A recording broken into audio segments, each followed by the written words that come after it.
Alam ko, masakit din para sa iyo kapag natatalo. Pero ang importante, nandyan ka para samahan ng mga players mo, mga batang kapatid mo. You will sacrifice a lot. Resources, time with family, and even relationships. It would be stressful, but every minute will be worth it. Especially when you see the joy in your players' eyes na makakasali pala kayo in the World Championships. I promise you, Monina, you will not regret leaving your corporate career because time will come that you will manage a world-class esports team.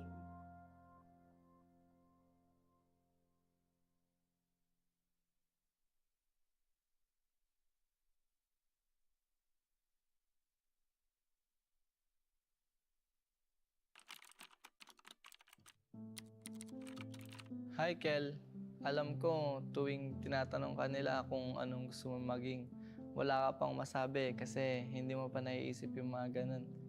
Hindi mo pa alam kung anong pangarap mo. Pero huwag kang mag-alala kasi darating din yung laro na magbabago ng buhay mo. Matututo kang mag-Mobile Legends, gagaling kang mag-ML at magiging passion mo to. Darating yung time na tatakas ka sa Tarlac pa Manila para lang masunod ang gusto mo. Magsasorry ka na lang pag nasa bootcamp ka na. Galingan mo lang dun kasi magpo-pro ka. Makakahanap ka ng team na alagaan ka. Oh, baka akala mo puro saya lang yun ha. Magkakamali ka, may issue ka. Pero okay lang yun kasi doon tututo. Huwag ka matakot magkamali kasi pagod at pag-argue mo hanggang makatulog. Magiging sulit yan. Magiging champion ka sa M3 at sobrang saya nun. Damin mo lang kasi bilog ang mundo. Pwedeng panalo ka ngayon, tapos talo ka na bukas. Pag dumating pala yung oras na parang nawawalan ka ng gana sa ML o sa buhay, huwag kang titigil. Pwede kang magpahinga, pero ipagpatuloy mo pa rin ang pagpitik. Huwag mo hayaan na may dumang araw na hindi ka pipindot. Kasi malaking bagay yun. Hanggat kaya mo pa, huwag mo sayangin yung panahon. Isa pa, huwag mong kalimutan maging mabuting teammate. Kasi hindi lang talent ang puhunan sa esports, kundi teamwork at respeto sa isa't isa. Maniwala ka man o hindi, yung ikaw na walang pangarap noon, ginagawa ang lahat ngayon para matupad ang pangarap ng iba. Ng mga teammates mo na sabik at deserving na makapag-world champion.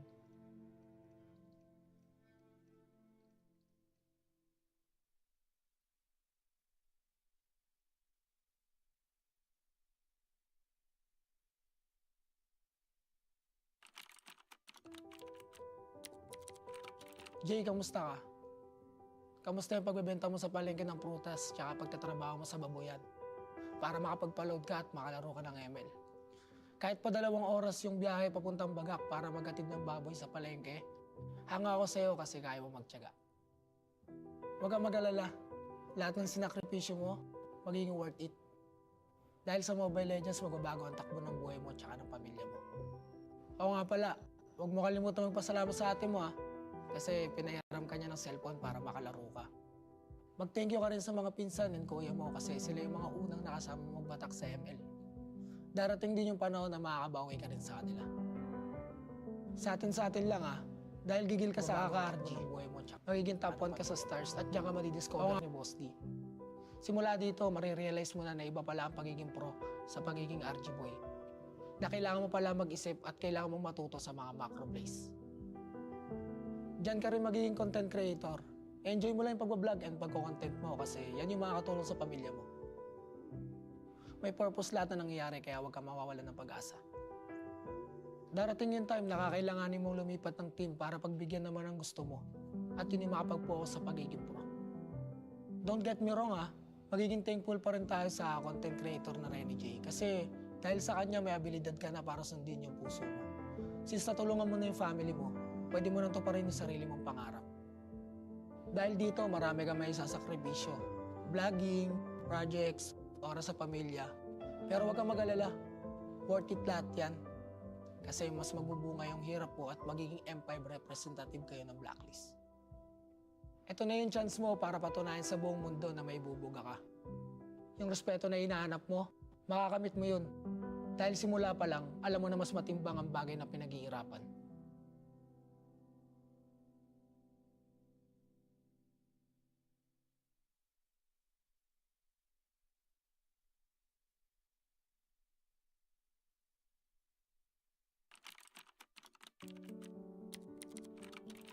Carl, alam kong mabigat ang nararamdaman mo dahil nagka-injury ka.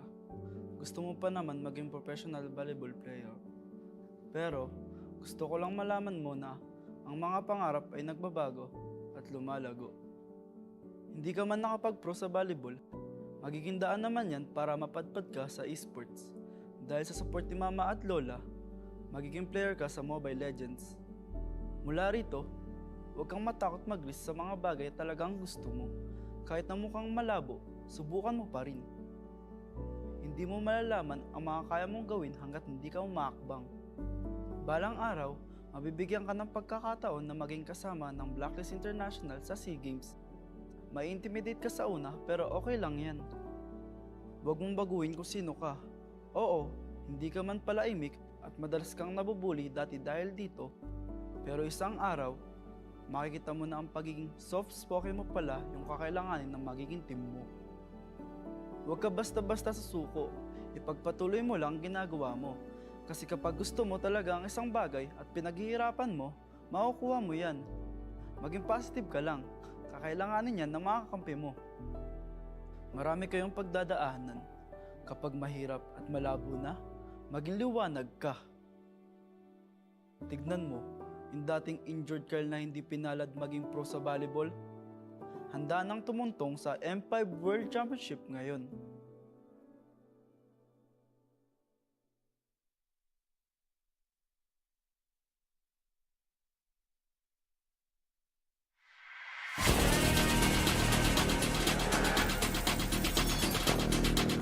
Welcome to Mobile Legends!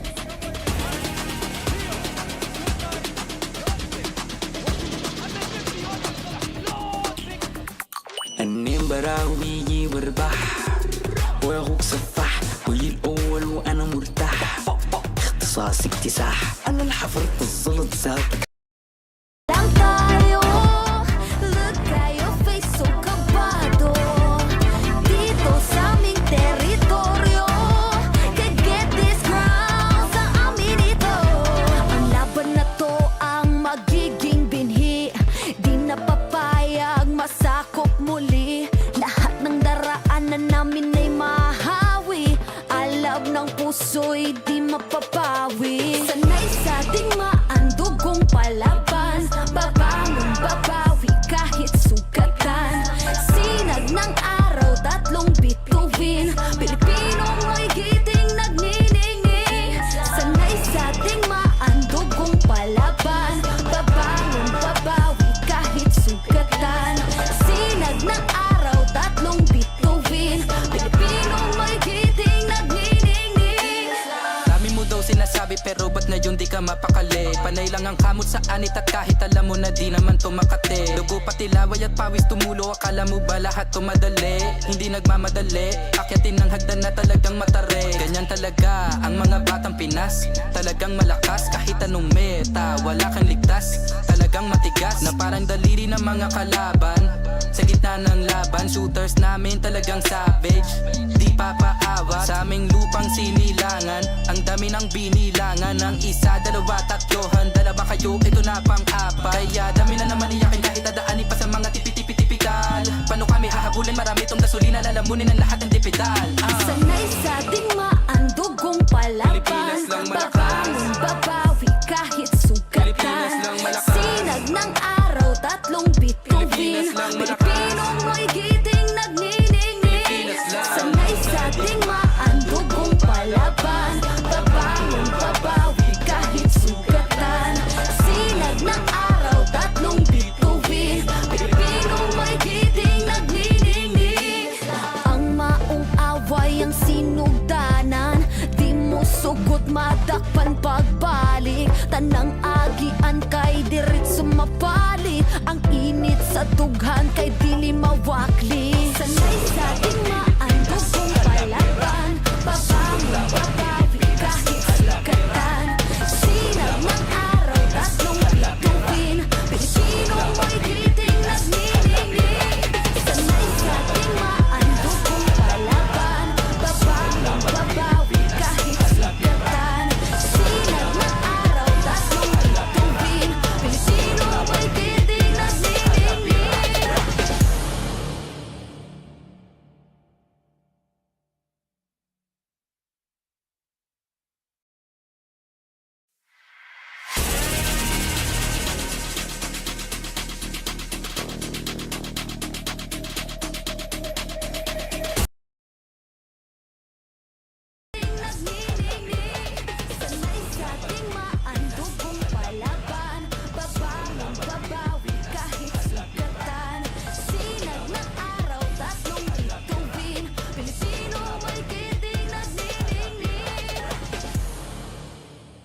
babawi kahit sugatan.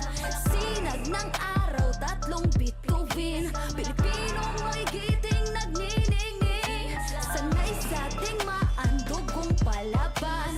Babangon, babawi kahit sugatan. Sinag ng araw, tatlong bituin. Pilipinong may giting nagniningning. Dami mo daw sinasabi pero ba't ngayon di ka mapakali? Panay lang ang kamot sa anit at kahit alam mo na di naman to makate. Dugo pati laway at pawis tumulo, akala mo ba lahat to madali? Hindi nagmamadali, akyatin ng hagdan na talagang matare. Ganyan talaga ang mga batang Pinas, talagang malakas kahit anong meta. Wala kang ligtas, talagang matigas na parang daliri ng mga kalaban. Sa gitna ng laban, shooters namin talagang savage. Di papaawa sa aming lupang sinilangan. Ang dami ng binilangan ng isa, dalawa, tatlo. Handa na ba kayo? Ito na pang-apat. Kaya dami na naman iyakin kahit dadaanin pa sa mga tipi-tipi-tipikal. Paano kami hahabulin? Marami itong gasolina, lalamunin ang lahat ng dipedal. Sanay sa ating maandugong palaban. Babangon, babawi kahit sugatan. Sinag ng araw, tatlong bituin. Pilipinong may giting nagniningning. Sanay sa ating maandugong palaban. Babangon, babawi kahit sugatan. Sinag ng araw, tatlong bituin. Pilipinong may giting nagniningning. Ang maong away ang sinugdanan. Di mo sugot madakpan pagbalik. Tanang agian kay diretso mapalit. Ang init sa dughan kay dili mawakli. Sanay sa ating maandugong palaban. Babangon, babawi kahit sugatan. Sinag ng araw, tatlong bituin. Pilipinong may giting nagniningning. Sanay sa ating maandugong palaban. Babangon, babawi kahit sugatan. Sinag ng araw, tatlong bituin. Pilipinong may giting nagniningning.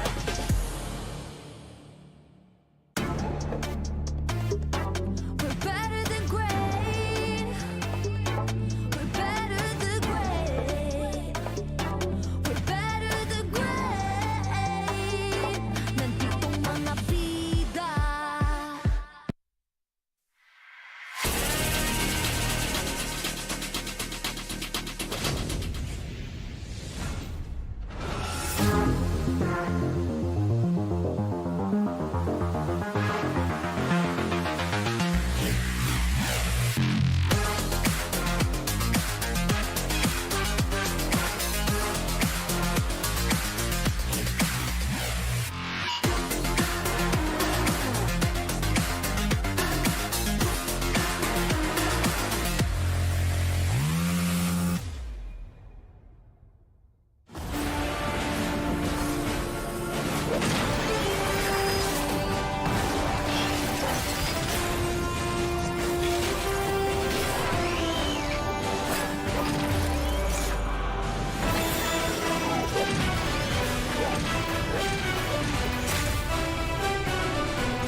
Mabuhay to everyone in the EVM Convention Center and all our viewers around the world. Welcome back to Day 3 of the Mobile Legends Bang Bang M5 World Championship!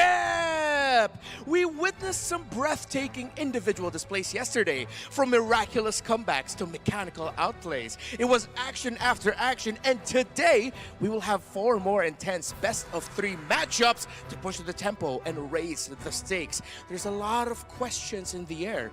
Will Triple Esports of MENA and Team Lil Gun of Mongolia shine bright like a diamond on their M-Series debut? Will See You Soon and Team Flash double down on their winning ways? How will Geek Fam and the Ohio Brothers bounce back from defeat? And can the agents continue to break the code of advancing to the knockouts? All these questions will be answered soon. So let's join our wonderful talents, casters, and analysts from all around the world. It's your turn to be better than great.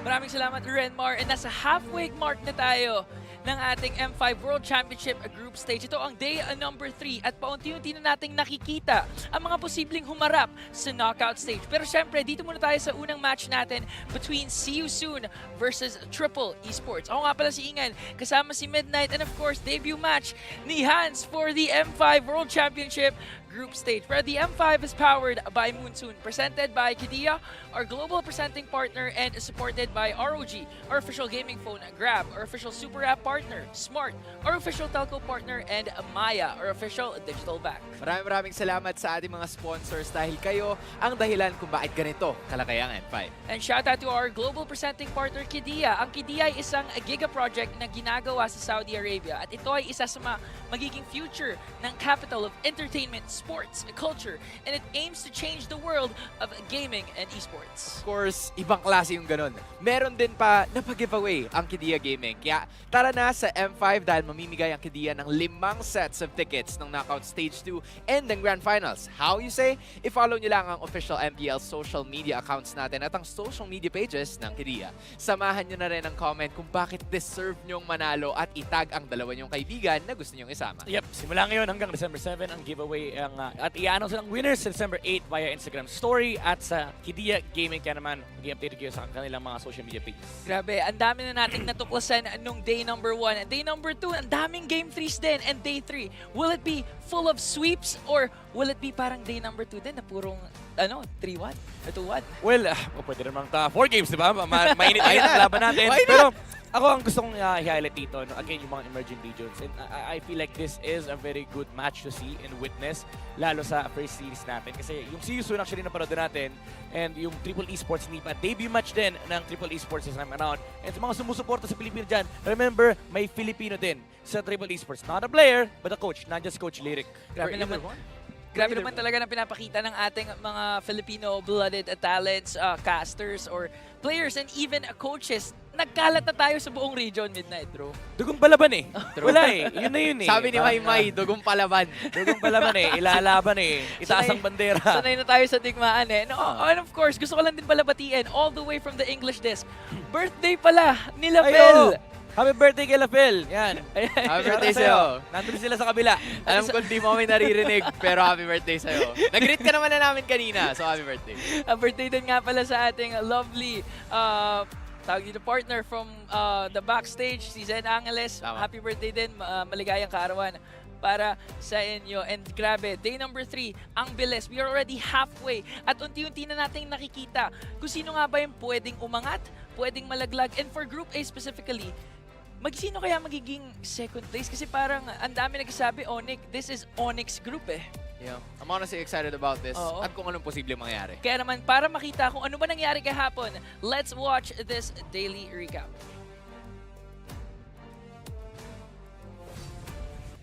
Filipinas! Sent to everyone watching around the world. Welcome back to the group stage of the Mobile Legends Bang Bang M5 World Championship! M5 Day 1 was exciting. Day 2 was beyond madness as we revisited some old grudges. It was an intense battle of wits and in-game skirmishes between the EECA and the North American representatives. What are you doing? Deus Volt showed the Ohio brothers who's boss with a couple of next-level outbreaks. And Sawo's full damage Diggy sealed the deal and avenged their defeat to North American team in M3. Next was another 2-in-1 series, where Team Flash will be taking on Burmese ghouls of Myanmar. This is a disaster for Team Flash! After losing the first game, the Singaporean representatives got the blessing from their very own MPL Singapore host, or the Cheryl Yao buff, to power through the next 2 games. And that's Team Flash taking the win! Next, Bigatron's sons attempt to overthrow the Cambodian champions. But turn already going to be secured by MP the King. Now the fight's going to break out. Final slash. However, MP the King was too majestic for the Brazilian robots to handle. Oh, but he's going to go ahead and get bonked like that. Black going to be able to fall. Still Super Uber making his way. He just got the Berserker's Fury, trying to turn the tide of the fight. History repeats itself as See You Soon defeats their Brazilian opponents just like in M3. The Agents have always been the kryptonite for RRQ Akira. Led by Edward, the Agent Zero, the Brazilian champions were read like a book in Game 1. Despite a valiant effort, the Samba Boys succumbed to the superiority of the M3 champions. What a storyline or plot twist will we witness today? It's time to be better than great.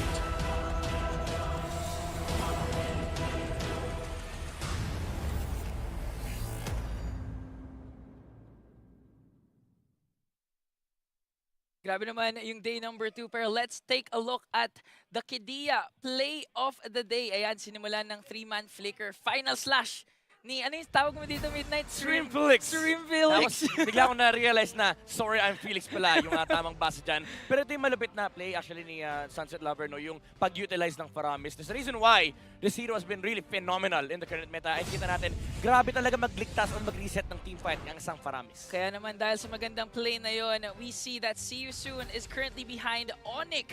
Samantalang sa Group B naman, Fireflux and Blacklist are leading the group. Group C, AP Bren and Team Flash. And sa Group D ay ang Homeboys, pati na rin ang Deus Volt. Alright, so from what we're seeing specifically sa Group A and sa Group C, there's only Triple Esports and Team Lilgan na hindi pa lumalaban. They will be making their debut parehas sa larong ito. And we're starting to take note that most of the teams have already at least have one member na nakapaglaro na ng 4 or 5 games. So kailangan nilang humabol in like their final matchups. Yeah, and I think the story of yesterday was Deus Volt winning over TOB. And do take note na pang second place sila ngayon sa Group D and may laro sila ngayong araw. Meron nga silang laro mamayang araw. And speaking of laro, ang first match natin ngayon ay See You Soon versus the debuting Triple Esports. First game po nila ngayon. And next naman ay Team Flash laban sa Lilgan. Ito, match awaited din to. Tapos mamaya, The Ohio Brothers versus Geek Fam. And last but not the least, sigurado full pack na naman ang ating venue, Blacklist versus SMG. Yung TOB pala, yung may laro ngayong araw, hindi pala yung Deus Volt. Okay, yung TOB, actually Just to kailangan nila makabawi. Yeah. But that is true as well for Geek Fam. So medyo crucial yung match na yan. Pero syempre, last match ang, alam mo na, pinahihintay na natin. Filipino broadcast. Alam mo naman, ready na ako mamaya. Wala akong cast mamaya. Mamagayway ko lahat yan. Gaganon lang. Gaganon lang ako mamaya, men. Ako nang bahala doon. Actually, share ko lang si Renmar kahapon pumunta dun sa harap. Tapos tinuruan niya ng cheer yung buong Blacklist. Kaya kung mapapansin nyo, synchronized at napakaingay ng ating mga manlalaro, ng mga manonood din. Pero ito na nga, no, See You Soon versus Triple Esports. Iwagayway daw. Yung pala yun. Awat-awat. It interconnects pala. Bakit? Ba't ba? Ang tawag dito, synergy. Tama. Connected tayo doon sa script. Ayos ba yun? Ayos. Hindi pa natin nakikita yun. Nag-review. Tama. Pero speaking of review, sigurado ko itong dalawang kupunan na to ay nag-review kasi these two teams from their respective regions, talaga namang emerging na. Hindi pa sila nandun sa top pero tama yung steps, tama yung landas na dinadaanan nila para makabangon at makabawi sa mga sa mga established regions na eh. Yeah, maganda to kasi again, na-mention na natin emerging regions. Nakakalimang MPL pa lang ang Cambodia, ang MPL KH, and of course, nakakaapat ang MENA. And I think it's really nice to highlight these teams and these leagues. Ako personally, nanonood ako sa MPL Cambodia and napanood ko rin yung MPL MENA. There's a lot of similarities then between the playstyles of Philippines and of course yung other regions. Pero again, bago tayo mag-proceed sa laban, happy birthday muna kay Lafel. Binati na natin siya kanina pero batiin natin siya ulit. Tama. Ito. Gusto ko si Hans pasimuno nito. Ano yun? Hindi ko maalala eh. Happy na birthday mo pa! Happy na birthday mo pa! Happy na birthday mo pa! Happy birthday! Ilang taon ka na! Ilang taon ka na! Ilang taon ka na! Happy birthday! Kaya LAPHEL, happy birthday sa'yo. Sana masarap lagi ang ulam mo. Kagura pala ang kanyang Kagura pala ang kanyang favorite hero. Okay na, Lapel. Tama ka. Itong dalawang kasama ko talaga, akala mo nag-rehearse pero hindi, lahat yan spontaneous. And now makikita natin the strength of the two emerging regions. One from MPL Cambodia and one naman from the MENA region. Alright, what I actually like about these two teams, para first sa side ng MPL Cambodia, see you soon. The representative for the M5 World Championship has won 2 out of the 5 championships. So, very high caliber itong team na to. They know what they're doing, a very good organization. Meanwhile, on the other hand, MPL MENA, merong 4 na iba't ibang teams na nanalo from like the region in itself. And hindi mo alam kung sino yung posibleng mag-rise in like the next few moments. Yeah, I mean, ang difference lang talaga nila dito is yung pag-rise ni Triple Esports is kakagawa niya ng last season kasi we've seen a lot of different teams come out of MPL MENA. Pero see you soon. For the longest time, nakakarami na siyang Grand Final appearance. Correct. Siya na yung nag-champion ng Season 1, nag-Grand Finals na siya ulit, nalaglag lang siya against Purity KH, pero now, they are back in the world stage by winning through their own MPL region. At ito na nga ating head-to-head matchup. So for today, we have a jungle matchup. It's between MP the King na nakita natin kahapon sobrang dominating ng kanyang performance. He was Game 1 MVP in a very fast game. And dito naman, debuting player from Triple Esports, si Tarzan. Nabalita ko, ano pala to? Graduating ng meds. Wow. Wow. Pinagsabay ang ML at studies. Napakalupit mo, Tarzan. Ikaw ay totoong king of the jungle. Kaso, Tama. may sarili ba yung king of the jungle kasi. Tama. Huwag ka mag-alala, hahanapan namin ng paraan yan para mai-relate namin. Give us time. Give Okay, us time. Give us time. Give us 2 games. Give us 2 games. Kami bahala Well, sa'yo. give us 3 games. Pwede rin naman. Actually, Pwede. they gave you 3 games na si Tarzan, 100% win rate sa Guinevere. O, di ba? Oo. Maganda yung Kaso, pwede Pwede, na. oo. Kaso, ang Kaso, problema mo, you have 6 games. 100% win rate yung Lancelot. Okay. Ay! So ibig sabihin itong mga dalawang to, pag nakuha nila yung specialty hero nila, bihirang matalo sila Lista dito. mo na. Lista mo na. Yun ata yung pwede nating ma-expect sa dalawang kupunan mamaya. Pero ngayon, titignan naman natin ang ating mga marshals na will ensure the fairness and integrity of our M5 World Championship group states. Nandito na ang ating mga marshal para i-officiate ng M5 World Championship. Sila ang maninigurado nga ng ating fairness and integrity. Grabe naman. Kung wala sila, wala rin tayo ngayon. pwede mo sila tawaging Elite 4. Wow! Kasi, andyan sila sa stage, hinihintay itong team na to. Pero ito nga, pagkatapos ng kanilang dominating sweep kahapon kontra Bigatron Sons, nandito na sila muli para ipakita sa buong mundo ang kanilang lakas. Ito na nga ang See You Soon! This is exactly what you like about this team. Getting on a roll sa kanilang pinakaunang matchup and they want to move forward. And of course, their opponents, dala nila ang pangalan ng kanilang rehiyon, ang proud representatives ng MENA region na naghahanap ng panalo para sa kanilang M5 debut. Welcome to the stage, Triple Esports! Ako, excited talaga ako mapanood itong team na to. I would consider them as favorites pagdating sa underdog storyline kasi again, aside from the fact na may bias tayo ng Filipino kanilang coach, exciting talaga kapag may bagong team na magpapakita sa M5. At ang kasama naman dyan, Jay Sumandal, ang dalawang coaches na si Coach Catgod from SYS and for Triple Esports, ang ating kababayan na si Coach Lyric along with analyst Zuzu. By the way, si Zuzu, host din host sa totoo ba? region nila. Oh, Totoo na ba? ngayon nalaman ko, analyst din pala. Ay, multi-purpose pala talaga ang ating mga kalahok ngayon. Pero right now, from Cambodia, see you soon. The main 5 pa rin naman ang maglalaro.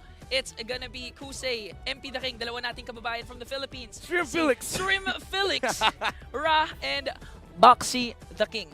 Wala kayo, sorry I'm Felix, hanggang doon sa pinakadulo sa kanan.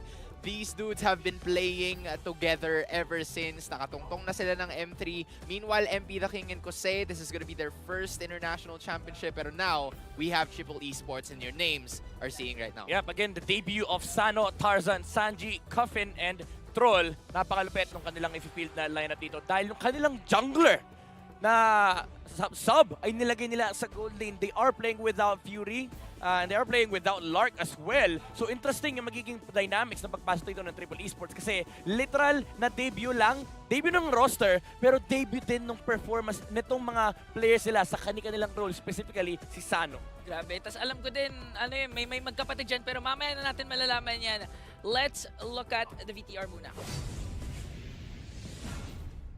Para Para sa akin yung personal MVP ko sa Triple Esports si Tarzan. Kasi bukod sa talagang nag-step up yung laro niya, siya din yung captain namin, siya yung gumagawa ng paraan para mag-stick sila together. At saka ano din, ang dami niyang sinakripisyo talaga. Kasi graduating si Tarzan sa college as a doctor. So, ang dami niyang sinakripisyo para matuloy-tuloy lang yung pagpo-practice, yung matuloy-tuloy lang yung momentum nung Grabe naman talaga naman si Coach Lyric. Yung gusto ko yung sinabi niya kay Tarzan na ang personal MVP niya from Triple Esports ay walang iba kundi si Tarzan. Yeah. Na talaga namang stepping up for his team. And aside from that, med student nga ika natin. Yeah, I mean, on and off the court, and in addition to what he's mentioned, gaya ng binanggit ni Ingan, we also had a little bit of inside access sa kanilang isa sa mga MPL MENA casters na si Yasu. Shoutout sa'yo doon. Sa kabila. Nabanggit niya nga na ito talaga yung isa sa mga tinitingalang junglers nila. He's competed in so many other international tournaments as well. Not to mention, IESF, siya yung second runner-up in that tournament. So you really have to attest and give recognition sa kung ano yung pwede niyang ibigay. Meanwhile, sa kabilang banda, si Yusun, I think hindi na sila kailangan pangalanan in the Cambodian MLBB scene, right? Ang tagal nang nakilala ng kanilang mga players, ang tagal nang branded nitong team na to. Literal na decorated na rin sa kanilang region. And I feel like marami ring sumusuporta dito sa See You Soon. We have seen a lot of lapses in the past, pero I think this is the biggest chance for See You Soon to really make up a big performance here in the grandest of stages ng MLBB. Pero gusto ko na din balikan talaga dito si Tarzan, no? Masasabi ko lang, kasi napanood ko yung MPL MENA, super hardworking nito. Imagine, I think hindi ako nagkakamali pag sinabi ko to, 9 straight games, Fredrin lang nilalaro niya. Grabe! Para ka lang nag-grind sa RG. Literal! Nagpapataas ka. Parang nagpapataas. Nung ninako ni Fredrin, sabi niya, sige, Akay Martis naman. Nung ninanako ni Akay Martis, dun lumabas yung Guinevere. So we can safely say na makikita natin yung contrast ng dalawang junglers kasi si Tarzan more of utility. Samantalang si MP The King naman, alam natin, sobrang lakas niyan mag-assassin. Oo, pero ang lupit na to. Eto. Yung pangalan niya, Sorry I'm Felix. Tama. Pero ngayon, siya ay Sorry Not Sorry. Di ba kanta yan? Sorry Not Sorry. Oh, Sorry Not Sorry. Anong kanta? Kay Demi Lovato yata yun. Hindi ko matandaan. Hindi ko matandaan. Hindi tuloy natin nabasa. Sabi niya, nakalagay. Hindi, yun nga nakalagay. Kahit pangalan niya, Sorry I'm Felix, hindi siya sorry. Hindi siya sorry. Mas lalo na pag yung plano niyang gawin sa Triple Esports. Exactly. Hindi talaga magiging sorry yun. Pag bugbog. Okay? Pag bugbog. Tama. So, kaya talagang mainit yung magigilaban dito ng MPL Cambodia and MPL MENA. Kasi talagang, alam mo yung may nakita na natin yung See You Soon, may daladalang baon talaga na super aggressive. Itong Triple Esports, if you watch how they play, yung mga draft composition nila, again, may similarities pagdating sa PH and Indonesia. Kung i-relate mo na sila sa isang Filipino team, draft-wise, Echo. Playstyle, Blacklist International. Very objective-centric yung kanilang laruan. Now, you ask the question, See You Soon, they're very aggressive, parang by nature, mala Echo. Pero yung composition nila. Yung composition, mala Echo. Yung gameplay, mala Blacklist. So, may panlaban sila against See You Soon. So parang pareho pala sila ng See You Soon na mas gusto nila yung roamers nila high peak of potential. Yes. Yung mga suppress, yung mga Cupra Cho, ganyan-ganyan. Pero sobrang disiplinado nila maglaro to the point na objectives lang ang gusto nilang kunin. I can't wait to see kung ano mangyayari sa laban na to because both of my co-casters have already mentioned kung ano yung pwede nilang gawin. High pick-off potential, maybe try to ruin, and there's also like a situation dito para sa side ng Triple Esports to front in itong si Sano na usually hindi naman natin nakikita in like some other of their previous tournaments. Kaya it's something na siguro ay talagang tiwala si Coach Lyric heading forward into this match. Yeah, looking into the bands of See You Soon, no, Matilda and Guinevere, they are really locking onto the jungle and the roam of Triple Esports. Medyo nakikipag-ipitan and ubusan din sila ng heroes. Pero medyo malawak din kasi yung hawak na hero pool dito ng See You Soon. Especially on the jungle, MP The King plays both utility and assassin. Nakita na natin siya nakapaglaro ng Nolan. And again, nakita niyo yung statline kanina, yung Lancelot, even though it's not very popular in the current meta right now. Very viable for See You Soon considering na 100% yung win rate nitong taong to sa hero na yon. Pero with Triple Esports, I'll give you an interesting data, okay? 100% din yung win rate ni Tarzan kay Fredrin. Correct. Pero for the past 2 days, we haven't seen Fredrin at all. Yun yung gusto ko itanong actually. Will See You Soon respect yung Fredrin or will they just What has Coach Lyric done in his time with Triple Esports? Because even back, you know, I think it was for ISF that he was mainly coaching online, but I remember back in the Asian Championships, they actually did not have a coach just yet. So things have, there's been plenty of time for him to leave this effect on them, right? So we'll see exactly what that is. There's the Wanwan ban from them. The Edith is taken out here. What's the priority? Well, look, you have spoken about Kadita and also Lafel mentioned the same name. Kadita is one of the most banned heroes against Triple Esports, so they should both be afraid of each other's Kadita gameplay because Triple Esports are quite known for their pick-off strategy, so if you have a Kadita alongside with a suppression hero like the Franco, Cho, not Cho is not suppression, but he's one of those heroes you have to be afraid of when you see Troll, and also the Kaja, so they kind of love to take that Kadita. It was funny because I was so impressed with Troll when he had the Cho in his hands, especially throughout ISF. But the response for priority, it shows here it's going to be the Joy. And that was very quick. Kadita Bruno instantly, quite well reverse. I mean, at this point, okay, will Triple Esports pick up the Kaja for themselves? Because it's also kind of good against the Joy. Look, with this combo, I would actually remind you, let me put it so fast. Sure. Triple Esports, once they came back after Season 3, they were the same roster, almost the same roster, played under the name Wild Axe. Okay. So when they went to the IESF, the experience they showed means that they, or like indicates that they adopted the style of Team Echo PH. So with having that Kadita, with having that show, I think that the full picture is now being painted for you guys. Not only that, but the name. There's a familiar name there as well, right? And with that, the flip side is going to be the Arla, the Angela. Here's a box. This is happening so fast. They exactly know what they want to do. It looks like Triple Esports, they already wrote down what they want, and then they're just like, guys, we already know what we want, right? Why do we want to waste time? Time is money. Money can sometimes be gold, and gold is amazing. It can give you the MVP for now. It does seem like See You Soon, they're changing a little bit of their strategy here. They're not really trying to pick up the tempo, so it looks like whatever they showed yesterday was specific against BTR, so now it's something specific against Triple Esports. Yeah, and having that Edith ban actually in the first phase shows you that they have done their homework, because it's not only Edith is not only used as the rumor for Team Triple Esports, but also on the XP lane, and Sanji have proven once and another every time he showed us that he's really good using that Edith. But speaking of the draft and the first phase itself, I see that the Baxia pick here and at this time was quite accurate, or like perfect timing for taking that pick, because the anti-heal that Team Triple Esports need to stop that Joy shields, and also like will at least make her not as effective as it should be, and also the Angela. So the Cho getting banned out here, it looks like they themselves don't want it, but it does seem that they're going to have a little bit of trouble with getting picked off. Looking at their composition for Triple Esports, they can be very aggressive, and I kind of feel like See You Soon, they're smelling something. It's like, you're banning out a Cho, we're not going to give you the Kaja. A Franco, maybe? A Franco, a Kufra? Yeah, either way, I mean, there's a lot left on the table here. And even with the way the second phase of bans went out, you know where they're focused on. But with this, there's the answer. Triple Esports takes the Franco, and someone that a hero we haven't seen too much of so far up to this point, but still huge impact. Even if you're missing, for example, the iron hooks for a majority of the game, a lot of the times, sometimes it just takes that one hook. Actually, I think that Franco at this point is one of the Mina's favorite rumors. Oh yeah, true. I saw the highlights. I don't know how I ended up on that side of the social media, but I saw a lot of Franco highlights over there. And right now, Carrie has been picked up as well, looking ready to go up against the Boxy. And again, it's kind of weird because Carrie isn't really the greatest going up against Bruno. You would usually see the Ixia, but it looks like they're pretty confident because this is one of Kusei's best heroes. Yeah.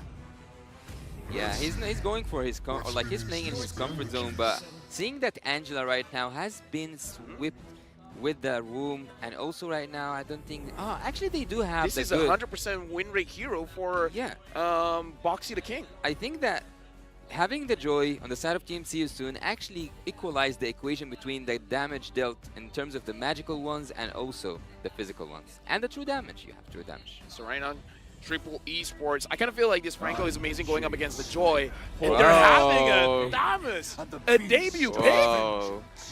Man, I wonder, remember back in the wild card, like how many, because I know we all were over there. I remember how many unique heroes there were? For the wild card, it was like 50 plus, I think. I was mostly a host, so I didn't care. No, you're on the desk.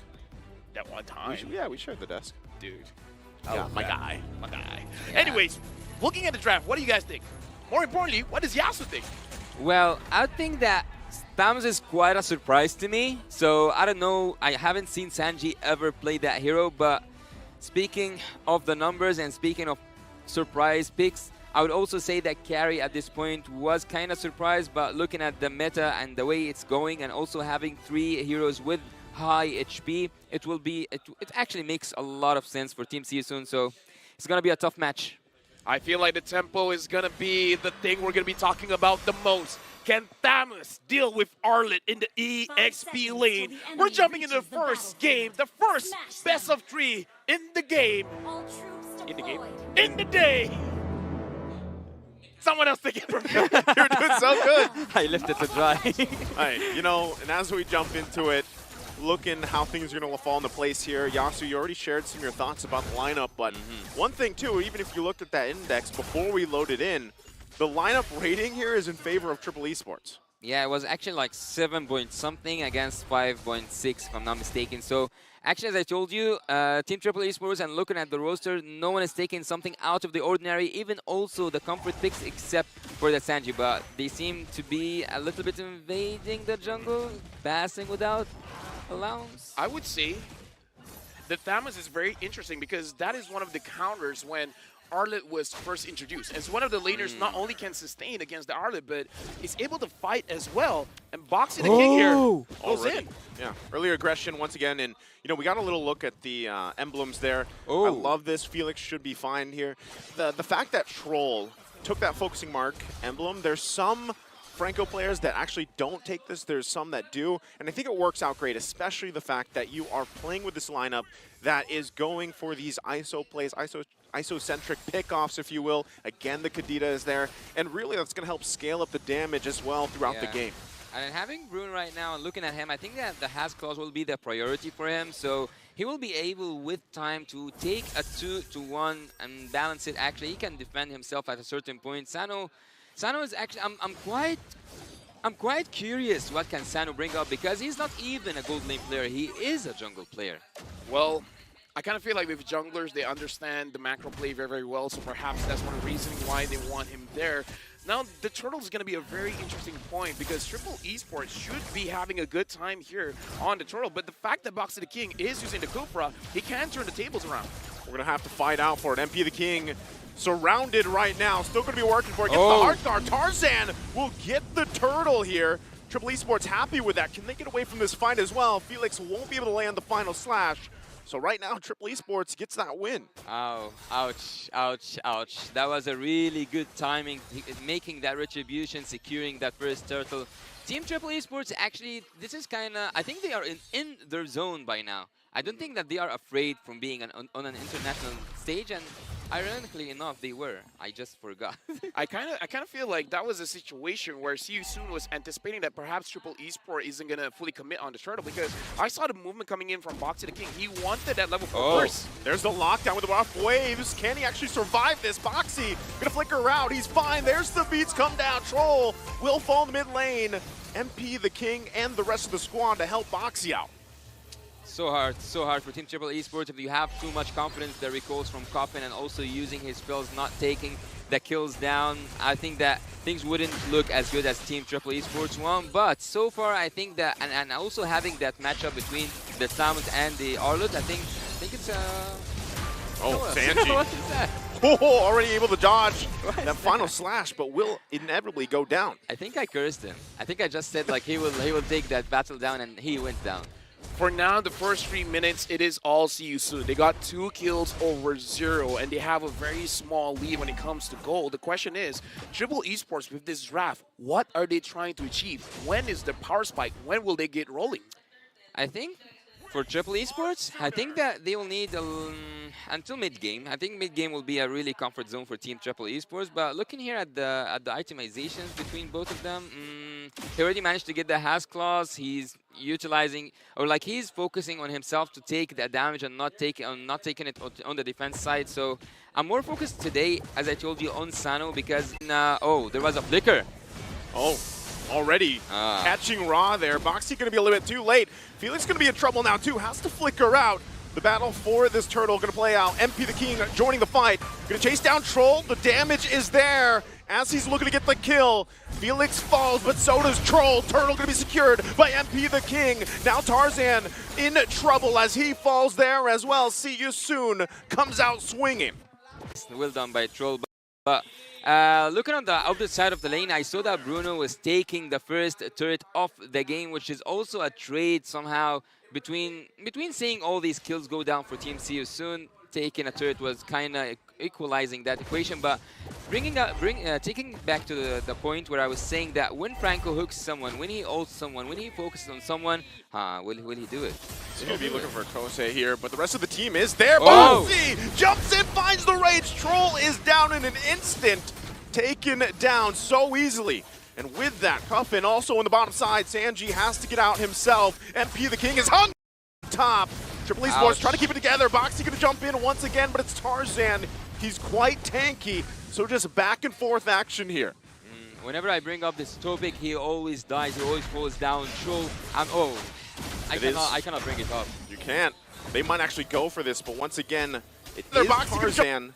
So, you know, on this Boxy, he's safe for now. Something that I do want to point out that now See You Soon, apparently they're really picking up the tempo, especially having Saria and Felix. He's the one really engaging everything, and Troll has not been finding those iron hooks. I kind of feel like it's one iron hook away from Triple Esports winning, but now, I don't know. Boxy again, gonna find Sano. The rest of the team trying to get here in time. Final slash with Heart Guard, and that's a kill under the turret. See You Soon pressing the gas here. He left the XP duty. He is not sorry for it, but he is Felix on the top lane.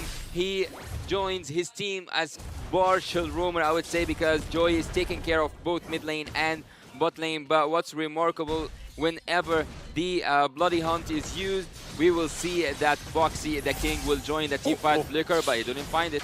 Yeah, Boxy once again going to jump in. Tarzan able to secure the turtle, though. Can they keep Troll alive? They're trying. As Troll falls, they have to give him up, but Triple Esports gets the objective. Right now, See You Soon has so many problems that Triple Esports can't really answer. Boxy the King, great engages. Same as Saria and Felix. Again with the final slash. Felix, will he be able to get away? Sanji trying to hold it down to the front line. They keep the turret alive for now, so there's still some fight here from Triple Esports. Well, Sanji, whenever we see that there's a Thamus playing against an Arlot, we expect the Thamus to win, but there is no opponent against Sanji in his own lane because you have MP the King controlling Thames down, controlling the XP lane both with the mid lane. This is actually something quite interesting. When Arlot found that he's having trouble playing it out against Sanji and the Thames, he instantly went for that crowd control approach with his own team. I gotta say, See You Soon has their own timer because even since yesterday, they're willing to sacrifice their lane for an early rotation. Their macro play here, the thing is, what separates them from other teams, sometimes you want to gank, sometimes you want to engage for any of the side lanes. When they do it, it almost always works. So I kind of feel like that decisiveness is really putting them difference. They're going to find Boxy here, trying to punish him for jumping in. They do get the kill, still going to be juking it out here for the buffs. It's going to be secured. They get the kill, and they're still looking for more. This is why I said almost always works. Almost. Well, Team C is known for their utility junglers, but seeing that they are playing with the Joy right now and executing it that good, they definitely prepared something for the international stages. But See You Soon, actually, they have always shown us the need, or they are using a pick of roamer, and also they are changing that for a team-wise crowd control roamer. I think that there's a lot of surprises on the side of Team soon. Something to note as well, Triple Esports is moving with a 3-2 composition or rotation where Ouch. Torres. Oh, yeah, Tarzan's going to be gone here. Another great setup from See You Soon. Ouch, final slash. He literally took him like by the edge of it. Wow. With that, that's probably going to be just their lord to take. Again, already with quite a bit of a lead. There's not much Triple Esports can do here. I want to talk about the formation here where Triple Esports, they're moving 3-2. See You Soon is moving as a unit, as 4, sometimes as 5. That's great going up against any kind of pickoffs like the Franco. And Boxy the King engages. Boxy again going to find the mark, the rage, all under the tier 1 turret. MP the King with a hard guard in the backside. Finds the Sano, and now another's going to fall. Tier 2 they go. They don't care about these turrets. They put the pressure down even before the Lord makes its way to the bottom. He cannot die. At this moment, he cannot die. MB, the king, proving right now that he is the king of the jungle. He goes in, he doesn't care about the true damage. He doesn't care about the turret damage. And his team right now with 7k gold lead. Pretty much they don't care about how much HP they lose. And that's why you said whenever Felix decides to go in, it's just about how fast. Yeah, honestly, See You Soon right here. The damage is amazing coming in from Kusei as well as MP the King, but the amount of control, it's almost unfair because Triple Esports right now, I kind of feel like if Troll manages to get MP the King, Boxy as well as Felix will cancel out the ult, making it a non-factor. Well, we haven't seen that combo work yet, which is really looking really bad for Team Triple Esports. 11 minutes in, and we haven't seen that Franco Kadita combo. So they really need to know what's wrong with their formation, what's wrong with their position, and fix it, because we are a few seconds away, maybe from the end. Right now, it really does seem like See You Soon with a 9,000 gold lead. The thing is, anyone can engage here. Yeah. And Troll, his hooks, I'm afraid even if he catches someone, the follow-up is just going to be too good that at most, See You Soon, maybe just 2 will die. That Kufra will take it down. They might jump in once again. Boxy waiting there patiently, but they don't want to overcommit as well. We have seen things before turn around even with this type of lead, but so far for See You Soon, they're in complete control. He's taking too much damage, Chaz, and also Sanji, but not the damage they want to take to front anything for their team. It's just at this moment stacking numbers up. Team Triple Esports going back into their base in a really early stage of the game, and there's nothing actually to do. Even if you land an Iron Hook, even if you take someone out from Team See You Soon, it's just the Kufra, man. It's just the Kufra with the first or even a first flicker. I would actually even increase these numbers to 80-85%. Team See You Soon are controlling the game. Right now, honestly, I just want to see the items. Because if See You Soon has Athena shields, then even Coffin won't have enough damage, right? Because the instant burst is going to get nullified instantly. So at this point, they're really looking at Sano, but it's hard for Sano to position when you have 1, 2, 3, 3 members trying to catch you. Well, I just saw that he got the Malefic Roar, if I'm not mistaken. Yeah. So he will deal some decent damage against the tanky heroes from Team See You Soon. But again, See You Soon are taking everything all around the map. And if there is any engage from Team Triple Esports, they will just get punished enough. Or punished so hard, actually, because Boxy the King, I don't think that he will be the victim of any of that. And that's something that a lot of people maybe disagree with me upon. I think that the most valuable target to take down before this team fight starts is Boxy the King. And again, Boxy here has just been flying around everywhere. You know, for this game one alone, there's a reason why he has that statistic on this Kufra, and it's a signature for him. Right now, we're looking at 2 Athena shields coming in from the Roamer as well as the EXP laner. So, but the thing is, there's hope, because if Coffin is able to catch Kusei, I don't think it's going to be easy to catch Rob. Yeah, it's very hard just because he has that Purify. So even if you do catch him, as long as he hasn't used his dash, he should be fine. And also, if he catches anyone and leaving Boxy the King free, it's just it's a Sunday morning for him. First kill goes in, ultimate from the Kufra, everything down. Right now, the Lord is marching in. This is going to be a difficult defense for Triple Esports. See if they actually force the situation here. Boxy going to charge up once again. Mid turret can go down. They're doing the work. The final slash, a huge one again from Felix. Going to find Sanji. He falls. Boxy going to charge up, jumps in, forces the flickers out. Can they stay alive? Crystal going to be worked on. Troll still there. Confident and Sano. They can't keep it together. Game 1 goes to See You Soon. See You Soon. They used a different draft, but I gotta say the result stays the same.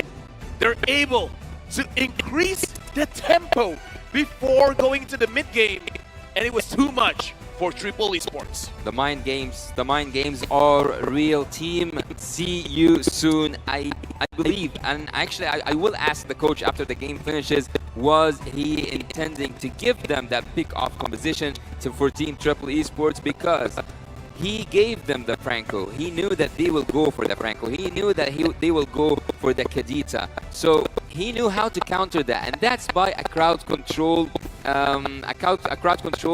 fight back. I would say. What's the word I'm looking for here? Fight back. To play, yeah, Counter. to fight back, to encounter engage. Yeah, encounter engage. So the encounter engage actually was the key for this game. Whenever there's a hook, whenever there's a pick off that's happening, if you have the Kufra, if you have also maybe the Minotaur, you could flip everything around. That's what was the problem, man. You kind of pointed this out earlier too. With the draft that they had, you know, before we were talking about the combination, so pick-off potential. This one, you don't know what look. You have to look to your left and right behind you because you have a Kufra flying around. You're going to get final slash whatever way you wanted, and so it was just so tough to play against.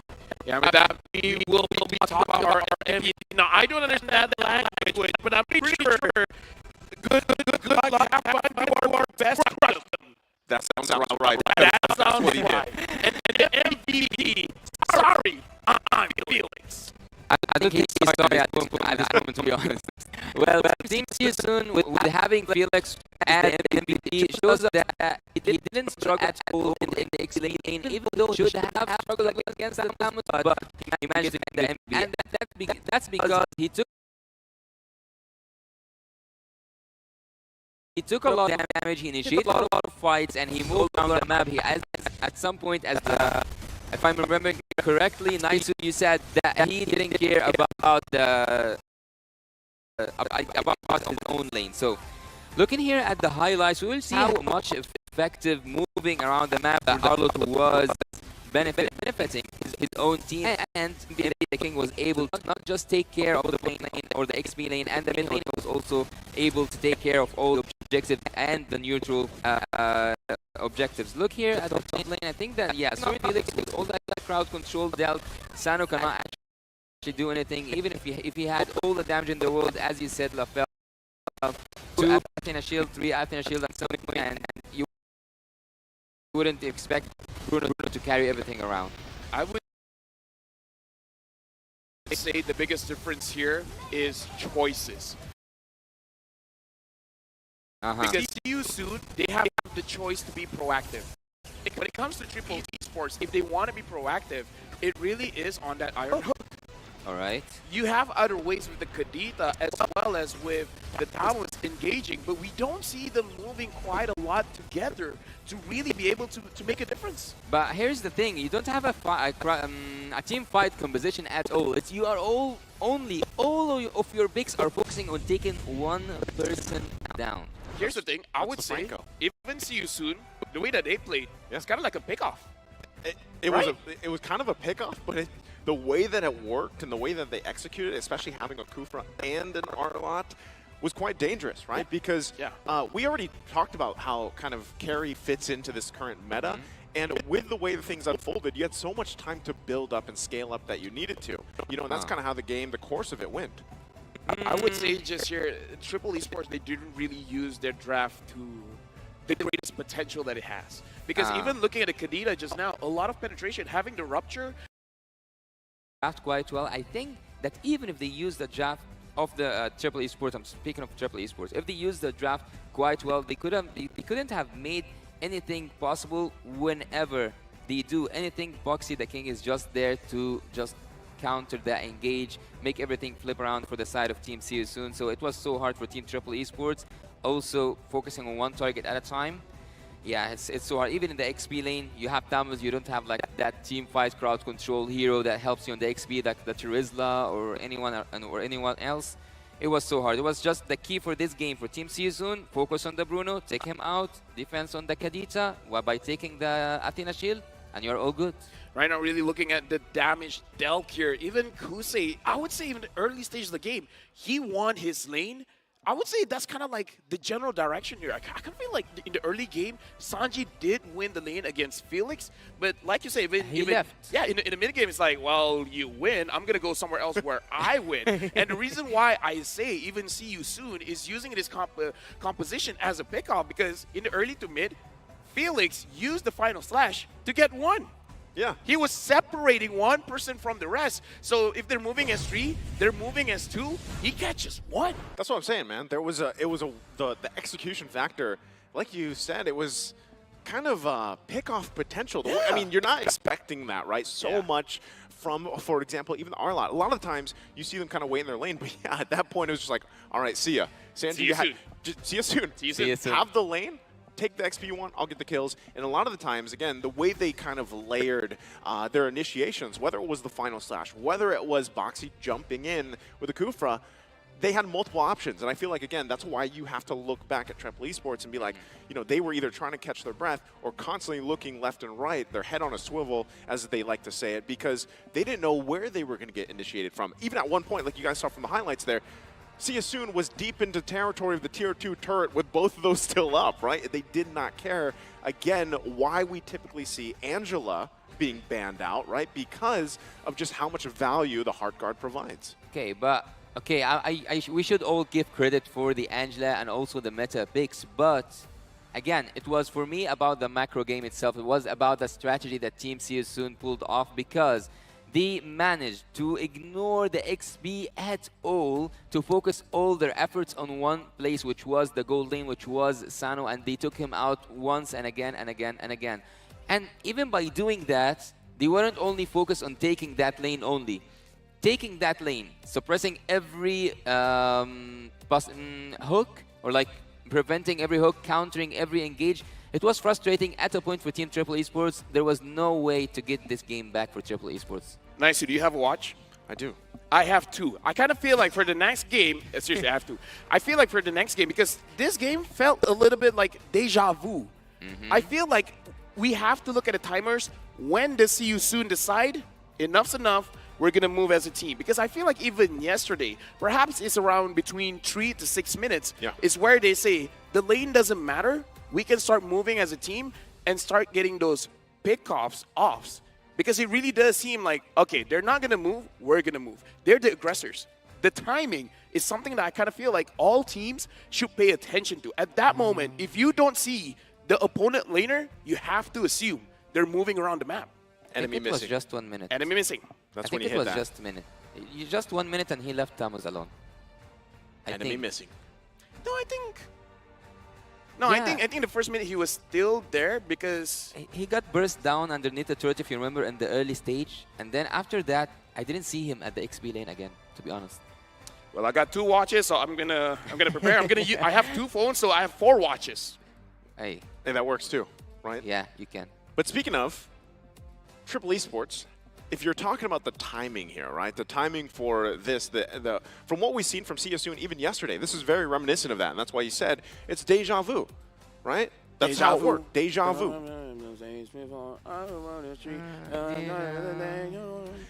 That's the one. Yes. That's the one. The Triple Esports have to adjust the draft because I kind of feel like they didn't have a lot of ways to start a fight. And they were led into taking this draft. Yeah. The Franco pick, it is, I do agree with you, it's a meta powerhouse. But again, Franco is one of those heroes where it's almost luck-based. If you're able to get that hook, that's amazing. But sometimes, you might even hook the wrong one. That's true. What if you hook Arlet, and Arlet survives the initial burst, and then imagine a 5-man final slash. I knew this is where you were going. You were stuck on this yesterday, and what happened? This is why I don't use Franco. Every time I use Franco, I hook a Terizla. Yeah. I hook a Fredrin. Atlas maybe. I hook an Atlas. I hook a Ruby. That's why it's kind of risky, right? The Franco is just a risk pick in itself because, yeah, you could hook the wrong one. And I also do think, like, you know, obviously there's skill to it, but yeah, there's also luck to be able to land those because just with that, again, even looking at this here, the brotherly bond, the fun fact here. Did you know as the younger brother, Troll has known Tarzan for his entire life? Wow. Well, that's a quite a lot, like a lot of time. That is. So the brotherly bond. Well, look, we had this word in Mina describing the situation, which Coach Lyric actually called them on an interview, or Lark, sorry. He said that Coach Lyric always calls them the brother's instinct, that they have the brother's instinct. Yeah. What do we have? We're nice bell. We're what? Nice bell. Bell nice? No. Lasso! That's me. That's Yasu. you. Yeah, that works with me. Yeah, Lasso. Wait, Yasu, Naisu, Lasso? Lafu? We're not going for Yeah. that direction here. But if we're looking at See You Soon here, they're already dancing. They're feeling good. They're celebrating. For them, it's already over. I mean, like if you look at yesterday and then this is just game one, they should feel They're in high smurfing. spirits. Yeah, They're feeling good. smurfing. Ouch, smurfing.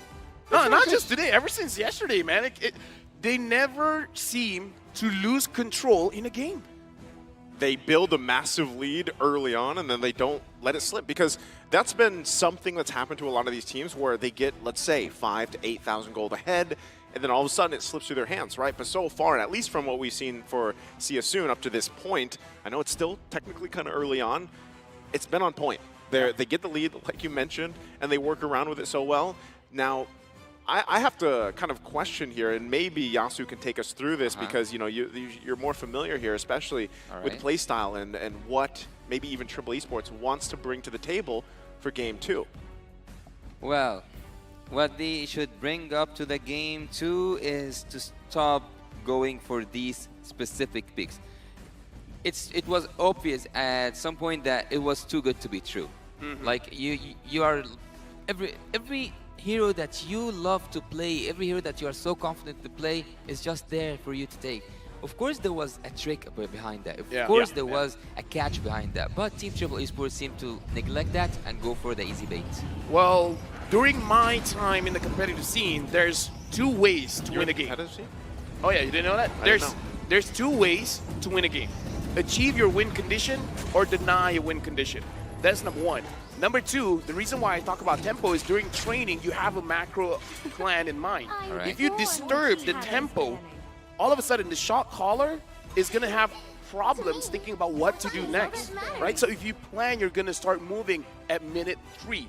If you're disrupted at minute 2, it's going to change the whole flow of the game, especially if the shot caller does not have a lot of experiences going through that kind of trouble. And I kind of feel like that's what See You Soon has been doing. They're denying the win condition and they're disrupting the timers that the opponent has. Their plan, minute 4, minute 6, minute 7. They say, okay, if your timer is 2 minutes, I'm coming in 1:30. That's good logic, right? Yeah. No, but I agree. Flawless logic. I agree with what you're saying here, LaFell, right? Timing-wise and everything. That's why, here's what I will see, man. I want to see that brotherly connection, right? I want to see the brotherly instinct, as it's called, you know, as Asu mentioned, because that's what we didn't necessarily get to see last time because it was a Franco pick, right? It wasn't something where, again, when you're not landing the hooks, what else can you do? Early Cho? Maybe, you know, lock it in. It's one of the signature picks of Troll. Huh.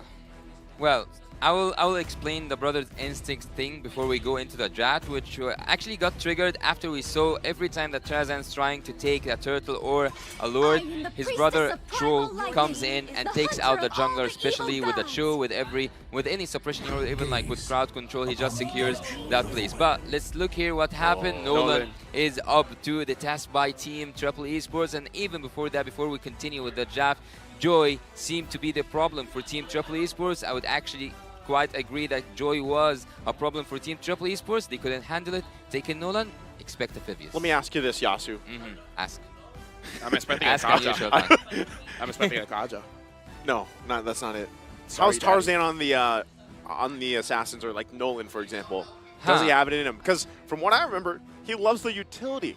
You know, the utility junglers. He does. He does love the utility junglers, but ChezyGaming have proved himself using Ling and also using Hanzo. At some times, I wouldn't give till it was one of the best picks, but there was a Hayabusa, so he can play assassin. My own path. Angela and Arlit again.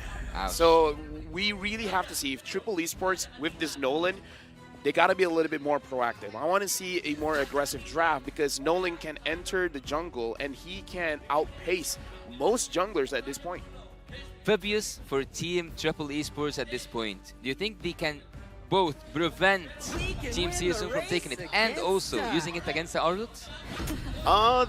Well, right now, there's the plan, right? Just take the Kadena. They have the Bruno. They have so much burst potential for Triple Esports right now that they could play around that. My only concern, right, is once again, Angela going to be locked in here. Yeah. We know it's a favorite, especially in the hands of Raw, how they play around this. And with that, even the Arlot, again, having this utility for you and how it resulted even in the previous game, that's already scary. Even just 2 heroes for now. So for Triple Esports, I gotta say, they have to be able to start fast. They have to get on their own timing, right? They need to get ahead of the curve here. But now that it's gonna be the assassin matchup between these 2 junglers, like we pointed out earlier, who's the king of the jungle?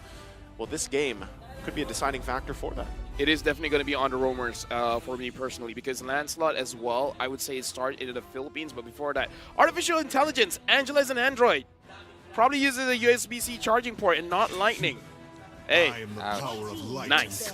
But look, Angela I don't get it. Yeah, it's okay. It's okay, Daddy. I'll let you know a little bit later. Now, I want to go back to the point where Lancelot, it started in the Philippines, where the Lancelot always outpaces any other jungler. During that time, Nolan didn't exist. Yeah. Now it's gonna be looking at both junglers. The rotation or the pathing that they choose is gonna be very, very crucial. And if any kind of disturbance is coming in from those roamers. So in this game, honestly, for Triple Esports, if they're able to get a Cho, it's gonna be looking great. Well, it's one of their best picks to have that show, and also having it with the Kadita would actually make more sense to me to see. But Team CU soon with the hard guard, with everything they have right now, with the Lancelot.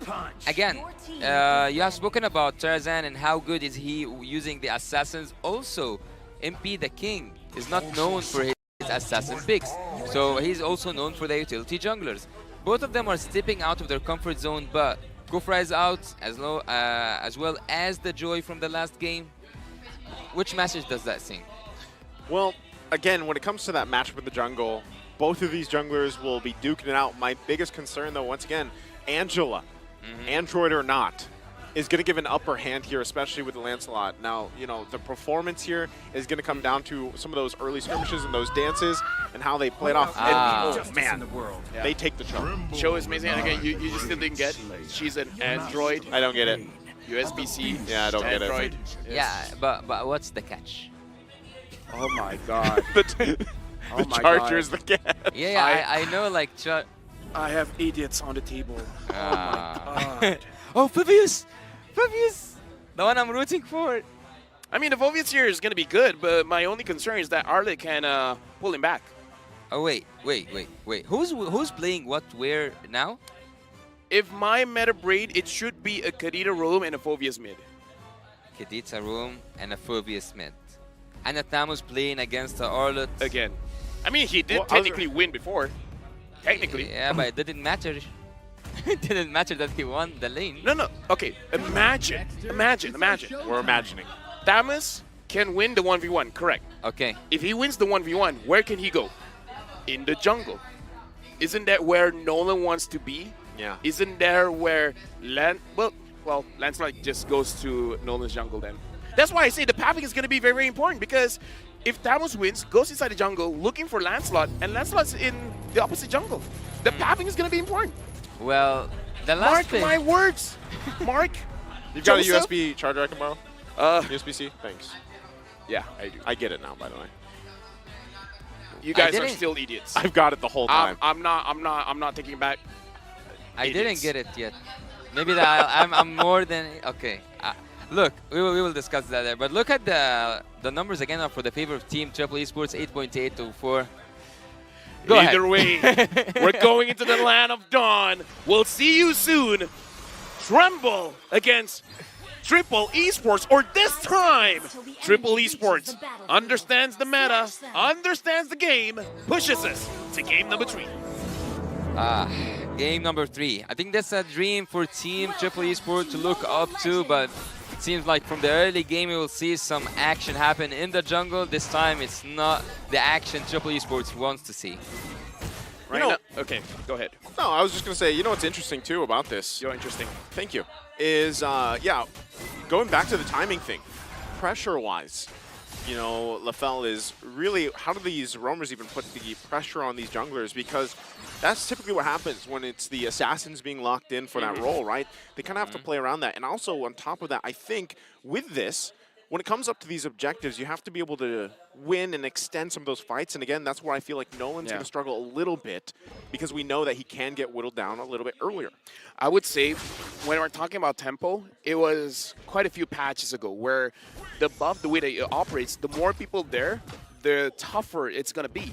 And the Cho just now, as we saw, just being close to the buff, it doesn't matter that Tarzan secures the buff. It's going to be a little bit slower. So in this way, without really doing anything, just by showing your face, MP the King will have this advantage of being able to clear the jungle much, much faster.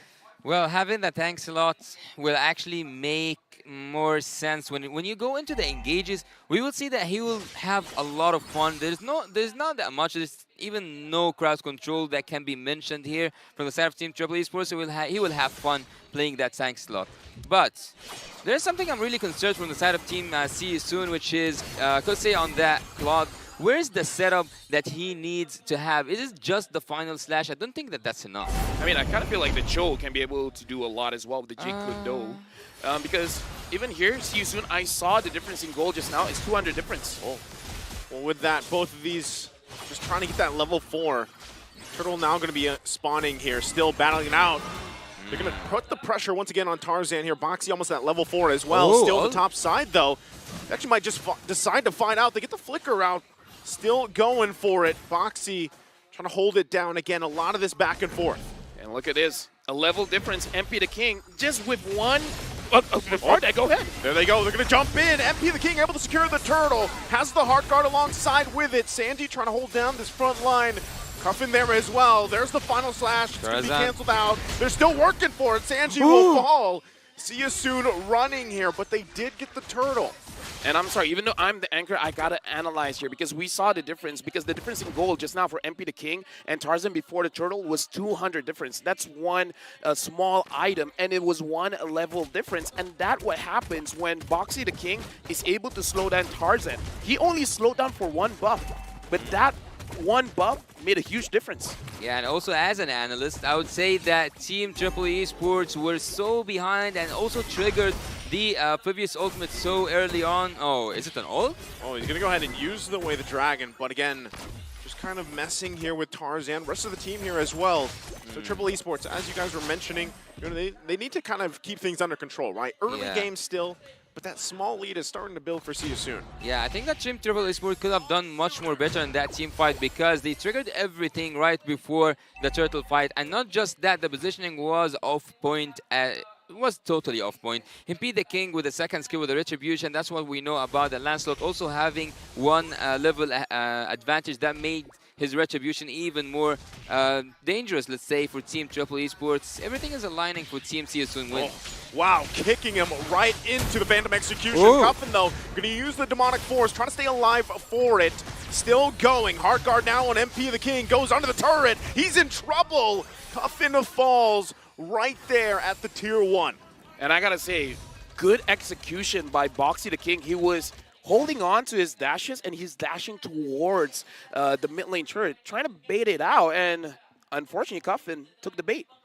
Well, winning the lane for Felix is not quite what we expect to see an Arlo do against... oh, that was good. Yeah, able to dodge the final slash, but he dodge the rest of the damage. Sano gonna fall now into the mid lane. Boxy the King also keeping it at bay. Once again, Triple Esports trying to get on the board here. Turtle now up for the taking. See you soon. Gonna go ahead and start it up. Still down out. Rough Waves. This could be their first kill. Tarzan able to get it. Still gonna clash it out here. Felix has to flicker out, but on the backside, MP the King looking for Troll. Sanji gonna keep him at bay. Tarzan meets him there into the jungle. Using the fracture, no one's securing a kill just yet. The final slash comes through. Heart guard on MP the King, gonna be chasing down Cuffin. They want the kill, they get it. And now see you soon in taking for this Turtle. I gotta say, man, one thing is 4 minutes 30. That was when they started moving together. Once again. Did you see that with 2 watches? Yes. They did. He's got all the clocks here he needs. Phantom Execution. Troll, though, will be able to secure the Turtle here for Triple Esports, but Sano could be in trouble. Kosei and Boxy the King, he's got to play this around very carefully. Boxy trying to duke it out here. Sano, though, going to hold his own. Wow, that damage from Sano is something to take care from on the top lane. I don't actually. Let me look at the items. That was the actually question I was. He did get the Has Claws, and he's also going for the Berserk Fury, so he does have that damage. I mean, this is a Kadita roam. What you want to do, what you want to accomplish is to be able to catch people off. And the genius one is to make sure that you get to do your job. Your job isn't to tank. Sometimes you want to open the map, sure, but it's really about catching the rotations. You wait at a certain bush. When someone wants to go rotate, say, bottom or top or going for the turtle, you just burst them down as fast as you can. Well, I don't think that he's going for a tanky lot. He's going for a semi-tanky lot. Oh, Felix, he gets the heart guard. Is he going to be able to get out of this? It is only Sanji Tarzan. Felix is just going to be fine now. They still might go on the hunt for the top side. Boxy going to fall now. Still on the bottom as well. Troll could be in trouble. Still MP the King going for it. Conceal going to be used. Are they actually going to commit to this? They back off for now. But Triple Esports still trying to find anything they can to stay in this game. The question is, what are they looking for? Oh, MP the King. Still. He might take a couple too many shots. Phantom Execution out. Cuffin now jumping in with the Demonic Force. They punish MP the King. Yeah, MP the King, that was the perfect time to have that shutdown. He will be missed at the turtle time. They might go for the turret. They might go also for the kill. And now this on the top side, the tier 1. Boxy trying to keep them together. Away the dragon. Felix there as well. Gets the final slash. They're going to find Sano. He can't get away in time as Kusei gets the kill. Now Sanji confident Troll here to meet them for the fight. Still going to be down out. Raw has the heart guard available. Still trying to join the fight here. Blazing Duet going to come through. The heart guard alongside with it. Troll will fall. Cuffin still trying to hold it down, but he is next. Now Turtle for the taking. Tarzan has to get his buff and get out. Looking at the time, it's 4 minutes and 7 minutes respectively, because it looks like see you soon. When they have a Claude, they're really waiting on the second item, because once that's completed, they just go ham. They're still going to be going again. Sanji, everything thrown at him as he falls. And the Turtle also taken. Now the mid lane, the focus here for See You Soon. See You Soon are increasing the tempo indeed. Look here at See You Soon. They are just taking everything they want, even more than what they want. Taking 2 turtles, two turrets, also having gold lead, really good compositions. Everything is aligning for a win to Team See You Soon once again. So I just don't have anything to do but to wonder, was that the plan again from the coach? Was that what he wanted Team Triple Esports to fall into? Give a Nolan, give whatever Team Triple Esports won, open that Kadita again, and just to counter it back. I mean, I don't know about Triple Esports, but See You Soon, they've been very disciplined because they've been doing this for like, what, 4 games straight at this point? Yeah. Right? 4 minutes, first rotation, 7 minutes, don't care about the lane. Just go and try to get as much as you can, and they never stop. And I like the way that they're layering the engage. It's like, Boxy, can you go in? No. Felix will do it. Felix, can you go in? No. Boxy will do it. Neither of them can go in, MP the King will do it. Troll trying to go in, forcing his own situation, not even going to use the Petrify there. He knew that that wouldn't work. So again, this is up to Triple Esports, right? How do you work around this timing that See You Soon has shown time and time again? Now for the 4th game in a row in the bottom side, still in the mid lane. They're actually going to go for it. Under the turret they go. MP the King could be in trouble. Thorn Rose going to be there, but he eventually goes down by Sanji. But Felix on the backside goes in with a final slash, and they're forcing him back. Tarzan now the focus. He falls. The bloodbath, though, it's a 3-for-2 trade. Felix still a threat here, but see you soon. Plenty healthy bodies. Finally, Sanji joins the conversation. So far, 2 games in a row, Tamus is completely out of the discussion. Even though he got to those 2 kills, there's nothing I could say that can save Triple Esports right now. Sano is in a really bad position. He's in a really disastrous performance right now. He needs to find his own tempo. That vengeance, though, from Sanji. He's just asking one question. Why are you hitting yourself? Because all the while, as much as damage Kusei did, he's just doing it to himself. And we saw him using the BMI early to like, okay, I understand what's going on. I'm going to back off. But the residual damage from Dexter being left at that location still hits him back. So it's something that Kusei has to keep in mind after this. Like, okay, does he have the vengeance? He does. Can you guys trigger it first? Then I'm going to go in.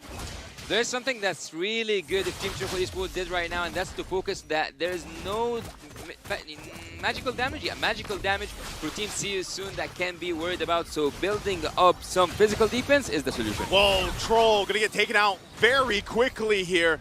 Boxy being focused down by Cuffin. Now he's gonna get whittled down. Still, Lord gonna be worked on.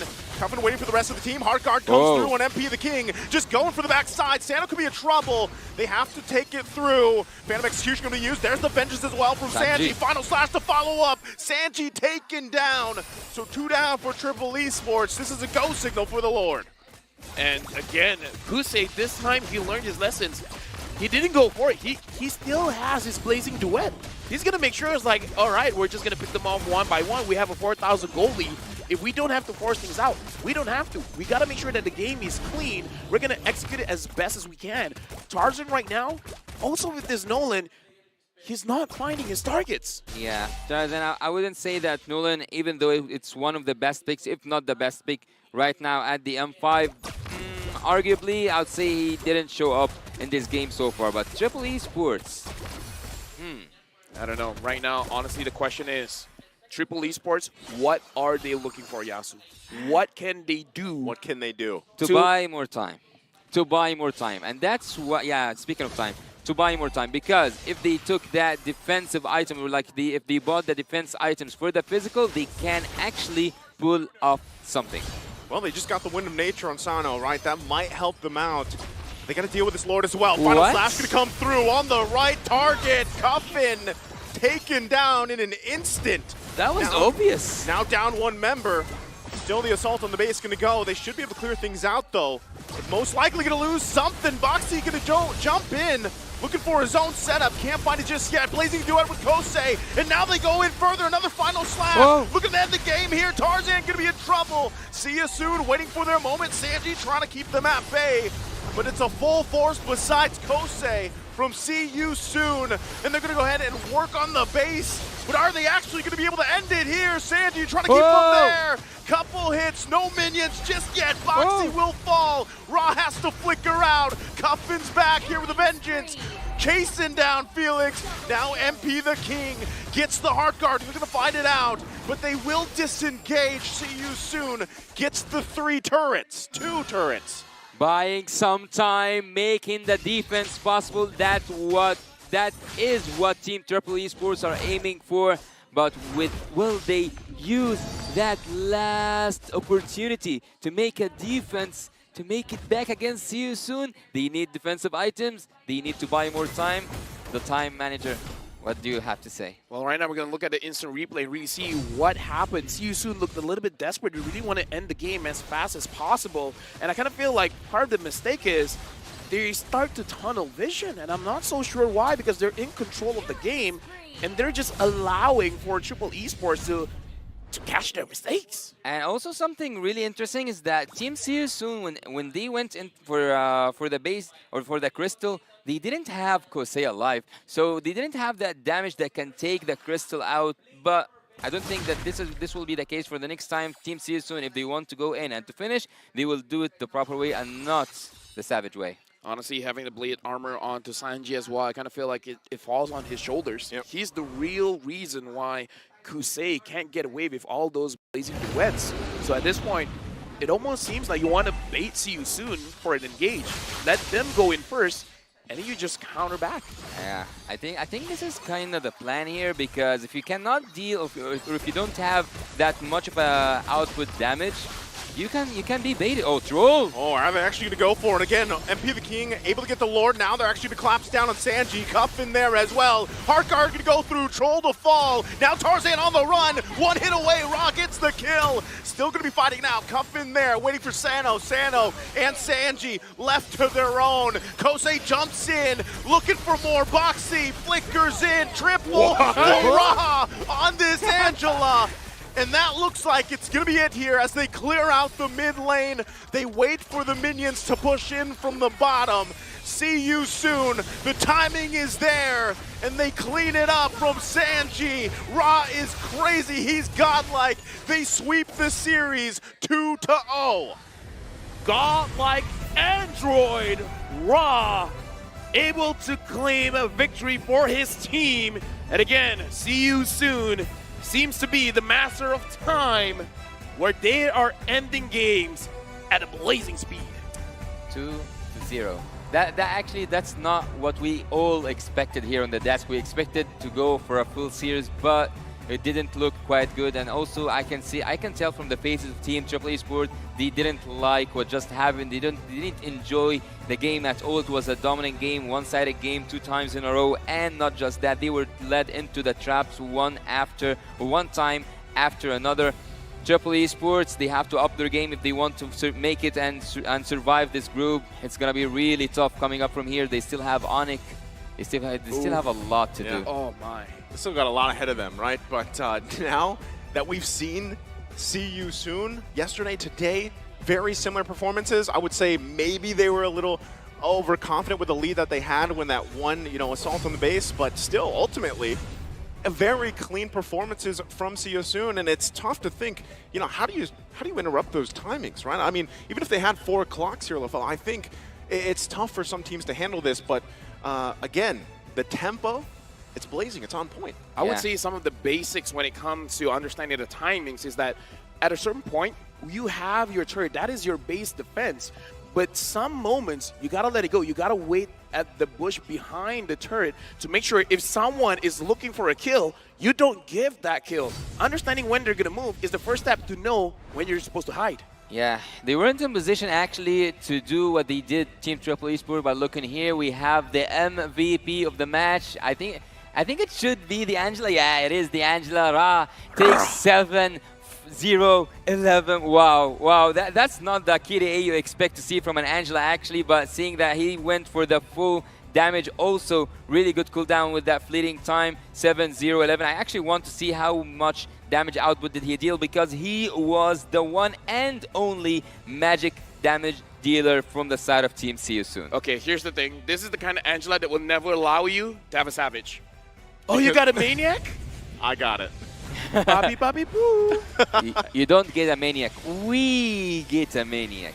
So let's go in now and look what happened and break down what happened in the highlights here. See You Soon. We're actually dominating the early game. Sano here. This was the shutdown that Team Triple Esports needed desperately on MP the King, because it seems like he switched role from the utility junglers, or he switched places from the utility junglers to the assassin ones. And here, Sanji was making backfire at Team See You Soon, using that just vengeance was enough to take 2 members down from the side of Team See You Soon. And also, not just that, Team Triple Esports, as we have mentioned earlier on, they weren't in position to go and play in aggressive. They weren't in position to go in and risk anything. They had to go and make a solid defense once again, but they haven't made that. We will see that through the highlights coming up here. That was the solid defense coming from Sanji and coming also from the rest of the team, because they bought some time until Coffin came back from the dead to just make one more defense possible. One successful defense led by Coffin also was provided opportunity by Troll and by Sanji as well.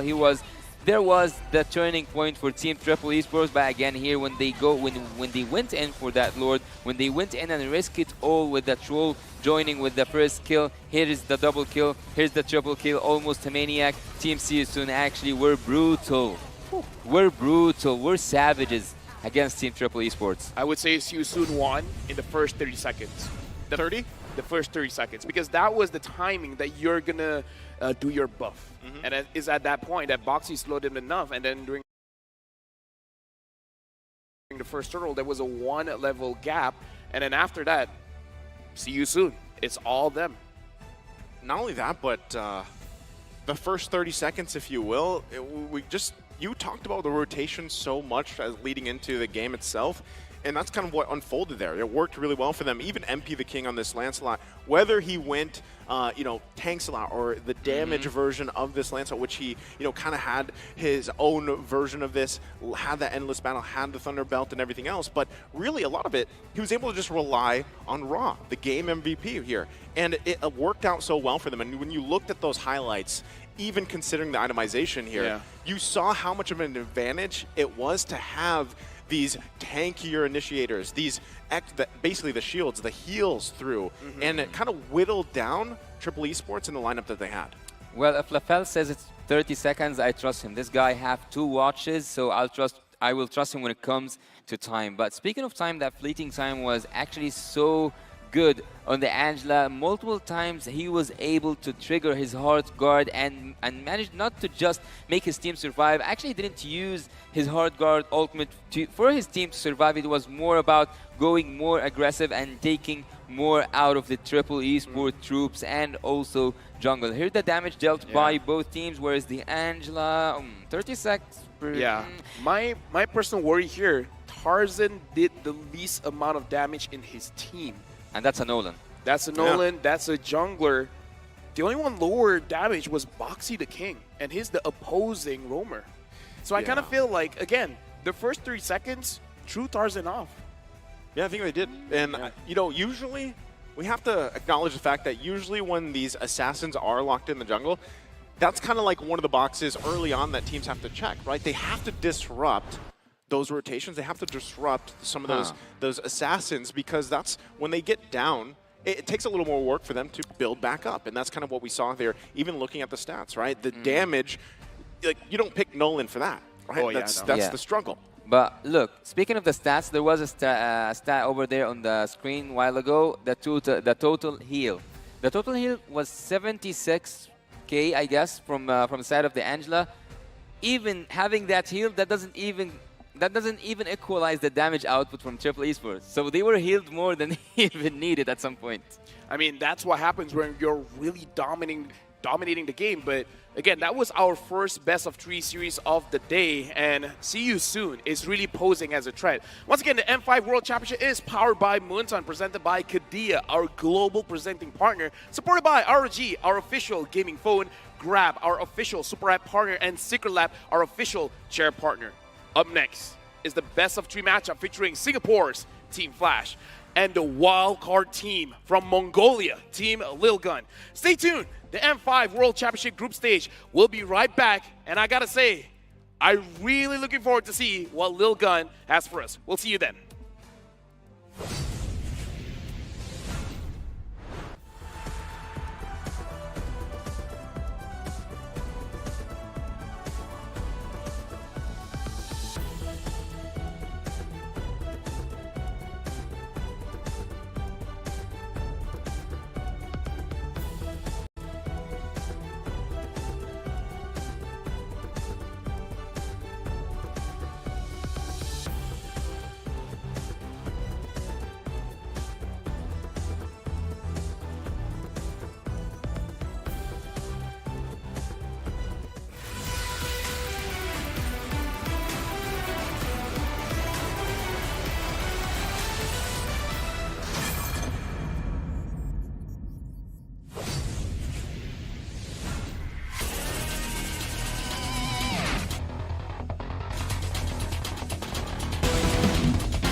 ang queen of MOBA, kasamang kabugera at 7,000 isla. Nagsisimula pa lang tayo, look at your face, so kabado. Dito sa aming teritoryo, get this crown sa amin ito.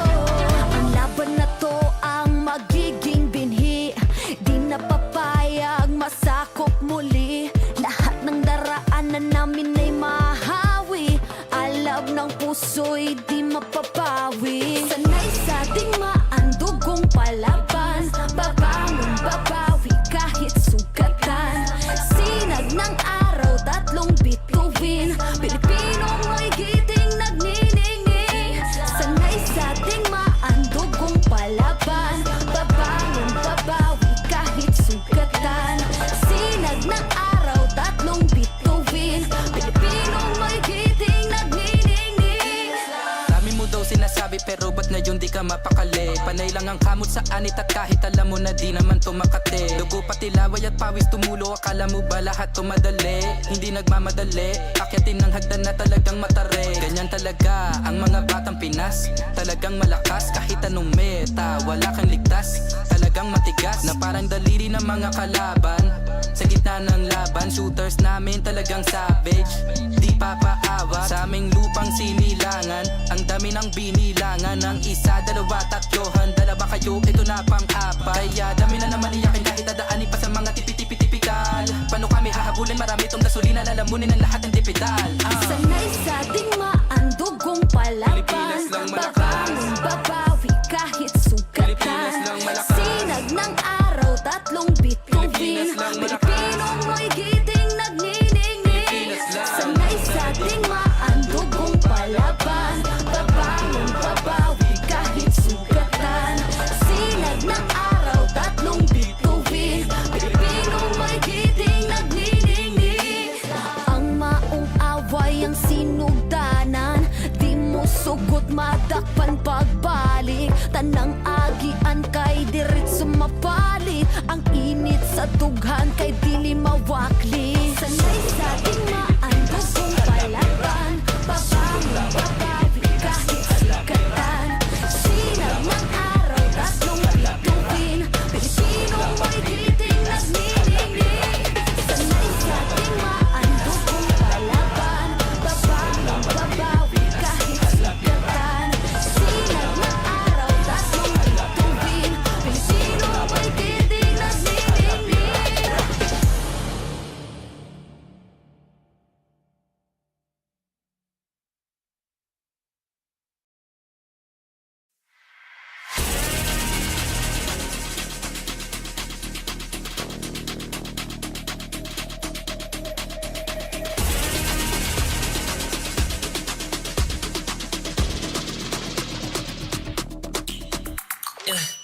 Hit me like I might kick over, but you can keep me in no corner. I know I can make a comeback. It's this round, it's this game now. Got the power on my shoulders. Yeah, you know that I'm a soldier.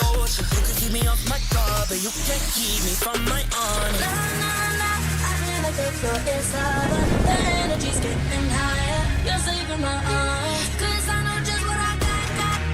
I got you like na-na-na, and you know I hold the power.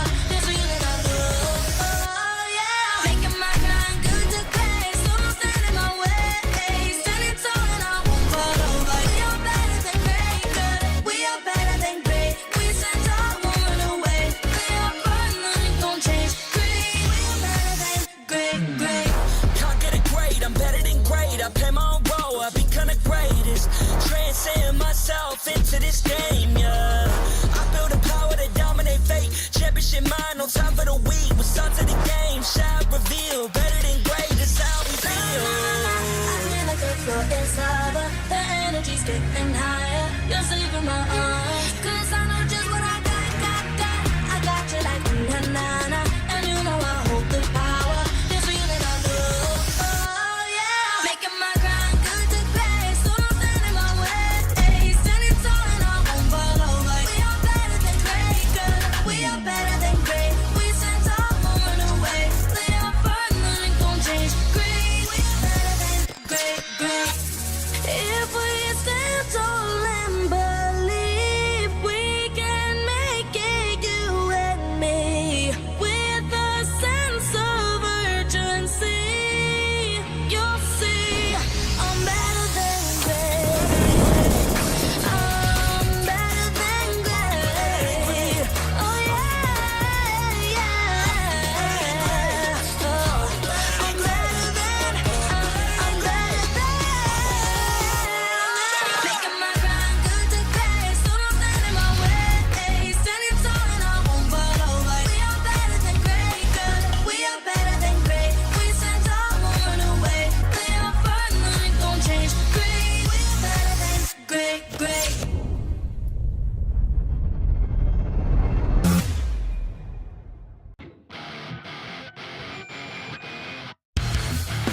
Lamang kabugera at 7,000 isla.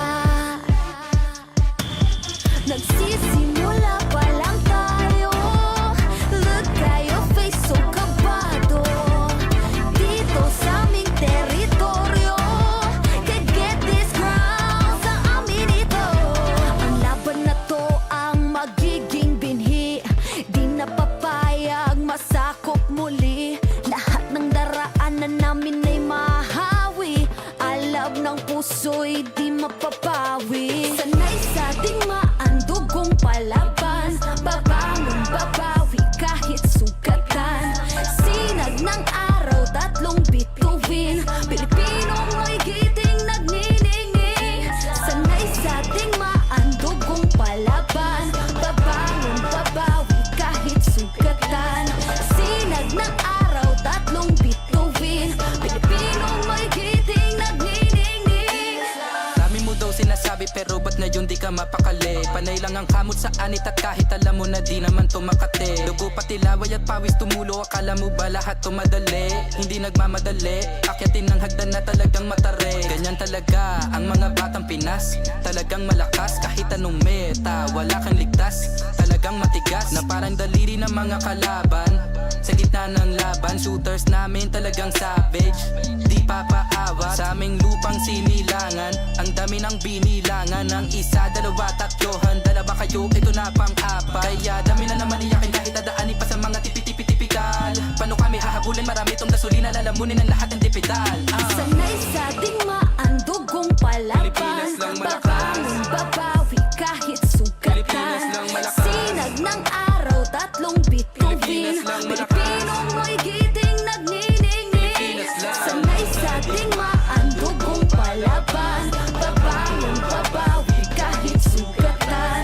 Sinag ng araw, 3 bituin. Pilipinong may giting nagniningning.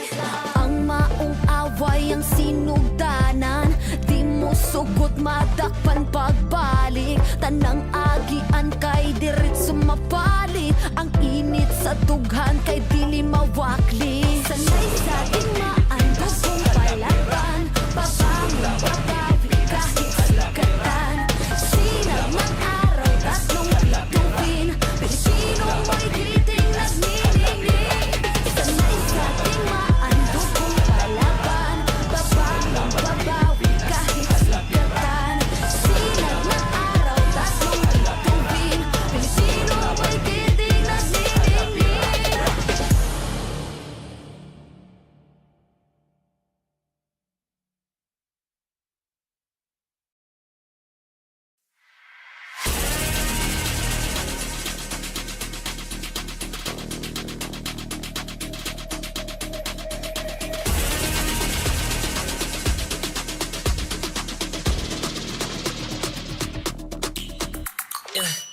Hit me like I might kick over, but you can give me in no corner. I know I can make a comeback. Ace this round and finish this game now. Got the power on my shoulders.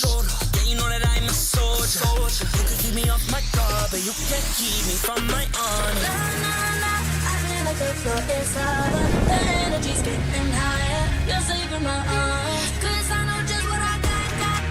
I got you like na-na-na. And you know I hold the power. This feeling I feel. Oh yeah. Making my grind good to grace. So don't stand in my way. Standing tall and I won't fall over. We are better than great, good. We are better than great. We stand tall, won't run away. We are burning, nothing gon' change. Great. We are better than great. Can't get it great, I'm better than great. I play my own role, I become the greatest. Transcend myself into this game, yeah. I build a power to dominate fate. Championship mind, no time for the weak. What's up to the game? Shot reveal, better than great, that's how we feel. I never take your inside. The energy's getting higher. You're saving my arms. 'Cause I know just what I got. I got you like na-na-na. And you know I hold the power. This feeling I feel. Oh yeah. Making my grind good to grace. So don't stand in my way. Standing tall and I won't fall over. We are better than great, good. We are better than great. We stand tall, won't run away. We are burning, nothing gon' change. Great. We are better than great. If we stand tall and believe we can make it, you and me, with a sense of urgency, you'll see I'm better than great. I'm better than great. Oh yeah, yeah. Oh, I'm better than.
me like I might kick over. But you can give me in no corner. I know I can make a comeback. Ace this round and finish this game now. Got the power on my shoulders. Yeah, you know that I'm a soldier. You can keep me off my guard, but you can't keep me from my honor. I feel like the floor is lava. The energy's getting higher. You're saving my arms. 'Cause I know just what I got. I got you like na-na-na. And you know I hold the power. It's real that I do. Oh yeah. Making my grind good to great. So don't stand in my way. Standing tall and I won't fall over. We are better than great, good. We are better than great. We stand tall, won't run away. We are fun, nothing gon' change. Great, we are better than great. Can't get it great, I'm better than great. I play my own role, I've become the greatest. Transcend myself into this game, yeah. I build a power to dominate fate. Championship mind, no time for the weak. We start to the game, shout, reveal. Better than great, that's how we feel. I feel like the floor is lava. The energy's getting higher. You're saving my arms. 'Cause I know just what I got. I got you like na-na-na. And you know I hold the power. It's real that I do. Oh yeah. Making my grind good to great. So don't stand in my way. Standing tall and I won't fall over. We are better than great, good. We are better than great. We stand tall, won't run away. We are fun, nothing gon' change. Great, we are better than great. If we stand tall and believe we can make it, you and me, with a sense of urgency, you'll see I'm better than great. I'm better than great. Oh yeah.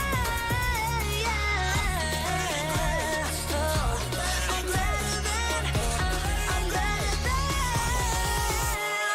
Making my grind good to great. So don't stand in my way. Standing tall and I won't fall over. We are better than great, good. We are better than great. We stand tall, won't run away. We are fun, nothing gon' change. Great, we are better than great.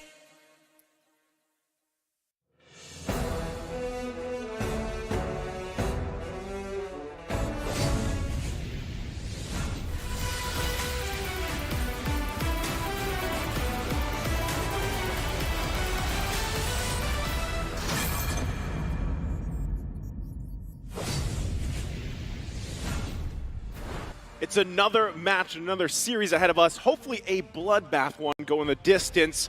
Again, welcome back to the Mobile Legends Bang Bang M5 World Championship Group Stage. I'm Naisu, joined here with the boys. Of course, it's Leo, LaFell. They're both rocking the 2 watches. I need to get one. How are we feeling? I'm great. I can only imagine the birthday boy is doing much better. Thank you very much. Called the last match. We're in for another one here. Yeah, and again, do not call me LaFell. Today, I will be known as the birthday boy. All right, the birthday boy again. We've got a crazy matchup ahead of us. Team Flash, Team Low Gun.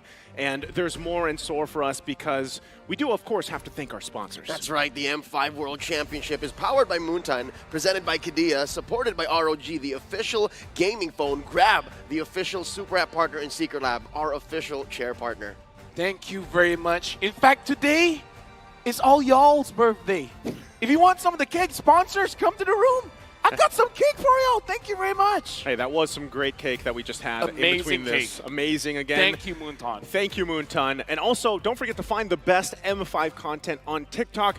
Just search the hashtag MLBBM5. And also remember to use that hashtag to share all your content and stand a chance to win rewards. So we can't wait for that, of course. Now for this matchup, let's focus on it. What's ahead of us? Again, we saw Team Flash yesterday. They performed very well in their series. Team Little Gun, we saw them in the wild card, right? One of the winners, one of the victors there. We got to see that unfold. And I know, we probably have a lot to say about them ourselves here, birthday boy. Oh, yeah, definitely. Now, here's the thing.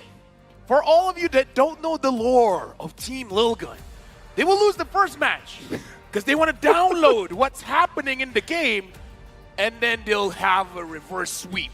Okay. The downloading team. I think it's high time that they stop doing that. If it is indeed a habit, a tendency, or a reliance to actually have to download against every single opponent, every series, given that 2023 has been owned by Team Little Gun. Them coming to the world stage, them coming to the M5 main event has been prophesized. The writing is on the wall. The first time we laid eyes on this team from out of Mongolia, who'd have thought that they would be here today? I'll tell you, this guy. This guy knew they were going to come to the World Championships. See, Hey, I had a good inch as well when I was kind of... A good inch? Yeah, a good itch. Itch. Sorry. That makes sense. You, All right. you must have heard wrong. Sorry. Right, but I had the idea exactly what they would prove here, especially after seeing them in the international stage. But the rise from the wild, just looking at the statistics alone, the M5 wild card, right? This kind of just unfolded. They were first in so many of these statistics here. Get out of KDA, here. average kills, average assists, goal per minute, average damage dealt. The only hero that does not have a 100% win rate is that Valentina, losing 1 out of 5 games. Get out That's of here. cray-cray. Get out of here. Are the Mongolians the new Burmese? The new region that has no professional league but creates high-quality athletes? Again, what happened to Burmese Ghouls last night was unfortunate, but here today, I got my eyes on the Mongolians. I got my eyes on Team Little Gun. Let me just say, Little Gun is just their way of being humble. They got the big guns. They got the big guns, right? And looking at the rankings here, do you guys agree with this? The M5 World Championship team rankings, number 12 for Little Gun. Is that fitting for what we've seen from them, even for the wild card? Nah, Keluarga. Nah, fam. I believe they're at least 11. Okay, they have the chance to do that in this matchup because the Burmese Ghouls, number 11, have yet to win anything here in the group stage. If Little Gun can beat Team Flash, they would have done what the Ghouls have yet to do. So already, all right? And I'm feeling great. I'm feeling good. I feel like they could. Honestly, yesterday, Team Flash, they lost their first game as well and then won the other 2. So whoever loses first might win the game. Maybe the headline should be the battle of these reverse sweep teams, right? That's what they go for, yeah. Because again, that was the kind of trend that we saw from the wild card. So we'll see exactly what kind of unfolds here from them. Now, Team Flash, we got to see them yesterday. Team Little Gun, can't wait to see what they bring to the table now. But before that, we have to bring out and thank our marshals here to officiate the M5 World Championship. We have our marshals, of course, making their way to the stage. They are here to ensure the fairness and integrity of the game. We have Rain, Wilbert, Shun, and Ivan, again, bringing everything out, making sure that we have the best environment for these players. And now we're going to welcome the teams here. The never give up mentality remains closely attributed to this squad, especially after their World Championship campaign with a reverse sweep. Armed with this, they look forward to closing another victory. Don't blink or you'll miss it. It's Team Flash. Adversary should be prepared to take cover. Making the group stage debut, Team Little Gun. Let me just say, even though they came from the wild cards, but this is one of those teams that, in my eyes, is one of the favorites. And now let's welcome their coaches for Team Flash, Coach Reminiscent and Analyst KZP, and also for Little Gun, Coach Z Mitch or Coach Mitch. All right, I need to be a little specific about what I just said, the context. Yesterday was proven that Cheryl Yao being present for Team Flash's matchups lead to great things. And here today, let's see how true that is once more. There's a Filipino coach, folks, and there's a Filipino player. Well, let's see here. Taking a look at the lineup here once again for Team Flash, we have Vanix, Hades, Adamir, Jay, and Lalzi. We saw what they could do yesterday, and anything that sticks out here, particularly for you, Adamir. Adamir. Definitely Adamir. Even though the first game, it did not have a good game, but second and third, he was the big playmaker. He was the reason why they won. He wouldn't die. He refuses to die. He had a choice, and he said, nah, fam, not today. That's what he keeps going for, right? The nah fam, not today. But across from him, once again, Team Lil Gun. We have Bebex, ZX Aura, Eisen, Forbin, and Ethan. These two teams, I feel like playstyle-wise, are going to just clash at each other here. But any stick-outs here for you, Leo? How perfect it is that the birthday boy pointed out Adamir. I got eyes on Eisen, man. This young man can carry the game from the XP lane to help Bebex get to the power spikes he needs for Zigzara to dominate and invade in the jungle. That's what I'm looking at. And here in the draft, I'm guessing XP laners are going to be scarce. love the fact that we pointed out the XP laners here, but not only that, we have to also back at the stats from the wild card. If I remember right, Ethan, if he was one of the roamers who had the highest KDA, or if he was actually the player with the highest KDA from the wild card. So we'll see how that plays a part. Taking a look at the talent prediction, though, it's a whole lot of 2-1 Birthday for Team boy, Logan. are you copying me again? Actually, this time I'm copying Naisu, and I'm helping out Cheryl Yao. I promise her I will never believe in Team Flash. So is this the C word in action? This is, I think. This is the curse. Because I made the promise as well. I think we all might have. You broke the promise? No, I knew what you were planning here. Speaking of promises, I gotta say, you were talking about Ethan. I want to talk about the history a bit about Team Lil Gun. Before this, they were independent. Yeah. Ethan took it on his shoulders to think about the draft, to think about the rotation. He was the player and the coach. This time, Coach Zimich has been helping them out since wildcard. Yep. A lot of pressure off his shoulders, and I don't know, I kind of feel like that's a pretty big buff for the entire team. They struggled, but now looking pretty good. Coach Zimich, responsible for taking home a big win for Burnex Flash from Cambodia. Now he is with the Mongolians, best known for downloading. Yeah, they're downloading, right? All of Team Logan series during the wildcard group stage were reverse sweeps. They're great at reading their opponents like a book. And I got to say, you know, as we saw that unfold in Malaysia, that was the case. But then when we got to that final matchup, it was like they decided to train in a hyperbolic chamber for so long, and then their power level just was out of the roof, man. I mean, they're downloading, but looking at their gameplay, they make me feel high. Yes. So up. Sorry, up. Yes. I was gonna say up. Uploading. Wait, what? No? That works. What do people feel about them? Well, right now, we're going to have to look at the audience predictions once again. It seems like it's kind of a 50-50 split for, you know, across the world. Why? Wow. Why do the Mongolians not believe in Team Lil Gun? Because they're passionate. Shame on you. They need to, again, hey, talking about it, yes. They are a developing region. Maybe Yes. they're so used to watching the rest of the world, right? They're not really sure just yet how they're going to perform here on the group stage. Okay, they're just being realistic. They're being realistic. A lot of misclicks, I think.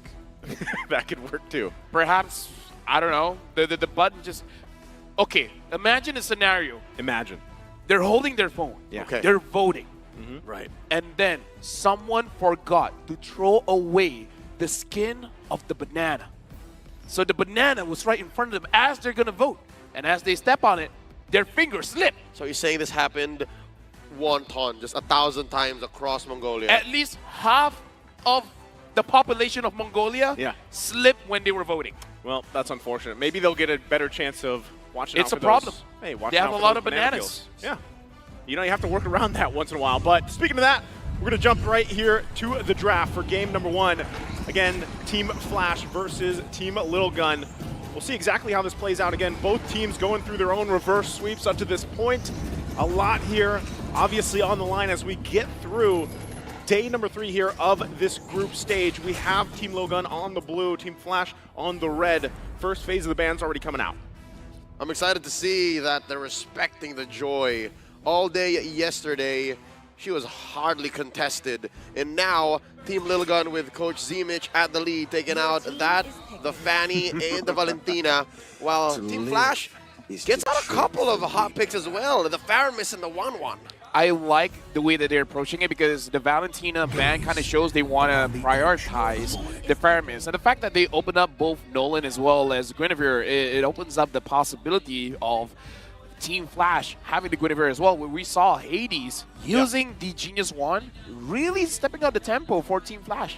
Yeah, I remember you mentioned that, right? Specifically, I love damage. Genius Wand, yeah, might as well, right? Worked around that. But the other thing, too, is in the previous series, you know, we saw Nolan picked up, and it was actually counterplayed really well. There's the Guinevere, like you mentioned, and also a very often pick when it's left open is the Bruno to be able to scale really well early on, even just with those 2 items, the item spike, the power spike that you get with that, usually the Haas Claws and what, the Berserker's Fury, typically.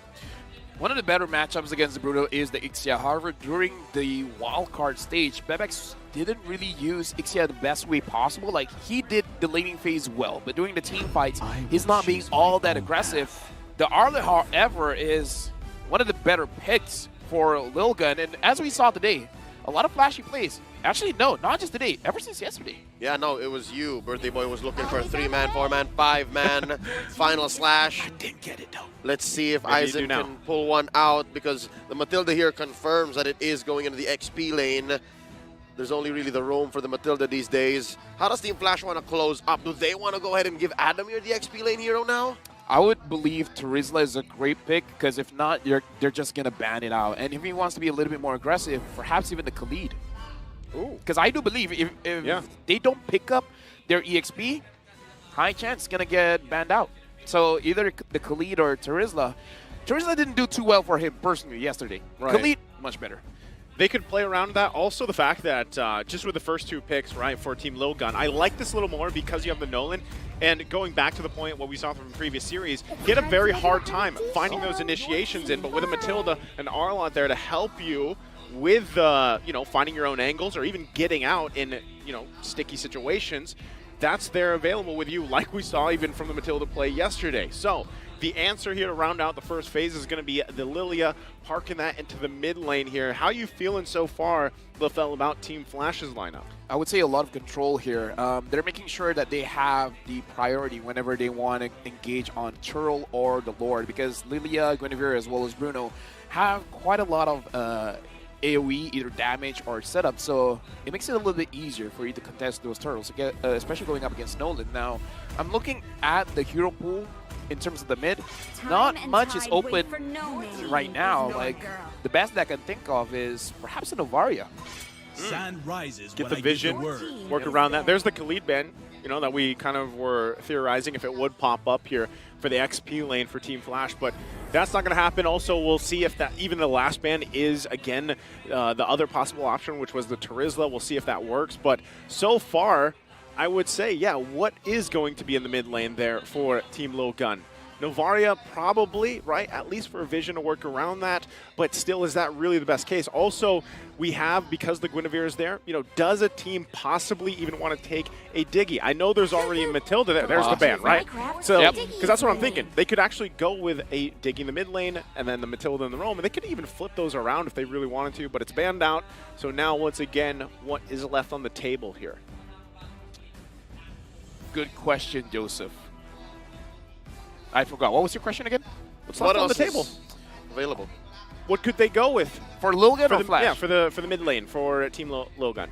Honestly, it's not a bad situation for quite a lot of mid laners. They're just not all that meta. Going up against Guinevere, you want someone that can protect herself. I'm thinking of the Kagura, one of my favorite heroes personally, and you can burst down the Bruno pretty fast, but the problem with Kagura is that your speed is going to be pretty slow.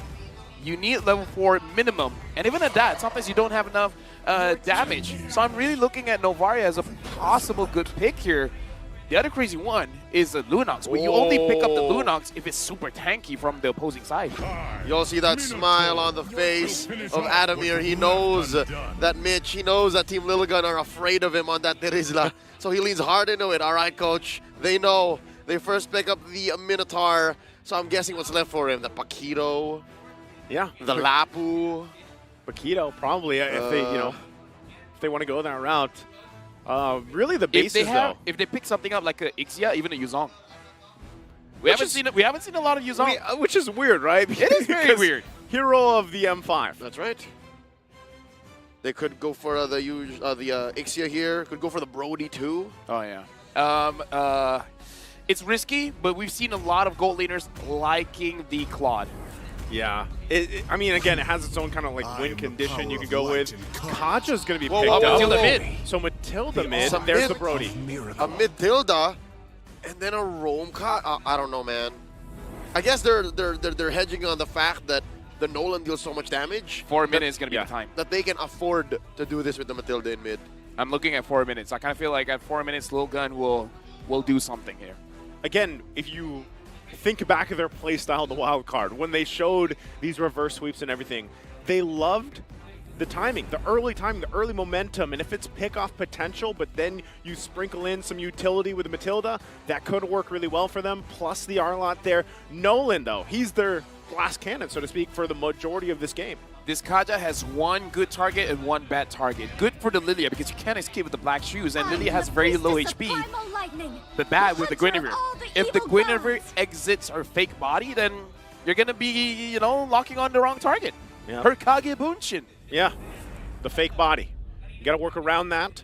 But one thing that sticks out here, and I'll let you talk a little bit more about this, Lefel, what you think of the compositions. They're so tanky on the other side of Team Flash, right? They're so durable, and it might be a little bit hard for them if they do try to go for a pickoff and then someone doesn't go down right away here. So let's go ahead and look at this breakdown, Lefel.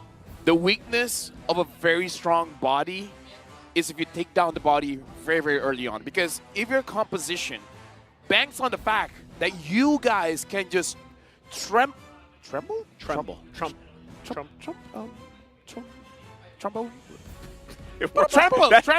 you can trample over your opponents, if that's your win condition, if your tramplers cannot do the trampling, then it's not going to be looking good. So I feel like the Kaja in the early game, just kill the Minotaur, just kill the Edith, and then there will be no problem. They're not going to be afraid of anything. Well, we'll find out if they're afraid or not. Lefel's giving it. The trample is the key here. Loading into the Land of Dawn. Game number 1 here, second series of day number 3. Team Lilgun and Team Flash. Team Lilgun making their debut since the wild card here.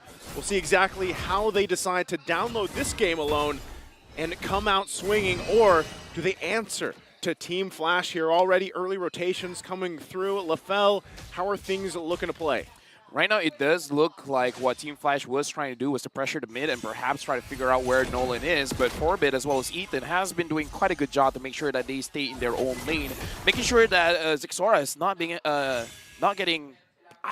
don't know what was the word, not getting slowed down. And in fact, the fact that Zixora is now going inside the opposing jungle is more or less just going to equalize, because that's basically the same thing what Hades is doing. I'm really looking at Team Lilgun. If they're not slowed down by the 5th or 4th minute mark, might be their game. Yeah, and even looking at the emblems here, anything that sticks out for you to give that early advantage that they might be looking for? The Rupture on the Arlet shows that early rotations coming in from the Arlet might give off more damage than you expect. Yeah, that's the double, also common emblem being used here. But already, you know, early on, there probably is going to be too much forced out right now, because even the lineup here. Uh-oh. Aizen gets knocked up into the skies. Full-on combo from Hades. They draw first blood. The clap back from Zixora. Here comes the cavalry. 3 members from the Mongolian squad. Not enough of a hold just yet. Adamir gets away. Okay, so take that back. I didn't think there was going to be a kill before the first turtle, but Team Flash able to find it, get it in the hands of Hades as well, right? So in terms of the jungle matchup, that's a little bit of an advantage he can work with. And now leading into this first turtle, if Team Flash is able to secure the first objective, you know, Team Lilgun, they'll be working back from a deficit early on already. So we'll see how it all plays out. Once again, just both gold laners duking it out for now. I would say it's a big advantage for Team Flash having that kill onto Hades, but the lineup from Team Lilgun, it's not going to be easy for Hades to actually catch anyone. Ain't no one home. Free turtle take for Team Flash. I think Team Lilgun just have to accept the fact that they're not just there yet. Team Flash understand the speed that Lilgun's capable of. Level 4s already across the board, except for Aizen and Ethan. Is that what you're referring to about 4s? Or is it timers at 4? I would say timers at 4. I kind of feel like the time just dropped a little bit just because of how Aizen was killed earlier on. I don't know, Team Lilgun, the way that they're moving around the map is not as aggressive as I would hope for. Perhaps this is more of them downloading, understand what Team Flash is doing, because even at the goal lane, it looks like Vanix is able to push Brody off, is able to push Bebex off the farm. Adamir winning his lane as well. Right now, Team Flash, they're controlling all sense of the map. Yeah, again, early on, these decisions here do build up quite quickly so far from what we've seen from these other games, right? But Team Lilgun, they're going to have to catch up here just a little bit. If they can get into a position where they can contest the next objective, which is going to be that turtle here in less than a minute, that would be best. Forbid, down to a third of his health. Going to have to disengage. Not a good look going up against 3 members of Team Flash. About 1,000 gold ahead.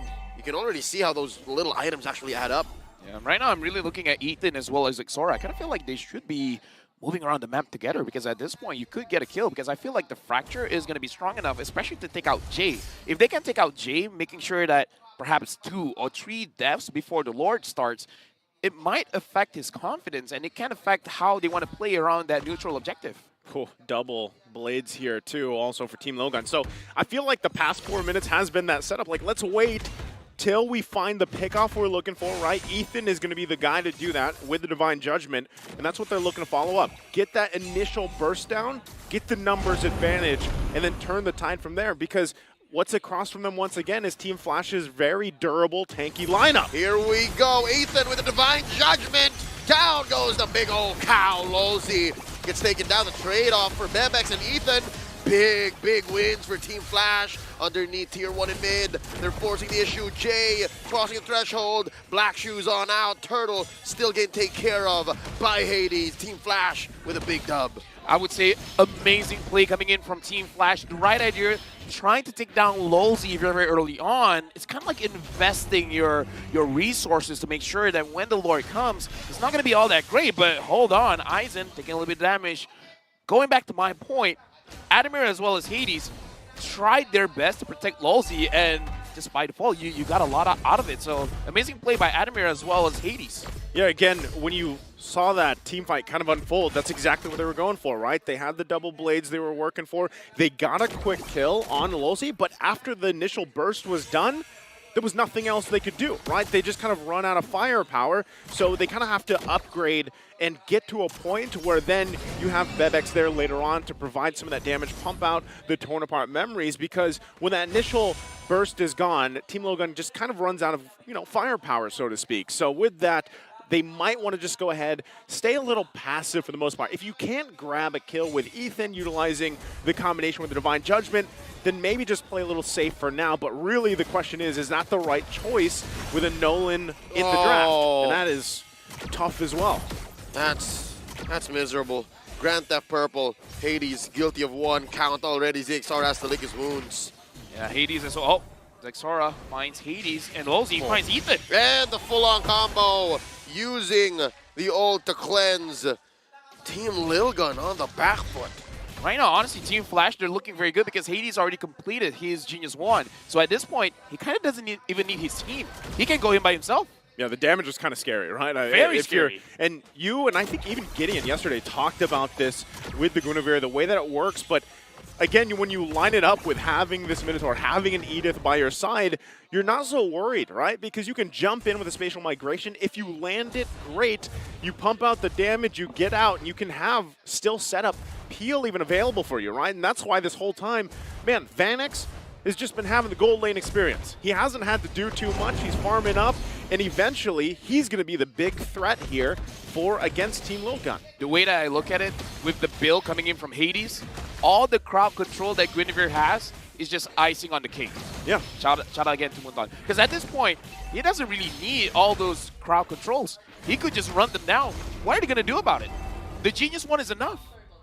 Yeah, that's the scary part of it, right? Again, can you buy enough time? We've seen so many games here get to that first Lord spawn, and you have this lead now. It's almost nearly 5,000 gold, and when it gets to that, hold on, Ethan. Oh, the Divine Judgment, circling Eagle, got the answer back. Minnow and Fury, ain't no one home, backing off. Team Flash, tight formations. Lilgun calls for the back off. At least they know their dynamic. At least they know that neither team could have forced that in that jungle pit. A little bit of mistake there. It looks like Ethan was a little bit desperate trying to get any kind of kills that he can, but the fact that Lolzy was there trying to protect Hades, that was the big difference maker, but he could have gotten the kill if... Oh, that's tough. Oh. And the flicker as well. Oh. Yeah, that's tough to recover from, right? They're downloading. They're downloading right now. They're trying to download. I don't think they're going to convert anything here, really. They're going to lose that tier 2 in the bottom lane. And this is looking very dire right now, right? It's 8.5 minutes in. You still have a little bit till that Lord's up. But really, Team Lilgun, where do you find this moment to turn things around? Is it Eisen that has to land this final slash? Because even if you final slash, any of these members in, Lolzy or Adamir could most likely just jump in and cause chaos. Honestly, at this personally for me, Team Logan has to find a way to get some kind of map control, because the strength of Kaja is that you don't know where this Kaja is going to come from. If they find a way to flank from behind, catch Vanix off first, kite away, wait for your cooldowns, and then go back in for Jay or Hades, that's probably a good win condition. Look at this. Lozy caught up, circling Eagle. The answer back from Forbid. Lozy very low. Lozy gonna survive. There's the ult spent up. Oh, Primal Wrath keeping Adamir alive. Extra HP. Just like that, Team Flash still with the senses. So even with that, you can see, even here in the items, right, it looked like that should have been a moment where they could have gotten a kill. What happened there, LaFell? Not enough damage. It really, Bebex probably needs a Malefic Roar. Then it might be enough. He's 2K behind. I mean, that, and they have a Matilda where the Matilda's damage is conditional. Oh, here we go. They're looking to blitz it. Circling Eagle, the answer back. Lozy knocked out. Final slash. Big ticket ult, but Forbid bites the dust. Bebex trading in. Aizen taken out. Vanix gets his first kill. Down goes the Ixora. It's almost a hat trick for Vanix this time. Ethan running off. There it is. Ole! Team Flash. Big wins. Ethan running off, the only survivor. The Singaporean squad takes everything. The reason why I say the Matilda's damage is situational, the way that her wisp work is that they're gonna find a target and then they're going after it. But if it's a singular target, that's maximum damage. If there's a lot of people there, you're gonna spread it out, and sometimes that makes it that it's not enough. At this point, the whole problem with their composition is it's very pick-off heavy. If teams are moving together, you don't have a good target that you want to pick off, and at this point, Vanix has skilled up. He has all the damage. He can 1v5 if he wants. So I was saying, you know, you get to that point where you're in the gold lane experience and then you just pop off like he just did here. Look at the massive gold advantage that Vanix has as well because of that triple that he got. So this gets even scarier because for Team Little Gun, that's what you're seeing, right? If the final slash is going to be utilized by Aizen, or let's say even Ethan jumps in, really once one of those are taken out, you don't have this kind of front line to really deal with a lot of the damage being thrown at you from Team Flash, right? And that's the whole point of the draft. They wanted to go with these pick-off oriented plays, but right now they're going to have to defend into their base here at the whims of Team Flash. First turret already going to go down. They're already inside the base. They're making work of that Lord. Divine Judgment on to Adamir. Forbid gets the kill. Lord taken care of, sacrificing their mid lane inhibitor. Bottom lane up next. Big siege canyons. The minions are still crashing on through, and Team Flash not going to force the issue. I would say that's still a pretty good trade. I mean, they lost Adamir, but they got 2 inhibitors at this point. Team Little Gun, it looks like the way they can get a kill is if they actually pull Team Flash into their base. But again, there's a cooldown on that Divine Judgment. You can only get one. After you get that one, what are you going to do next? Not only that, but the disparity between the damage dealt between both gold laners speaks for itself because of how much of a gap there is in terms of the gold that we talked about earlier, right? So really, when you're looking at it once again, Team Logan probably has to buy another 5+ minutes. And if that's finding some pickoffs, great. If they can make that happen, but really, a lot of that has to rely right now on Bebex. He's got to get to a point where he can pump out the damage. Oh, Hades. Forbid uses the Purify. You were saying about Hades. Yeah, again. That was a love tap. It was. It was kind of just, the thing is Team Flash is so far ahead right now, and they know that even with the lineup they have, they can make choices like that. Whether they're checking bushes with Hades, whether it be Adamir, there's so many options down the line they can go with here. They're really looking at Bebex as well as Ixora to deal with damage, because even the Matilda, this is more of a utility kind of build. So they're trying to survive longer than Team Flash, but I don't know how there's going to work out because Bebex, I don't think that Bebex can have a good position going up against Team Flash, because you want to get close enough to deal damage, but if you're close enough to deal damage, you're close enough to get caught. That's a big problem. It's a downside. You pick the Brody because of the space, right? You work with the space, but how do you get the marks off when you have this lineup like this just barreling their way into the jungle even? An additional problem is the fact that Brody needs time. You need those stacks. And Team Flash, they're not letting Lil Gun find those windows of opportunity. But wait, They're coming in. Conceal play from Forbid. Finding that angle up top. Big knockup from the Lord. Circling Eagle. Aka! Unless Aizen gets taken down first, so that's already a man down. 2 men down. Adamir gets 2. Adamir traded out for. Ethan goes as well. Bebex, where you going? Hades takes him down. CXR falls, but steals the Lord in the process. Not worth it. Team Flash gonna go straight for the base. Oh, I think that's going to be it here. Again, he did get the Lord. There's still about 14 seconds, 10 seconds for Ryzen, and Team Flash will run it in. That's it. Game 1, 15 minutes under. Team Flash, 1-0. Again, I just have to remind you, that was an amazing game, Team Flash. And in the Flash, but this is the way Lil Gun plays. Is this what they wanted? Do they want to download first and apply later? This is the world stage. This is not wildcard. Can they do it? And that's why I'm wondering, because we have experienced this in the wild card, right?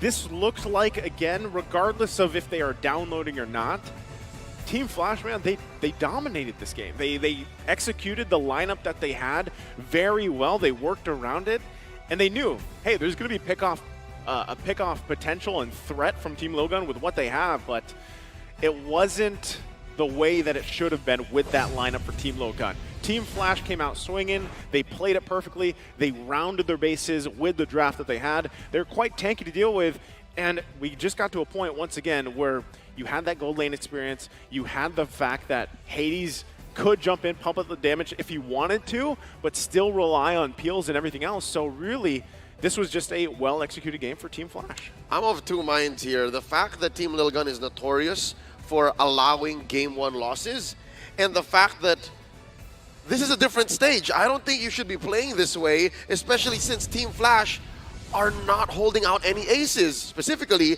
this ace right here. Here we go, MVP of the game. You got the heart sign there as well. What a performance here for Vanix. The gold lane experience, as we talked about. Bruno here, 3-0-5. I mean, looking at the way that he plays, we saw he had the idea, I want that Maniac.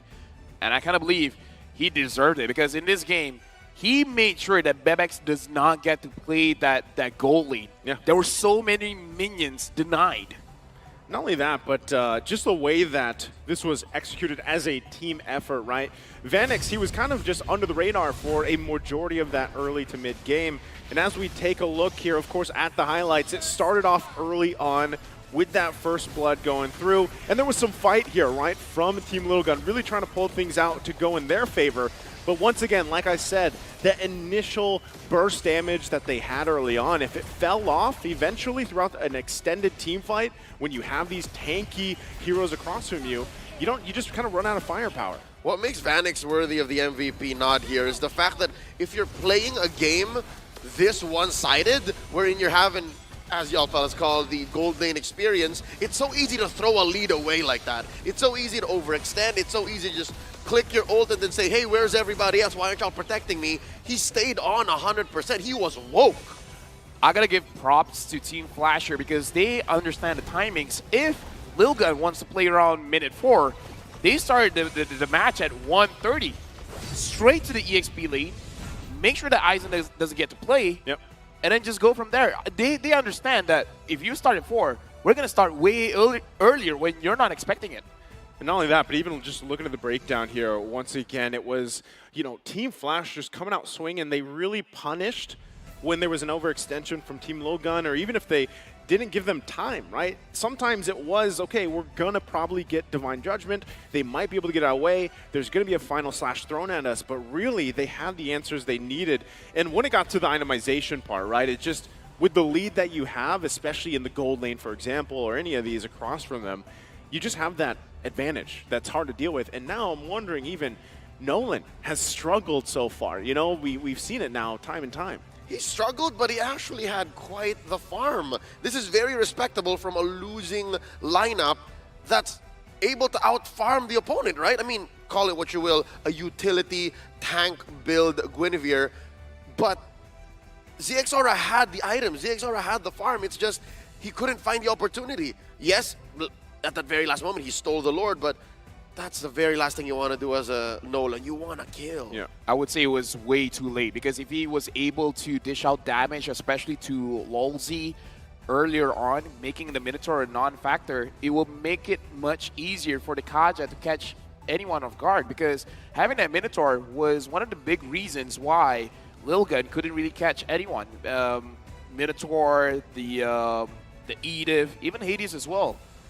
Because not only that, but if you did, let's say you did try to catch someone, right? It was difficult enough to get Vanix, but then it's a Lily across from you, right? Most likely she's just going to be able to get away with the Black Shoes and work around that. So really, target acquisition here for this lineup that Team Lilgun had, very difficult to work around with, right? Yeah. Even, yes, again, you have crazy farm on that Nolan, but really, what does that translate to? Where are you able to bring that? Personally, for me, the best way to summarize, they had a small window and they missed it. Yeah. What is that window? What's the time? Was it the 4 minutes you were talking about?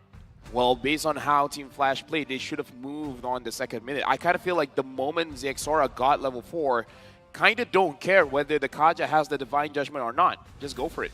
Tell me I did not just ask you that question. Tell me I did not say, are we waiting for 4 minutes or level 4? Yeah. Because level 4 is when I thought that you could bear down on Vanix, where you could have stopped him in an alternate universe from getting this MVP victory. But here we are now. At least we're still leaning on the fact that maybe it is indeed a download game. I'm trying to see this through. I want to see this match go as close to 50-50 as possible because I want the Mongolians to show up. I want them to be the actual threat, the powerhouse that we've yet to meet here in the group stage, here in the world stage, here at M5 because that didn't really look like it. By the way, sorry, I misheard the question. You did earlier? Yeah. What'd you hear? Wait level 4 or wait for 4 people?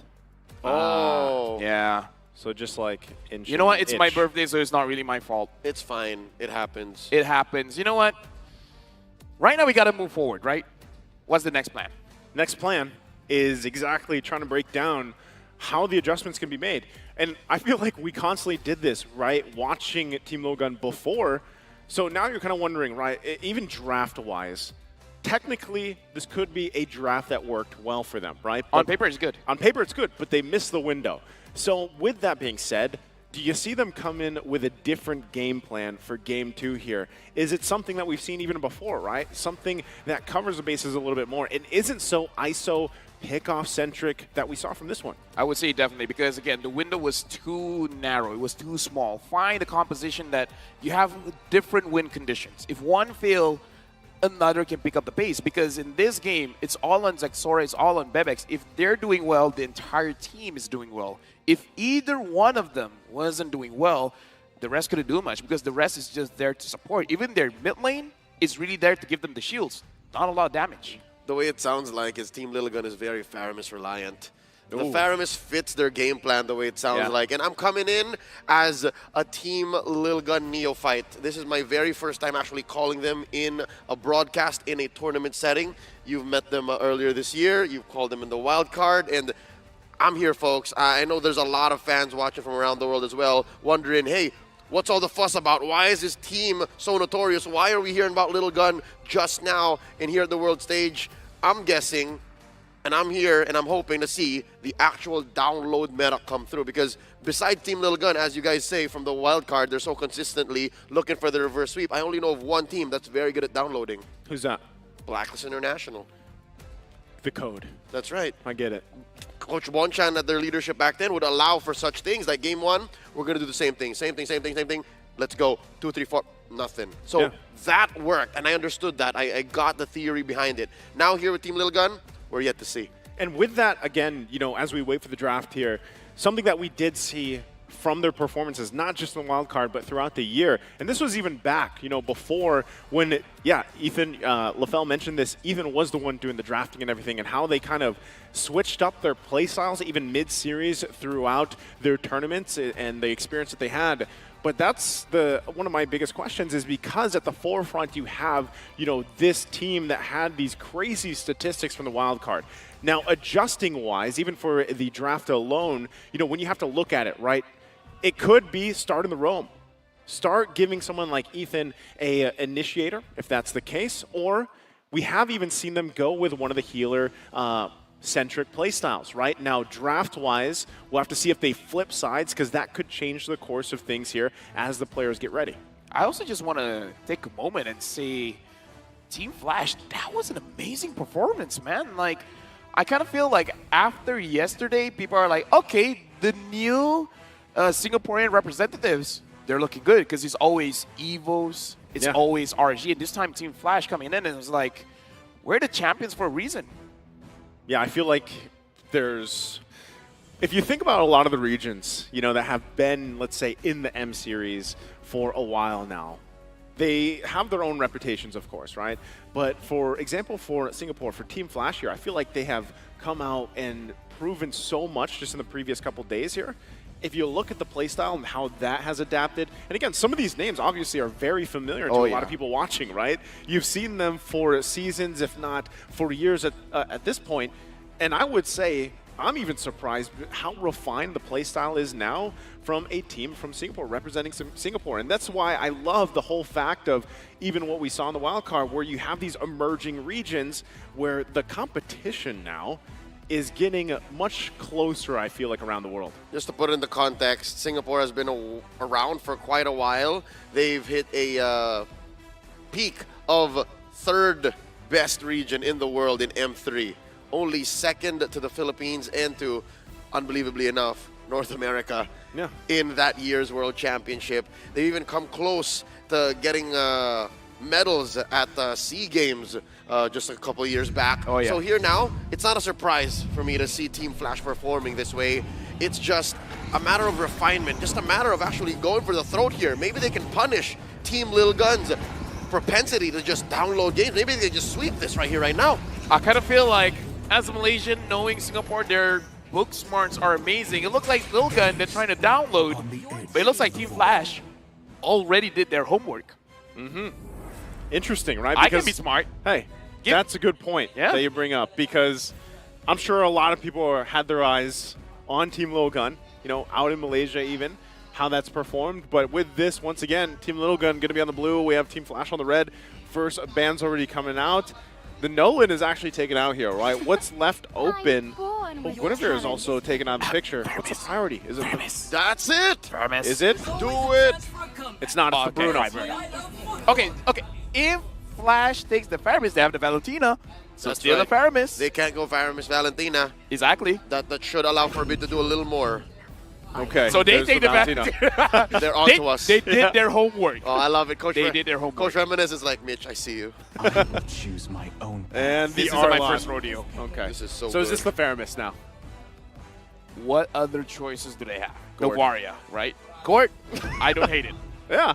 There you There's go. the Faramis. Faramis. I was going to say, you know, hey, I was happy to at least see Gord yesterday.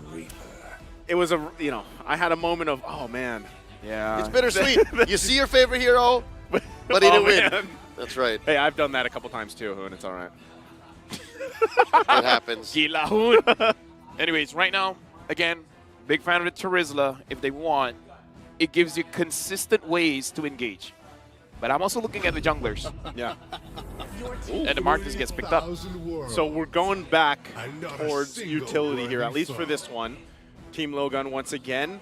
The fact that they have the Faramis as well, and they can play around the Netherrealm, having their own Bruno of their own, it's fallen into place here, at least for this first phase. It's much better. Also, it helps because they know that there's no Lily on the other end. They only really have to play around the Netherrealm of Team Flash once they steal it away. Which, again, if they steal it away, makes the Marquise all the more a worthy pickup. I like this. I actually like getting the Marquise early. Because Decimate. Exactly. Usually how Valentina plays is around Turtle, Decimate. Yeah. Around Lord, Netherrealm. So, either way, that's something that Proof that I'm still alive. Jay has to think about. Yep. And that's something that Forbid can predict. So now they close off the first phase here with these 3 picks. The Brody going up against the Bruno, which we saw as a matchup, but the other way around in game 1. So now it's Bebek's turn. How do you feel, Vanix? How do you like it? How do you like balls in your face? Hey, he's going to have to deal with that, right? His own way. But with everyone that, has to deal with that one way or the other. At least once in your life. I know for sure. I should know. I play gold like 1 out of 10 games. I'm a jungler for 1. That's one of the few matchups that the Brody don't like. You usually win as a Brody, right? You're bullying. You're bullying. But against the Brody, ow. No, honestly, Lil Gun, their draft right now reminds me of how a Malaysian team would draft. Having the Bruno, having the Martis, especially the Martis, That's right. as well as the Fermis, you're kind of hoping for a very good mid game.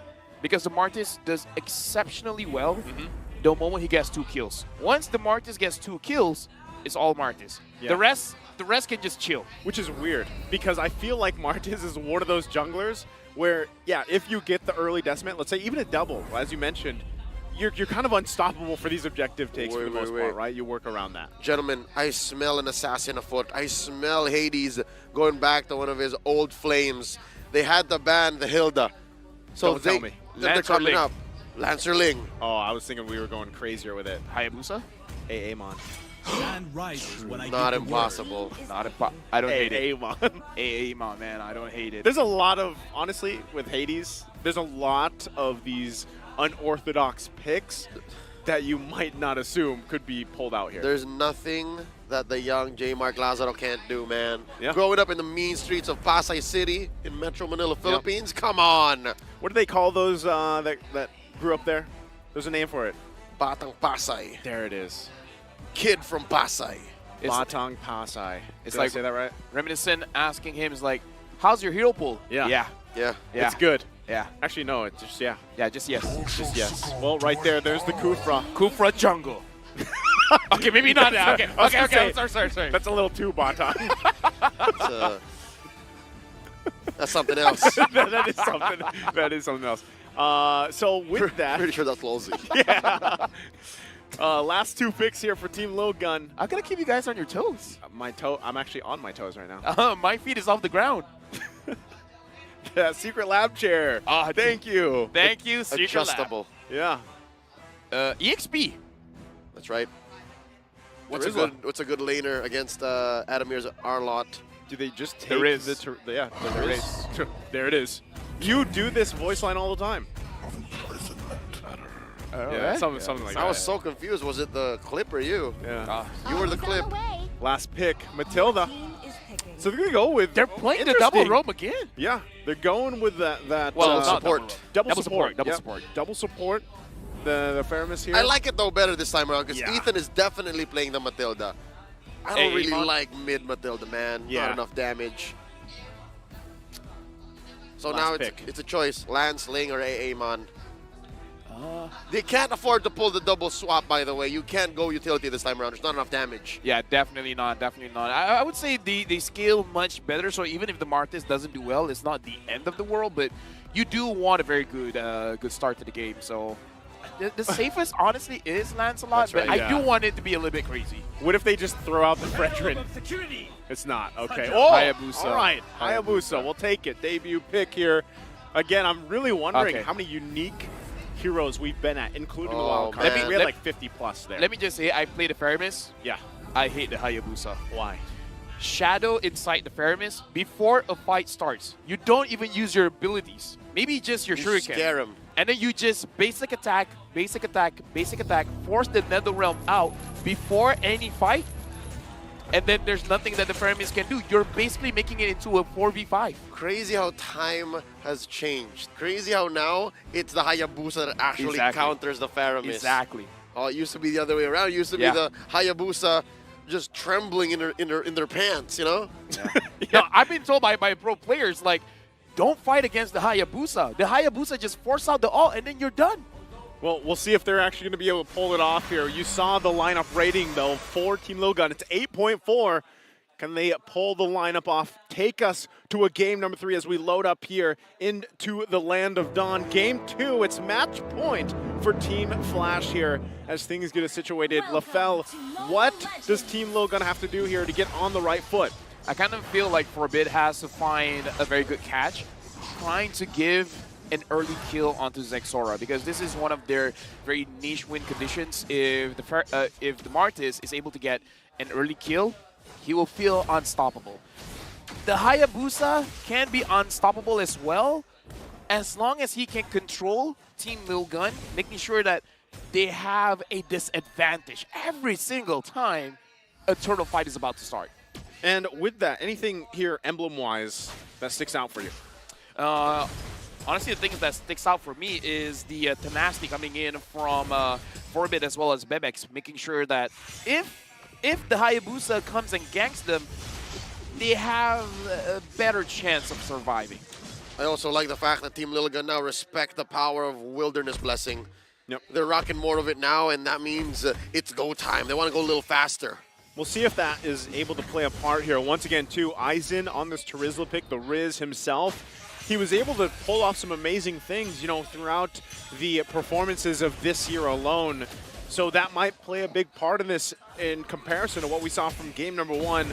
Once again, a lot of that will come down to that first big objective already, though. Look at the top side, the focus here. Hades just checking it out. Oh, Aizen's fine. I think Aizen understands that there may be shenanigans here. There may be a Hades hiding in the long bush. And now Forbid and ZXR is going to check. Oh, they know. Yeah, they got to be here for him, of course, and deal with that. Once again, everyone getting in position here for the first turtle take. And again, that level 4 from Aizen, a penalty zone could turn the tide of some of that placement here.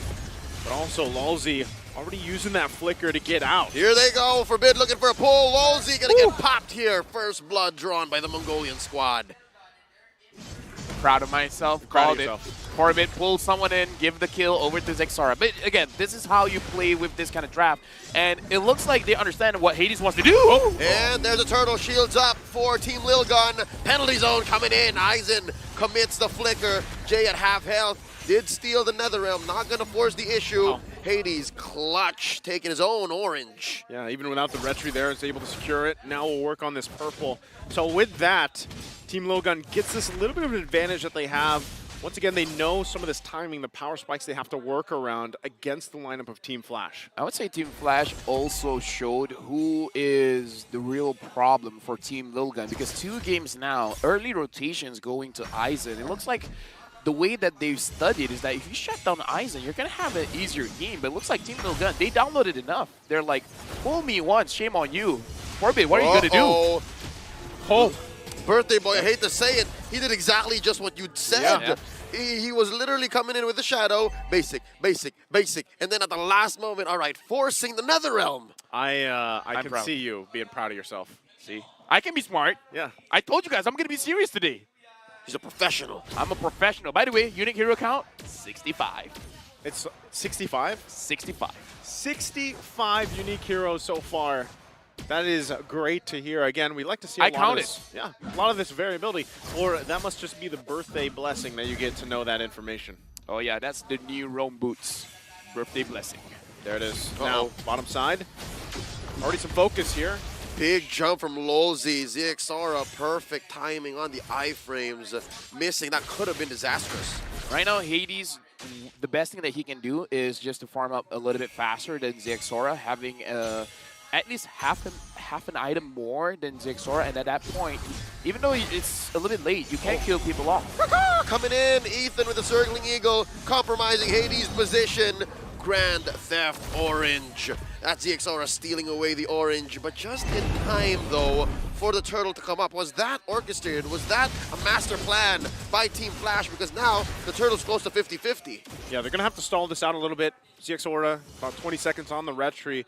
So they'll get in positioning here, relying on Aizen to hold down that front as well. Ethan there to help him out with mobility, but also Hades.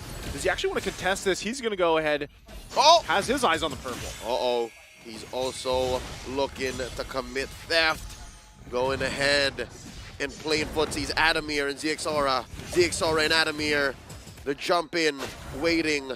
Oh, Hades, mission accomplished. He stole it away. Now Ethan in trouble. Circling eagle of his own. Hades juking him in mid. The Netherrealm already committed by Forbid. There's a pull onto Lulzy. Turtle still getting pushed and pulled and pushed. Bebex goes down. Penalty zone coming in. ZXR gets it. 100% turtle take rate so far. Popping. The Netherrealm stolen away by Team Flash. Adamir able to survive. Team Lilgun overcommitted. overheating. Down goes Forbid. Vanix with a fadeaway, torn apart memory. Hades is showing experience here. Even as a Hayabusa, if you're not doing well in the early game, it's not over because the Hayabusa can farm very, very fast. Get that farm because eventually someone will be isolated.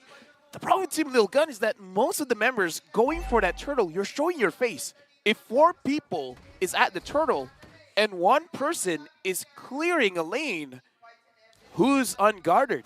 Just go for that 1 person. Yeah, not only with that, but decisions like that, it all will kind of collapse eventually and really fall into place. But so far, it's relatively even across the board, even when you're looking at the items here, the gold-wise and everything else. So one team has found their winnings in the early game where they have, but yeah, mostly, Hades doesn't have to contest these if he doesn't want to. And at one point, too, the problem with a Hayabusa across from you is it's very similar in a situation, for example, with a Ling, when Ling was dominating in the jungle, where you don't actually have to be there for all those lore dances. Sometimes some very mechanical strength players, they can just kind of go in, get the retry off, and get out without even fighting.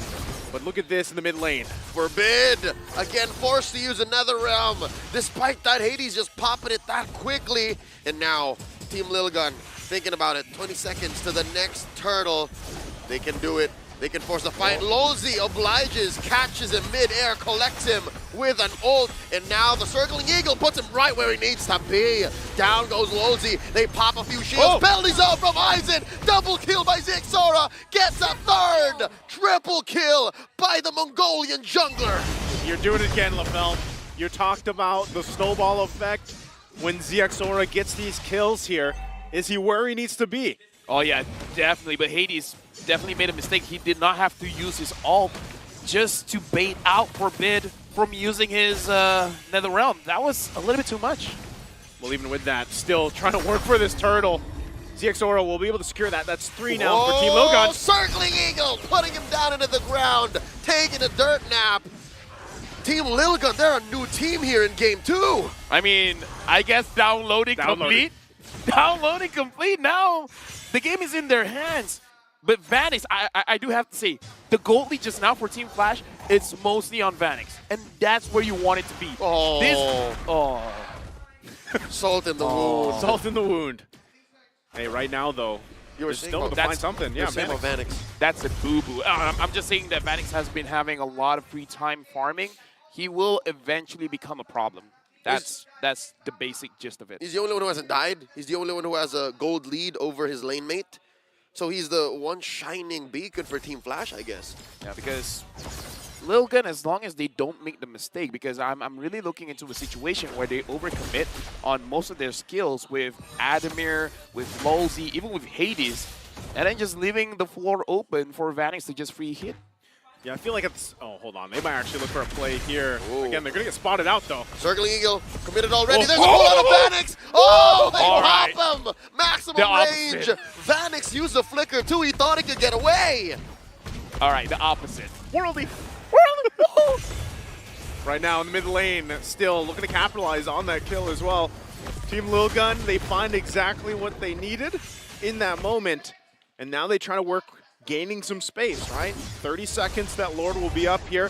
Zixora now taking away the tier 1. No! Hades. The shadows spent in by Hades. Forbid almost goes for the interception. All right, so now for Team Flash, Lozi has the possibility of actually catching them off guard, like especially when they're all grouped up together. This is one of those things where when you're using a Firebeast, it's like second nature to you. You want to group up.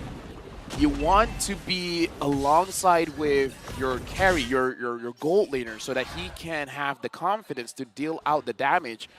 Lozi has the potential to catch them, but I don't know. It's going to be easier said than done. Okay, hold it together here. Adamir has to burn the flicker.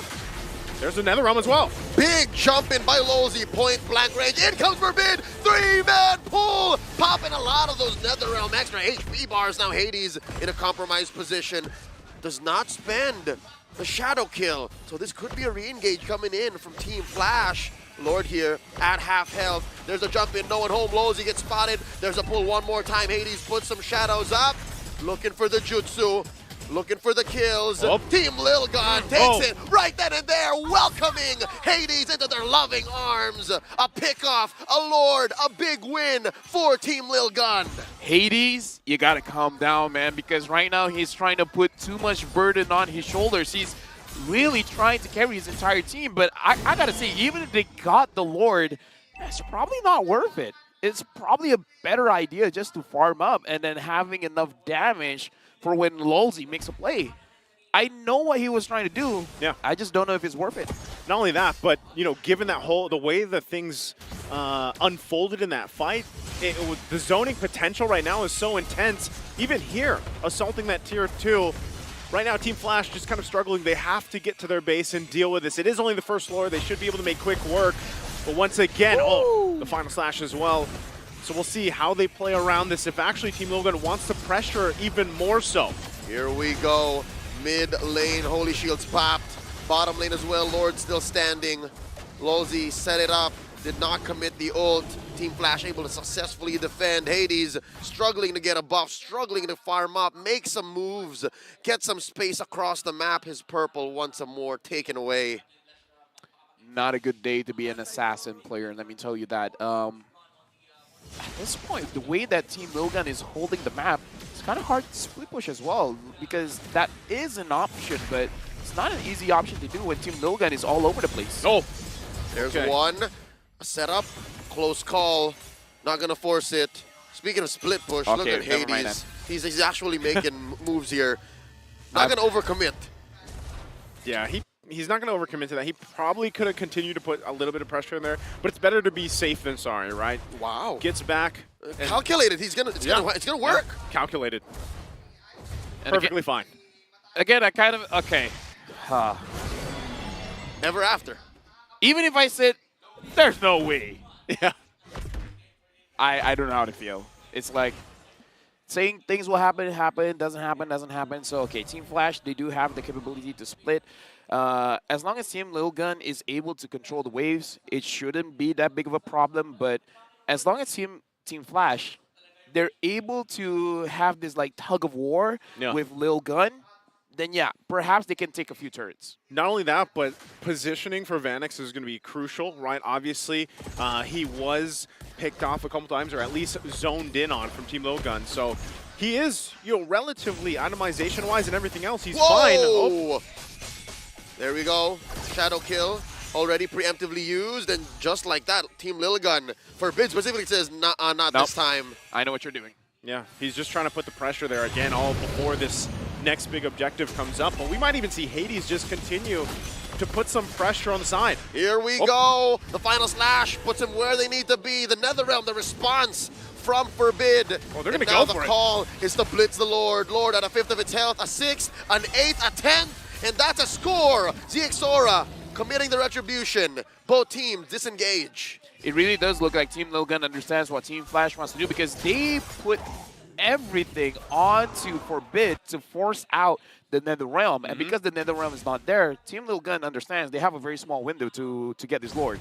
And they rushed it out. No hesitation at all. They understand it's now or never. If we're trying to go for a Lord dance, we're going to lose, because that Netherrealm isn't going to come up very soon.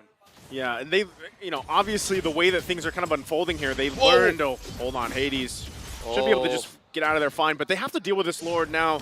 Bottom side, trying to hold it together. Once again, looking with their backs against the wall here. This could be a moment for either Lalzi or even Adamir to find their own setup if they can, or at least respond to Team Logan here. And they go for it. Here we go. Hades gets caught with a lot of wisps, forced to use a shadow kill, all ready to protect himself. Netherrealm committed. That's Jay saving his teammates. Mid lane gonna go down. Bottom as well gone. There's a big jump in by Lozy. Life bars, HP bars melting. Hades playing with all of his shadows, the world he spent in. And just like that, both teams juggling damage, juggling resources. No one falls, save for all inhibitors inside of Team Flash's base. I gotta look at the items. I kind of feel like Vanix may need a Demon Hunter story, because the damage doesn't seem like it was enough to take down the... for that. The conceal play, forcing A forbid winner tranche activation, and just like that, the clapback, response. the turn from Team Lil Gun. 8K ahead, let's see how much lead this gives them. Forbid pops Vanix, and now the NetherRealm, the forbid aggression knows no end. Lolzy gonna get taken down here. The turn on the turn. Hades from the back line looking for more, cutting the wave, clearing as much as he could. He gets taken down by ZX Aura. Ladies and gentlemen, this is it. Gentlemen, now I see it in my own eyes. The reset. They're going to go ahead and run it in once again. Adamir trying to do something. The regroup. The download. Team Lilligan are inside Team Flash's base. They are short on minions, but they are going to have to wait. It's just Jay left. Oh, what's Jay to do here? Jay can only watch. There's the wipeout, the unofficial wipeout. We're going to see Game 3. And with that, we go to a Game 3. It's downloaded. What we talked about before, Team Little Gun comes out swinging for Game 2. You know what? Don't look down on the downloading meta because download complete. And here's the thing. The prophecy has been set. Ever since Wildcard, this is their win condition. Lose the first one, win the rest. As the Mandalorians say, this is the way. This is the way.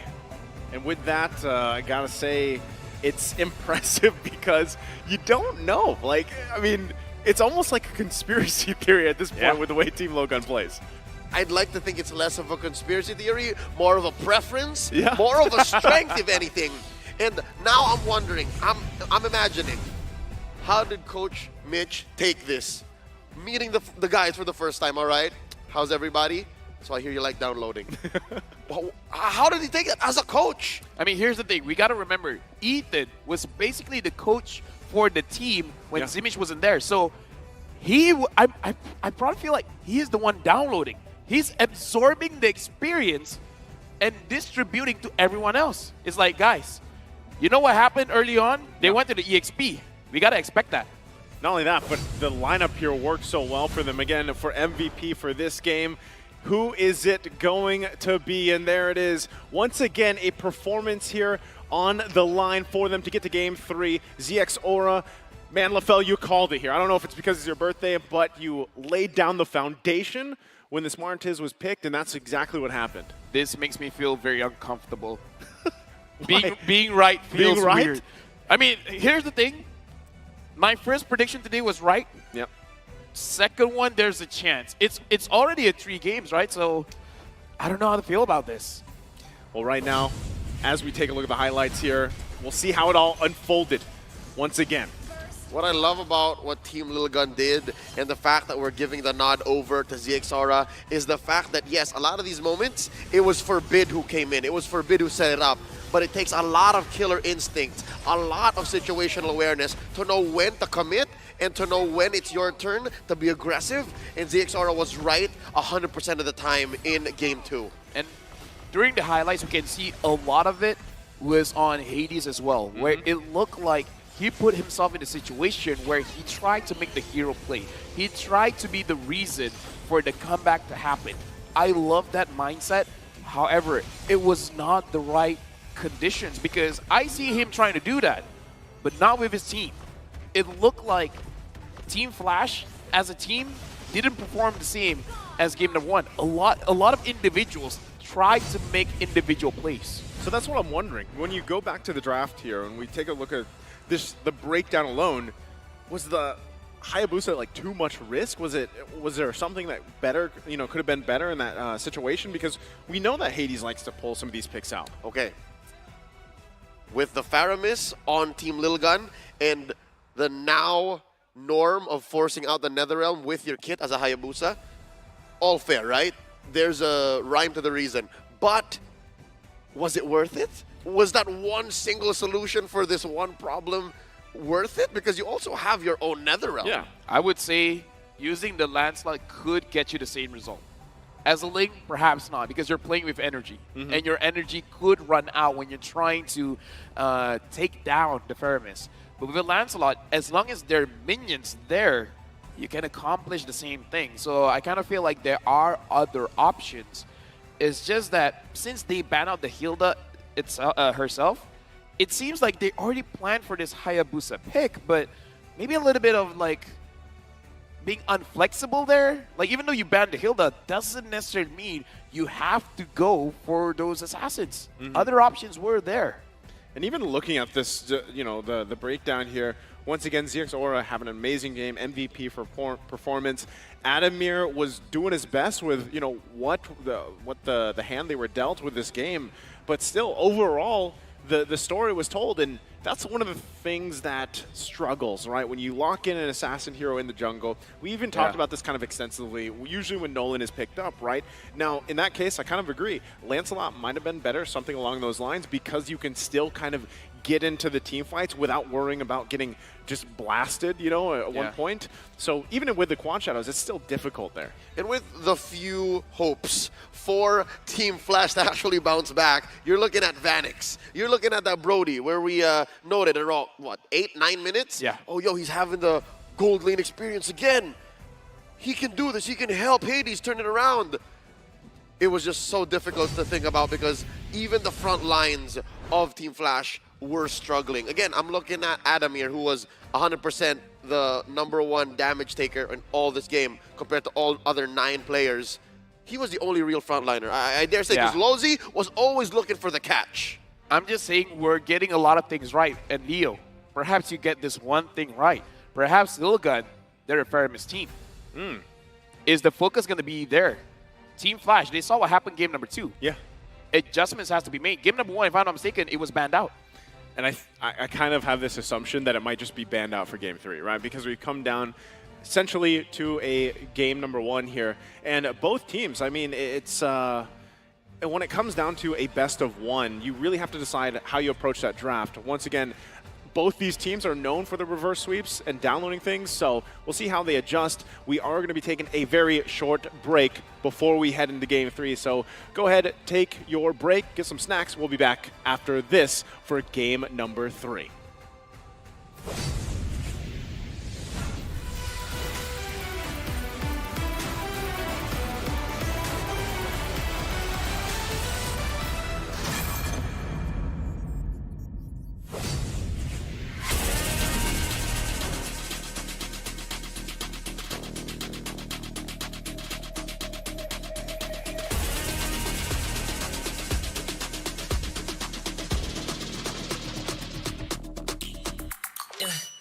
Hit me like I might kick over, but you can give me in no corner. I know I can make a comeback. Ace this round and finish this game now. Got the power on my shoulders. Yeah, you know that I'm a soldier. You can keep me off my guard, but you can't keep me from my honor.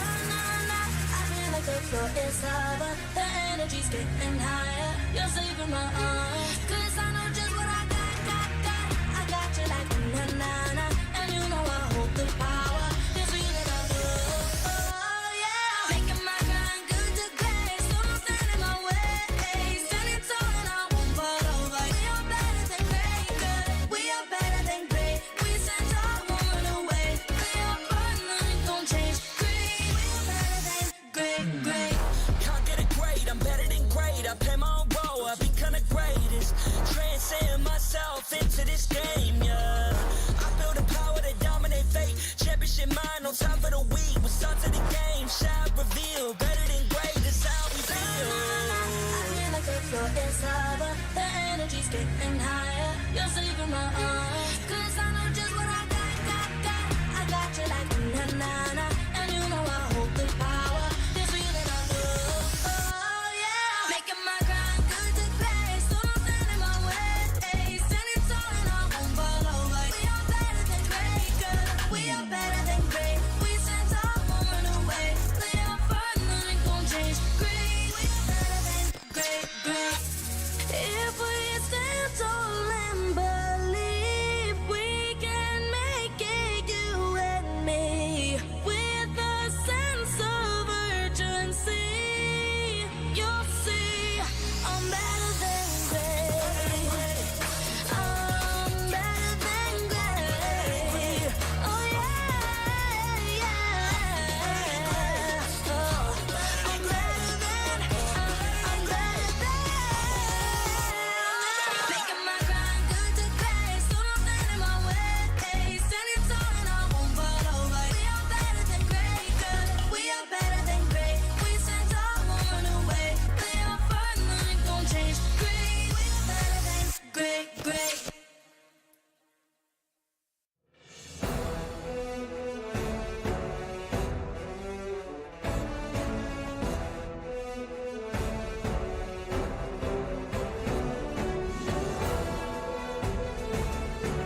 Welcome back here once again, the second series of the day. We are heading into game number 3.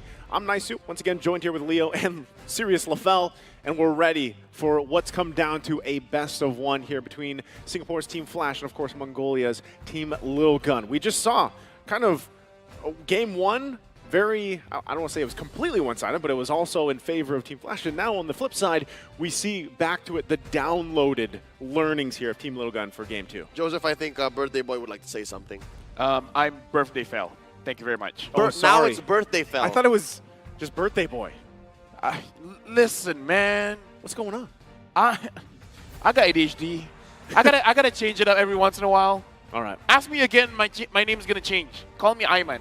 Okay, Ayman now. All right, it's your birthday. No, you get what you want. Birthday Fell. Birthday Fell. Birthday Fell. All right. Birthday Fell. Birthday Fell has been uncomfortably getting a lot of things right, reading the situation, and now I think we are in agreement. And for you guys at home watching, you'll also say, hey, you know, that's on point. Team Lil Gun needs the Faramis. Yeah, I said it before the break. I think the assumption is they don't get the hands on the Faramis. That's either going to be banned out, like we have seen from other drafts, banning phases. But still, really, there's a lot left on the line. I mean, even if you look at the previous game, Aizen on the Terizla performed really well this time around. I would say one of the mistakes as well was for Team Flash, they went on the Valentina a little bit too early. Because Faramis has a counter as well with the Lilia, where everyone's grouped up together. Instead of going for a lot of crowd control in a very tight spot, you can deal a lot of damage in a very tight spot. And that's one of the things that we saw during the wild card. So I kind of feel like them investing in the Valentina too early showed their hand a little bit too much, and it made Lil Gun feel all the more safer to pick up the Faramis. Even though people will say, oh, the Faramis isn't good going up against the Valentina because the Valentina can just copy your NetherRealm, but you got to think about all the skills. Not a lot of heroes can do what Faramis does, and that's the Shadow Stampede. That's right. Not a lot can be done there. It's less about the NetherRealm. It's shown, even in Game 2 alone, that you're able to time through between that. You're able to weave in your aggression and win despite your opponents having the superior timing on the NetherRealm ult. So now we've come to a crossroads. I'd like to take the road less traveled. Maybe it's not about the Faramis, given the fact that the Faramis was picked up second in Game 2 by Team Lil Gun being on the blue. Something tells me maybe they'd want to focus more on the Bruno. Maybe that's the linchpin, because even if, let's say, your opponents do get something as good as a Faramis or even a Nolan, you can play around that. You can be better than great with the Bruno. Not gonna lie as well, I feel like Bruno all throughout the World Championship has been amazing. It really has. And for Team Flash, I don't know, I feel like macro-wise, they gotta change things up as well, because I kind of feel like game number 2, what they were doing apparently was pretty obvious for Team Lil Gun. They knew what was gonna happen before it happened. All right, let me propose this, gentlemen. Yes. Whoever has the better synergy wins. Not even about the draft anymore. We'll shake on it. I was going to say, how do you gauge that? Who has the better synergy? As a team or as certain... The look in their eyes. The look in their eyes. The look in their eyes. Well, we'll see how that plays a part. We're here in the draft now. Game number 3. 1 for 1 for both of these teams. Ban's already coming out. Baksha taken out too. Team Flash this time. Okay, hold on. We'll see if that actually is going to fall into place here. They've got a, looks like they got the call. They're going to readjust something. Put up the X. Yeah, the look on their eyes say we need a bit more time. Yeah, a little more time to get this synergy going here. But no, I agree with that. You know, Leo. What, look in their eyes? The look in their eyes and the synergy, man. That's what it takes. Yeah, no, because game after game, back to back, both teams presented strong drafts. Both teams presented ways that they counter their opponents, and they're, even with amazing and immaculate execution, you should be winning on paper. But truth be told, game 1 and game 2, the team that actually executed on that all together at the same time and pushed the advantage when it mattered is who wins. So you got to be able to draft and make your heroes work with their kits more to the sum of their parts. Hades tried to make a lot of hero plays before. If he wants to make the hero play, I kind of feel like the entire team has to get on the same page. So that's why I do agree. They all got to be heroes. They all got to be heroes. They all got to be better than great. Yep. They can't just wait on one person to make that one move and then just let all pieces fall into place. And they can't rely on Vanix to have the gold lane experience anymore. Yeah. That's True. just not how it works. Losey has to get out of his comfort zone and say, guys, I'm going to get the big jump. I'm going to get the big CC. And I don't know, I hate the point figures, but now we're going to have to name everybody. Adamir has to do more than just get a big ticket ult. Adamir has to be more than just, all right, I've annoyed them enough to get ults from their end as well. And Jay, poor Jay. Jay's just always caught in the middle. Yeah, he is. Literally. And with that, you know, when you break it down like that, he's in jeopardy.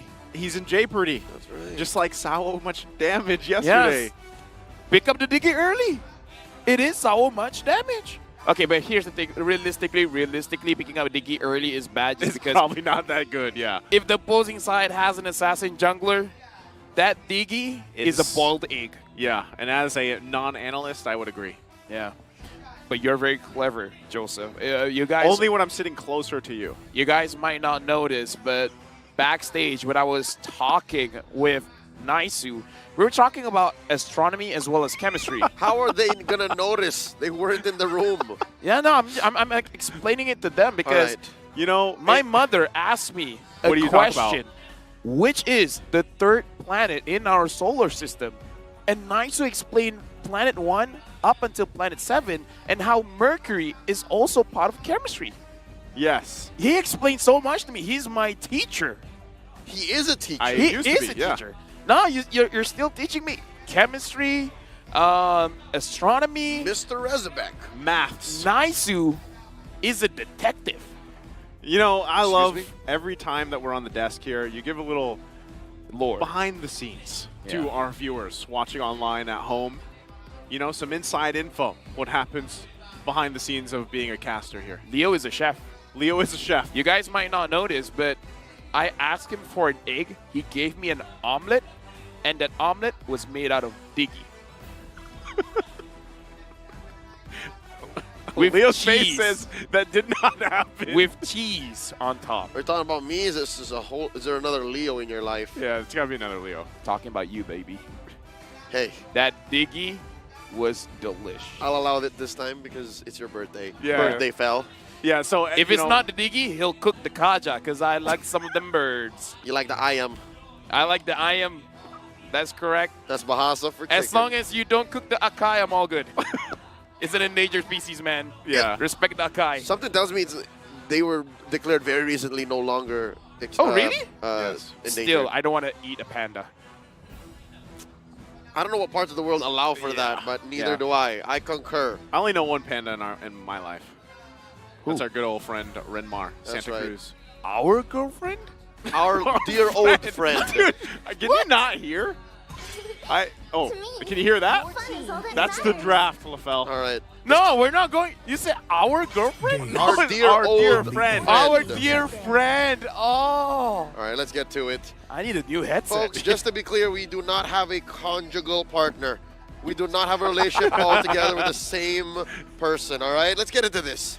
All right. Team Flash on the play. Looking at it, how are we feeling about already these first bans? Is this laying the grounds here for a Faramis once again, or is it going to be taken out? You know, with these next two bans, we'll find out. But even with what's left open, there's still a lot. The Guinevere, there's the Faramis ban. Great. The Guinevere has to be banned here, right? Guinevere. It has to be. To trick Okay. The downside is maybe the Fanny gets through, but no, I wouldn't worry about the Fanny. I wouldn't worry about the Fanny. Fanny's not that big of a deal. Yeah, as long as the answers are out there. Yeah. Both teams have a solid Kufra. Both teams have a solid Kaja. Oh. And of course, again, here's the underlying statement, the underlying thesis statement. The Bruno is going to be key. And now, Team Little Gun, they get the Valentina on Forbid. Oh, so I would say that there's, you know, I guess statistically even, Bruno is just worth the first pick, right? So Definitely. far, he Golden has been legs. phenomenal. He has the golden legs. At this point, why not just give him the M5 skin? Right? Actually, I was thinking about Right? that earlier. Just give him the M5 skin. You read my mind. Great minds think alike. That's I true. know that Mercury is actually very heavy.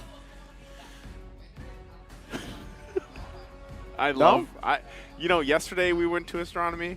Today we're back to astronomy. This is chemistry. This is chemistry. Oh, is it chemistry now? Teacher, please. Sorry. Catch up. Even some of the other IQ that you have rubs off All on right, me. something tells me we need to see a Matthew Hilda very soon. Matthew Hilda. That didn't sound like it. They take up the Lilia and the... Oh, now I get it. That's the Matthew Hilda. Do you need your headset changed as well? I think I do. Right? See, it's not just me. Matthew Hilda. I get it. Just like the Android thing earlier. What's wrong with your the IQ? fun fact. Yeah, I know. I was surprised you guys didn't get it. Yeah. Howdy, partner. Okay, well... Yeehaw. Yeehaw. Is this actually... Speaking of yeehaw, the Bruno is there. We don't... I would say... Brody, not the play. He loses that fight, man. Do they want to go with 100% loss in this series so far? Yeah. Right. Is there a better option? I know Claude's not banned out yet. Clint. Could be the Claude, Yeehaw. the Outlaw, or the Clint if you want to be on the side of justice. But instead, they're going to go ahead and commit to their roam as well. Well, the reliable connection, according to the... Oh, maybe it was a lie. He was like, wait, that's not right. The fun fact guy's like, no. We take it back. We take it back. All right, well... Pretty sure that was a statistic that was constantly in flux. Yeah, So it wouldn't have done probably. justice to our friends in Mongolia. All right, going into the second phase of bans here, they can start attacking Oh, Hades. XP laners or junglers. And yeah, they've already committed their roam, so they don't have space for a Kaja or a Kufra or a Cho. So they're like, you know what? Forget about it. Do you respect the Khalid? That's right. No. It was banned out in Earlier, Game yeah. one. Game one? Game Yeah. one, right? It was banned out there. All right, it looks like they've done their fact checking. Here we go. Okay. According to the internet, the median download speed in Mongolia is 60.13 Mbps. Yo, that's a lot, probably. Is that faster than I have no here? idea. Pretty decent. I'm not a Filipino, man. It's less than the speeds I get whenever I'm connected Dude. at home. I'm on smart, by the way, just saying. Yeah. 60 Mbps is like the speed of light. Okay, so that means that amount of time is usually the first game worth. rises when Right? I give the Yeah. word. Oh, Khalid- they do respect the Khalid. Yeah, the There you go. Khalid has been banned out. Okay, so we're looking at what Team Flash wants to park in that XP lane, and of course what they want to jungle with too. The Beatrix going to be banned out. That's a good ban. Yeah, that's Good you ban. know, also some respect there, of course, for Bebex. They know. Amazing performances on that hero alone. So we'll see what the answer is from Team Logan for this fourth pick. They need dive. They need someone to get onto this Bruno. Legit. Yeah. Not lying. Do you see my Luckily- face? It's not lying. Luckily, they haven't committed to a jungler. Yeah. So we don't know just yet if they're going to go the hard way and pick up an assassin that can find... Oh, wait. No. What do you think? There's no room. There's no room. Hellkurt. The huge. There's no room for the Yo. huge. Yo. Maybe not Yuzhong? Hellkurt. Nah. See value in me? Oh, That's not a dive. That's not a dive. Not That's a just dive. the front line. Okay, I'm guessing I'm gonna think ahead of Coach Mitch here and posit that they set up a solid front line. Yeah. Ixia. Yeah, because they need an ultra late game goal laner here. That's right. A lot of protection, but you need a lot of damage for that A protection. glass cannon. A glass Cannon. cannon. I know that one. Glass cannon. This has to be a glass yes. Excuse me. Glass, yes. You can only Glass keep up so available. long with LaFell. Glass Available. yes. Glass present. Yes. Because none. Yeah, Glass- we'll see. Glass You capable. heard it. Oh right. my goodness. You're looking for the Hellkurt. There it is. Where am I? Alongside the Let me Riz. play my play. Oh wait, no, you're you're not. okay. Let me anchor. I called it. I said, there's No, a chance. It's good against the Fredrin. That's right. You're blind. Okay, here's the thing. You pick up the Fredrin for that turtle. You can't kill the turtle that you cannot see, and then the build coming in from Hellkurt, it's all going to be HP base. Right. Yep. This Fredrin Is scared. will be Fred out. You're gonna be melted. Okay, what is the answer though?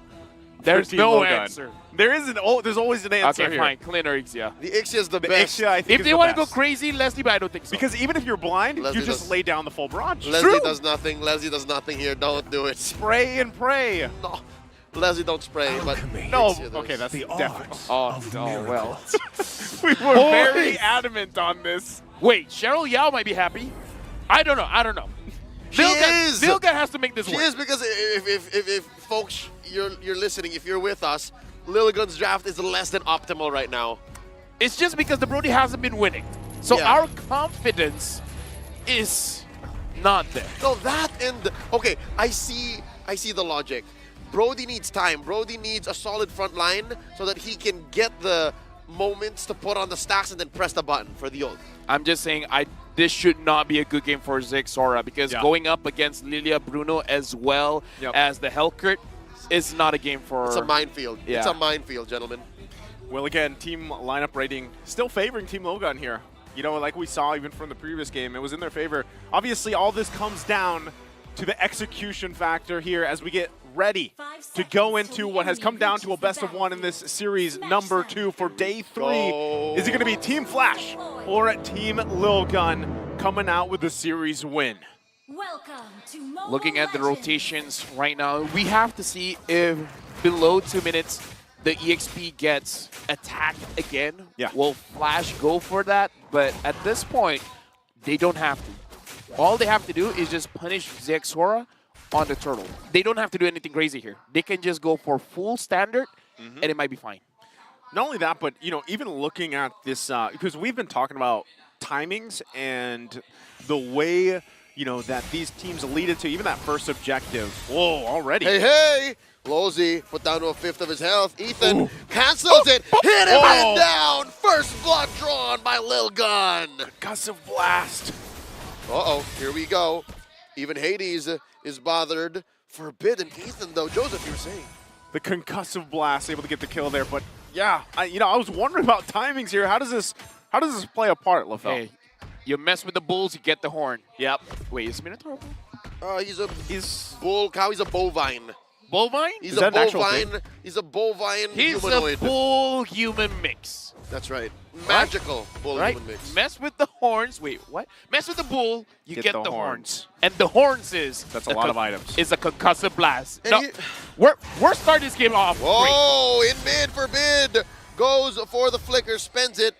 And that leaves Hades here with no quarry. Up top, though, Adamir gets caught up by it between two. Aizen and ZXara, they get the kill. It's all Lil Gun so far, all the time. 2 minutes in, Turtle spawns. So right now, still playing with this advantage that Team Lil Gun has. First Turtle for the taking.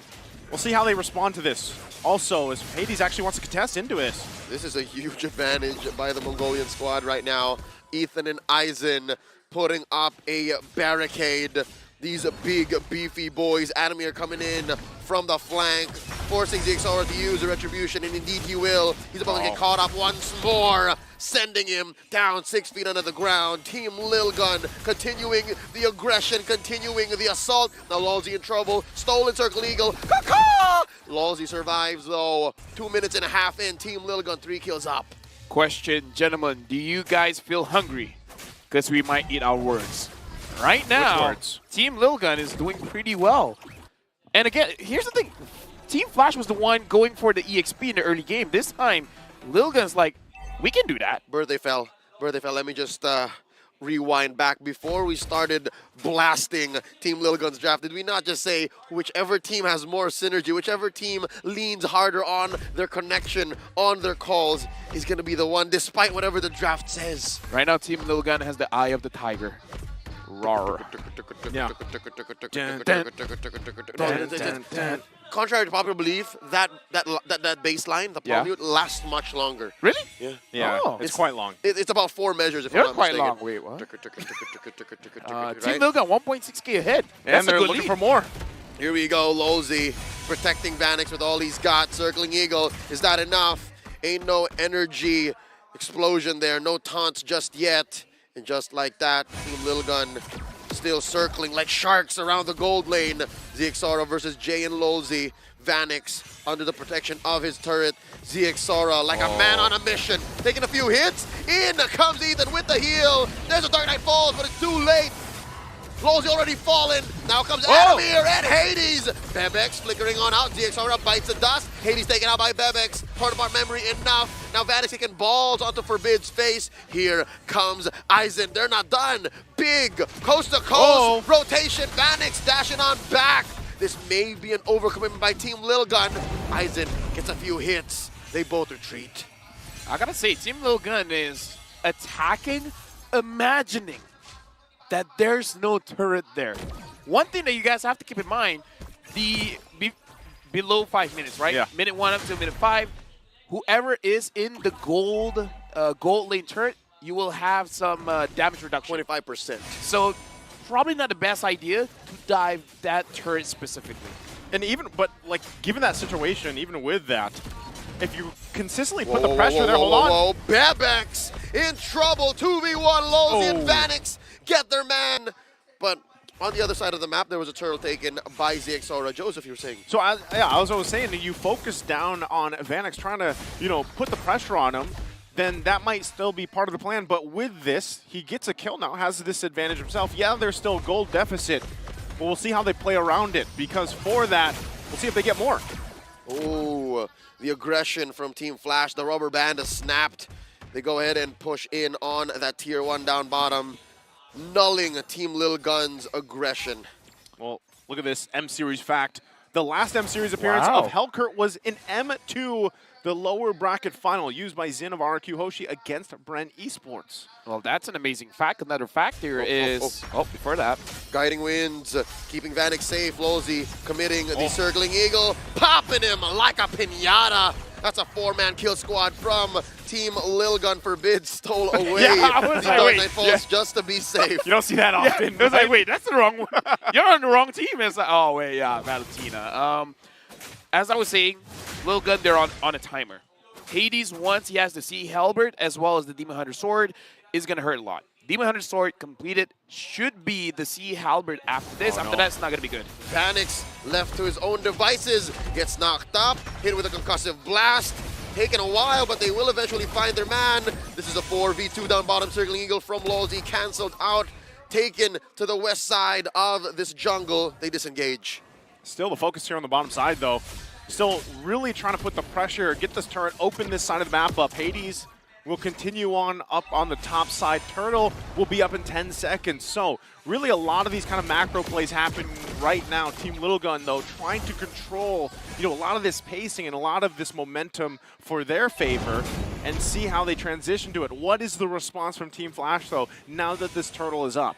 I got to say, this is one more item for Hades, and it should be good. And let me just say, the way that ZXora is playing, before that... Whoa, Hades dashing on through. Turtle, not going to be contested this time around. Birthday fell. I'm just saying, the way that ZXora is playing, we have a term for it called the Psycho Fredrin, where you use your Retribution, not for turtles, not for lords, but for your opponents. That's right. No, he saved the Retribution for that, so it is definitely Psycho Fredrin. Good read. All right, this is Team Lil Gun, only taking 1 turret down bottom so far, and Bebex trying to fix that situation. Now evens between him and Flash. They're 2 turrets apiece. Okay, gonna even that out here. Whoa! Oh, bottom side. Aizen. They can't get him, but they can get the turret. So they still get something here for Team Flash. Once again, working, trying to get some space. When you're down, just this 1K, 2K that they've been against Team Lil Gun, you got to find the wins where you can. And sometimes that's just across the map to open it up a little bit more before, these objectives really come into the Lords in about a minute or so. So with that, Team Flash, if you're looking at them, yeah, they're struggling a little bit, right? But they can slowly turn some of the tides of these skirmishes, these fights. And when things fall into place, especially as Birthday LaFell has been saying, this Birthday Fell, Hades is going to be a threat eventually when these Lord fights kind of break out here. Yeah, good call for Team Flash because, again, you guys just need the gold, and they're standing gold all over the place. And Team Lil Gun, if they're late to respond, I would say this is a good way to approach it. And Ethan felt a bit hungry, but looks like Team Flash, they're going to be able to get away. Yeah, they'll be fine just now. Once again, kind of a stalemate here as things fall into place. Let's take a quick look at the items before anything else breaks out. Yeah, Malefic Roar first for Hades. Going to be very, very interesting here. And I guess it does make sense-ish. He's trying to burst them down as fast as possible, but you need the right targets. And if Ethan is wrong, any target is not going to be a good target. That's going to be the big problem. Ethan is the big problem here that they have to figure out how to solve. Okay, something tells me they've invested into the Ethan problem via their battle spells. 3 purifies. I think they're hedging on that. That could work for them, right? And not only that, but if you're able to kind of play around that using the purifies here, if somehow, some way, they can take out Bebex, they lose a lot of that damage, right? They can play around that right now, though. With this Lord up, both teams getting a position, both mid turrets in the tier 1 also still up. So that's even for now, but this is the hard part. We know why Fredrin was so popular before. They go in. Whoa, ZXora commits, forcing out a penalty zone from Adamir now inside that bush. Final slash onto Jay. Jay goes down. Aizen gets the kill. It's a 5v4 situation. Both teams let go of the Lord. They reset. Adamir keeps this bush. That's an engage right there. Ethan checks in on the Hades.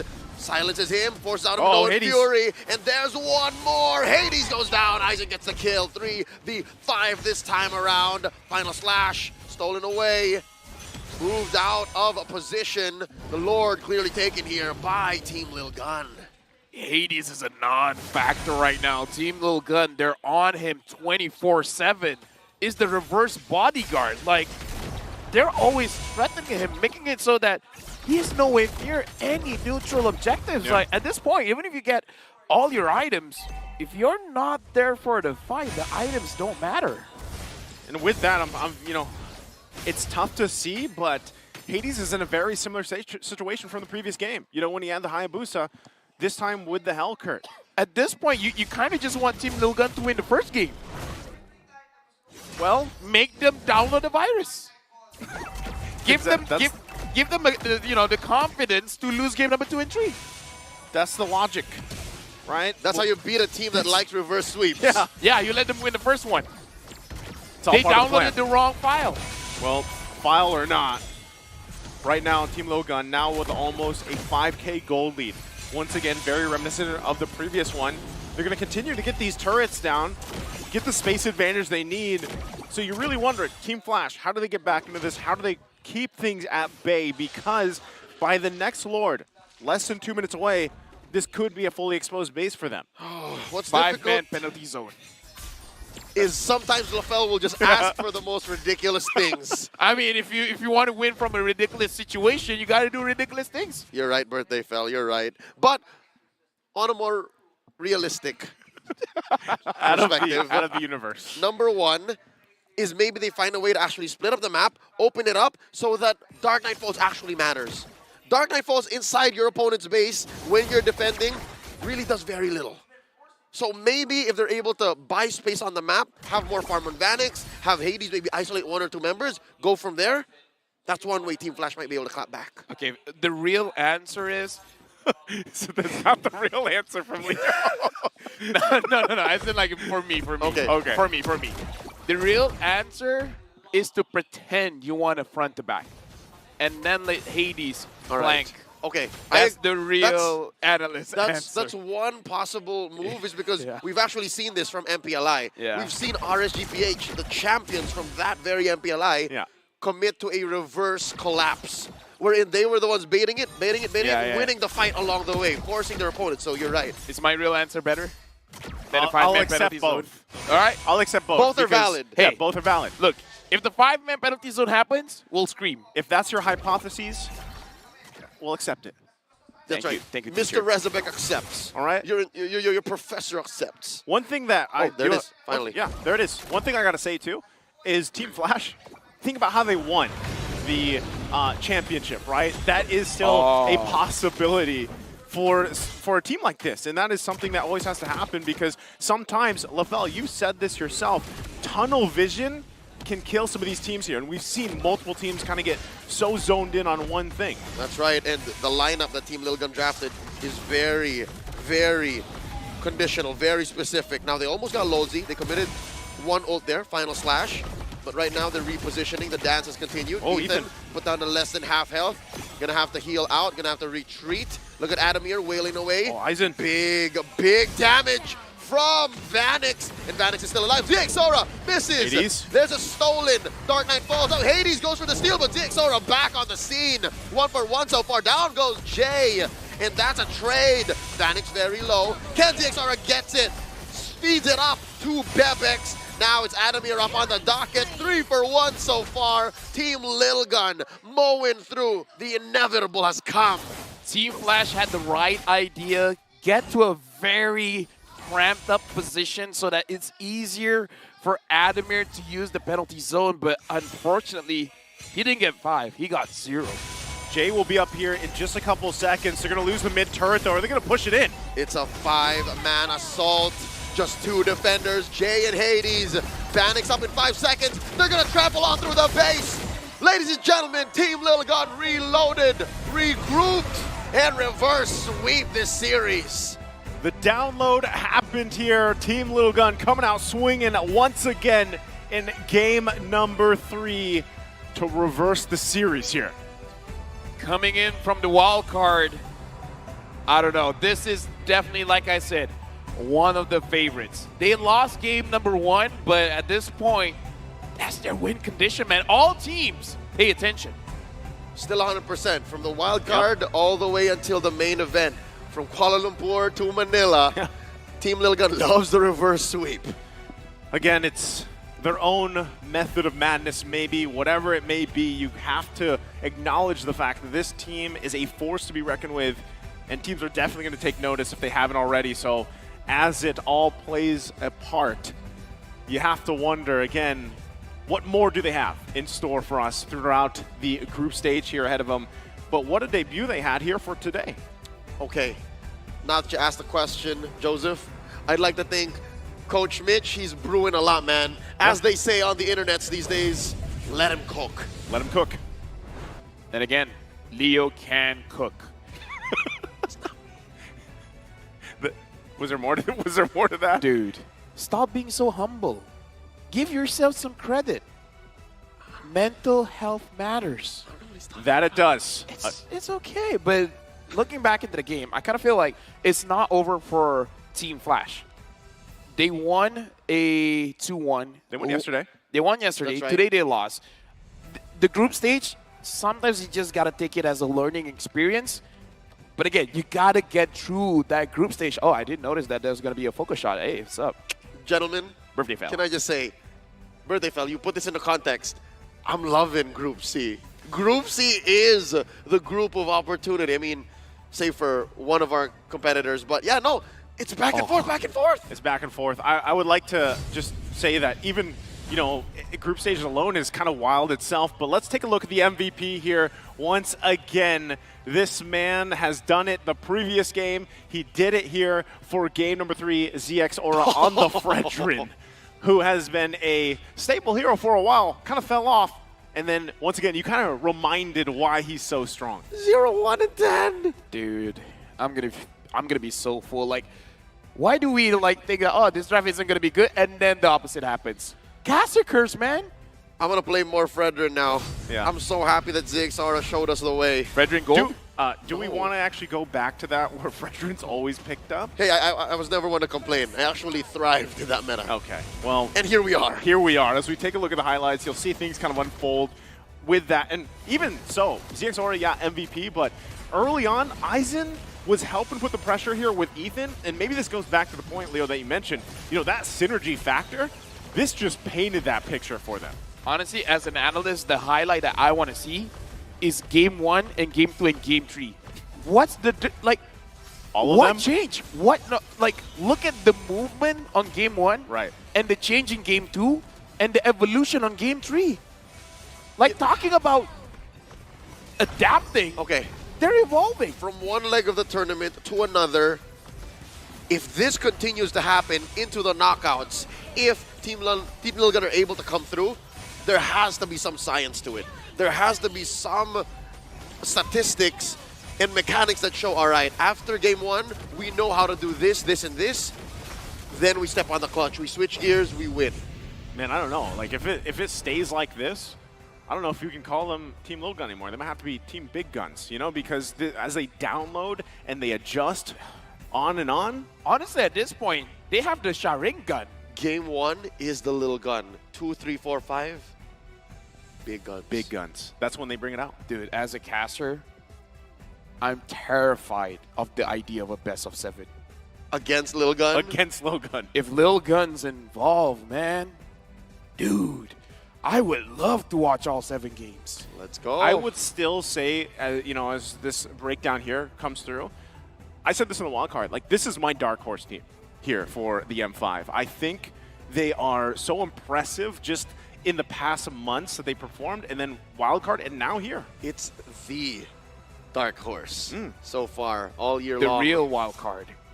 Yes. Something to note, though, the fact that Team Flash invested in 3 Purifies, get this, gentlemen, was not enough. Yeah. 3 Purifies was not enough to quell the frontline heavy lineup that Lil Gun drafted, and it led to this very swift victory. It makes sense why they took the 3 Purifies, and it still wasn't enough, right?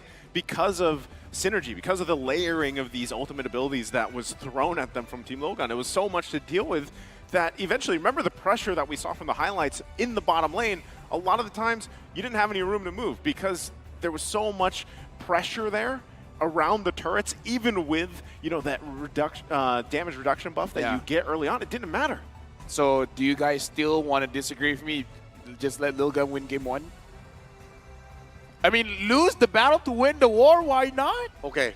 Download the virus? That is an unprecedented approach to a problem that no one really figured out up until this point. Yeah.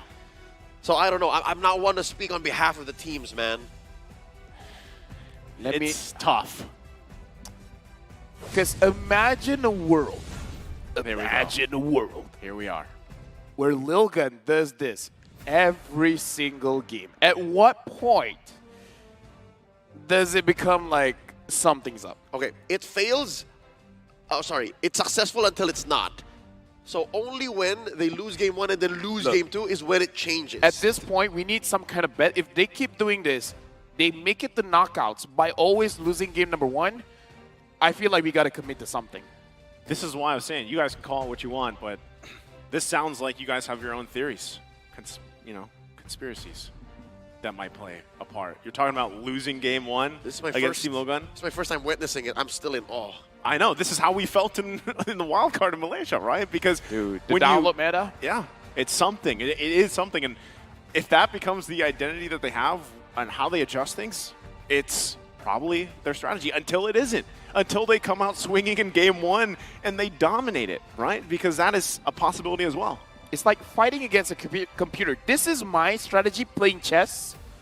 If I'm facing someone, I just load up the chess app on the computer, and I just do what the computer does. It's a weird thing. But I'll explain later behind the scenes. We're going to have time hanging out. Yeah, we'll talk about all that and every other subject out there. But we want to go ahead and thank you guys and, of course, our sponsors as we wrap up here the second series.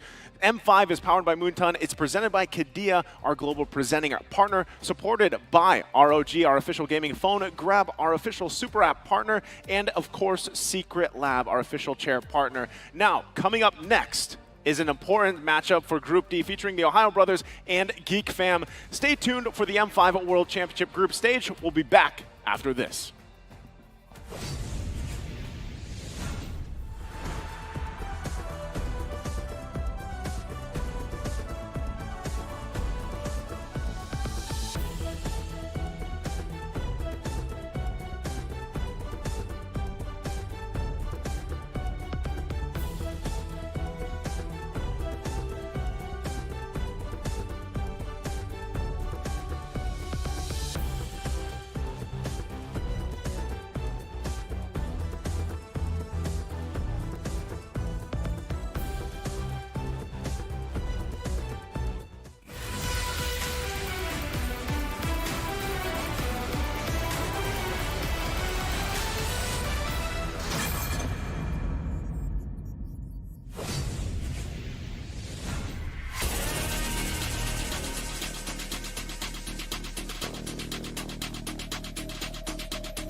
You can't keep me from my army. I like the floor is lava. The energy's getting higher. You're saving my eyes. 'Cause I know just what I got. I got you like na-na-na. And you know I hold the power. This feeling I feel. Oh yeah. Making my grind good to great. So don't stand in my way. Standing tall and I won't fall over. We are better than great, good. We are better than great. We stand tall, won't run away. We are fun, nothing gon' change. Great, we are better than great. Can't get it great, I'm better than great. I play my own role, I become the greatest. Transcend myself into this game, yeah. I build a power to dominate fate. Championship mind, no time for the weak. What's up to the game, shall reveal. Better than great, that's how we feel. I feel like the floor is lava. The energy's getting higher. You're saving my eyes. 'Cause I know just what I got. I got you like na-na-na. And you know I hold the power. This feeling I feel. Oh yeah. Making my grind good to great. So don't stand in my way. Standing tall and I won't fall over. We are better than great, good. We are better than great. We stand tall, won't run away. We are fun, nothing gon' change. Great, we are better than great. If we stand tall and believe we can make it, you and me, with a sense of urgency, you'll see I'm better than great. I'm better than great. Oh yeah.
mapapawi. Sanay sa ating maandugong palaban, babangon babawi kahit sugatan. Sinag ng araw, tatlong bituin, Pilipinong may giting nagniningning. Sanay sa ating maandugong palaban, babangon babawi kahit sugatan. Sinag ng araw, tatlong bituin, Pilipinong may giting nagniningning.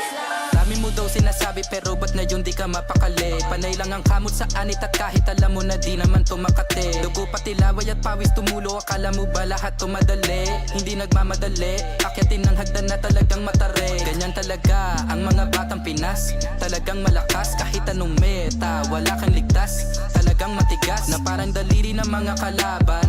Sa gitna ng laban, shooters namin talagang savage.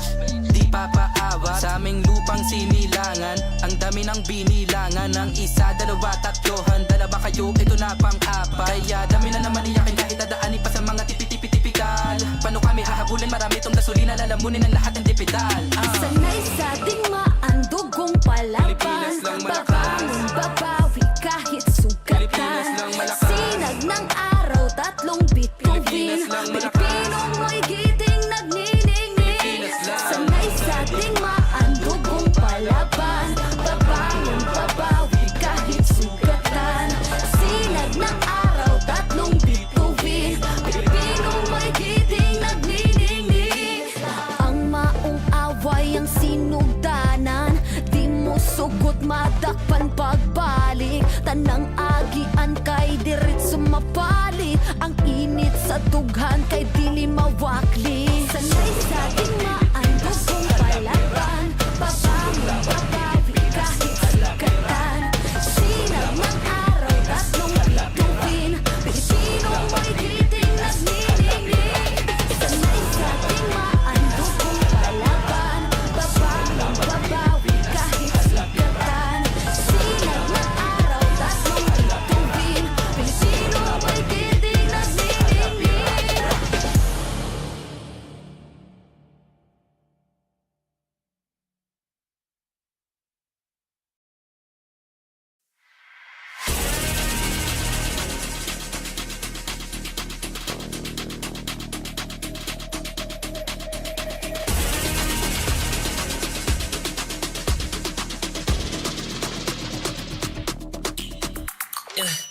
Hit me like I might kick over, but you can give me in no corner. I know I can make a comeback, ace this round and finish this game now. Got the power on my shoulders, yeah, you know that I'm a soldier. You can keep me off my guard, but you can't keep me from my honor. I feel like they flow inside, but the energy's getting higher. You're saving my arms, 'cause I know just what I got. I got you like na-na-na, and you know I hold the power. This feeling I love, oh yeah. Making my kind good to taste, so don't stand in my way. Standing tall and I won't fall over. We are better than great, good. We are better than great. We stand tall, won't run away. We are fun, nothing gon' change. Great, we are better than great. Can't get it great, I'm better than great. I play my own role, I be kinda greatest.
ngayon di ka mapakali. Panay lang ang kamot sa anit at kahit alam mo na di naman to makate. Dugo pati laway at pawis tumulo, akala mo ba lahat to madali? Hindi nagmamadali, akyatin ng hagdan na talagang matare. Ganyan talaga ang mga batang Pinas, talagang malakas kahit anong meta, wala kang ligtas. Talagang matigas na parang daliri ng mga kalaban. Sa gitna ng laban, shooters namin talagang savage. Di papaawa sa aming lupang sinilangan. Ang dami ng binilangan, ng isa, dalawa, tatlohan. Dalawa kayo, ito na pang-apat. Kaya dami na naman iyakin kahit dadaanin pa sa mga tipi-tipi-tipikal. Paano kami hahabulin, marami itong gasolina, lalamunin ang lahat ng dipidal. Sanay sa dugong palaban, babangon, babawi kahit sugatan. Sinag ng araw, tatlong bituin, Pilipinong may giting nagniningning. Sanay sa dugong palaban, babangon, babawi kahit sugatan. Sinag ng araw, tatlong bituin, Pilipinong may giting nagniningning. Ang maong away ang sinugdanan, di mo sugot madakpan pagbalik. Tanang agian kay dirit sumapalik, ang init sa dughan kay dili mawakli. Sanay sa tingmaan, dugong palaban, babangon, babawi kahit sugatan.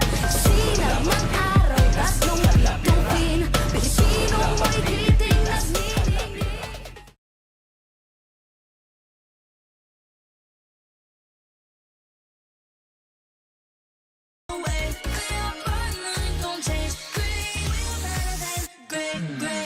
Can't get it great, I'm better than great. I play my own role, I've been kinda greatest.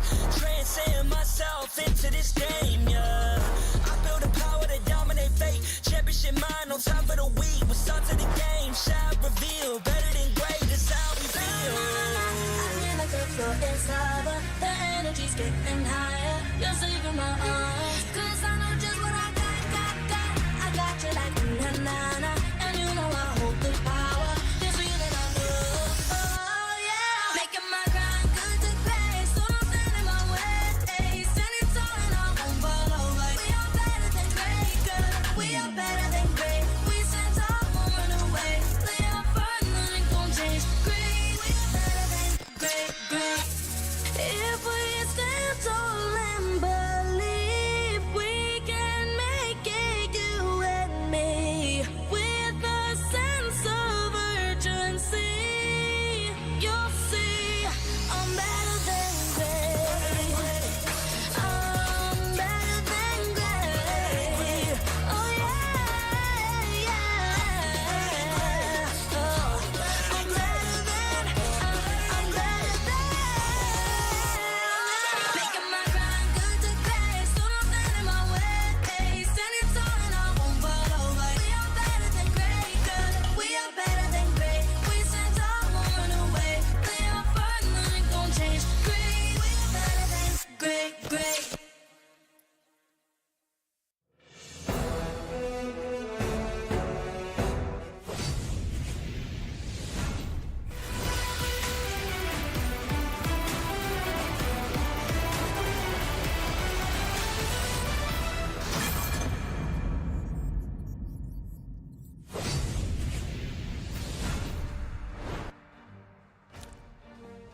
Welcome back, everyone. A crucial best of 3 matchup that could potentially make or break one team's path towards becoming better than great. Welcome to the Mobile Legends Bang Bang M5 World Championship. We are here together to witness who's gonna be better than great. I'm Yasu, joining Lafel and Wolf.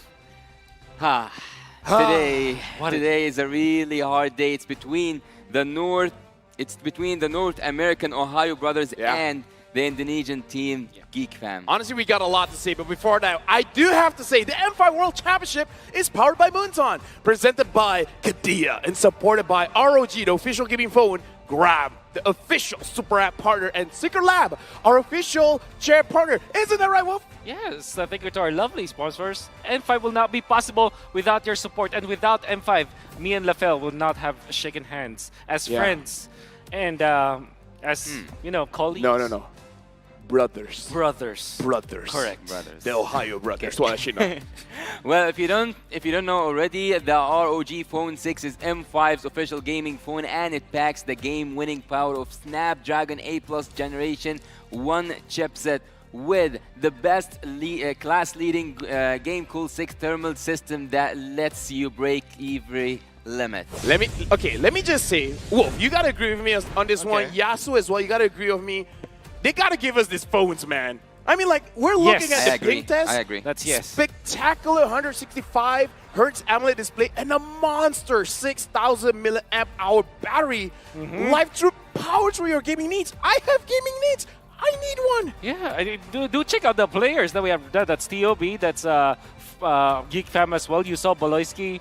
Not very happy of what's happening, maybe because it's quite intense in their chair. Just checking their stats. Because he hasn't had exactly. He hasn't received the it's phone not yet with him. It's like, just give me the phone now. Can we have the phone too? Sekarang. Can we have the phone too? I would like to have the phone 3. Oh. Nah, yeah, I would phone like to have 6. Phone 6. Yeah, I was going to follow up on that. Well, we're now seeing the players experience the ROG Bing tests, seeing what's the phone is able to do, and it's able to make you even better than great.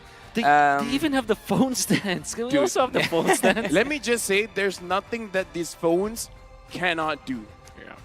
Nothing? Okay, maybe it can't cook for you, but other than that... The Shadow Analyst. Wait, is that Ocho Gahaba? Seems like. Wait. Seems so.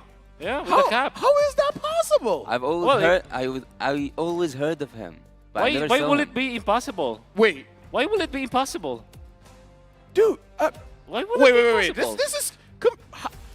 Hey. Wait. It's Yasu, Lafel, and Wolf? Yes. I'm here. But Ocho Gahaba is there? I mean, why? Why are you surprised? Even Why are in you MPL surprised? ID, like, it's weird to see you in the same area as Ocho Gahaba. Why? Why should that be Why? a weird thing? Why should it be? I don't understand. Me Make neither. me understand, Lafel. This is an important M3 grudge match. TOB and Geek Fam. That's right. Losing this is losing a lot. Yeah, actually we are now at the group D, and I think here D stands for death, because this group is gonna be so intense since both teams came from a low... What's going on there? No, nothing. Nothing's going on Well, here. both of them came from lose, but let's see what's the match headline here. An important M3 grudge match, and that stands because BTK having Shark and Onyx having Beloyski have met at the M3. Yeah, it was like in the upper bracket finals, in fact. It was BTK going up against Onyx Philippines back then when Baloyski and Marquis were playing. And then there's Shark on the one left. I think Zia is... Yeah, Zia's also there. So it's technically a 2v2. And many things have happened in the interim, you know. If I'm not mistaken, Beloyski won that one. So that's right. Yeah. This is the Ohio brothers trying to get their revenge. Oh.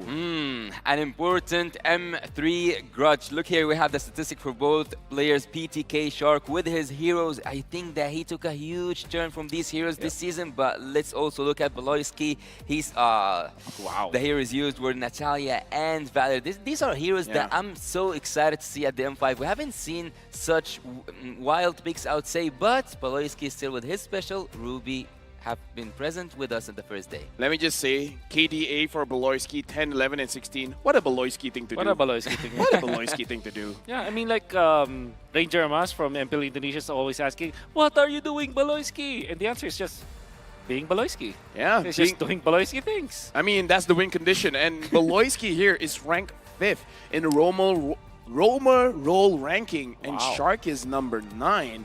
But I gotta say, pretty close. Let's talk about what's the strength of Beloyski here. Yeah, shot calling is number 1. Second is he's able to adapt with utility heroes as well as setup heroes. That's a rare breed actually, because mostly, for example, Shark, we know him as a player who's good at setup heroes, catch heroes. When it comes to Beloyski, he can play both the Ruby as well as the Mathilda, for example, or the Angela. And Saber. That's his strength. And Saber, he can also do that kind of play. And there's always that cheese /pocket strategy coming out from Baloyski, I always think about like the Valier as well as the Natalia from M3, and now the Saber Rome, as you would say.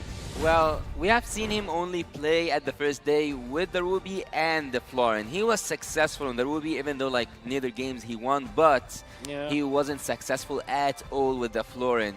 So I would actually say that in terms of drafting, Team Geek at the second game didn't do quite well against Homeboys. So I'm quite interested to see what do they have to show us through the upcoming drafts. I mean, a lot could happen. And personally for me, I'm excited. I'm I want to excited see too. what's going to happen in the game. Let's go ahead and see what's gonna happen through the games. Let's see our marshals who will now make their way onto the stage. They are here to ensure the fairness and integrity of our game. Give it up for our marshals. Amazing people, and they made sure we are better than great. Yeah, down but definitely not out. Welcome them as the North American representative climb back to being better than great. Give it up for the Ohio Brothers! Sacrifice is all I think about when I look at TOB. Going up against them is this, who is no longer a stranger to the challenges they have defied expectations and are seeking to continue to do so in this matchup. Once Geek, always a fam. They are Geek Fam! Let me just say, when Geek Fam was still in Malaysia, I'm a fan, man. I'm a part of the Geek squad, and I hope they come back in this matchup. To guide the teams to victory, we have their head coaches and analysts. Coach Bikatep from TOP. Geek will have Coach Erpan. I gotta say, looking at both teams, a lot is on the line. TOB has to win this to make sure that they can have a chance to go to the knockouts. But the same can be said about Geek Fam. That's right. And this is Zia, best player, Milo, Hoon, as well as Shark. I can definitely say that this could actually be elimination match. Technically speaking, who wins this will be safe a little bit when it comes to the standings heading to the playoffs, and who loses it is about what 90% guarantee that they will not make it to the knockouts, and that is actually true. So this is so difficult for the entirety of the Ohio Brothers. If you tell me losing this game gives me a 90% chance of not going to the knockouts, that's way too much for me. And now introducing Geek Fam, we got Marky, Nail, Luke, A Boy, as well as Baloyski, where again, against Homeboys, they actually did good in game number 1, just couldn't finish it out. Yep, and they were controlled by the mind games of Mr. Zorn. One of the stalwarts, and of course, yes, of course, one of the stalwarts of Malaysia. But now, how can they come back? One thing that we'll have to talk about though is Marky is still starting for Geek Fam. Typically, we would look for him at the, he's usually not the starting 5, but I guess that they are in a similar spot anyways. They can be eliminated easily, and what they need to do is to come up with solutions now going up against TOB. Well, I think that all eyes also will be on A-Boy and Luke to pull off clutch plays that they have already used in the MPL ID. Let's look here at the talents prediction. It seems like, the only one who's not on board is Wolf 2-0 to Geek Fam. Explain yourself. I remember the last time that I voted for TOB. It was in MPLI. Yeah. I cursed them. Okay. Wait, you're trying to curse Geek? No. Okay. Let me just say, for me, I'm just following Naisu, and perhaps here's the thing. I've been correct today. Something about being the birthday boy, Wolf. I've been correct. You've always been correct in my eyes. I love your eyes. Thank you. Maybe we should get a room. Okay, continue. What were we going to talk about? Well, we weren't actually talking about something specific. Let's go for another topic. Team Geek Fam, actually, they haven't showed quite strength at the second game generally in terms of the macro skills, neither the draft itself, because the Homeboys were so dominant that game. There was recalls, there was playing on the Geek Fam nerves. I would say they already got under the skin. So I'm actually wondering whether Geek Fam managed to pass or surpass this moment, or are they still living in the moment where the game wasn't in their favor at all? I think that's a difficult question to answer, but I think I guess my answer to that is, we have had GeekFam have always survived when there are so low expectations for them. Like in PLI, nobody believed in them, and now that people are actually rooting for them, now they started to crumble. So that's a lot of pressure that is given to them, and maybe this is the time where GeekFam might be even more comfortable because now nobody is rooting for them. Only one caster rooted for them. I wonder why. GeekFam. I also wonder why. Okay, for real though. We're looking at TOB as well as Geek. They lost their previous matches. I think the question is, what did they do wrong? Like for GeekFam and TOB, Wolf, personally, do you think it's the draft or is more on the gameplay? I think for GeekFam it was the draft. All right. The draft in a way that their composition doesn't like equate to their winning playstyle. And then for TOB, it was definitely the macro. When you look at their macro and their hold of the game, it's not as good as their opponents, which was Fireflux. A nail in the coffin. This could be an elimination decider match. Basically, any team with a 0-2 record will be in danger of ending their M5 journey. This is a really good statement here. A nail in the coffin. I think it's a nail in either in either team's coffin, to be honest. Stats-wise, though, numbers-wise, if you look at the mathematics of things, it's much more difficult for GeekFam because they went 0-2.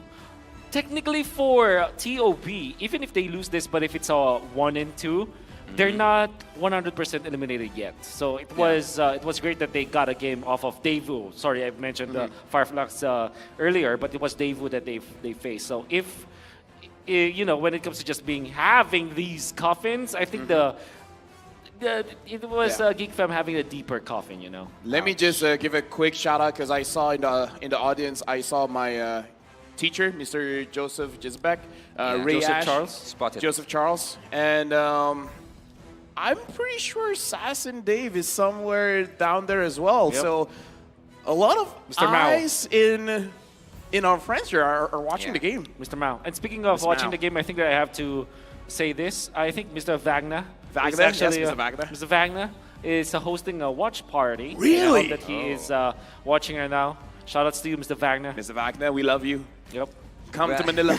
Please. Looking forward to seeing Mr. Wagner also with us near in the future. And I think it's Ishlibidish in their language. What?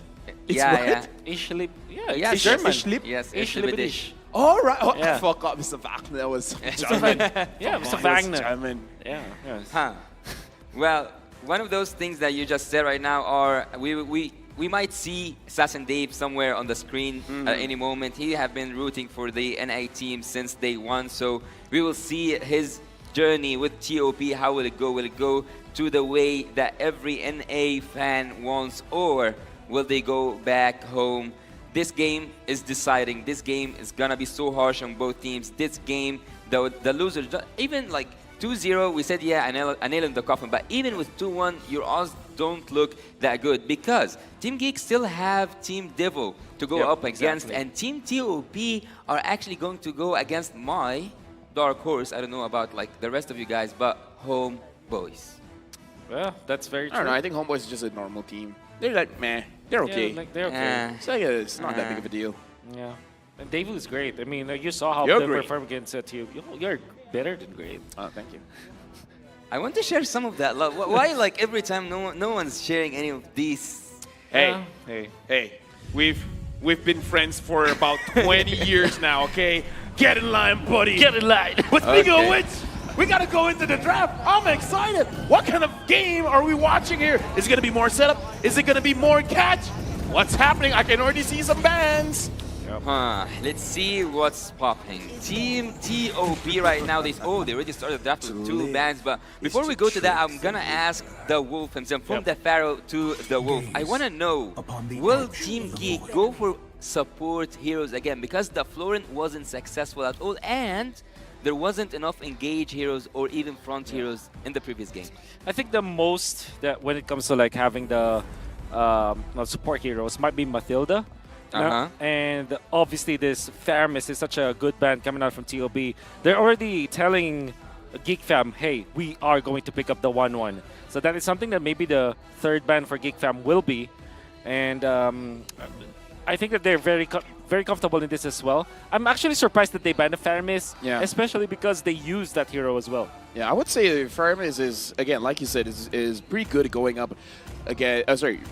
Generally good. 1-1 is good against the Faramis. Yep. Wait, no, sorry. Faramis is good against the 1-1. See, I'm a play-by-play. I'm not an analyst. I've never done that job before, but Faramis is also good at denying those burst-heavy compositions. So perhaps that's something that TOB wants as well. But which Faramis are you talking about? The fake Soulbinder or the real one?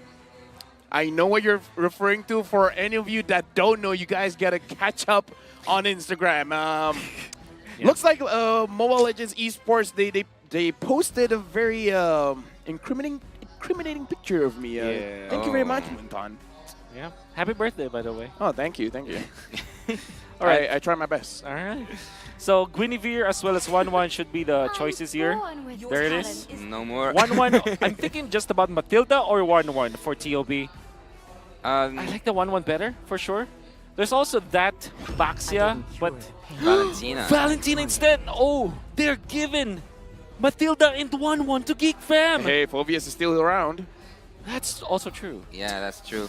Come on. Why? The Valentina as a first pick is actually really good. We have spoken about how dangerous she is in terms of like limiting some of the heroes from the side of the opponent team. Geek Fam right now, if they took the Matilda, we will all see like circling eagles everywhere in the map. But Geek Fam, Matilda, yeah, it's a good choice. But what else could be good with Matilda? 1-1 for sure. 1-1. Yeah. Although there's the threat of the Phobius, you can just swing it around and maybe get. I mean, it could be a trap, right? It could be a trap, like Uranus as your third pick, for example, and especially because the Valentina was already opened up, you know that this will be the mid lane, and if they do pick up the Phobius, that will be 100% Phobius. But they, they didn't go with the Wolf selection. Yeah, they went for the the Baxia Wolf selection. and the Wolf selection. Yeah. But there's something, we have been together through this, Lafel. We have seen TOB, right, suffering from that Diggy, right? It was TOB. Yeah. So much damage. Yeah, so much damage. But I would say I actually like Hoon on this Valentina because as a leader, I want him to be able to have a hero that can actually force something out. He has the damage, he has crowd control, and depending what else Geek Fam gives him, technically, he could also be an engage. So I kind of feel like Hoon on the Valentina might be the game changer. Yeah, I definitely agree with you on that. And the benefit of getting both the Baxters was the Bruno is that you don't give big ultimates to the Valentina. And there's the Turlisla, typical answer for TOB. Kind of expected them to pick up the Claude, but they go for the Brody instead. Geek Fam, they still have the Matilda. It still is a pretty good hero in this particular matchup. At the same time, though, do you want to consider getting your XP lane? Something like an Edith already for Geek Fam. Well, after seeing Brody, before we go to the first phase for Team Geek completing, what is Bruno's in-game hero title? What? Okay, our scriptwriter gave us something difficult. This is not something. The best football player in the world. Probably. I don't know. Yeah. Probably. Who knows? Well, for Brody, Michael X, perhaps. For Brody, yesterday we have seen Zia. What happened? It's the Minotaur. That will be the answer for Geek. All right. You guys, okay. What happened? I'm upset. You guys talk. I'm gonna look it up. All right. I'm gonna look it up. Do you ban the Fanny now if you're Geek Fam, or do you ban the Diggy? Protector? Actually, I Look, didn't know. They answered before you like. Give me a chance. Can we at least before you get some options like choices? Yeah, A, B, C, D. Already see. It's always A. The answer is always A. Why is that the case? From where I come from, it's always C, to be honest. But going back to the point, Ghost to Journal yesterday when he said, and he pointed out that, not yesterday, I can't remember the timeline. Yeah, it was yesterday. That Zia wasn't in his zone, and when Zia took Brody, he was doing really good with it. He had a really high KDA, and yeah, it seems like Hood Toot Toot is a problem in this group. Maybe TOB were preparing for something of such sort, but I think it was mainly for the Minotaur, right? Yeah, 100% for the Minotaur. Thinking about like for TOB, they can ban Edith as well as perhaps Novaria. I mean, like, not a lot of Novaria, Lilia, something like that. Lilia, especially. Gord as well, perhaps. Osirio's not gonna be there for a boy. I'm also interested if TOB are looking to ban out the Khalid, for example, because those are the heroes that will be great versus Geek Fam's composition against TOB's composition. Okay, looks like they're banning out the Grenada, and again, looking for that mid lane matchup because perhaps for TOB, Mil specifically is very confident on this Charizla. Without the Arlet there, perhaps is like, I can take on anyone, even the Khalid. Bring it on. It looks like the mid is what they're really focusing on, making sure that whatever they pick up is going to give an advantage to the developer. Oh, spin! Okay. Spin! Let's go. Let's do it. Click. Oh, it's Rayash. Okay. I'm hoping you get a bad skin. Your team is Calling it bad skin. They ban the Matilda. Go ahead. Go ahead. No skin! That's a first.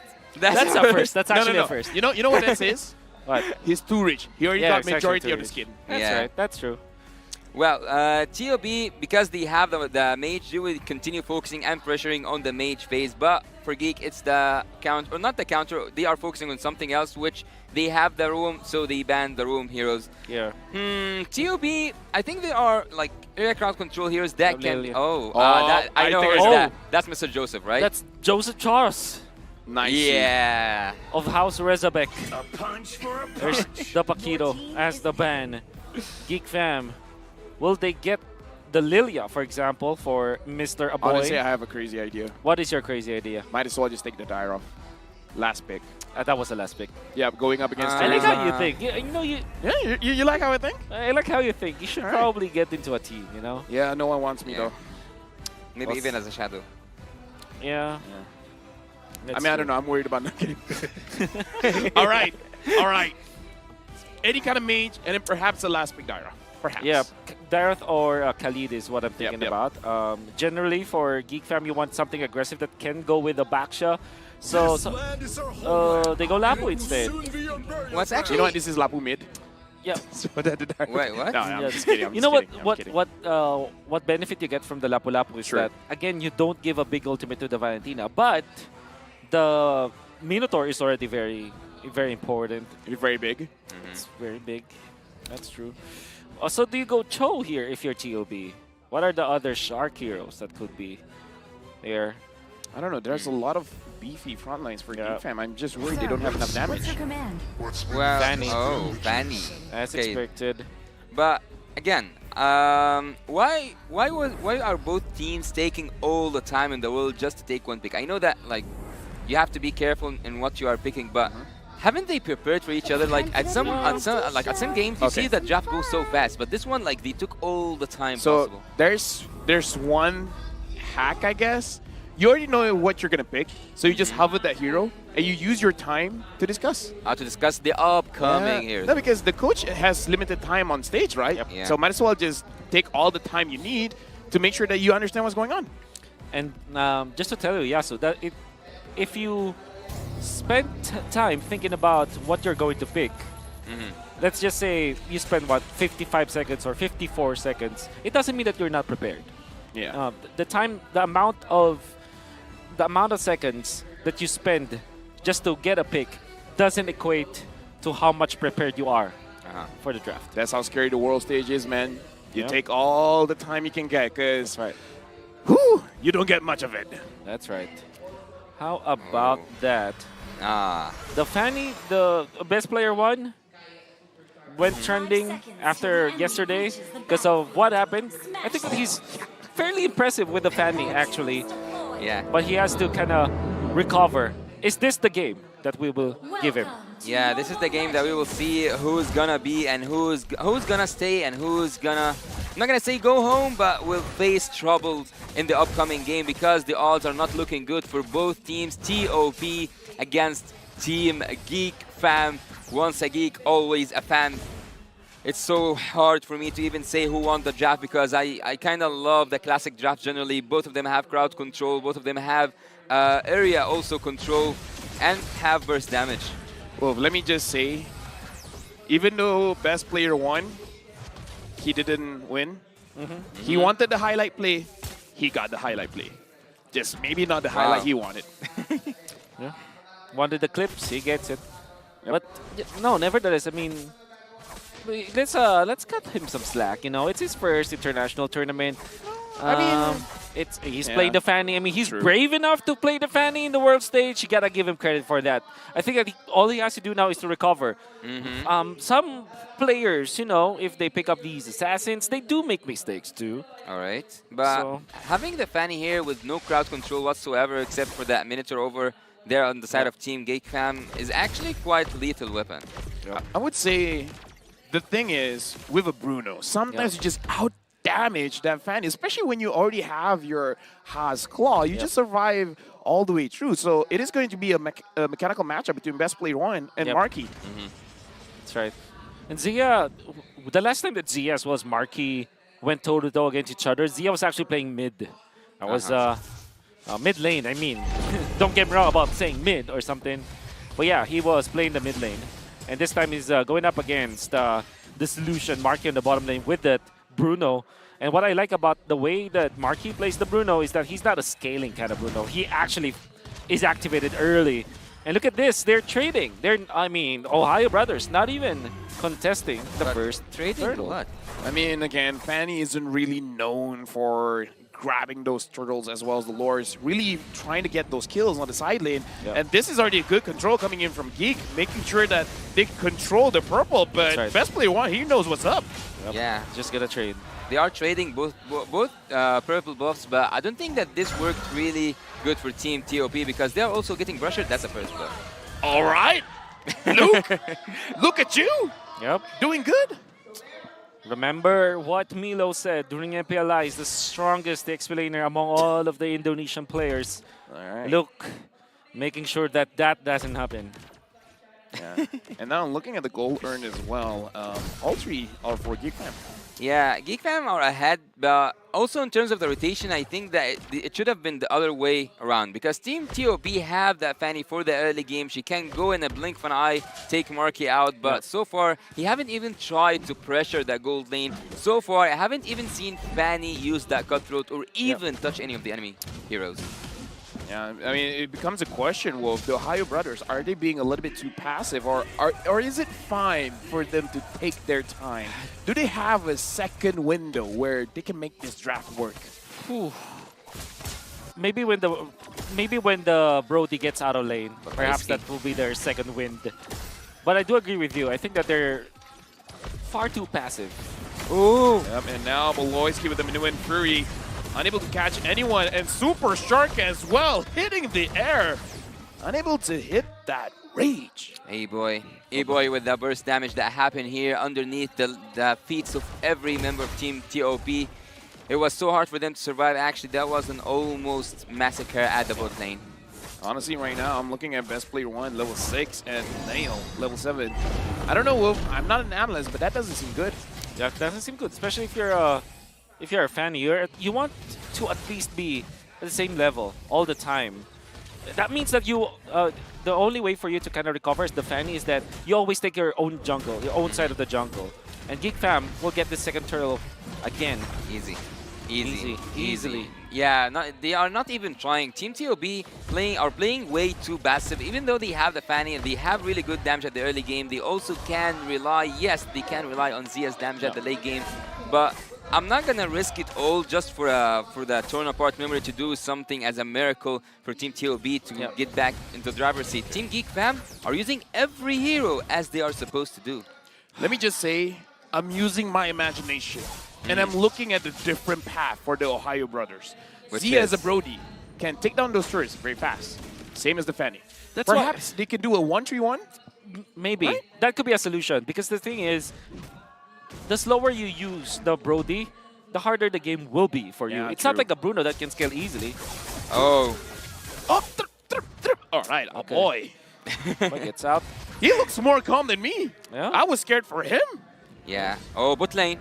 Yeah, right now, Nail as well as Luke finds one on Zia. Zia gets taken down. Super Shark, can he get anything out of this? He finds Beloyski. Beloyski able to heal. Minuan Fury on to Super Shark. And now it looks like Super Shark is the one that's going to get taken down. He is down. wonderful juggle coming out from Geek Fam, but even better, Nail. The best timing to actually take on Zia. Never mind the Fanny. Just take out the Goldaner. I think that there's nothing that Team TOP can do at the moment. A dominant 4 game seconds from for the Geek retry Fam. for Yeah. Nail. But he will be. Oh, penalty zone by Milo, able to catch Nail. Unsure whether he got the buff or not. He did, and best player one survived, but no purple buff for him. Oh my god. I'd say that's worth it for Nail. I mean, he That got is- the purple buff. Yes, 100% worth it for Nail because they got a kill onto Milo as well. I mean, they're not essentially growing the farm on Nail, but they're taking away so much from best player. Oh, but I have a question here. All the players from Team Geek Fam, except of course for the Roamer, are up there in the charts, and Team TOP are actually the ones who are supposed to be in the lead, Yes. which is actually pretty annoying to me to watch. Because why Team TOP are playing so passive with such draft? Yeah. I know where your sentiments are at because you kind of want to use the Kufra Brody combo. You want to use the Turtles at this point. And even the Valentina having access to the Minoan Fury to copy. There are so many team fighting tools that you could be using. And then maybe it should be best player who is splitting the map. But instead it's Zia. So I also don't like the way that they are approaching this Brody draft. Yeah. They're taking all the turtles, or like basically leaving all the turtles for Team Geek Fam, and leaving everything that can be and cannot be took by any team in the matter of 7 minutes. And you forgot to mention Fanny. Fanny's early game is actually really good, even though, look, he's not doing anything. He's getting melted. I mean, looking in the situation right now, I don't know, perhaps the tournament got to them. Super Shark goes in, finds Nail, look, unable to hit anyone, but the Minoan Fury, everyone on TOB was able to dodge it, but Milo can't run away. Look, grabs the kill, and not enough damage from Zia just yet. Baloyski is unkillable at this point. At 8 minutes, no deaths on Baloyski means that he might have the second item already come the next Lord fight, which also means that you can't do anything. And by the way, look at what they're doing. They're leaving the purple buff, the baby purple buff. Oh, yeah. So that best player one will not be able to trade.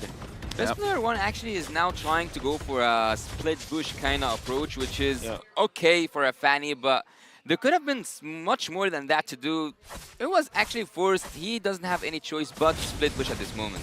Yep, and right now, ouch. Geek Fam engages on the Ohio brothers, but really just to zone them away. At this point, they're just grabbing what they want for free. Yep, and they're going to be defending bottom. Fortunately for the Ohio brothers, they have 2 carts down the bottom lane. That means that if you're looking at this turret, it is actually whittling down.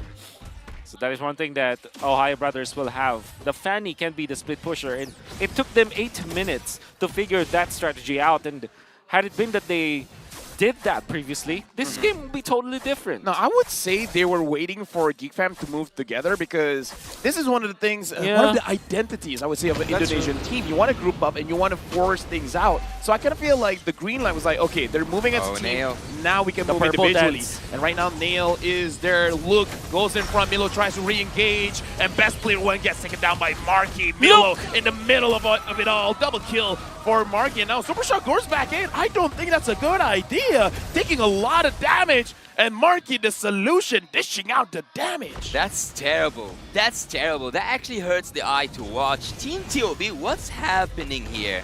What's happening here? They went in for the Fanny, and now they're suffering all of the problems that you have to face when you're playing the Fanny against a utility kind of jungler. Invades coming out from Geek Fam were marvelous. I think they started around the 2nd buff or the 3rd buff. But the point is, they're willing to allocate bodies. They're willing to lose some of their heroes just to control the purple buff, and they have been controlling the purple buff. Best player one, the moment he tried to go for the steal on that quote-unquote purple dance, he died. He melted from Marky. At that point, it doesn't matter even if you get the buff. Can he actually take out Marky this time? Oh no. Marky dodge, and this is what I'm talking about. The Bruno can fight back. Everybody. The Bruno has the Haas Claw. Best player gets taken down against Bruno. Like I said, even the Fanny might not be enough. This bottom lane is a no-fly zone. Oh, yeah. For you, best player. Wow. Even though there's no crowd control from the side of Team Geek Fam, one jump from the Minotaur was able to stop Fanny, was able to take best player out. Yep, and now Super Shark in the back line. Beloyski jumping forward, finds Zia. Zia is going to get taken down by Luke.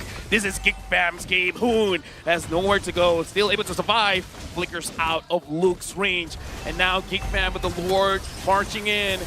The Ohio Brothers are trying their very best. Marky survives again.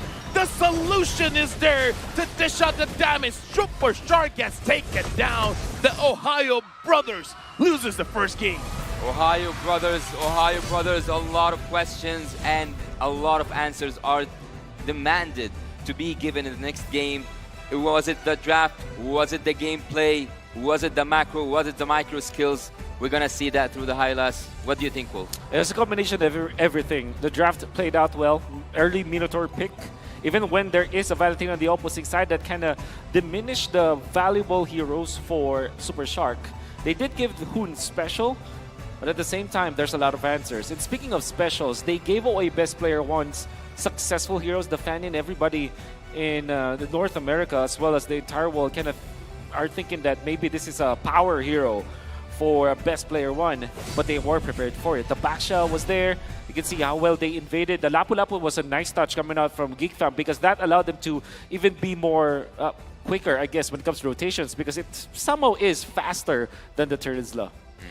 I will say, it seems like for the Ohio Brothers, it was a pretty good draft, but again, it was a very narrow window for you to work with, and perhaps their mental state isn't really prepared for that kind of pace. Yeah. Maybe the draft has to change depending on how they're feeling right now. But I don't think that was a draft because they have a really good crowd control, a lot of openings for their team. Early game with the Fanny, early game also with the Valentina, late game, they had the Brody. Yep. And now the MVP, Beloyski, again, performing tremendously. Like you said, Wolf, unkillable. Unkillable. 0, 0, and 9 with... look at that emblem set. Look at that pose. He's like, look at this. Come on. I don't know. That's normal. Nice jersey, by the way. I hope. Anyways, looking back at how Geek Fam was able to overcome their opponents today, at least in game number 1, it was more of them like giving away the comfort pickups for the enemy team while also countering them. And one thing that I did notice is that they are playing the Brody. I mean, TOB is playing the Brody as if he is playing the Claude, right? Yeah. Which is their signature style of play. And I like this pitch coming out from Geek Fam.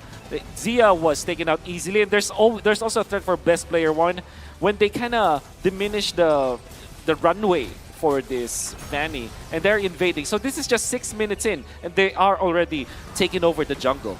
Yeah, I think that Zia was neglected to a point by his own team, and Minotaur being able to take Fanny down with the first kills makes it so hard for Team TOB to bounce back. Yep. Yeah, I would say in the meta where the assassins are back. Look at that, Marky. Part of the, again, look at that. Marky's HP was low, but the Haas Claw made it so that you have one burst attack. Yep. Mine is just an auto attack. Yep. It keeps on going. A lot of damage per second. And the end of the game, I would say throughout this entire game, it looks like Geek Fam put a little bit of pressure on the Ohio Brothers, but then they just don't stop. Yep. They keep on coming in. It's like a boa constrictor. A boa constrictor. Yeah. I don't know if you've read the... Yes, I have. I have. Petit Prince. A what? The Little Prince. Oh, Little Prince. Yeah. What kind of accent were you trying to pull off there? That's the French book. French. Exactly. All right. But I'm not good at it, so never mind. Geek Fam, what also you have to take note in this particular game is that they have very independent laners. Like, for example, the Bruno versus the Brody. Obviously, the Brody has a little bit of lead. Yeah. If not a little, actually, Brody can win that match. Sorry to cut you off, but one stat that we got to look at, 3 purple buffs for TOB. The rest was all Geek Fam. Oh, yeah. Yeah. Because there was one when there was an invade coming out from Geek Fam, but they just traded. Exactly. And that's the most that they did. And how'd you like that move coming out from Geek Fam where they left the young purple buff alive? The young purple buff. Well, the baby purple buff. Making the purple buff take more time and cooldown is actually a pretty smart move. And also, we all know that some heroes like Fanny, like Hayabusa, also the Ling, you can carry on with some of the heroes, are dependent on the purple buff. Once Team Geek Fam controlled that area, it was easy from that and on. Marky, the rich guy, the carry, the solution, did a lot this game. And again, it's kind of just like, Fanny, you're on a timer. You know, sooner or later, this Bruno just is too much to handle. That's right. And that kind of, again, it brings me back to what the draft choices were for TOB in comparison to their execution choices. For example, Brody versus the Bruno. Wow. Most gold laners out there will say that, okay, the Brody will win the 1v1 versus the Bruno in the laning stage. Yeah, he took that turret damage person, by the way. Yep. Look at his turret damage. 21,000. I mean, at least Zia gets some turret damage. That's I mean, right. this showed the dominance, making it so that the Ohio brothers can't even touch the turrets. That's how big the discrepancy is. The only 50-50 lane for Geek Fam might be the Brody lane. I mean, that Brody lane should have won. But TOB played the Brody lane like a Claude lane, wherein they just leave that marksman behind, just farm and farm, just stay in the lane as much as possible, try to double lane if you can, and stabilize that lane. Unfortunately, that is now how you utilize the Brody. You want to be aggressive with the Brody. Utilize your Kufra, utilize your turrets, the faster that lane, get into the river, get in the opposing jungle, team fight, and look for the Lilia, look for heroes that you will be able to take down. But unfortunately, that wasn't the choice for TOB. And looking here at the damage, it wasn't like that much damage during to the early game. I would say that it was the when and how that damage was dealt and to whom exactly. So I don't think that at a certain point the gold difference was the issue as it was for the macro skills. You know what? A lot is going on. I believe that, honestly, for both teams, they need a little bit of a breather, especially TOB. After this, we're going to go to Remar. We need him to buy some time. We need to see what does he have to show us from the audience. What does he have to tell us there? Let's go to Remar and see who's going to be great.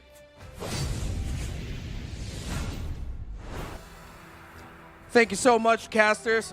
Sorry to disappoint. I know Hoon is like a way better looking dude than I am, but you know, that's what happens. Hi, by the way, my name is Reptar. Thank you, talents. We're joined here by fans of the Ohio Brothers, and specifically of Hoon and even Super Shark there. Real quickly, ladies, could you please introduce yourselves? I'm Tina. Right. I've been a fan of Foon since 2019.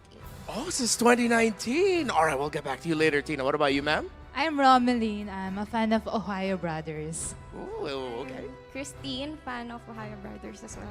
All right, so we got Tina, Romelin, and Christine. So, you mentioned, Tina, that you've been a fan of Hoon since 2019. How did that start? Paano po yung nag-umpisa?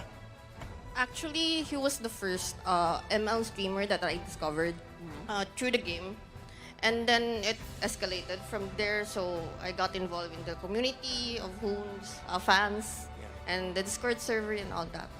Oh, okay. So, really, one day you were just looking for Mobile Legends Bang Bang streams, like within the game itself. Yes. And then you saw Hoon, and then, all right. So, since you've been a big Hoon fan for this long now, what is it about Hoon specifically? Is it his personality? Is it how he plays the game? Is it the looks? I mean, no shame. I mean, that's a good-looking man right there. So, what was it about Hoon specifically? I think he's entertaining when he streams Mobile Legends. And he's also a high-skilled player. That's why people tune into his stream. That's definitely true. So, I've also heard that you flew to M4 last year, if I'm not mistaken, just so that you could watch Hoon. Was that correct? Yes, that's correct. I actually tried to watch him in tournament. However, my schedule only allowed me to watch the finals. So okay. I was able to meet him as an audience instead. Oh, all right. So, I think TOB would really benefit from a little bit of love and support right now. So, can we get like a loud cheer for the Ohio Brothers? Go TOB! Fighting. All right, fighting. Exactly. Let's start a quick Ohio Brothers chant. T-O-B! T-O-B! T-O-B! And I'm pretty sure. There we go. All right. That's great. Okay. We're feeling it. We're feeling the energy for the Ohio Brothers right now. Tina, what's your message for Hoon specifically, since You've been following him for a long time now, since 2019. I wasn't even Mobile Legends Bang Bang yet in that year. So what's your message for Hoon?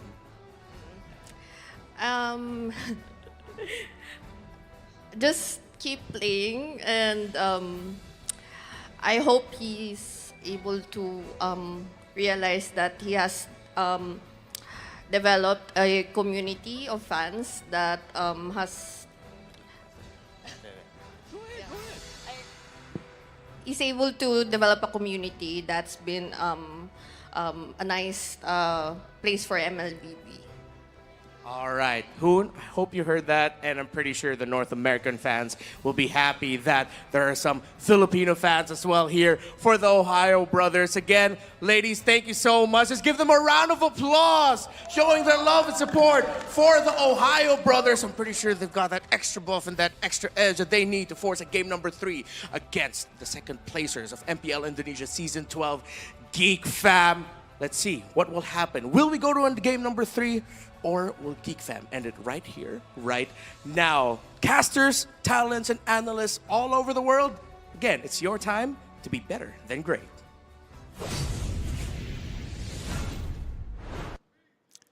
Thank you so much, Reptar, and it's always heartwarming to see those fans, to see those, I wouldn't say, they are a family, not just fans. They are rooting for their own teams, and I have been watching actually Super Shark for too long, and I know that he loves that setup heroes, but he made some bad decisions, and also the ones at some points there wasn't the best follow-up ever, but I think the problem is the early game. You had something to say. Yeah, I mean, what I really like about TOB as an organization, it's because they're not actually a quote-unquote organization, right? They're just a bunch of kids being handled by a manager who is not literally owning the team. They had to sacrifice a lot.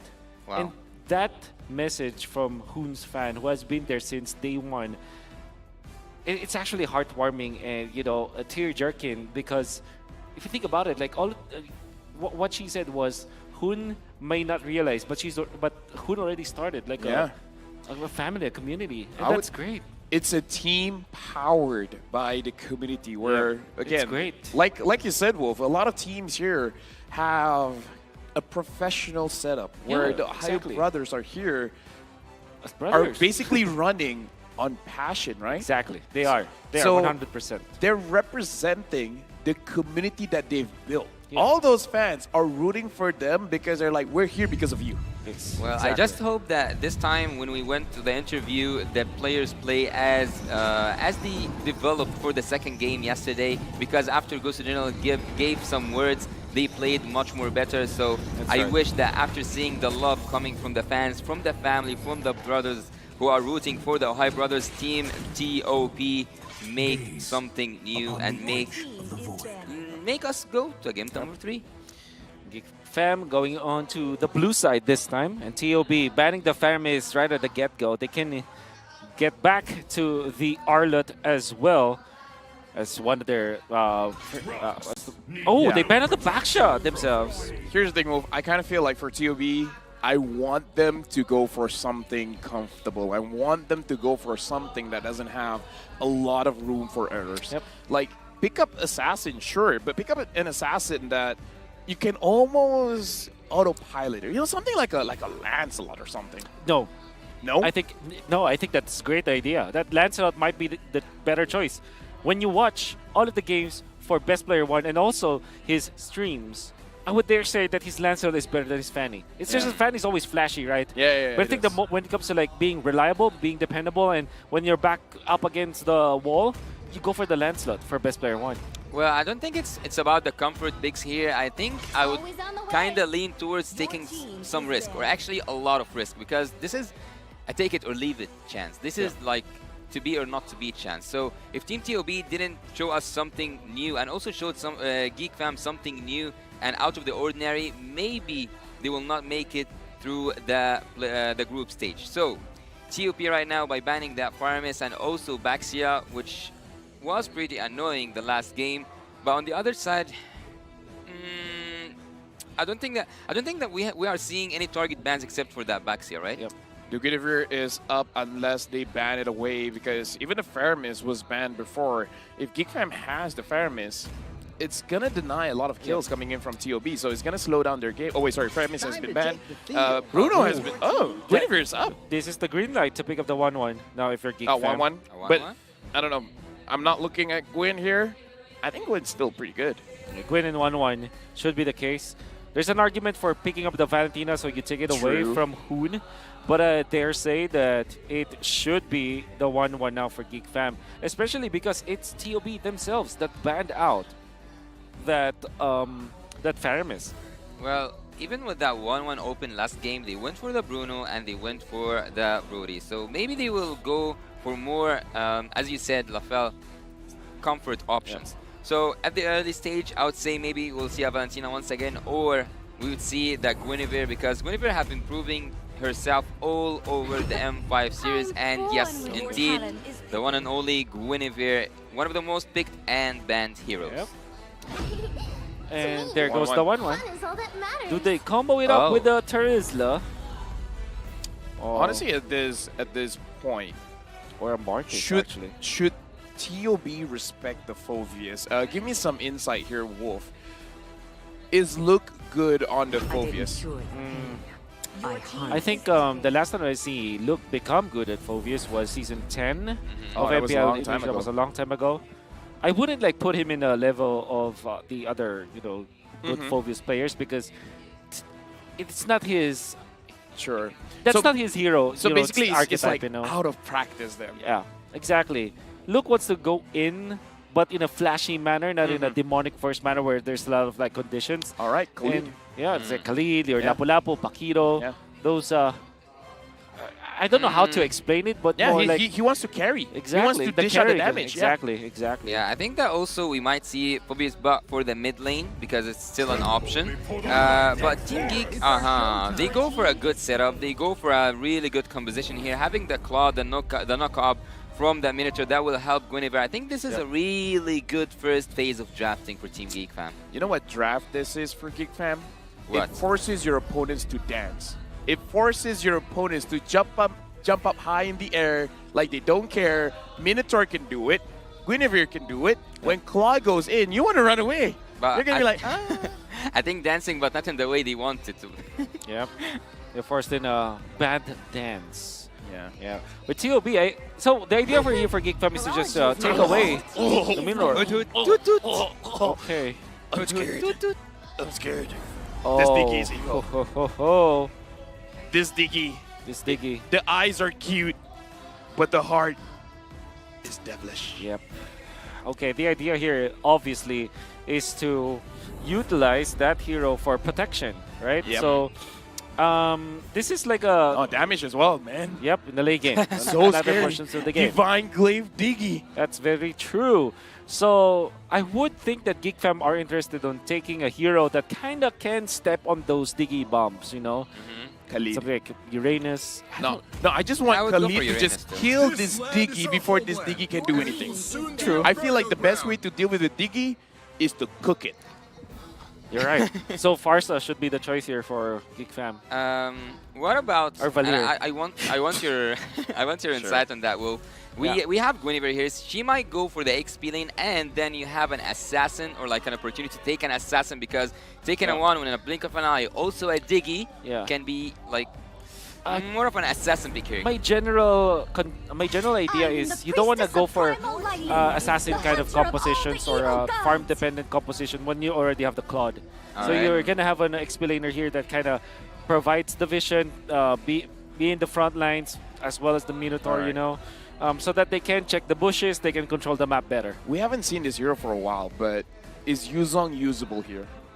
Against a Diggy and a Valentina, probably not. And obviously the 1-1 likes that kind of that matchup, you know. But again, one, you know. You called the Farsa. Okay. One thing that I want to say though is that surely, like Yuzhong versus Diggy, Yuzhong versus 1-1, individually, that's not a good case. But imagine if you have Minotaur, Guinevere, as well as Yuzhong, what CC do you actually control? Yeah. At all? You kind of overload it in the end. So maybe there's a world like that. Leo seems angry. Yep. In both real life and non-real life. Yep. Interesting to see as well, where both teams, they have moved away from this burst damage goal laners, and now Yeah. they're going for those attack speed. So, I don't know, could be a more drawn-out fight. Yes, Yeah, it more will drawn-out be. team fight. It will be. But if that's Especially the with case, Minotaur. yeah, if that's the case, I think it's more favored for Geekfam because they can heal. Yeah, because they have that Minotaur with the motivation roar. You steal the Uranus now, right? No, you go Martis. I think it's smart. Very smart coming out from TOB. But for sure, we have seen during the past 2 days is that Martis, whenever he goes up against Guinevere, even though he's supposed to be really good with the immunity on the second skill, he always falls for the second skill from the side of the Guinevere players. So I don't know if it's actually, it is on paper it is a good it is a good pick, but execution it hasn't been the best so far. Yeah, I agree. You can even think about the Paquito here for Geek Fam because you can now split the map. So that's a different area. You can go Uranus for some sort of front line, but with the Paquito, you have a way to farm the map because you can control the map. Then you go something along the lines of Lilia actually here for Geek Fam so that you have sustained damage. Our choice is the Novaria. Oh. So the Khalid is still there. Yeah. Yeah. I think Lafel's right. It's your birthday, and you're smarter than us. No, for me, damage is king. They can't do anything if they're dead, so just kill the Diggy and kill the 1/1, You're right. Thank you. I like being happy right day. Okay. We have seen Gord. I think the only time we saw Gord in this competition was in the hands of Hoon. So this time he's gonna play against his own creation, let's say, in the M5. But you're actually right. You want to use on. I didn't say which team. So. Again, happy right day to you. Happy birthday. Happy right day to you, Lafel. Okay, so what do we like about the Yuzhong is that it has access to the backlines, which Gord hates. Also, the Claude might be having a little bit of problem. Might even think about picking up the Purify just for this game. But it's not an actual counter. I think among all of the marksmen out there, Claude is a hero that's not that bothered by the Yuzhong. Huh.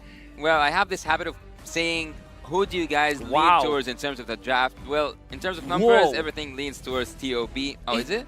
8.3 over 5.4? It probably is the biggest margin that I've seen so far. I'm dyslexic. I couldn't tell. Yeah. TOB has a 8.4 rating. Geek Fam has a 5.4 rating. Right now, it's match point for Geek Fam. It's now or never. TOB has to win this one. If not, 90% not going to the knockouts. Good luck to both teams. We're going into the land of dawn. TOB, they have to execute this draft in a really good way, because if they did less than perfect, Team Geek will not forgive them. One mistake away from being on the edge of being disqualified from the group stage. TOB are facing a nightmare, and Geek Fam are just close to a dream. And right now, Marky here is, I mean, this is the life of a Claude. You're not going to be winning a lot of lanes. You have to anticipate that the opposing laner wants to bully you out. Yep. Especially if you're facing up against a 1-1 plus a Diggy. It's going to be a problem. Okay, they missed their knockups. And Hoon is here.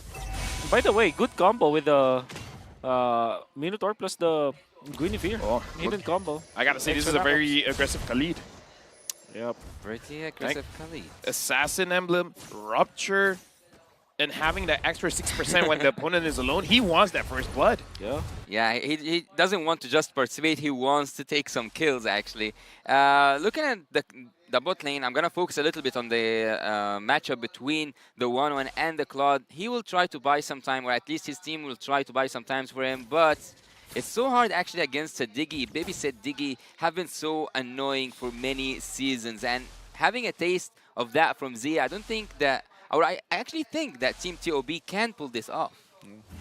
Spending a lot of time up top lane. Nael is actually still there. That was not a full combo, and that's already half HP. Yep. At this point, I feel like Luke is dude, come out! Fight me! Fight me!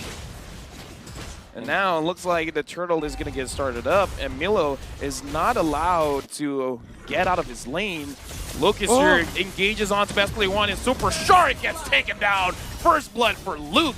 And that's what Luke wants. He doesn't care if he goes down. Milo jumps in with the Black Dragon form, but Nail able to secure the turtle for himself. Beloyski has to run away. God. But look at the boy killing best player one, getting a double kill. And now Hoon, looks like Nail wants to drop Hoon down, but Hoon survives.